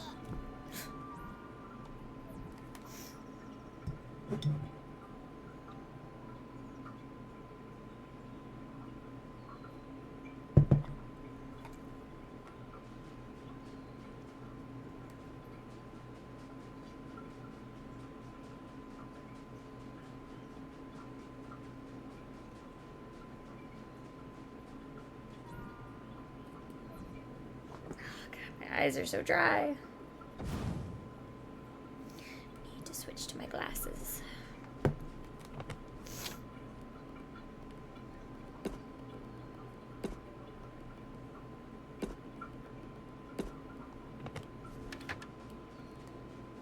I know it didn't make sense what I just did, but it helps my OCD, so shh.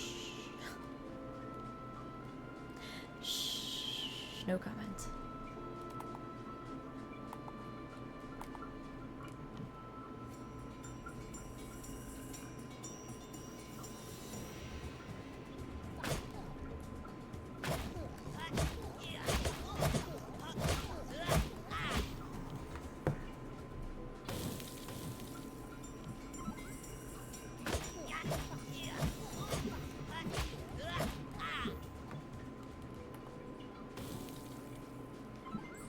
The other thing we wanted to try to do was see if we could swim to that island.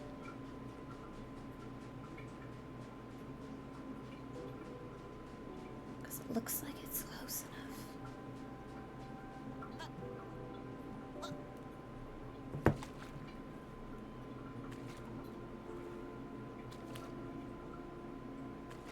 Might have to change my angle of approach. Oh god, they're rocks! They won't let me climb them! Damn, that sucks. Noted. Boo.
Hey there, buddy. Ah, you've returned, and I sense the souls of my ancestors finally liberated from their stone prisons. Thank you, traveler. You have done well, and you have earned my trust. Perhaps now we could focus on the issue troubling my twin, Ragorus. Perhaps, with your resourcefulness, you could find a way to help him. Are you prepared for that challenge? Yes. Excellent. I sense great bravery in you, traveler. I will create a teleportation mark for you. It will take you straight to the island where my brother is imprisoned. Once there, tread carefully, little green. My twin is not himself. You may have to face him in combat, but your ultimate task is to discover what has driven him to madness. Please, do not hurt him. He is a gentle soul at heart. All of us are.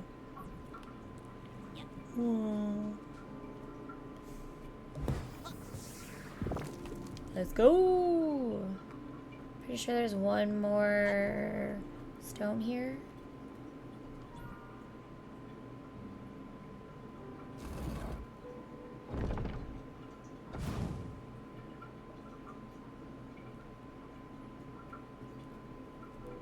Yep, there it is.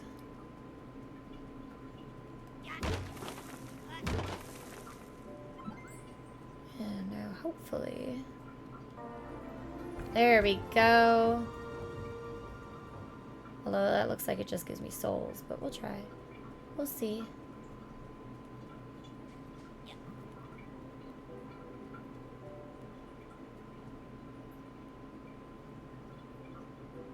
Is it like a little slime guy with a bunny mask on?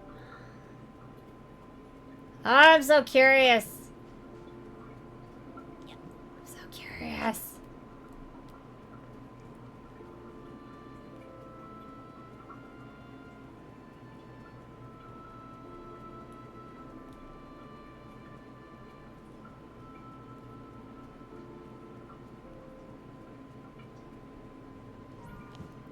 Oh, you're not made of stone? Are you fragile?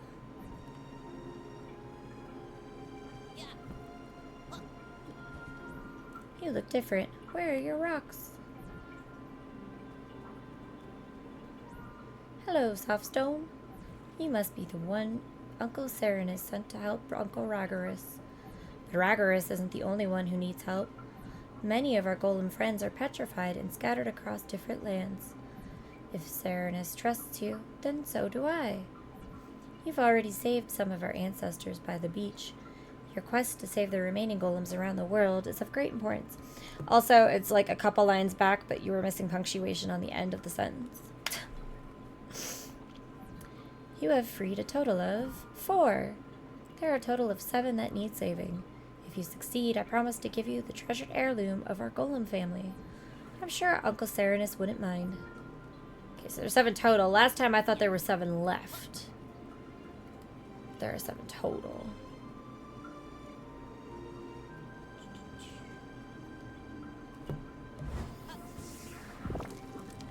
Gonna go grab these souls that I got. Why? Well, because I can.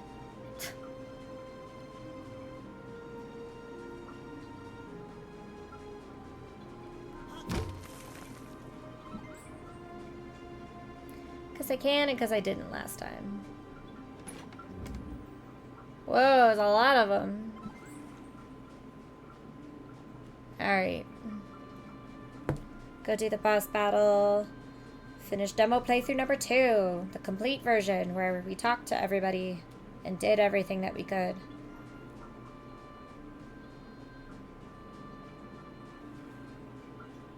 Hopefully, if I can beat this in the next 12 minutes, I can do it before the ad break starts.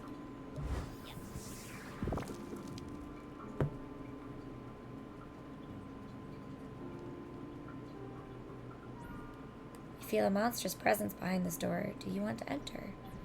Yes.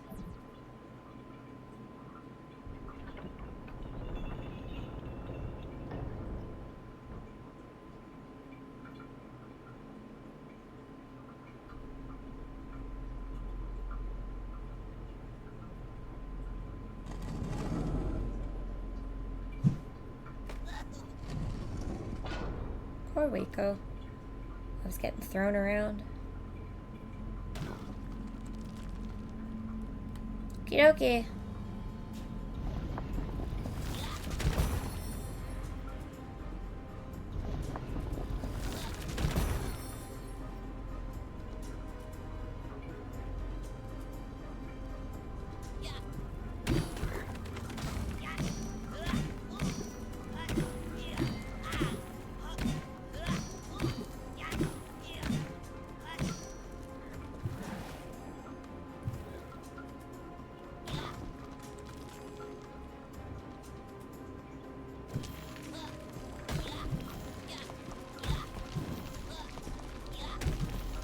Shit.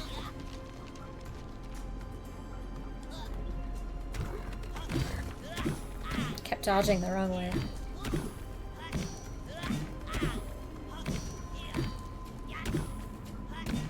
don't know when we got stuck looking at him, but didn't want to do that.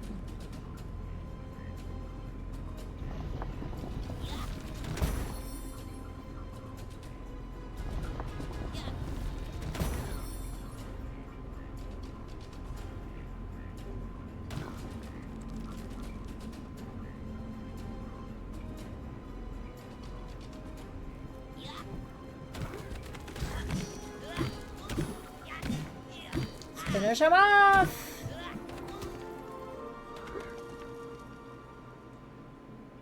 There we go! On Lonely Beach, Waco and Oz encountered numerous small creatures, battling their way toward an enigmatic and ancient tower. With Oz at his side, Waco reached the tower's imposing entrance, the gateway to their first true challenge. Inside, a formidable confrontation awaited with Raggarus, the stone golem, who was bound by the influence of the primordial mask of wrath. In an epic battle, Waco triumphed over Raggarus, securing the primordial mask and releasing the golem from the spells that had long shackled him.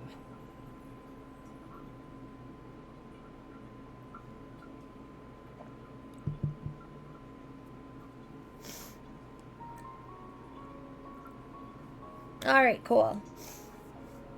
So that was the entirety of the demo. Because last time we didn't really finish talking to the villagers or doing everything that we could do in the village. We also didn't wake the fourth golem or activate all the stones. So that is the entirety of it. Again, this game comes out July 26th. We are so excited.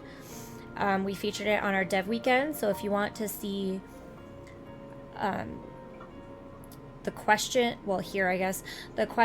that were asked to the dev and what they said about it, go over to our YouTube page and watch the VOD of, I believe that was Dev Weekend Day 2, the 4 o'clock time slot. It was a very interesting conversation with them. This releases July 26th officially on Steam, and they're planning to hopefully have a Switch release later this year. So you can also follow them on Twitter at Waco Project. That's at WEKOPROJECT. So make sure to give these guys some love, guys. They're a 4-person team, and they've made an amazing game, and I can't wait for it to come out. And that is my spiel. And it was a lot of fun to play with a controller. A lot of fun.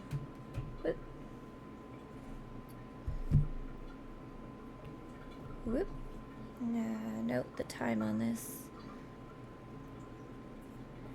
so that I can tell them what to watch.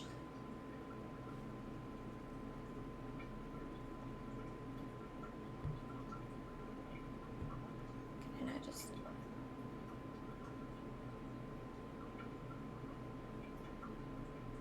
Yeesh.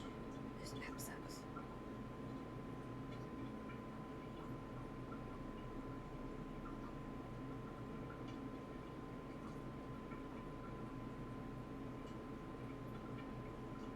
Save that.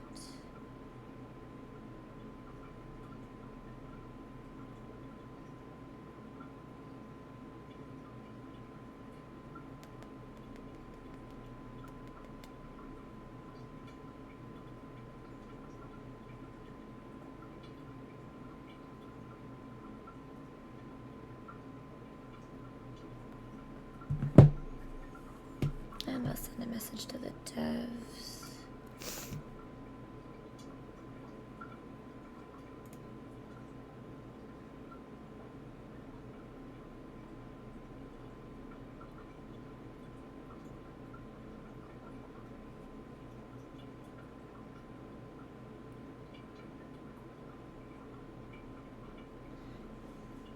Position, I will be honest. First days of the release.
All right.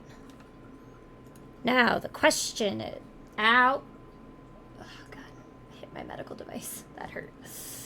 Okay, now the question is, what do we play next, people? What do we play next? Our 15-minute ad break starts in about 2.5 minutes. So let's try to decide on a game first of all.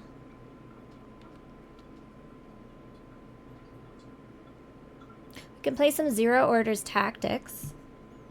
We also played that on Saturday and it was very fun, but it required a lot of thinking and concentration. But no, I think we finished that demo, didn't we? On Saturday. I believe we did.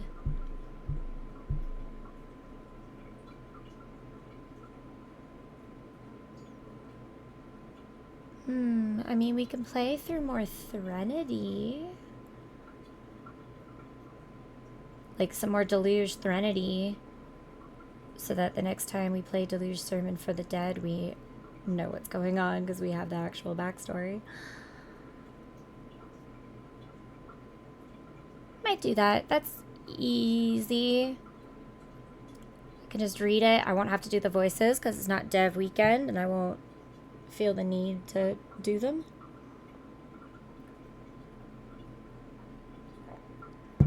We might do that. Or I'll check through my Steam games. I can do that too.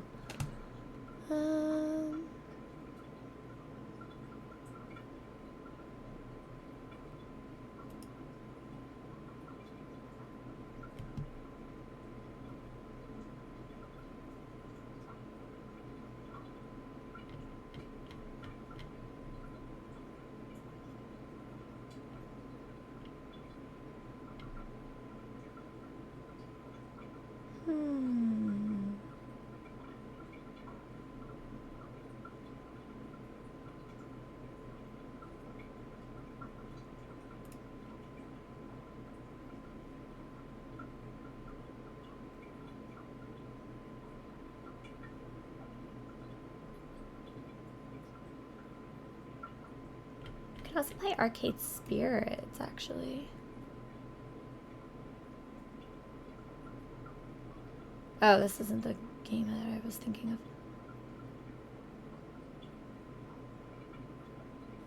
So not Arcade Spirits. Was it like something laundromat?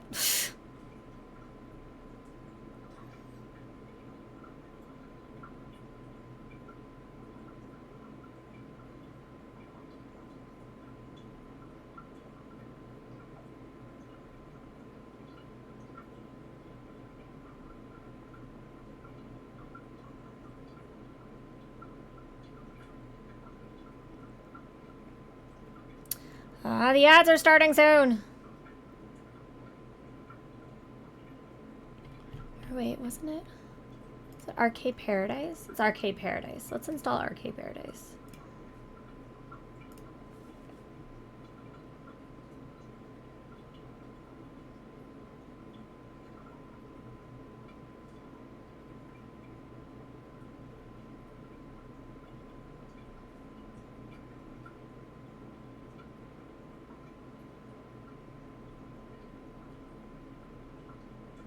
Or maybe not.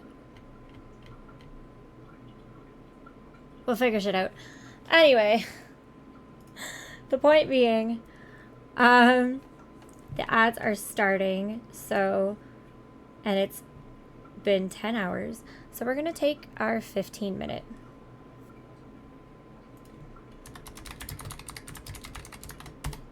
Stretch, hydrate, bathroom, etc.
Okay. Let's figure out what we're playing, shall we?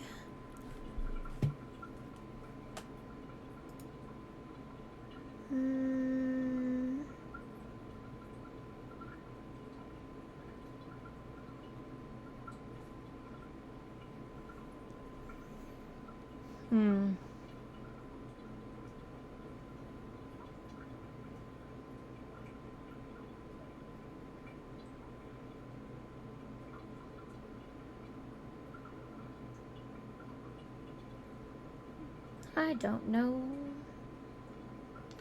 I feel like I'm too sick to play Minecraft.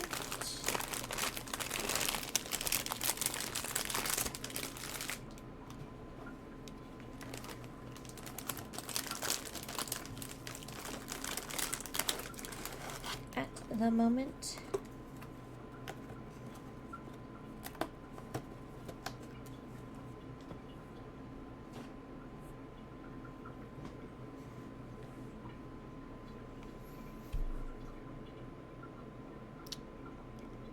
Oh, we'll just do Deluge for now. Deluge.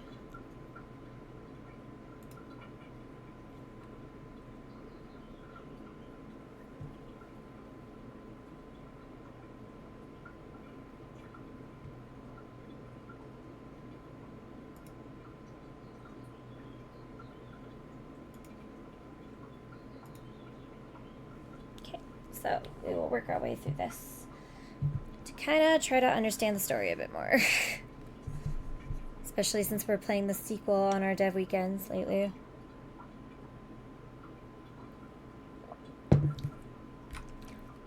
Saturday came. I set to work. Everything went noticeably smoother than the last time. And I was struck by this sad realization that I must be becoming an experienced paperboy.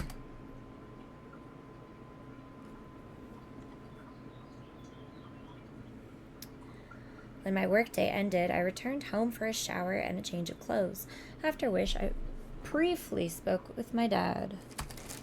Also, yes, I'm eating chips for breakfast. Oh, also, it would help if you guys could see the game. There it is. Wait, why is the screen all messed up, though? Hang on.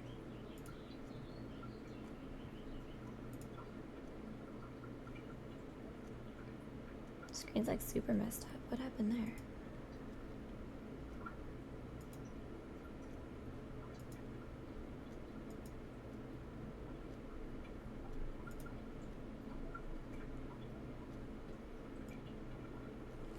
Oh, that's just like the game being weird?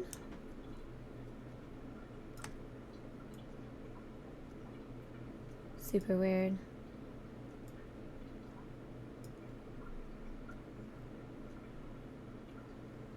Yeah, I guess it does have like weird sides and stuff to it on my screen. I don't know why it's doing that.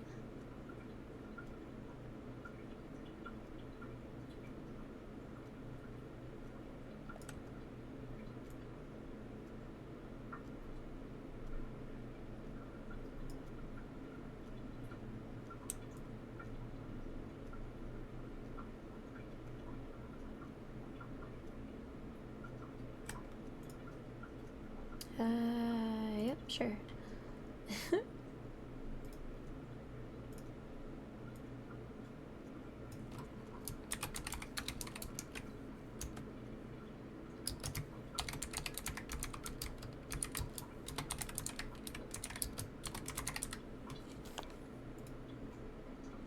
There we go. That looks all pretty.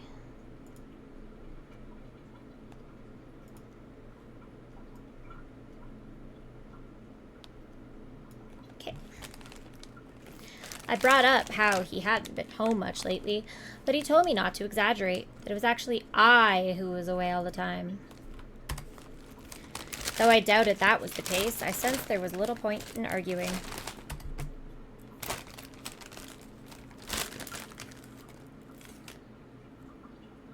When I arrived at Amophagia, one of the few licensed establishments in town, Rika sat waiting on me.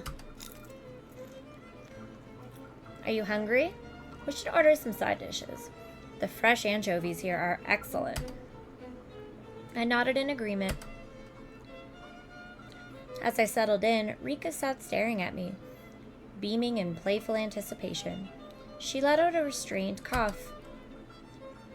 So I heard you've been hanging out with May again. Your spies are doing excellent work. She laughed.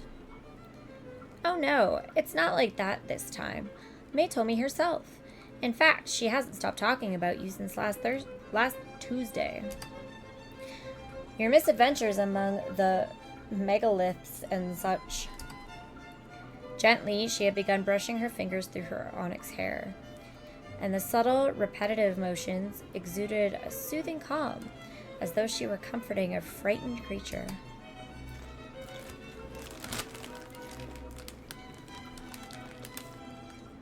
And, I think that may not be so bad. It's good for her to have someone to converse with on her level.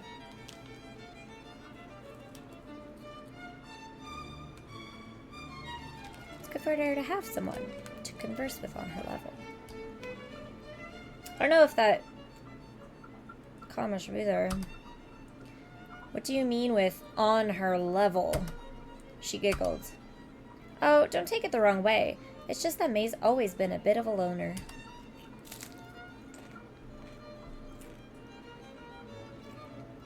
Because she never attended regular school, she hasn't had the chance to make friends amongst her peers. But for you, as an outsider, it should be the same. Just let me know if she becomes a burden, okay? I nodded, not really sure if that point had already been reached.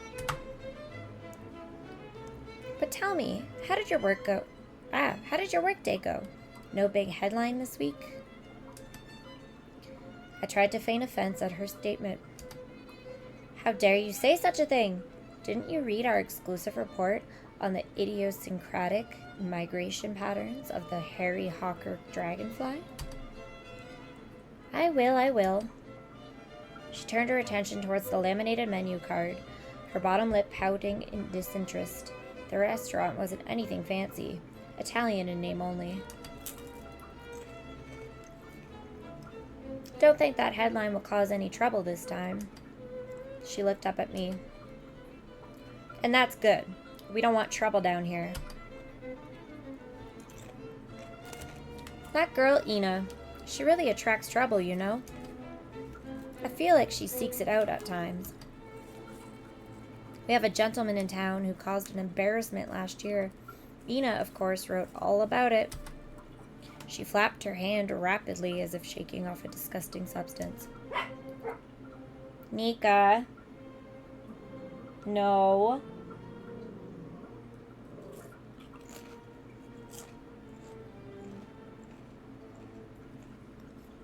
You done?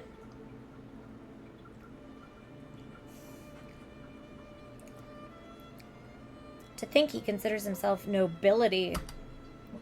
Nobility? You wouldn't be referring to the Marquis, would you? Oh my, Ina has been mentoring you very well. The current Lord of the Isle is quite the character indeed, though I wouldn't say he deserves his title. From the late Middle Ages onward, his clan ruled this island. They owned most of the land over here, but only to collect taxes.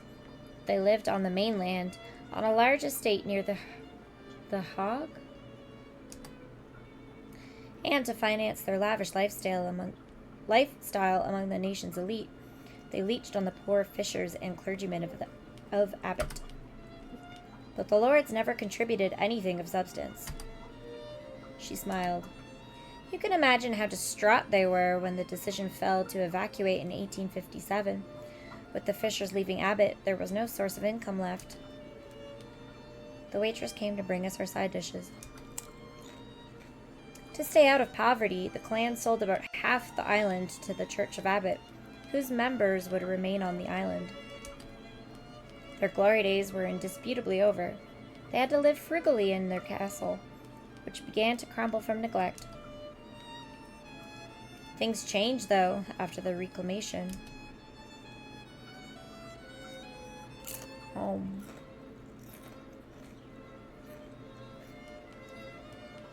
In 1947, when the marsh polder fell dry, Marquis Louis of Abbott was one of the first to return to Abbotsford to lay claim on the part of the island that his family was still legally entitled to.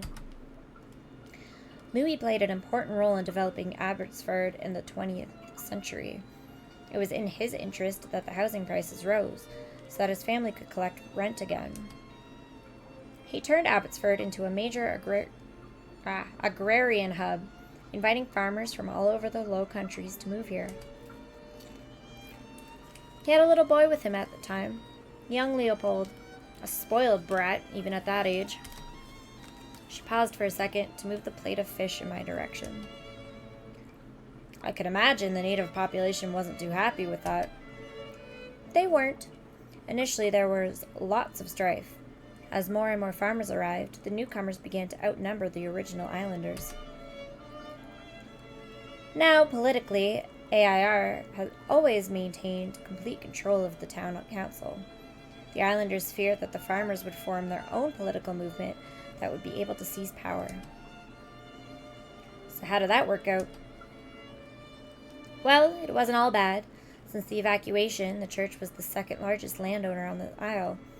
The inflated housing prices were good for us, too. In the end, Marquis Louis played an important role in reconciling the two sides. The agrarians were welcomed within AIR as long as they agreed not to occupy more than half the seats in the council.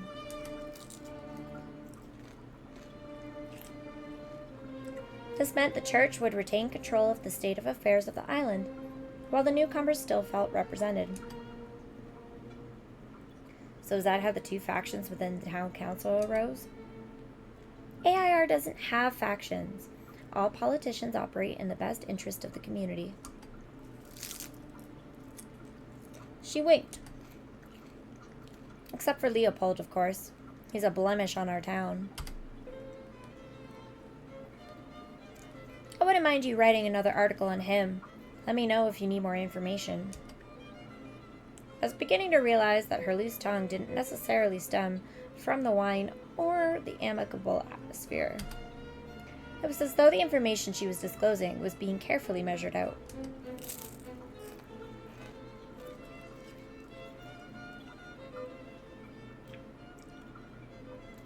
We sat in silence, eating fish, while it gradually grew darker outside. Then she gently wiped her mouth on her napkin and looked up at me. Is there anything else you'd like to know? Is there anything else you'd like to tell me? Oh, plenty. It's just that I like to stay one step ahead of Ina's games. While I was surprised at her sudden change in manner, I managed to remain collected.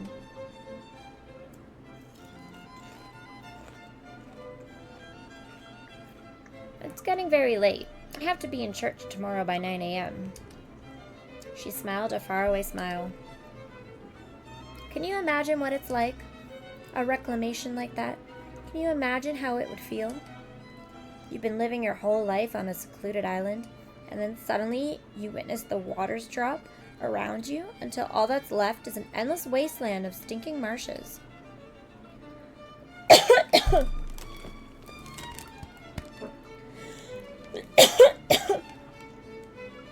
Throat.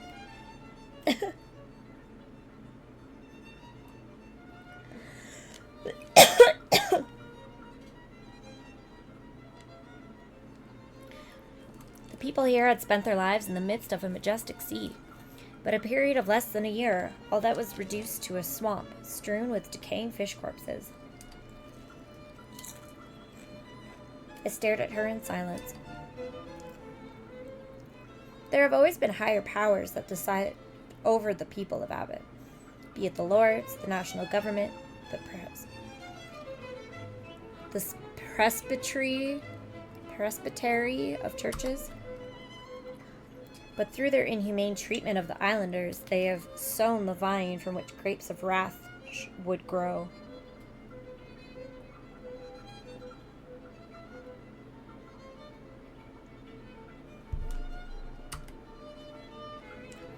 It left them feeling futile and angry, helpless against the forces that be. She sighed. For some reason, it strengthened their faith. They realized they had to rely on a far higher power to deliver them from these tyrannical pharaohs. Oops, forgot to charge this. The native inhabitants of Abbott truly feel they are God's people.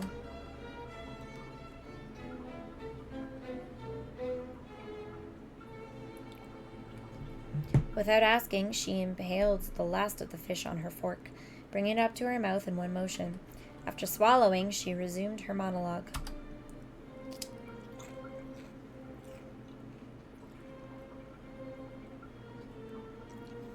During the reclamation, as the workmen built the long embankment that would keep the water out, incidentally strange reports would emerge. I looked up from my drink. The men would experience an impromptu storm, a sudden succession of roaring eddies that inhibited work for as long as they persisted. The thing was, these storms were highly localized.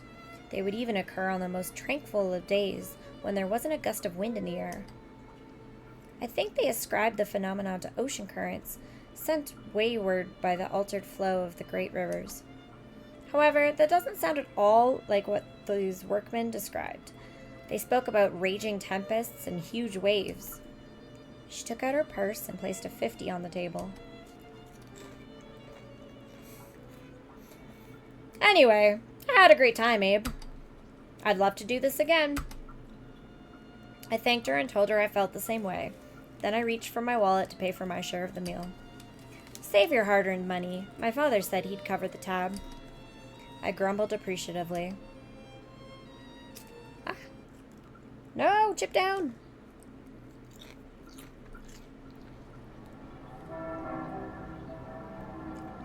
I was awoken at 9 by church bells, after which I fell back asleep until I was awoken for a second time by the bells for the noon service.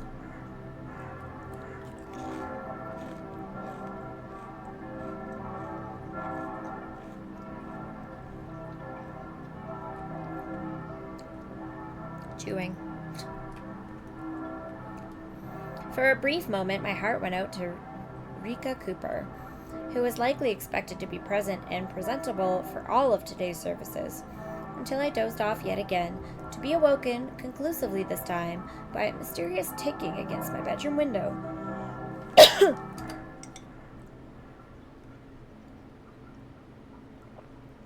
When I made it out of bed to open the curtains, I could see May standing outside, dressed head to toe in an immaculate black.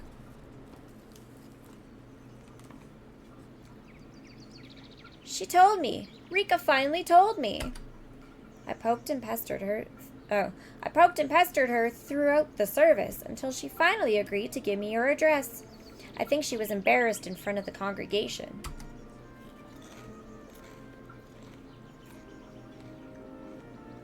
You sure like to sleep late. I tried throwing stones at each of the windows. Isn't your father home? I grumbled a reply, still half asleep. Come on, it's Sunday afternoon. Let's go on an adventure. Have you had lunch yet? Don't worry, I took some peppermints from church.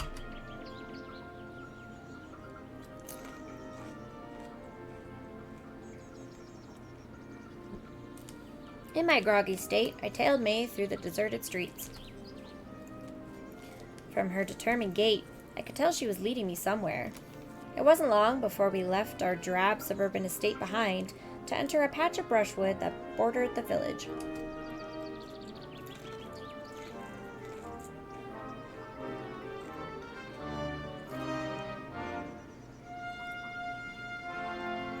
She stopped for a second to hand me some mints. They stood out chalky white against her jet black dress. So what's with the depressing outfit? You had a funeral this morning? Oh no, we always dress in black for church. If there'd been a funeral, they'd make me wear a veil. Giggling, she placed a mint in her mouth and took off again.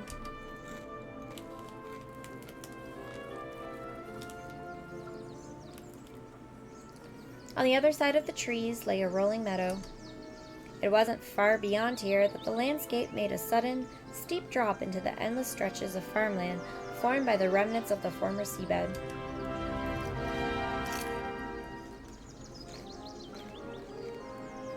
Hurry up!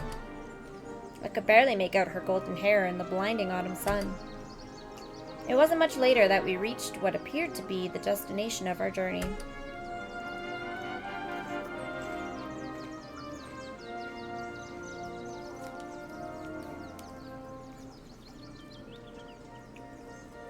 You've led me to a pile of stones again.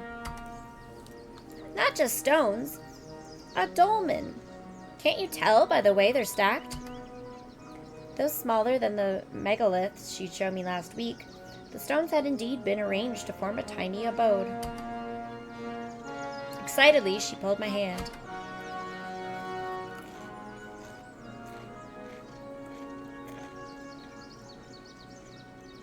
Look!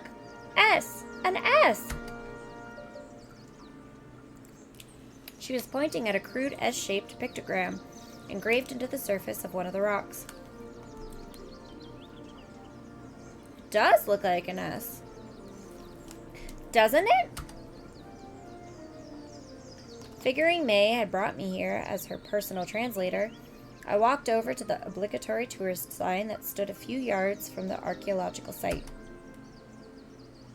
Dolmen M4, commonly referred to as the S Dolmen, likely built as a megalith tomb by members of the Swifterbont culture, dated around 3500 BC.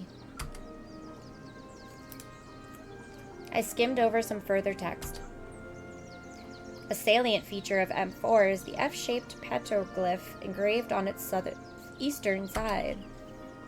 Though resembling the letter S, it was carved long before the emergence of the Proto-Sinaitic alphabet. This rune likely depicts a house mark, a type of symbol that was used to identify clans during the late Neolithic.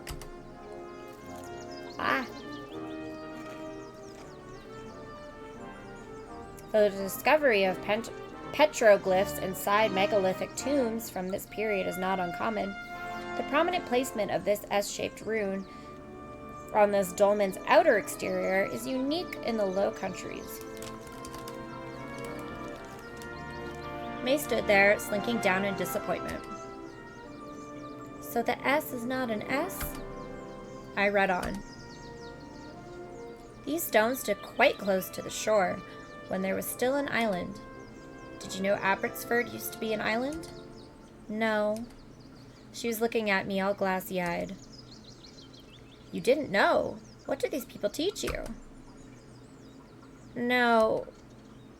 Not an island. Abbott was connected to the mainland once. Her voice was no more than a whisper. Huh?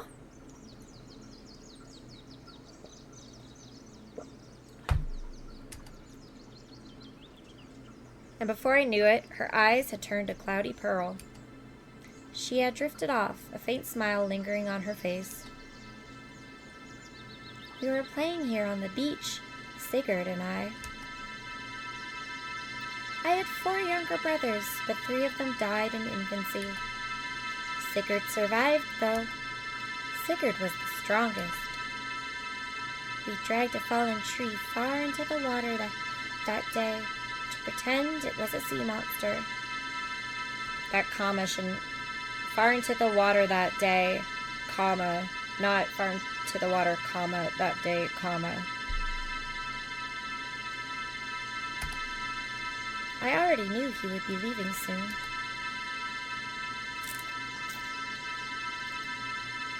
I remember his hair, how it shone bright in the sun on that last summer day.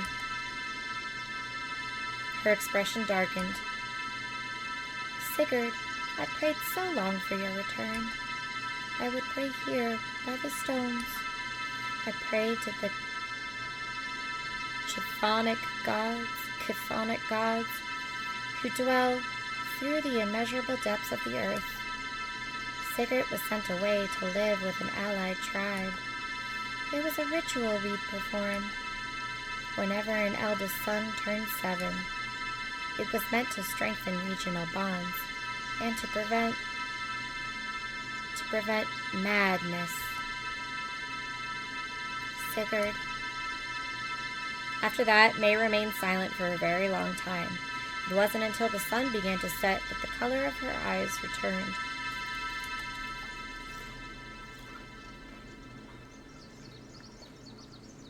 During that moment, she looked vulnerable, helpless, as though she couldn't begin to fathom the intricacies of the episode, that mysterious absence that had come over her. I helped her to her feet, supporting her as we slowly, wordlessly, commenced our journey home.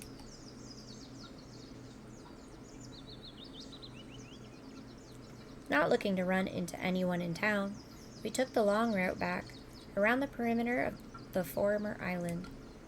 After a while, I became aware of May's gentle humming in my ear, and by the time we had made it to her parents' farm, she appeared to have returned to good spirits.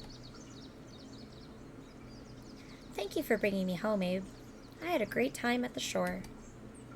Though I was caught off guard, I was happy to see she had regained her former cheer. "Do you want to come to the lake with me someday? The water should still be warm, like summer." She appeared almost drunk with fatigue. "Will you come with me, Abe? The lake is so big, like an ocean almost. Will you come with me?" "I'd love to, May." "Thank you." "Sigurd!" Cheerfully, I bade her goodbye and headed back towards town. "Nico, what are you growling at? Stop it."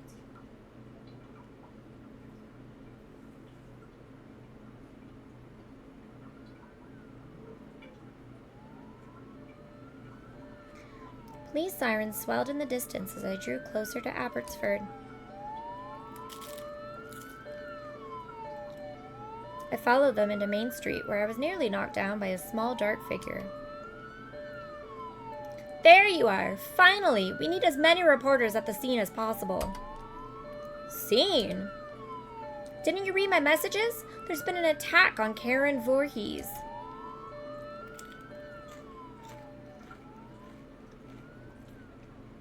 Nice, perfect, perfect.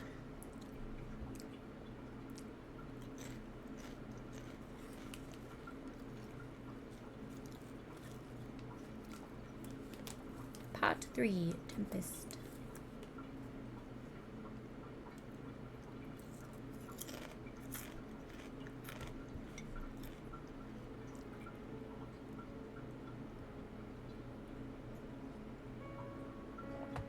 Rise and shine. Have you slept at all tonight? Humph. She looked exhausted. I had spent the previous night by her side, assisting her as she darted around the police perimeter, snapping pictures and throwing questions at the forensic investigators that poured in and out of Karen's residence. The officers, however, were reluctant to discuss the case. It wasn't until 2 a.m., when most of the police had left the scene, that I could finally convince her to go home. But even there, she remained restless, immediately setting to work on a laborious feature article covering the case. And though she appeared sharper than ever, tirelessly paging through her notebook, making phone calls, transcribing audio recordings she'd made, I myself was fully depleted. Hence, it wasn't long before I collapsed onto the couch. Well, I'm making eggs. I haven't had a solid meal in days. Do as you wish. I'm going to call the police station again. If you really think they'll answer. An attack on a politician in Abbotsford of all places. It does make me wonder. What? If this could be linked to the interview you conducted with Karen last week. Please don't bring me into this. It's like someone wanted to silence her. We've been receiving warnings, you know. We? I have. The paper. I found one again last week, after we reported on the farmhouse case. It was a very short message, sent from an anonymous email address. "Sad to hear your office burned down," is what it said. Did our office burn down? No, you dimwit. It was a threat. Why didn't you tell me before? For a second, her eyes turned distant. She had begun fidgeting with the fabric of her bedsheets. I dismissed it as a prank at the time. I'm still sure it's a prank, you know. Don't worry.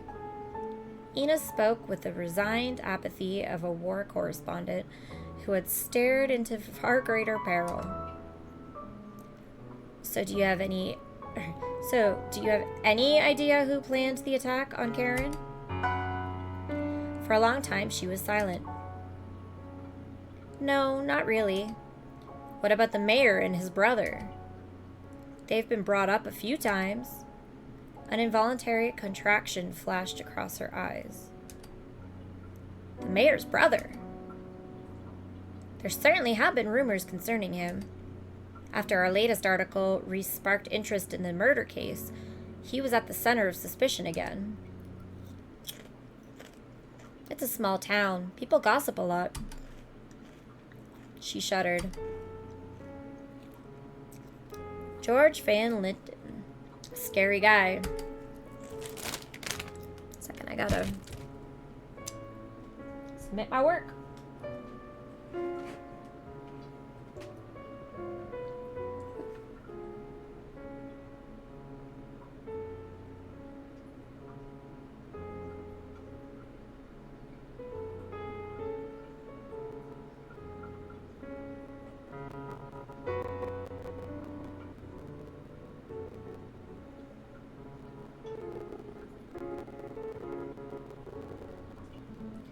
Making that money very, very slowly.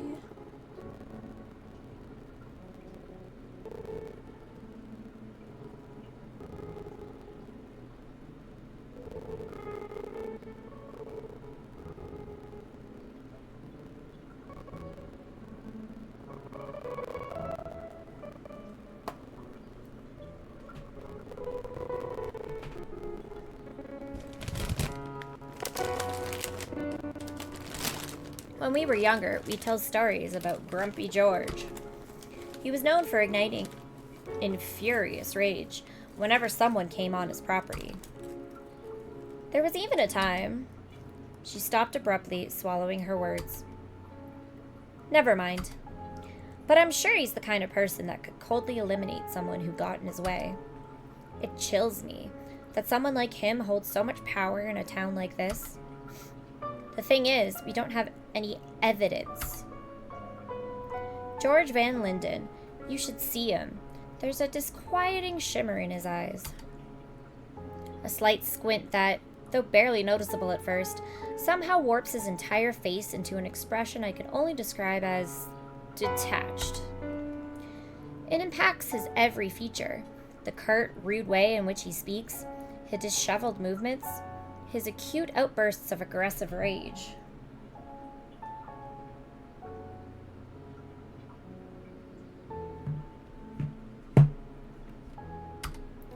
But these are only the external symptoms of an underlying decay. The true cause for his demeanor must come from a place far deeper inside. She paused as though carefully measuring out the following sentence. That strange look in his eyes, it's so unmistakably crucial to his whole persona.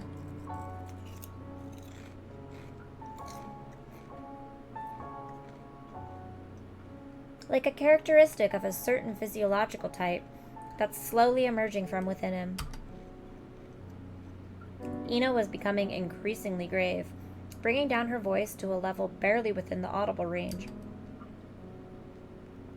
That behavior, I don't think it can be explained as a primitive attribute of the uncivilized mind. No, quite the opposite. We can see his type all around, in our neighbors, in random passers-by, even in politicians and world leaders. I could barely make out her tired whispers. The short temper, the decadency, these are all qualities of the future man. She stared at me in silence, as though she had just divulged something of the greatest significance. And though I didn't fully understand the thoughts Ina was trying to convey that morning, I was stricken by the seriousness that had come over her, as it was unlike anything she had previously subjected me to. Then she took out her phone. I'm sorry. Go cook your eggs. I need to make a few calls.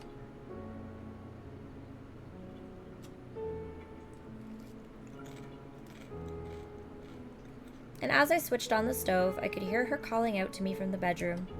Oh, and Abe, please ask Rika to take you to the council library. I'm still interested in that appendix document that they keep there.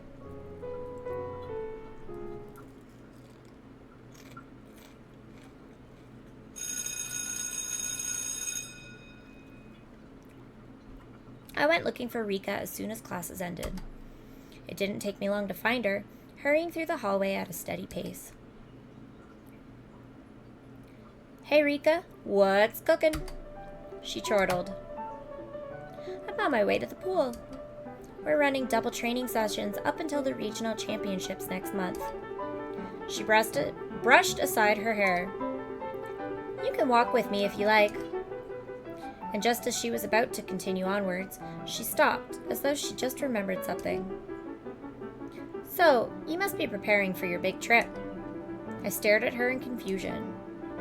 May told me you'd be taking her to the beach sometime soon. You should have come to me first. I thought back to Sunday evening, and the words May had drowsily muttered into my ear. It was just a wild idea of hers. I don't care. We've been very tolerant of your little outings with May up until now. But if you're going to take her out of town, I insist she be accompanied by a chaperone. Her eyes were like hellfire. I guess you have someone in mind? For an unwed girl to go on private beach outings with a man? I have my reservations about the whole situation. I haven't promised her anything. We could just cancel.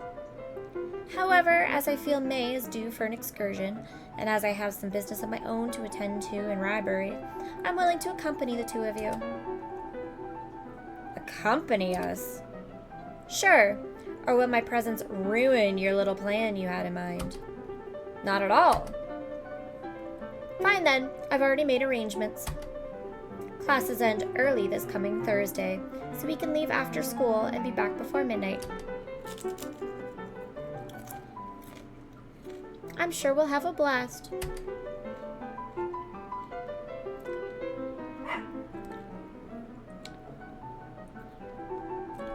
When we arrived at the pool, I was still somewhat taken aback by Rika's sudden takeover of the occasion. But then I remembered my initial motivation for approaching her.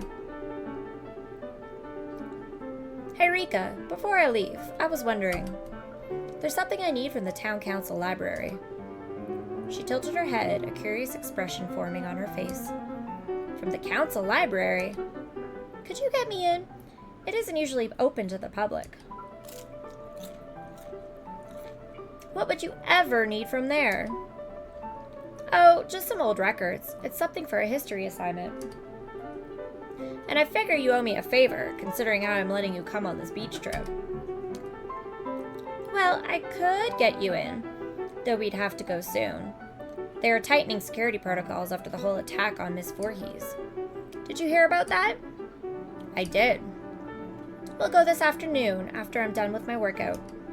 Please meet me outside the council building in about an hour.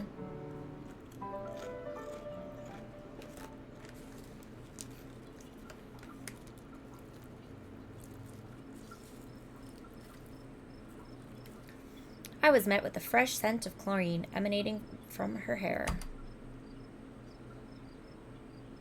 There you are. Let's get going. I have to be home in time for dinner.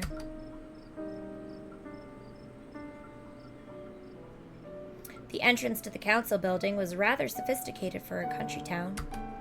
Rika immediately went over to the receptionist, with whom she seemed to be on friendly terms, and received a small copper key, which she pocketed quietly. We were let through the back rooms without issue. Wordlessly, Rika unlocked the nondescript door and let me in.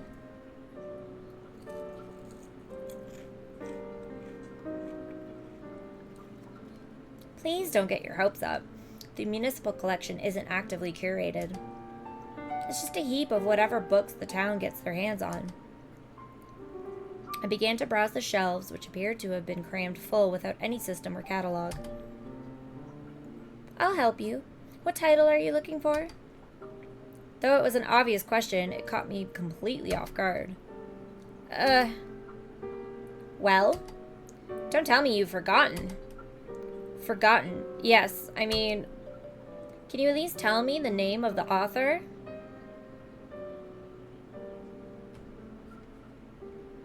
I believe he was called, Spangler? Talk your way out of a sticky situation. I'd thrown out the first name that came to mind, but it seemed to appease Rika. Spangler? Never heard of him.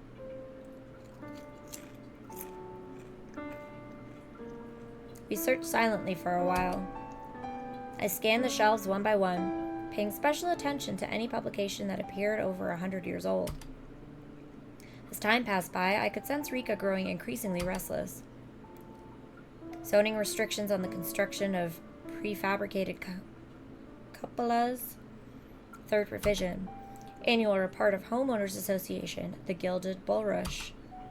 The amount of junk they keep here is appalling. They need someone to prune it all down. On the reproductive habits of fruit flies, what kind of person holds on to this trash?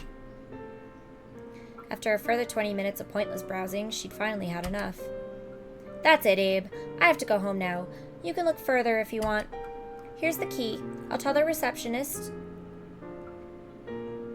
let the receptionist know that you're still in here. Thanks, Rika. Sorry for dragging you along for this.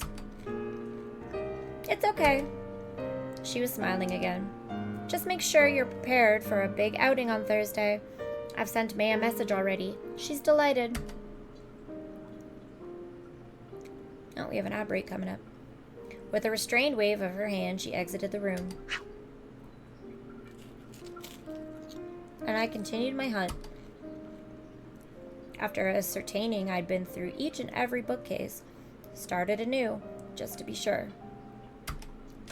When suddenly I heard a door open, followed by a loud shuffle. Before I could even turn around, a booming voice rang out. Great to see young people taking an interest in the art of politics.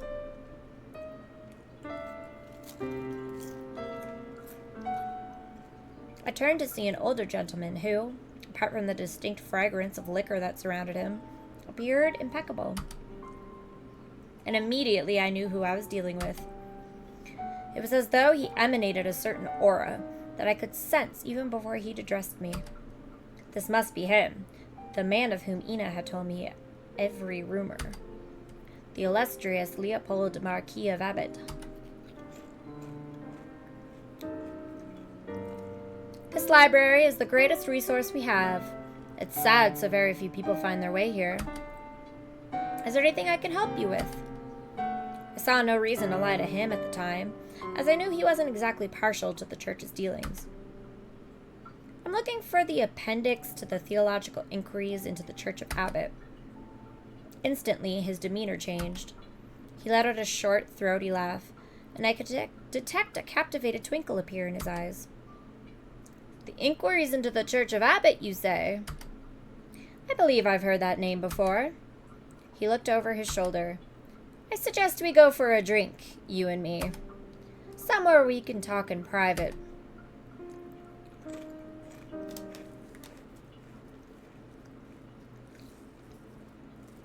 Alright. Ad break starts in 10 seconds. So, I'm going to put this on pause and get some ice for my drink while it plays the ads. So it's like a 5-minute break, I think. Cool beans. Meet back here in 5.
Oop.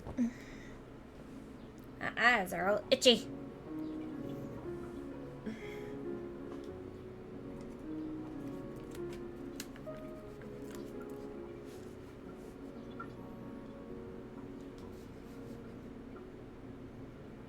I have dog hair all over this J. McKenna tank top featuring Tyrannosaurus Rem. Available on our Redbubble.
My blood sugar's all effed.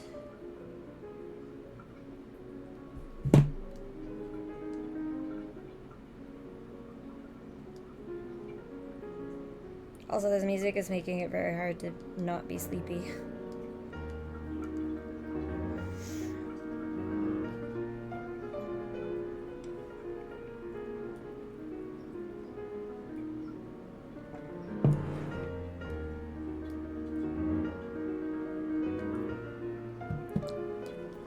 Okay.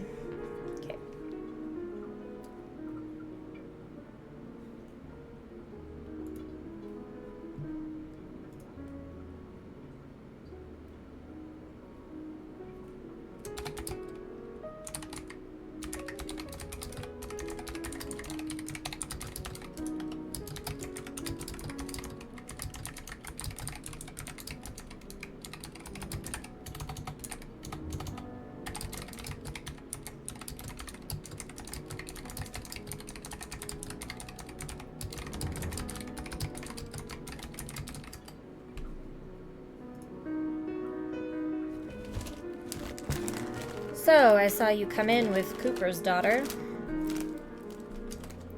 She's a fine catch, that girl. Be wary of her father, though. He coughed out a dry chuckle. Oh, I remember what it's like to be young. Between the two of us, some say I haven't changed much since those days. He scratched his beard with an agonized gesture. Pretty woman will always be my Achilles heel. So I've been told. Leopold had chosen a table away from the other patrons. You're 18, right? I nodded. Let me order you a beer. He signaled the bartender by holding up 2 fingers. Anyway, about that document you were looking for. I'm sorry to tell you, it's been lent out. You're wasting your time searching. Otterfet! Lamau, I've been here all night. Have you?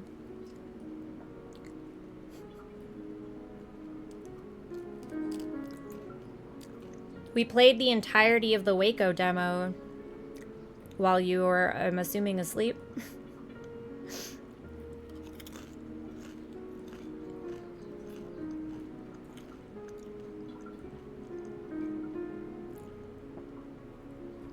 We tried it with the controller this time, and then we did, like, everything in the village that we didn't do last time. Dude, shut up. LOL, I heard tiny screams and soft music throughout the night. Oh, cool. Personally, I think it's a lot easier with the controller. Do it again, I wasn't watching. Nah, it's okay.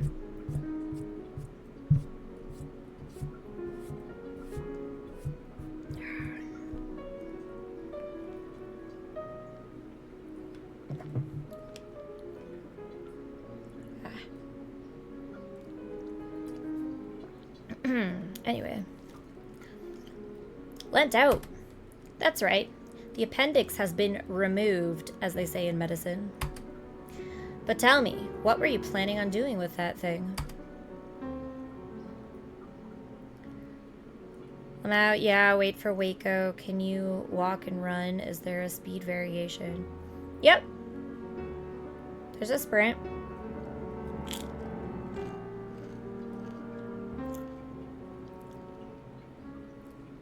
Also, you keep spelling Waco wrong.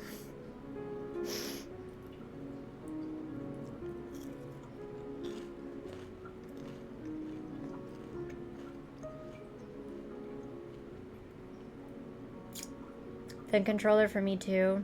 Cinnamon roll Pop-Tart is my favorite. Not cinnamon roll Pop-Tart.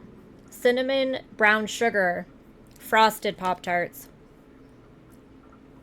Shut up, I'm happy to be here and not get lectured on spell checks. Just saying. They're part of our dev weekend, so we have to promote them properly.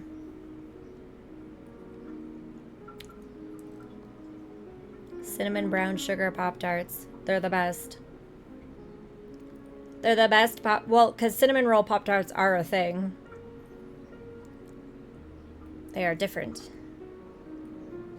But cinnamon brown sugar Pop-Tarts are the best. And we used to have them, and then when COVID hit, a lot of, like, products disappeared from Canada and, like, never came back. And brown sugar cinnamon frosted Pop-Tarts are one of them. That flavor never came back after COVID. Solitary tear. Give it to your girlfriend? Not at all. I need it for a school project. Well, that's a sign of great ingenuity. It's an interesting piece. It isn't requested much. I'd say people had all but forgotten about it. But then you came along. You mentioned it had been let out? Lent out, yes. It has. He let out a long sigh. It's been lent out to me, to be precise. I was overcome with confusion. To you? I figured your girlfriend would have known, considering her father's position. She's not my... She really had you on a wild goose chase looking for things that weren't there. She didn't know what I was looking for. This comment appeared to put him at ease. That's good. Very good. Stay vigil. You don't have to tell the ladies everything. Keep them guessing. You're a stronger man than I. Then he bent forward and lowered his voice discreetly. Yeah, when COVID hit, the manufacturer companies flaked on most out-of-country stores trying to scroll up on older chat. Oh, I missed Curtis. You did miss Curtis. He was here at like 3 in the morning for whatever reason.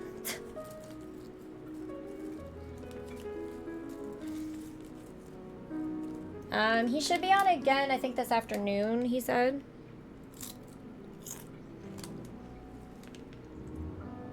If I'm remembering that correctly. Oh no, he won't be here this afternoon. I don't know.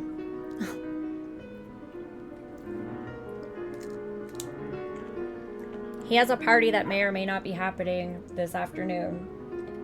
And if it does not happen, he will be in chat.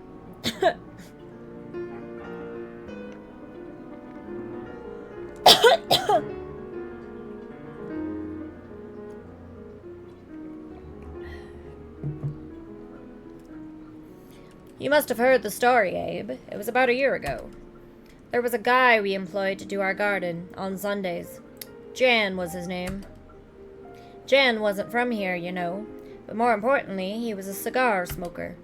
My wife doesn't let me smoke in the house anymore, so we'd often sit on the patio outside and smoke together. Nika!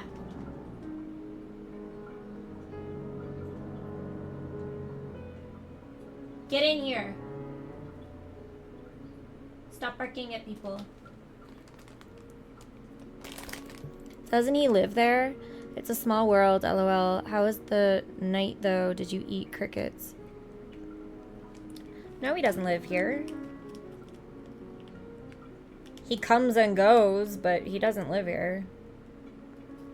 He lives close to here, so... He's like 5 minutes away if I text him.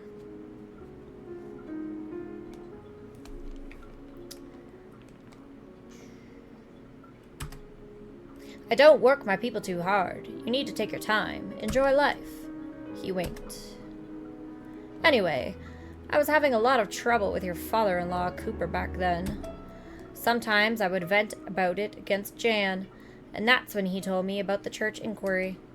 He had been conducting some private research of his own, and he had reasons to believe that the document contained compromising information pertaining to the history of the Church of Abbott.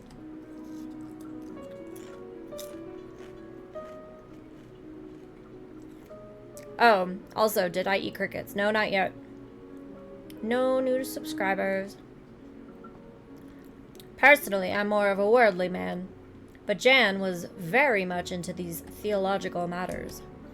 He was a Catholic, like the priest of his group, so you can figure why he didn't like the Cooper too much. As I had access to the council library, I promised I'd retrieve the appendix document for him. He suggested it contained enough information to cause a national scandal, that it would take down Cooper for good. But it didn't. A self-deprecating smile appeared on his face. Well, he's still here, isn't he? You should know. I'm a selfish man. I went to the council to retrieve the document, but I declined to give it to Jan. I kept it in my briefcase as I had my own plans with it. And I had it with me when the whole Sanford House affair occurred. You mean you lost it? The document you lost at Sanford House was the appendix to the church inquiries. Shh, quiet down.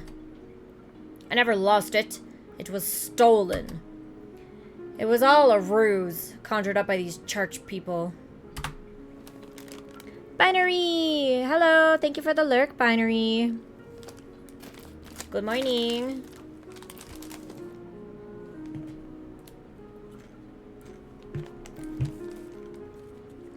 Ah, itchy nose! I may have been a bit loose-lipped that day when I found the document. You know, after a long day at the council, I like to come down here to drink a few glasses. I may have boasted my find here and there.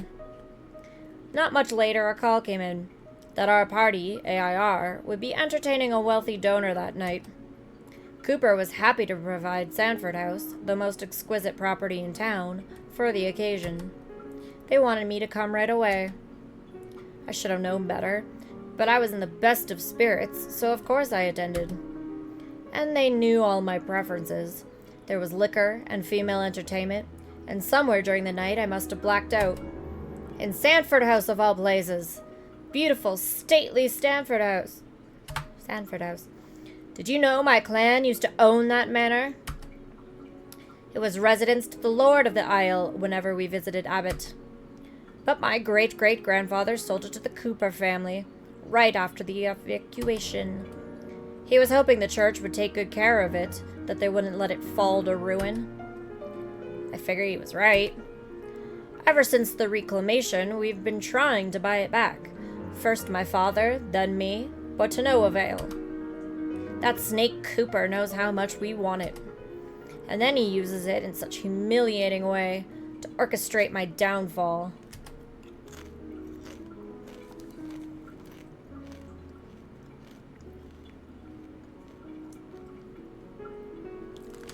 My position within AIR has become precarious due to the whole affair. As a democratically elected representative, they cannot remove me from my position right now. However, they doubt they'll keep me in the party when elections come. And that Jan guy? Whatever happened to him? Jan! He left shortly thereafter. One of his friends had something terrible happen to him, you know? A guy named Michael got killed on one of the farms. Most workers from his group returned to their hometowns after that incident, never to return. I reckon they'd seen enough of this place. Anyway, I never had the chance to look into that document. To be honest, I had all but forgotten about it until I found you two snooping around the council library.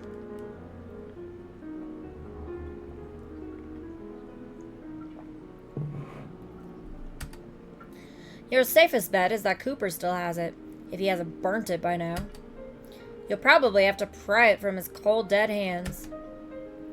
I apologize. I'm a man of many flaws. I should have known woman would spell my demise. Those heavenly creatures. Life's a feast. You should enjoy it while you're young.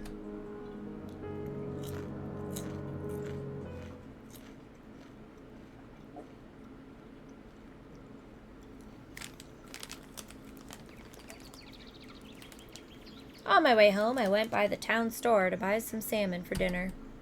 Although their selection of produce was predictably basic, they somehow managed to consistently maintain a quality supply of fresh fish. After briskly searing the salmon in a pan, I headed up to my room, intending to finally enjoy a quiet evening. But fate clearly had something different in mind. Ina, who let you in? Your father did. He was on his way out when I got here. Said I could wait until you were back. So how did the investigation go? You got the document? Have you been spying on me? I told her about my meeting with the Marquis, how he'd been notified of the appendix's existence, and how the church had conned him into losing both the document and his reputation. After I was done explaining, I caught Ina staring into the distance, as though 1,000 cogs were turning in her brain.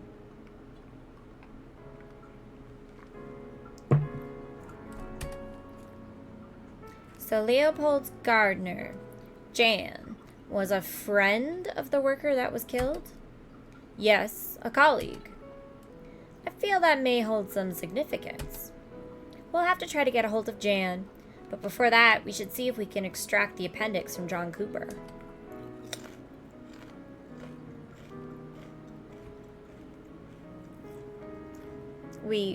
What? What makes you think Cooper hasn't gotten rid of it by now? With Cooper, you can never be sure.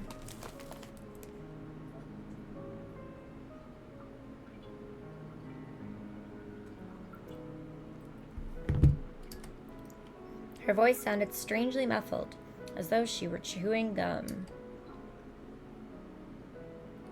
The document holds historical significance to him. If there's one thing the church is keen on, it's preservation. Chronic lurking. But in the end, there's only one way to find out. We'll have to break into the church's offices to see if I can find it. Do you have time this coming Thursday? No, I'm taking Rika and May to the shore after school. I was so taken aback by the bluntness with which she proposed the felonious deed that I was happy to have a valid excuse. You're going to the shore with 2 girls? I figure inviting me along never even came to mind. Ina, then let's do Saturday, after you're done with work. Anyway, it's late and I'm dead tired. Thanks for dinner. You should know for next time that I'm not too fond of seafood.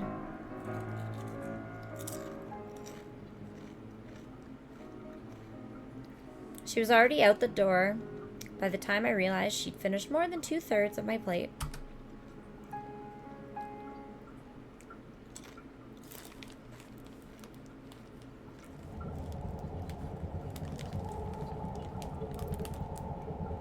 Chinos!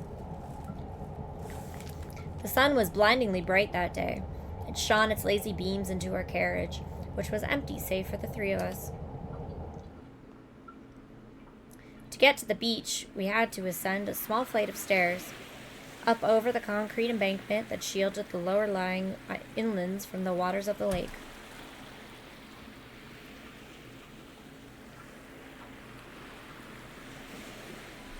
So what do you think? Amazing, isn't it? It's so big you can't see the other side.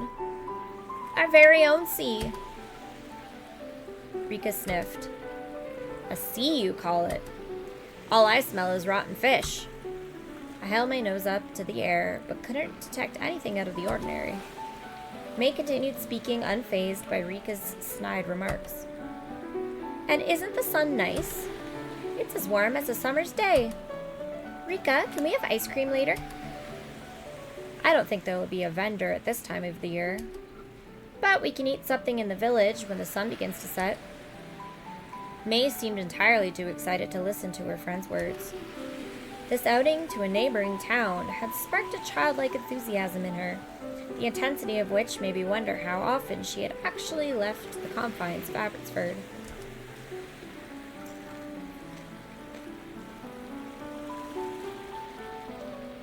So, first things first. The coach would only let me skip practice if I do a 30-minute routine workout down here. Anyone joining me? May began shuffling awkwardly. You're going swimming? In October? I think I'll pass. Suit yourself. Rika bounded towards the shoreline. Then, in a graceful motion, she removed her dress, revealing a modest sports swimsuit below, before wading into the lake. A perfect halo of ripples propagated out over its glass-like surface.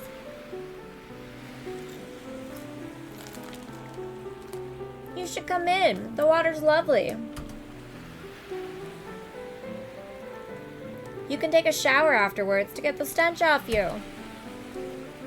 I'd rather play on the beach. Rika waved one more time, and then she was gone, swimming parallel to the coastline in skilled butterfly technique. May turned her attention to me. I'm not much of a swimmer. They tried to teach me when I was very young, but they say I never took to it. What was that? My phone went off.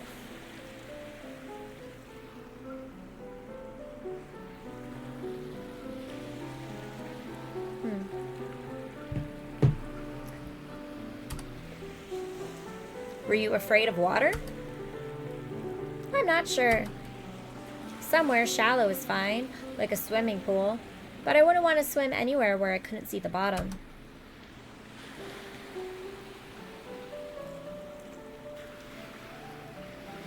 I looked over towards the water, where Rika was still tirelessly continuing her athletics. There was a beautiful symmetry in her strokes, and the way her endless hair, which she had failed to tie up into a bun, trailed behind her like a black veil, gave her an otherworldly appearance. I stood mesmerized by the sight, as it evoked images of mermaids and nymph-like beings. Rika's wonderful, isn't she? Such grace. I've never seen anything like it.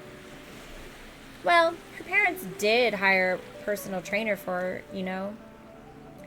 Grammar. Without that, she'd probably be rubbish. She sighed. Rika's projected to take first place at the regional championships this winter. It's the nationals after that. The whole town will be cheering her on. At that moment, Rika dove down, continuing underwater for a good while, until she appeared again far out, waving at us, her head almost invisible against the indigo waters of the lake. She can stay underwater for more than 5 minutes. Isn't that amazing? I remember when we were small, we would hold breath-holding contests. Rika would always beat me. At times, she'd hold her breath for so long that I'd begin to panic, begging and pleading her to start breathing again. She does have a sophisticated sense of humor, doesn't she? May giggled. Rika is the pride of the town. I'm delighted to be her friend. Most girls around here look up to Rika, though they don't always let it shine through. Where is she, anyway? I had to admit that I hadn't been paying attention. I'm not sure. Probably still underwater.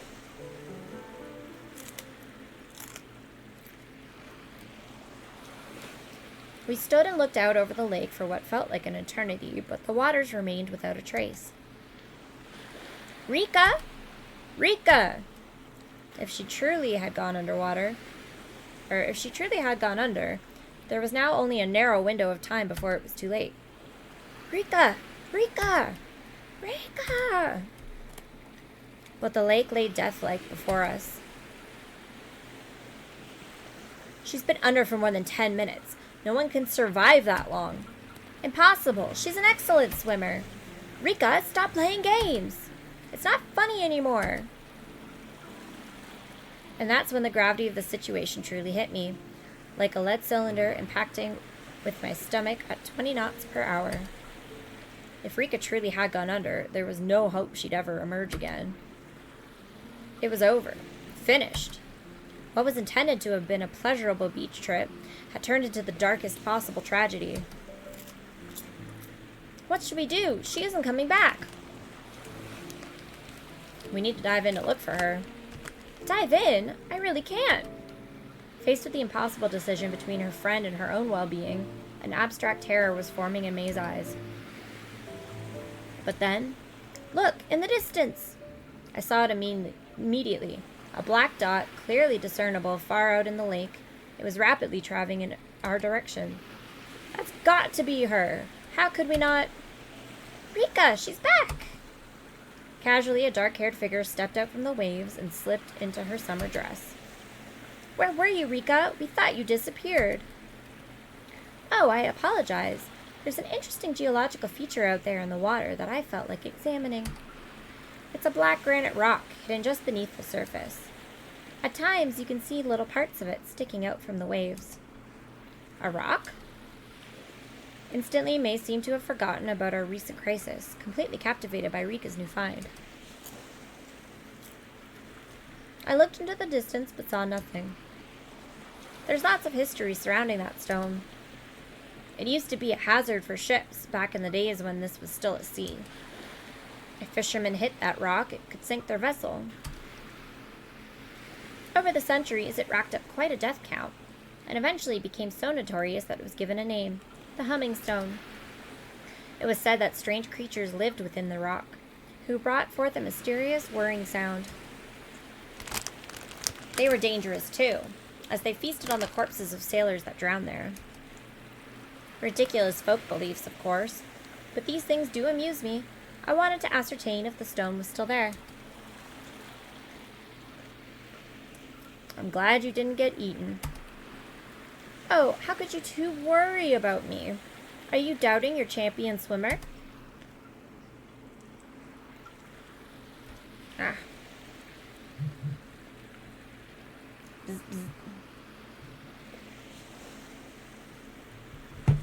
Rika and I spent the rest of the afternoon lying in the sun, while May scoured the shoreline for pretty stones. When the sun began to set, we headed up to the nearby town of Rybury.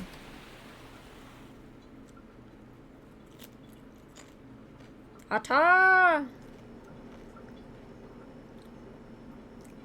Rika took us to a small cafeteria where they served locally produced fish cakes. You liked them? I nodded eagerly. Though fried in gratuitous batter, I could tell the fish was fresh and of excellent quality. Baby Otter likes the lights on the wall? Oh yeah. It had a delicate, flaky texture, signifying skilled preparation, unusual for fast food joints like this. Prodigal! You haven't passed out yet? I have not. I'm concerned. Time for breakfast. My breakfast is chips.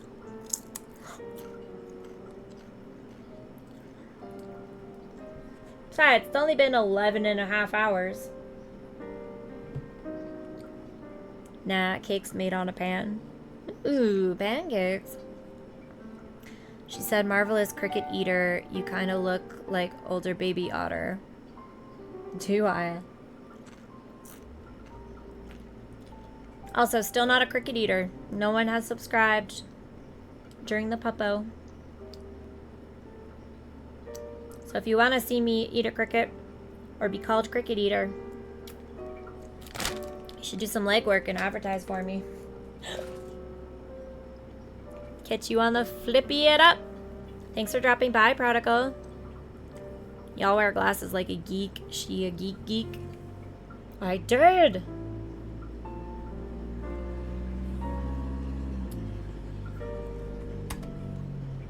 May sat chewing reluctantly on a piece of batter. They taste very, local. It's okay if you don't like them, May. I'll order you some potato fritters in a minute. I like the sea, but I don't really care for what's inside. These are made from saltwater cod, you know. They have to sail all the way past the great floodgates to catch them. Is there still a fishing community down here? A very small one. The lake itself is mostly useless for fish, especially now with the quota on eels. But there are a few families that still sail up north. It feels like a fool's errand at time, but I guess it's what they do. To them, it's a matter of pride. Rika ordered another round of fish cakes and a plate of fries for May. After you two finish your meal, I want to show you something. Her mouth curled into a promising grin as she held up an innocuous-looking key. You should know by now that I'm very well connected.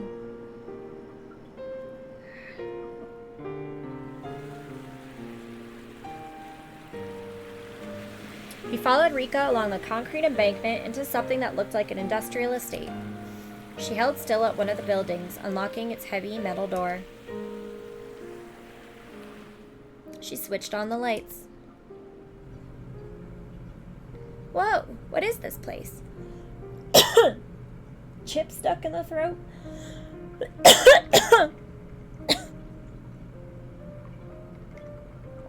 Ah. This is where the magic happens. Rybury Pumping Station. I also have like a phantom hair on my face that's driving me nuts. As the terrain of the marsh polder lies below sea level, rainwater has nowhere to run off to and will inevitably flood the land. To prevent this from happening, all excess water is led to this station through an extensive system of drainage ditches. A high-tech centrifuge pump lifts up the water and jettisons it out into the lake. My father is deputy to the regional water board. That's how I have access to this place.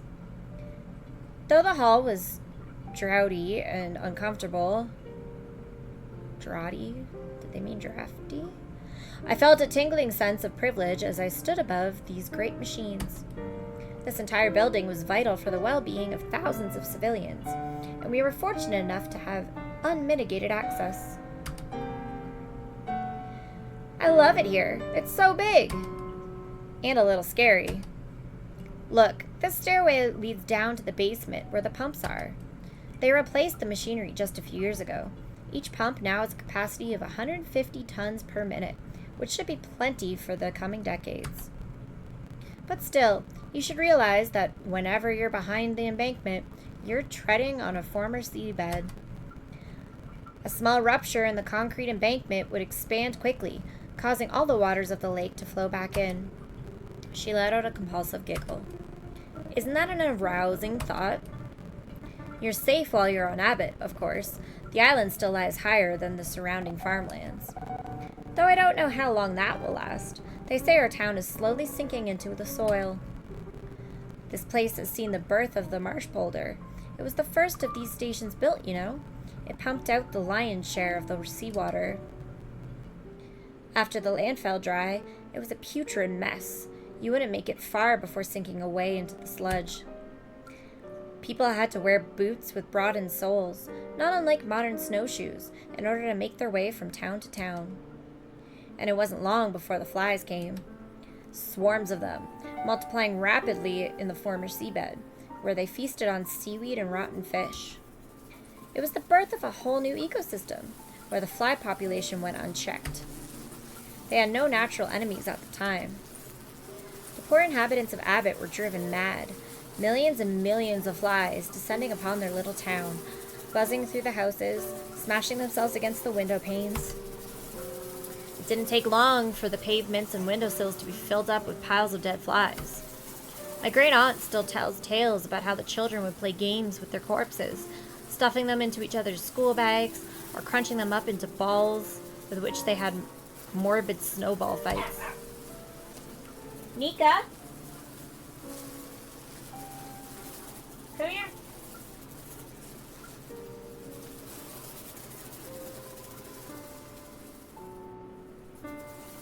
No barking. Slink away in shame, apparently.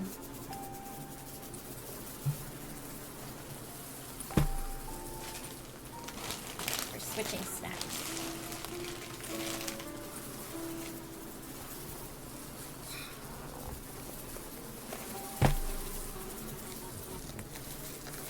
That's disgusting.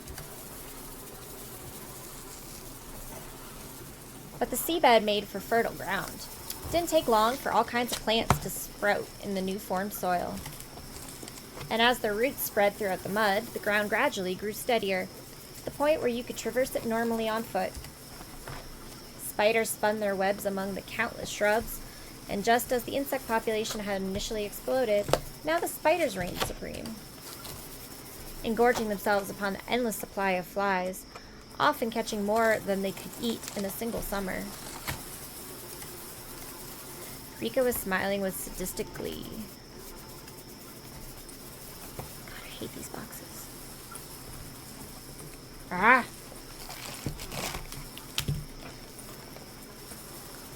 So hard to open!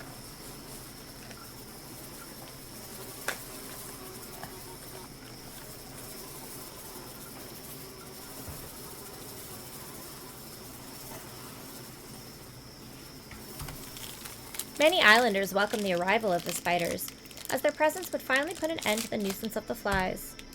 But for some, such as my great aunt, who was wary of all things creepy and crawly, the circumstances became all the more dire. I noticed May was cowering silently.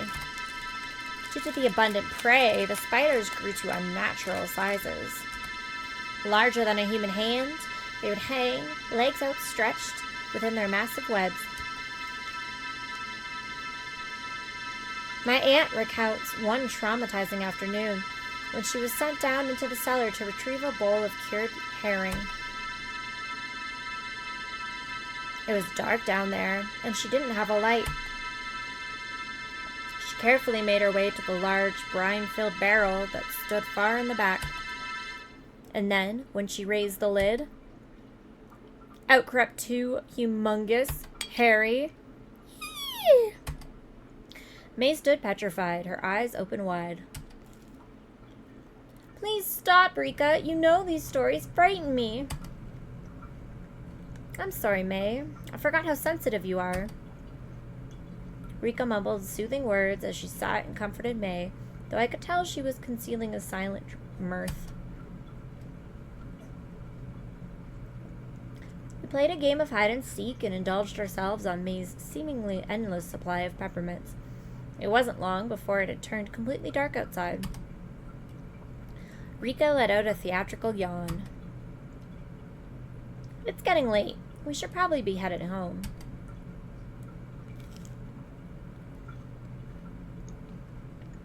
As I mentioned before, I have some private business to attend to in Rybury. It will only take a minute. Could you two go on ahead to the railway station and wait for me there? I'll catch up with you in time for the 10 o'clock train.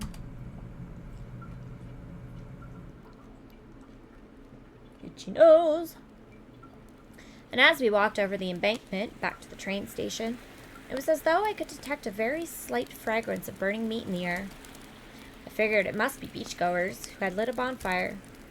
And as I looked over towards the water, I could indeed detect a small fire burning in the distance.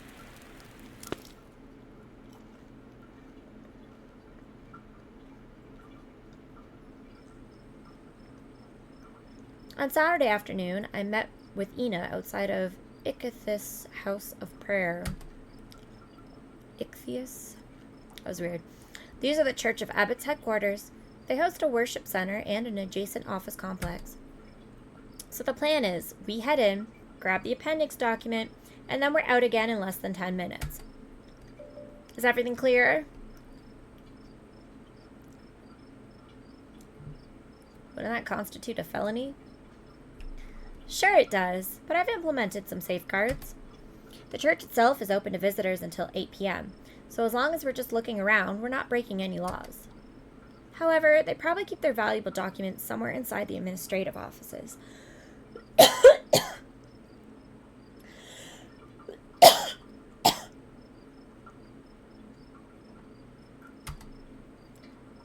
As soon as we venture further, we'll be engaging in breaking and entering, which is a crime. Anyway, it's dinner time now. Most clergymen are at home with their families. And if we get caught, we'll tell them we're high school students who are searching for the meaning in their lives. We may get scolded, but then again, they can't go too hard on repentant sinners. Come on, let's go. Try to appear interested in 17th century religious architecture. I'll try.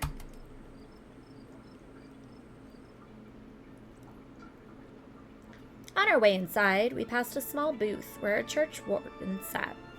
Ina placed some money in the glass donation box that had a prominent place near the entrance. The man nodded at us. The church itself was deserted save for the organist who was rehearsing for tomorrow's service. This is it, the devotional heart of our town. I'm afraid there isn't much to see in here, apart from the organ. The history of this place goes back a long time, you know. It used to be a Catholic church, with a far more ornate interior. But during the Reformation, all the statues were smashed and the decorations were removed. The people of Abbotsford practice an austere devotion, where large displays of ecclesiastical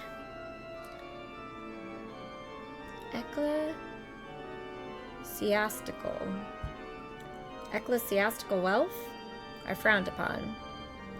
Still here, now I'm working. Shh. Thanks for the lurk while working. Thanks for lurking while working.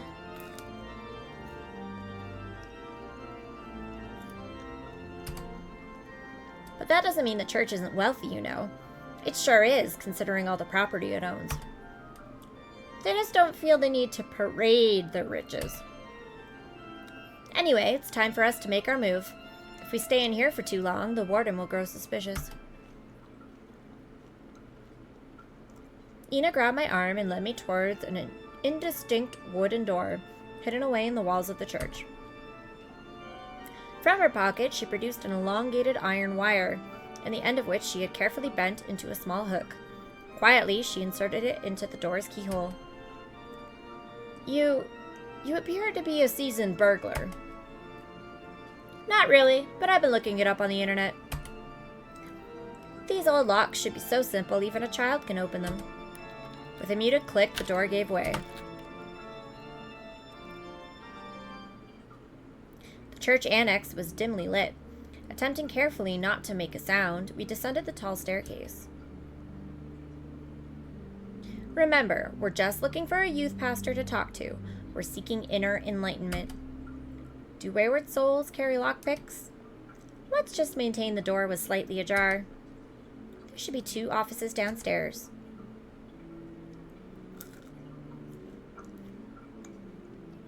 The stairs led into a dark hallway. Not the most cheerful work environment. Ina pressed her ear up to one of the doors. After confirming it was empty, we entered the room.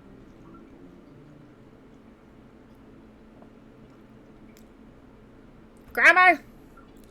Grammar mistake!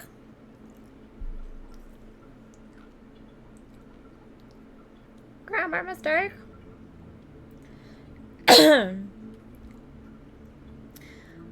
All these books. Looks like we've struck gold.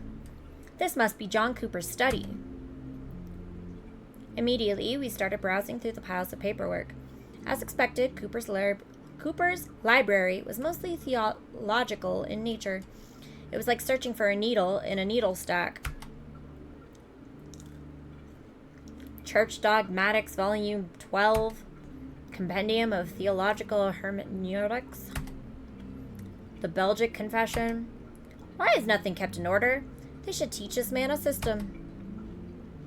His daughter's pretty tidy, I'd say. I bet she takes after her mother. We continued searching. Ina appeared to be growing more frantic by the minute. Are you sure the Marquis wasn't lying to you? He doesn't have a good reputation, you know. I bet he was drunk at the time. I can't deny that. And even then, who says Cooper didn't just burn the documents after he obtained them? There's no use keeping them around if they're so incriminating. But you said... I froze. For over Ina's frustrated whispers, I suddenly detected a strange noise that was coming from the room next to ours. It was a hesitant gurgling that burbled just within the audible range. There was something distinctly guttural to it.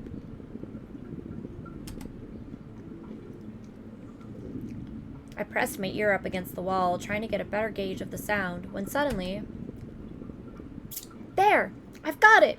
Appendix to the Theological Inquiries. Let's get out of here! She clasped her hand to her mouth, realizing suddenly how loud her voice had sounded in the deathly silent office. Then she resumed in a hushed tone. It was in the desk drawer, which was childishly simple to break open. That's great, Ina. But listen, can you hear that sound? She grew quiet. There, listen closely. It seems to be coming from the room next door. Come on, let's check it out. Why would you check out a, gurgling, growling noise in an area that you're not supposed to be in? Descendant! Hey, just woke up. How you still going? We're still going good. Also, I'm assuming that the boss battle in, the ruins was meant to not do anything, basically. For your game.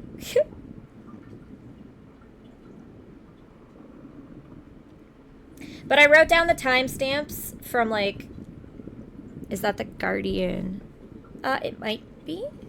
It's the girl with the two jesters, sorry. The woman with the two jesters.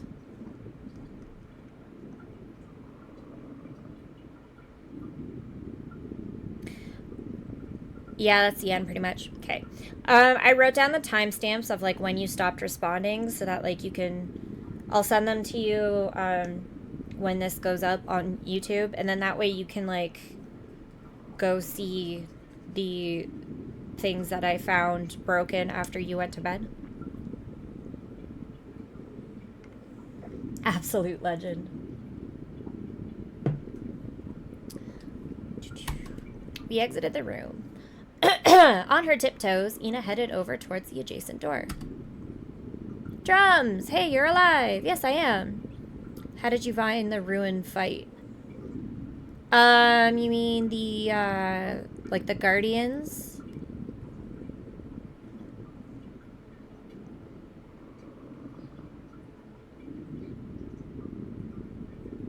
Yeah, the first Guardian. Yeah, it wasn't bad. It seemed fair for where I was.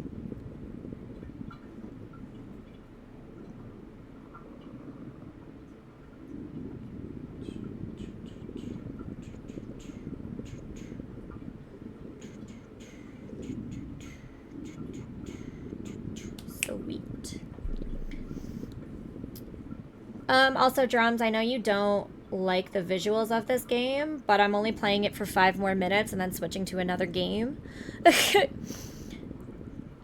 Haha, that little astronaut thing.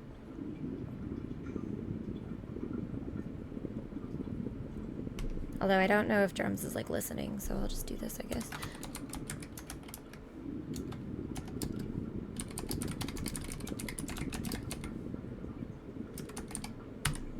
I'm not listening, you're right. There. Because I know you don't like watching the visuals of this one, so I just figured I'd let you know that we're only planning on playing it for 5 more minutes anyway. Is that a sub I see? How was the cricket? No. I don't have any new subs.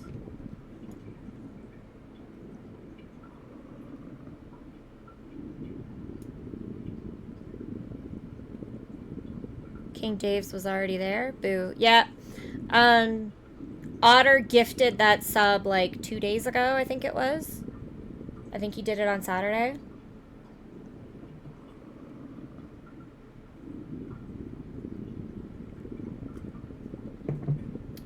He might have done it on Sunday. I'm very observant on your streams. I'm a good mod. Sure. Think of a game I can play after this one. I need to switch games again. There seems to be someone in there. I can hear a voice, though it sounds heavily distorted, as though in agony. Come on, Ina. We should leave. We have what we came for. Just let me listen for a second longer. I'd love to get a recording. What do you think you're doing down here? Ina jumped up, almost dropping her papers in the process. A figure had appeared at the end of the hallway and was angrily making its way towards us. Almost mechanically, Ina called out her alibi. We're looking to speak to a youth pastor. But she'd already grabbed me by the arm, dragging me up the flight of stairs. Through the door that led to the main chapel, and we sped-walked past the warden, who, though clearly oblivious to the whole affair, stared after us in amazement as we set off over the town square at Olympic speeds. Your voice got better after multiple reading games. Sus. You call this better? This isn't better. Plus, I can't do voices. The second I try to do a voice, it disappears, so. But this is definitely not better. Ina led me on detours in order to shake off our imagined pursuers. It took us more than half an hour to get to school. We sped through alleyways, jumped a hedge, spent time hiding behind a dumpster, cut through the woods, until we eventually reached the school grounds via the east gate. Once Ina had ascertained that we weren't being followed, we entered the building. Though my newfound profession had measurably increased my general fitness over the past few weeks, I was unaccustomed to the sudden outburst of physical exercise that had just been demanded of me. Fully at the end of my tether, I collapsed into a chair. They really had it out for us there. They must have some hidden secrets for them to be so wary of visitors. Well, we were trespassing. Ina, who appeared rather unfazed by our close escape, took out her captured documents and began paging through them intently. Addendum to the Journal of the Reverend Thomas W.H.H. Backer. Monday, 28th of September, 1856. Due to the extraordinary circumstances that have arisen during my inquiry into the proceedings of the Church of Abbot, which will be elucidated upon further herein, these pages shall serve as an appendix to the journal that I have submitted prior to the Presbytery of the Low Countries. Given my circumstances, I did not feel at liberty, during my visit, to commit to paper those occurrences that I have witnessed upon the Isle, the sheer distressing and even blasphemous nature of which will immediately become apparent to the reader. Ina cleared her throat. As described in the paragraphs previously divulged, my initial welcome and contact with the Reverend John Cooper was cordial and without notable event. It was not until the third day after my arrival that I became aware of certain behavioral eccentricities within both the Cooper family and the community of Abbott at large. Though not immediately apparent, this anomaly manifested itself as a creeping awareness, a palpable sensation, as though I was never fully alone during my stay on the Isle. Wherever I went, there was a mystifying presence that gradually grew more discernible. It could take the form of a muted giggle or a glimpse of black hair, dashing away in my peripheral vision. But whenever I tried to confront Hendrika with her strange behavior, she would act coy, evasive even, avoiding my glances. And there was more. Slightly alleviating the annoyance of the constant espionage, though nonetheless unsettling, there was a peculiar habitual occurrence within the town that immediately drew my attention. For every evening after dinner, when I would retreat to my room for prayer and meditation, I noticed that the entirety of the island became shrouded in a deathly quiet, as though every living being had disappeared from the face of the earth. Okay, the ads are about to start, so that's gonna be where we save. Bloop.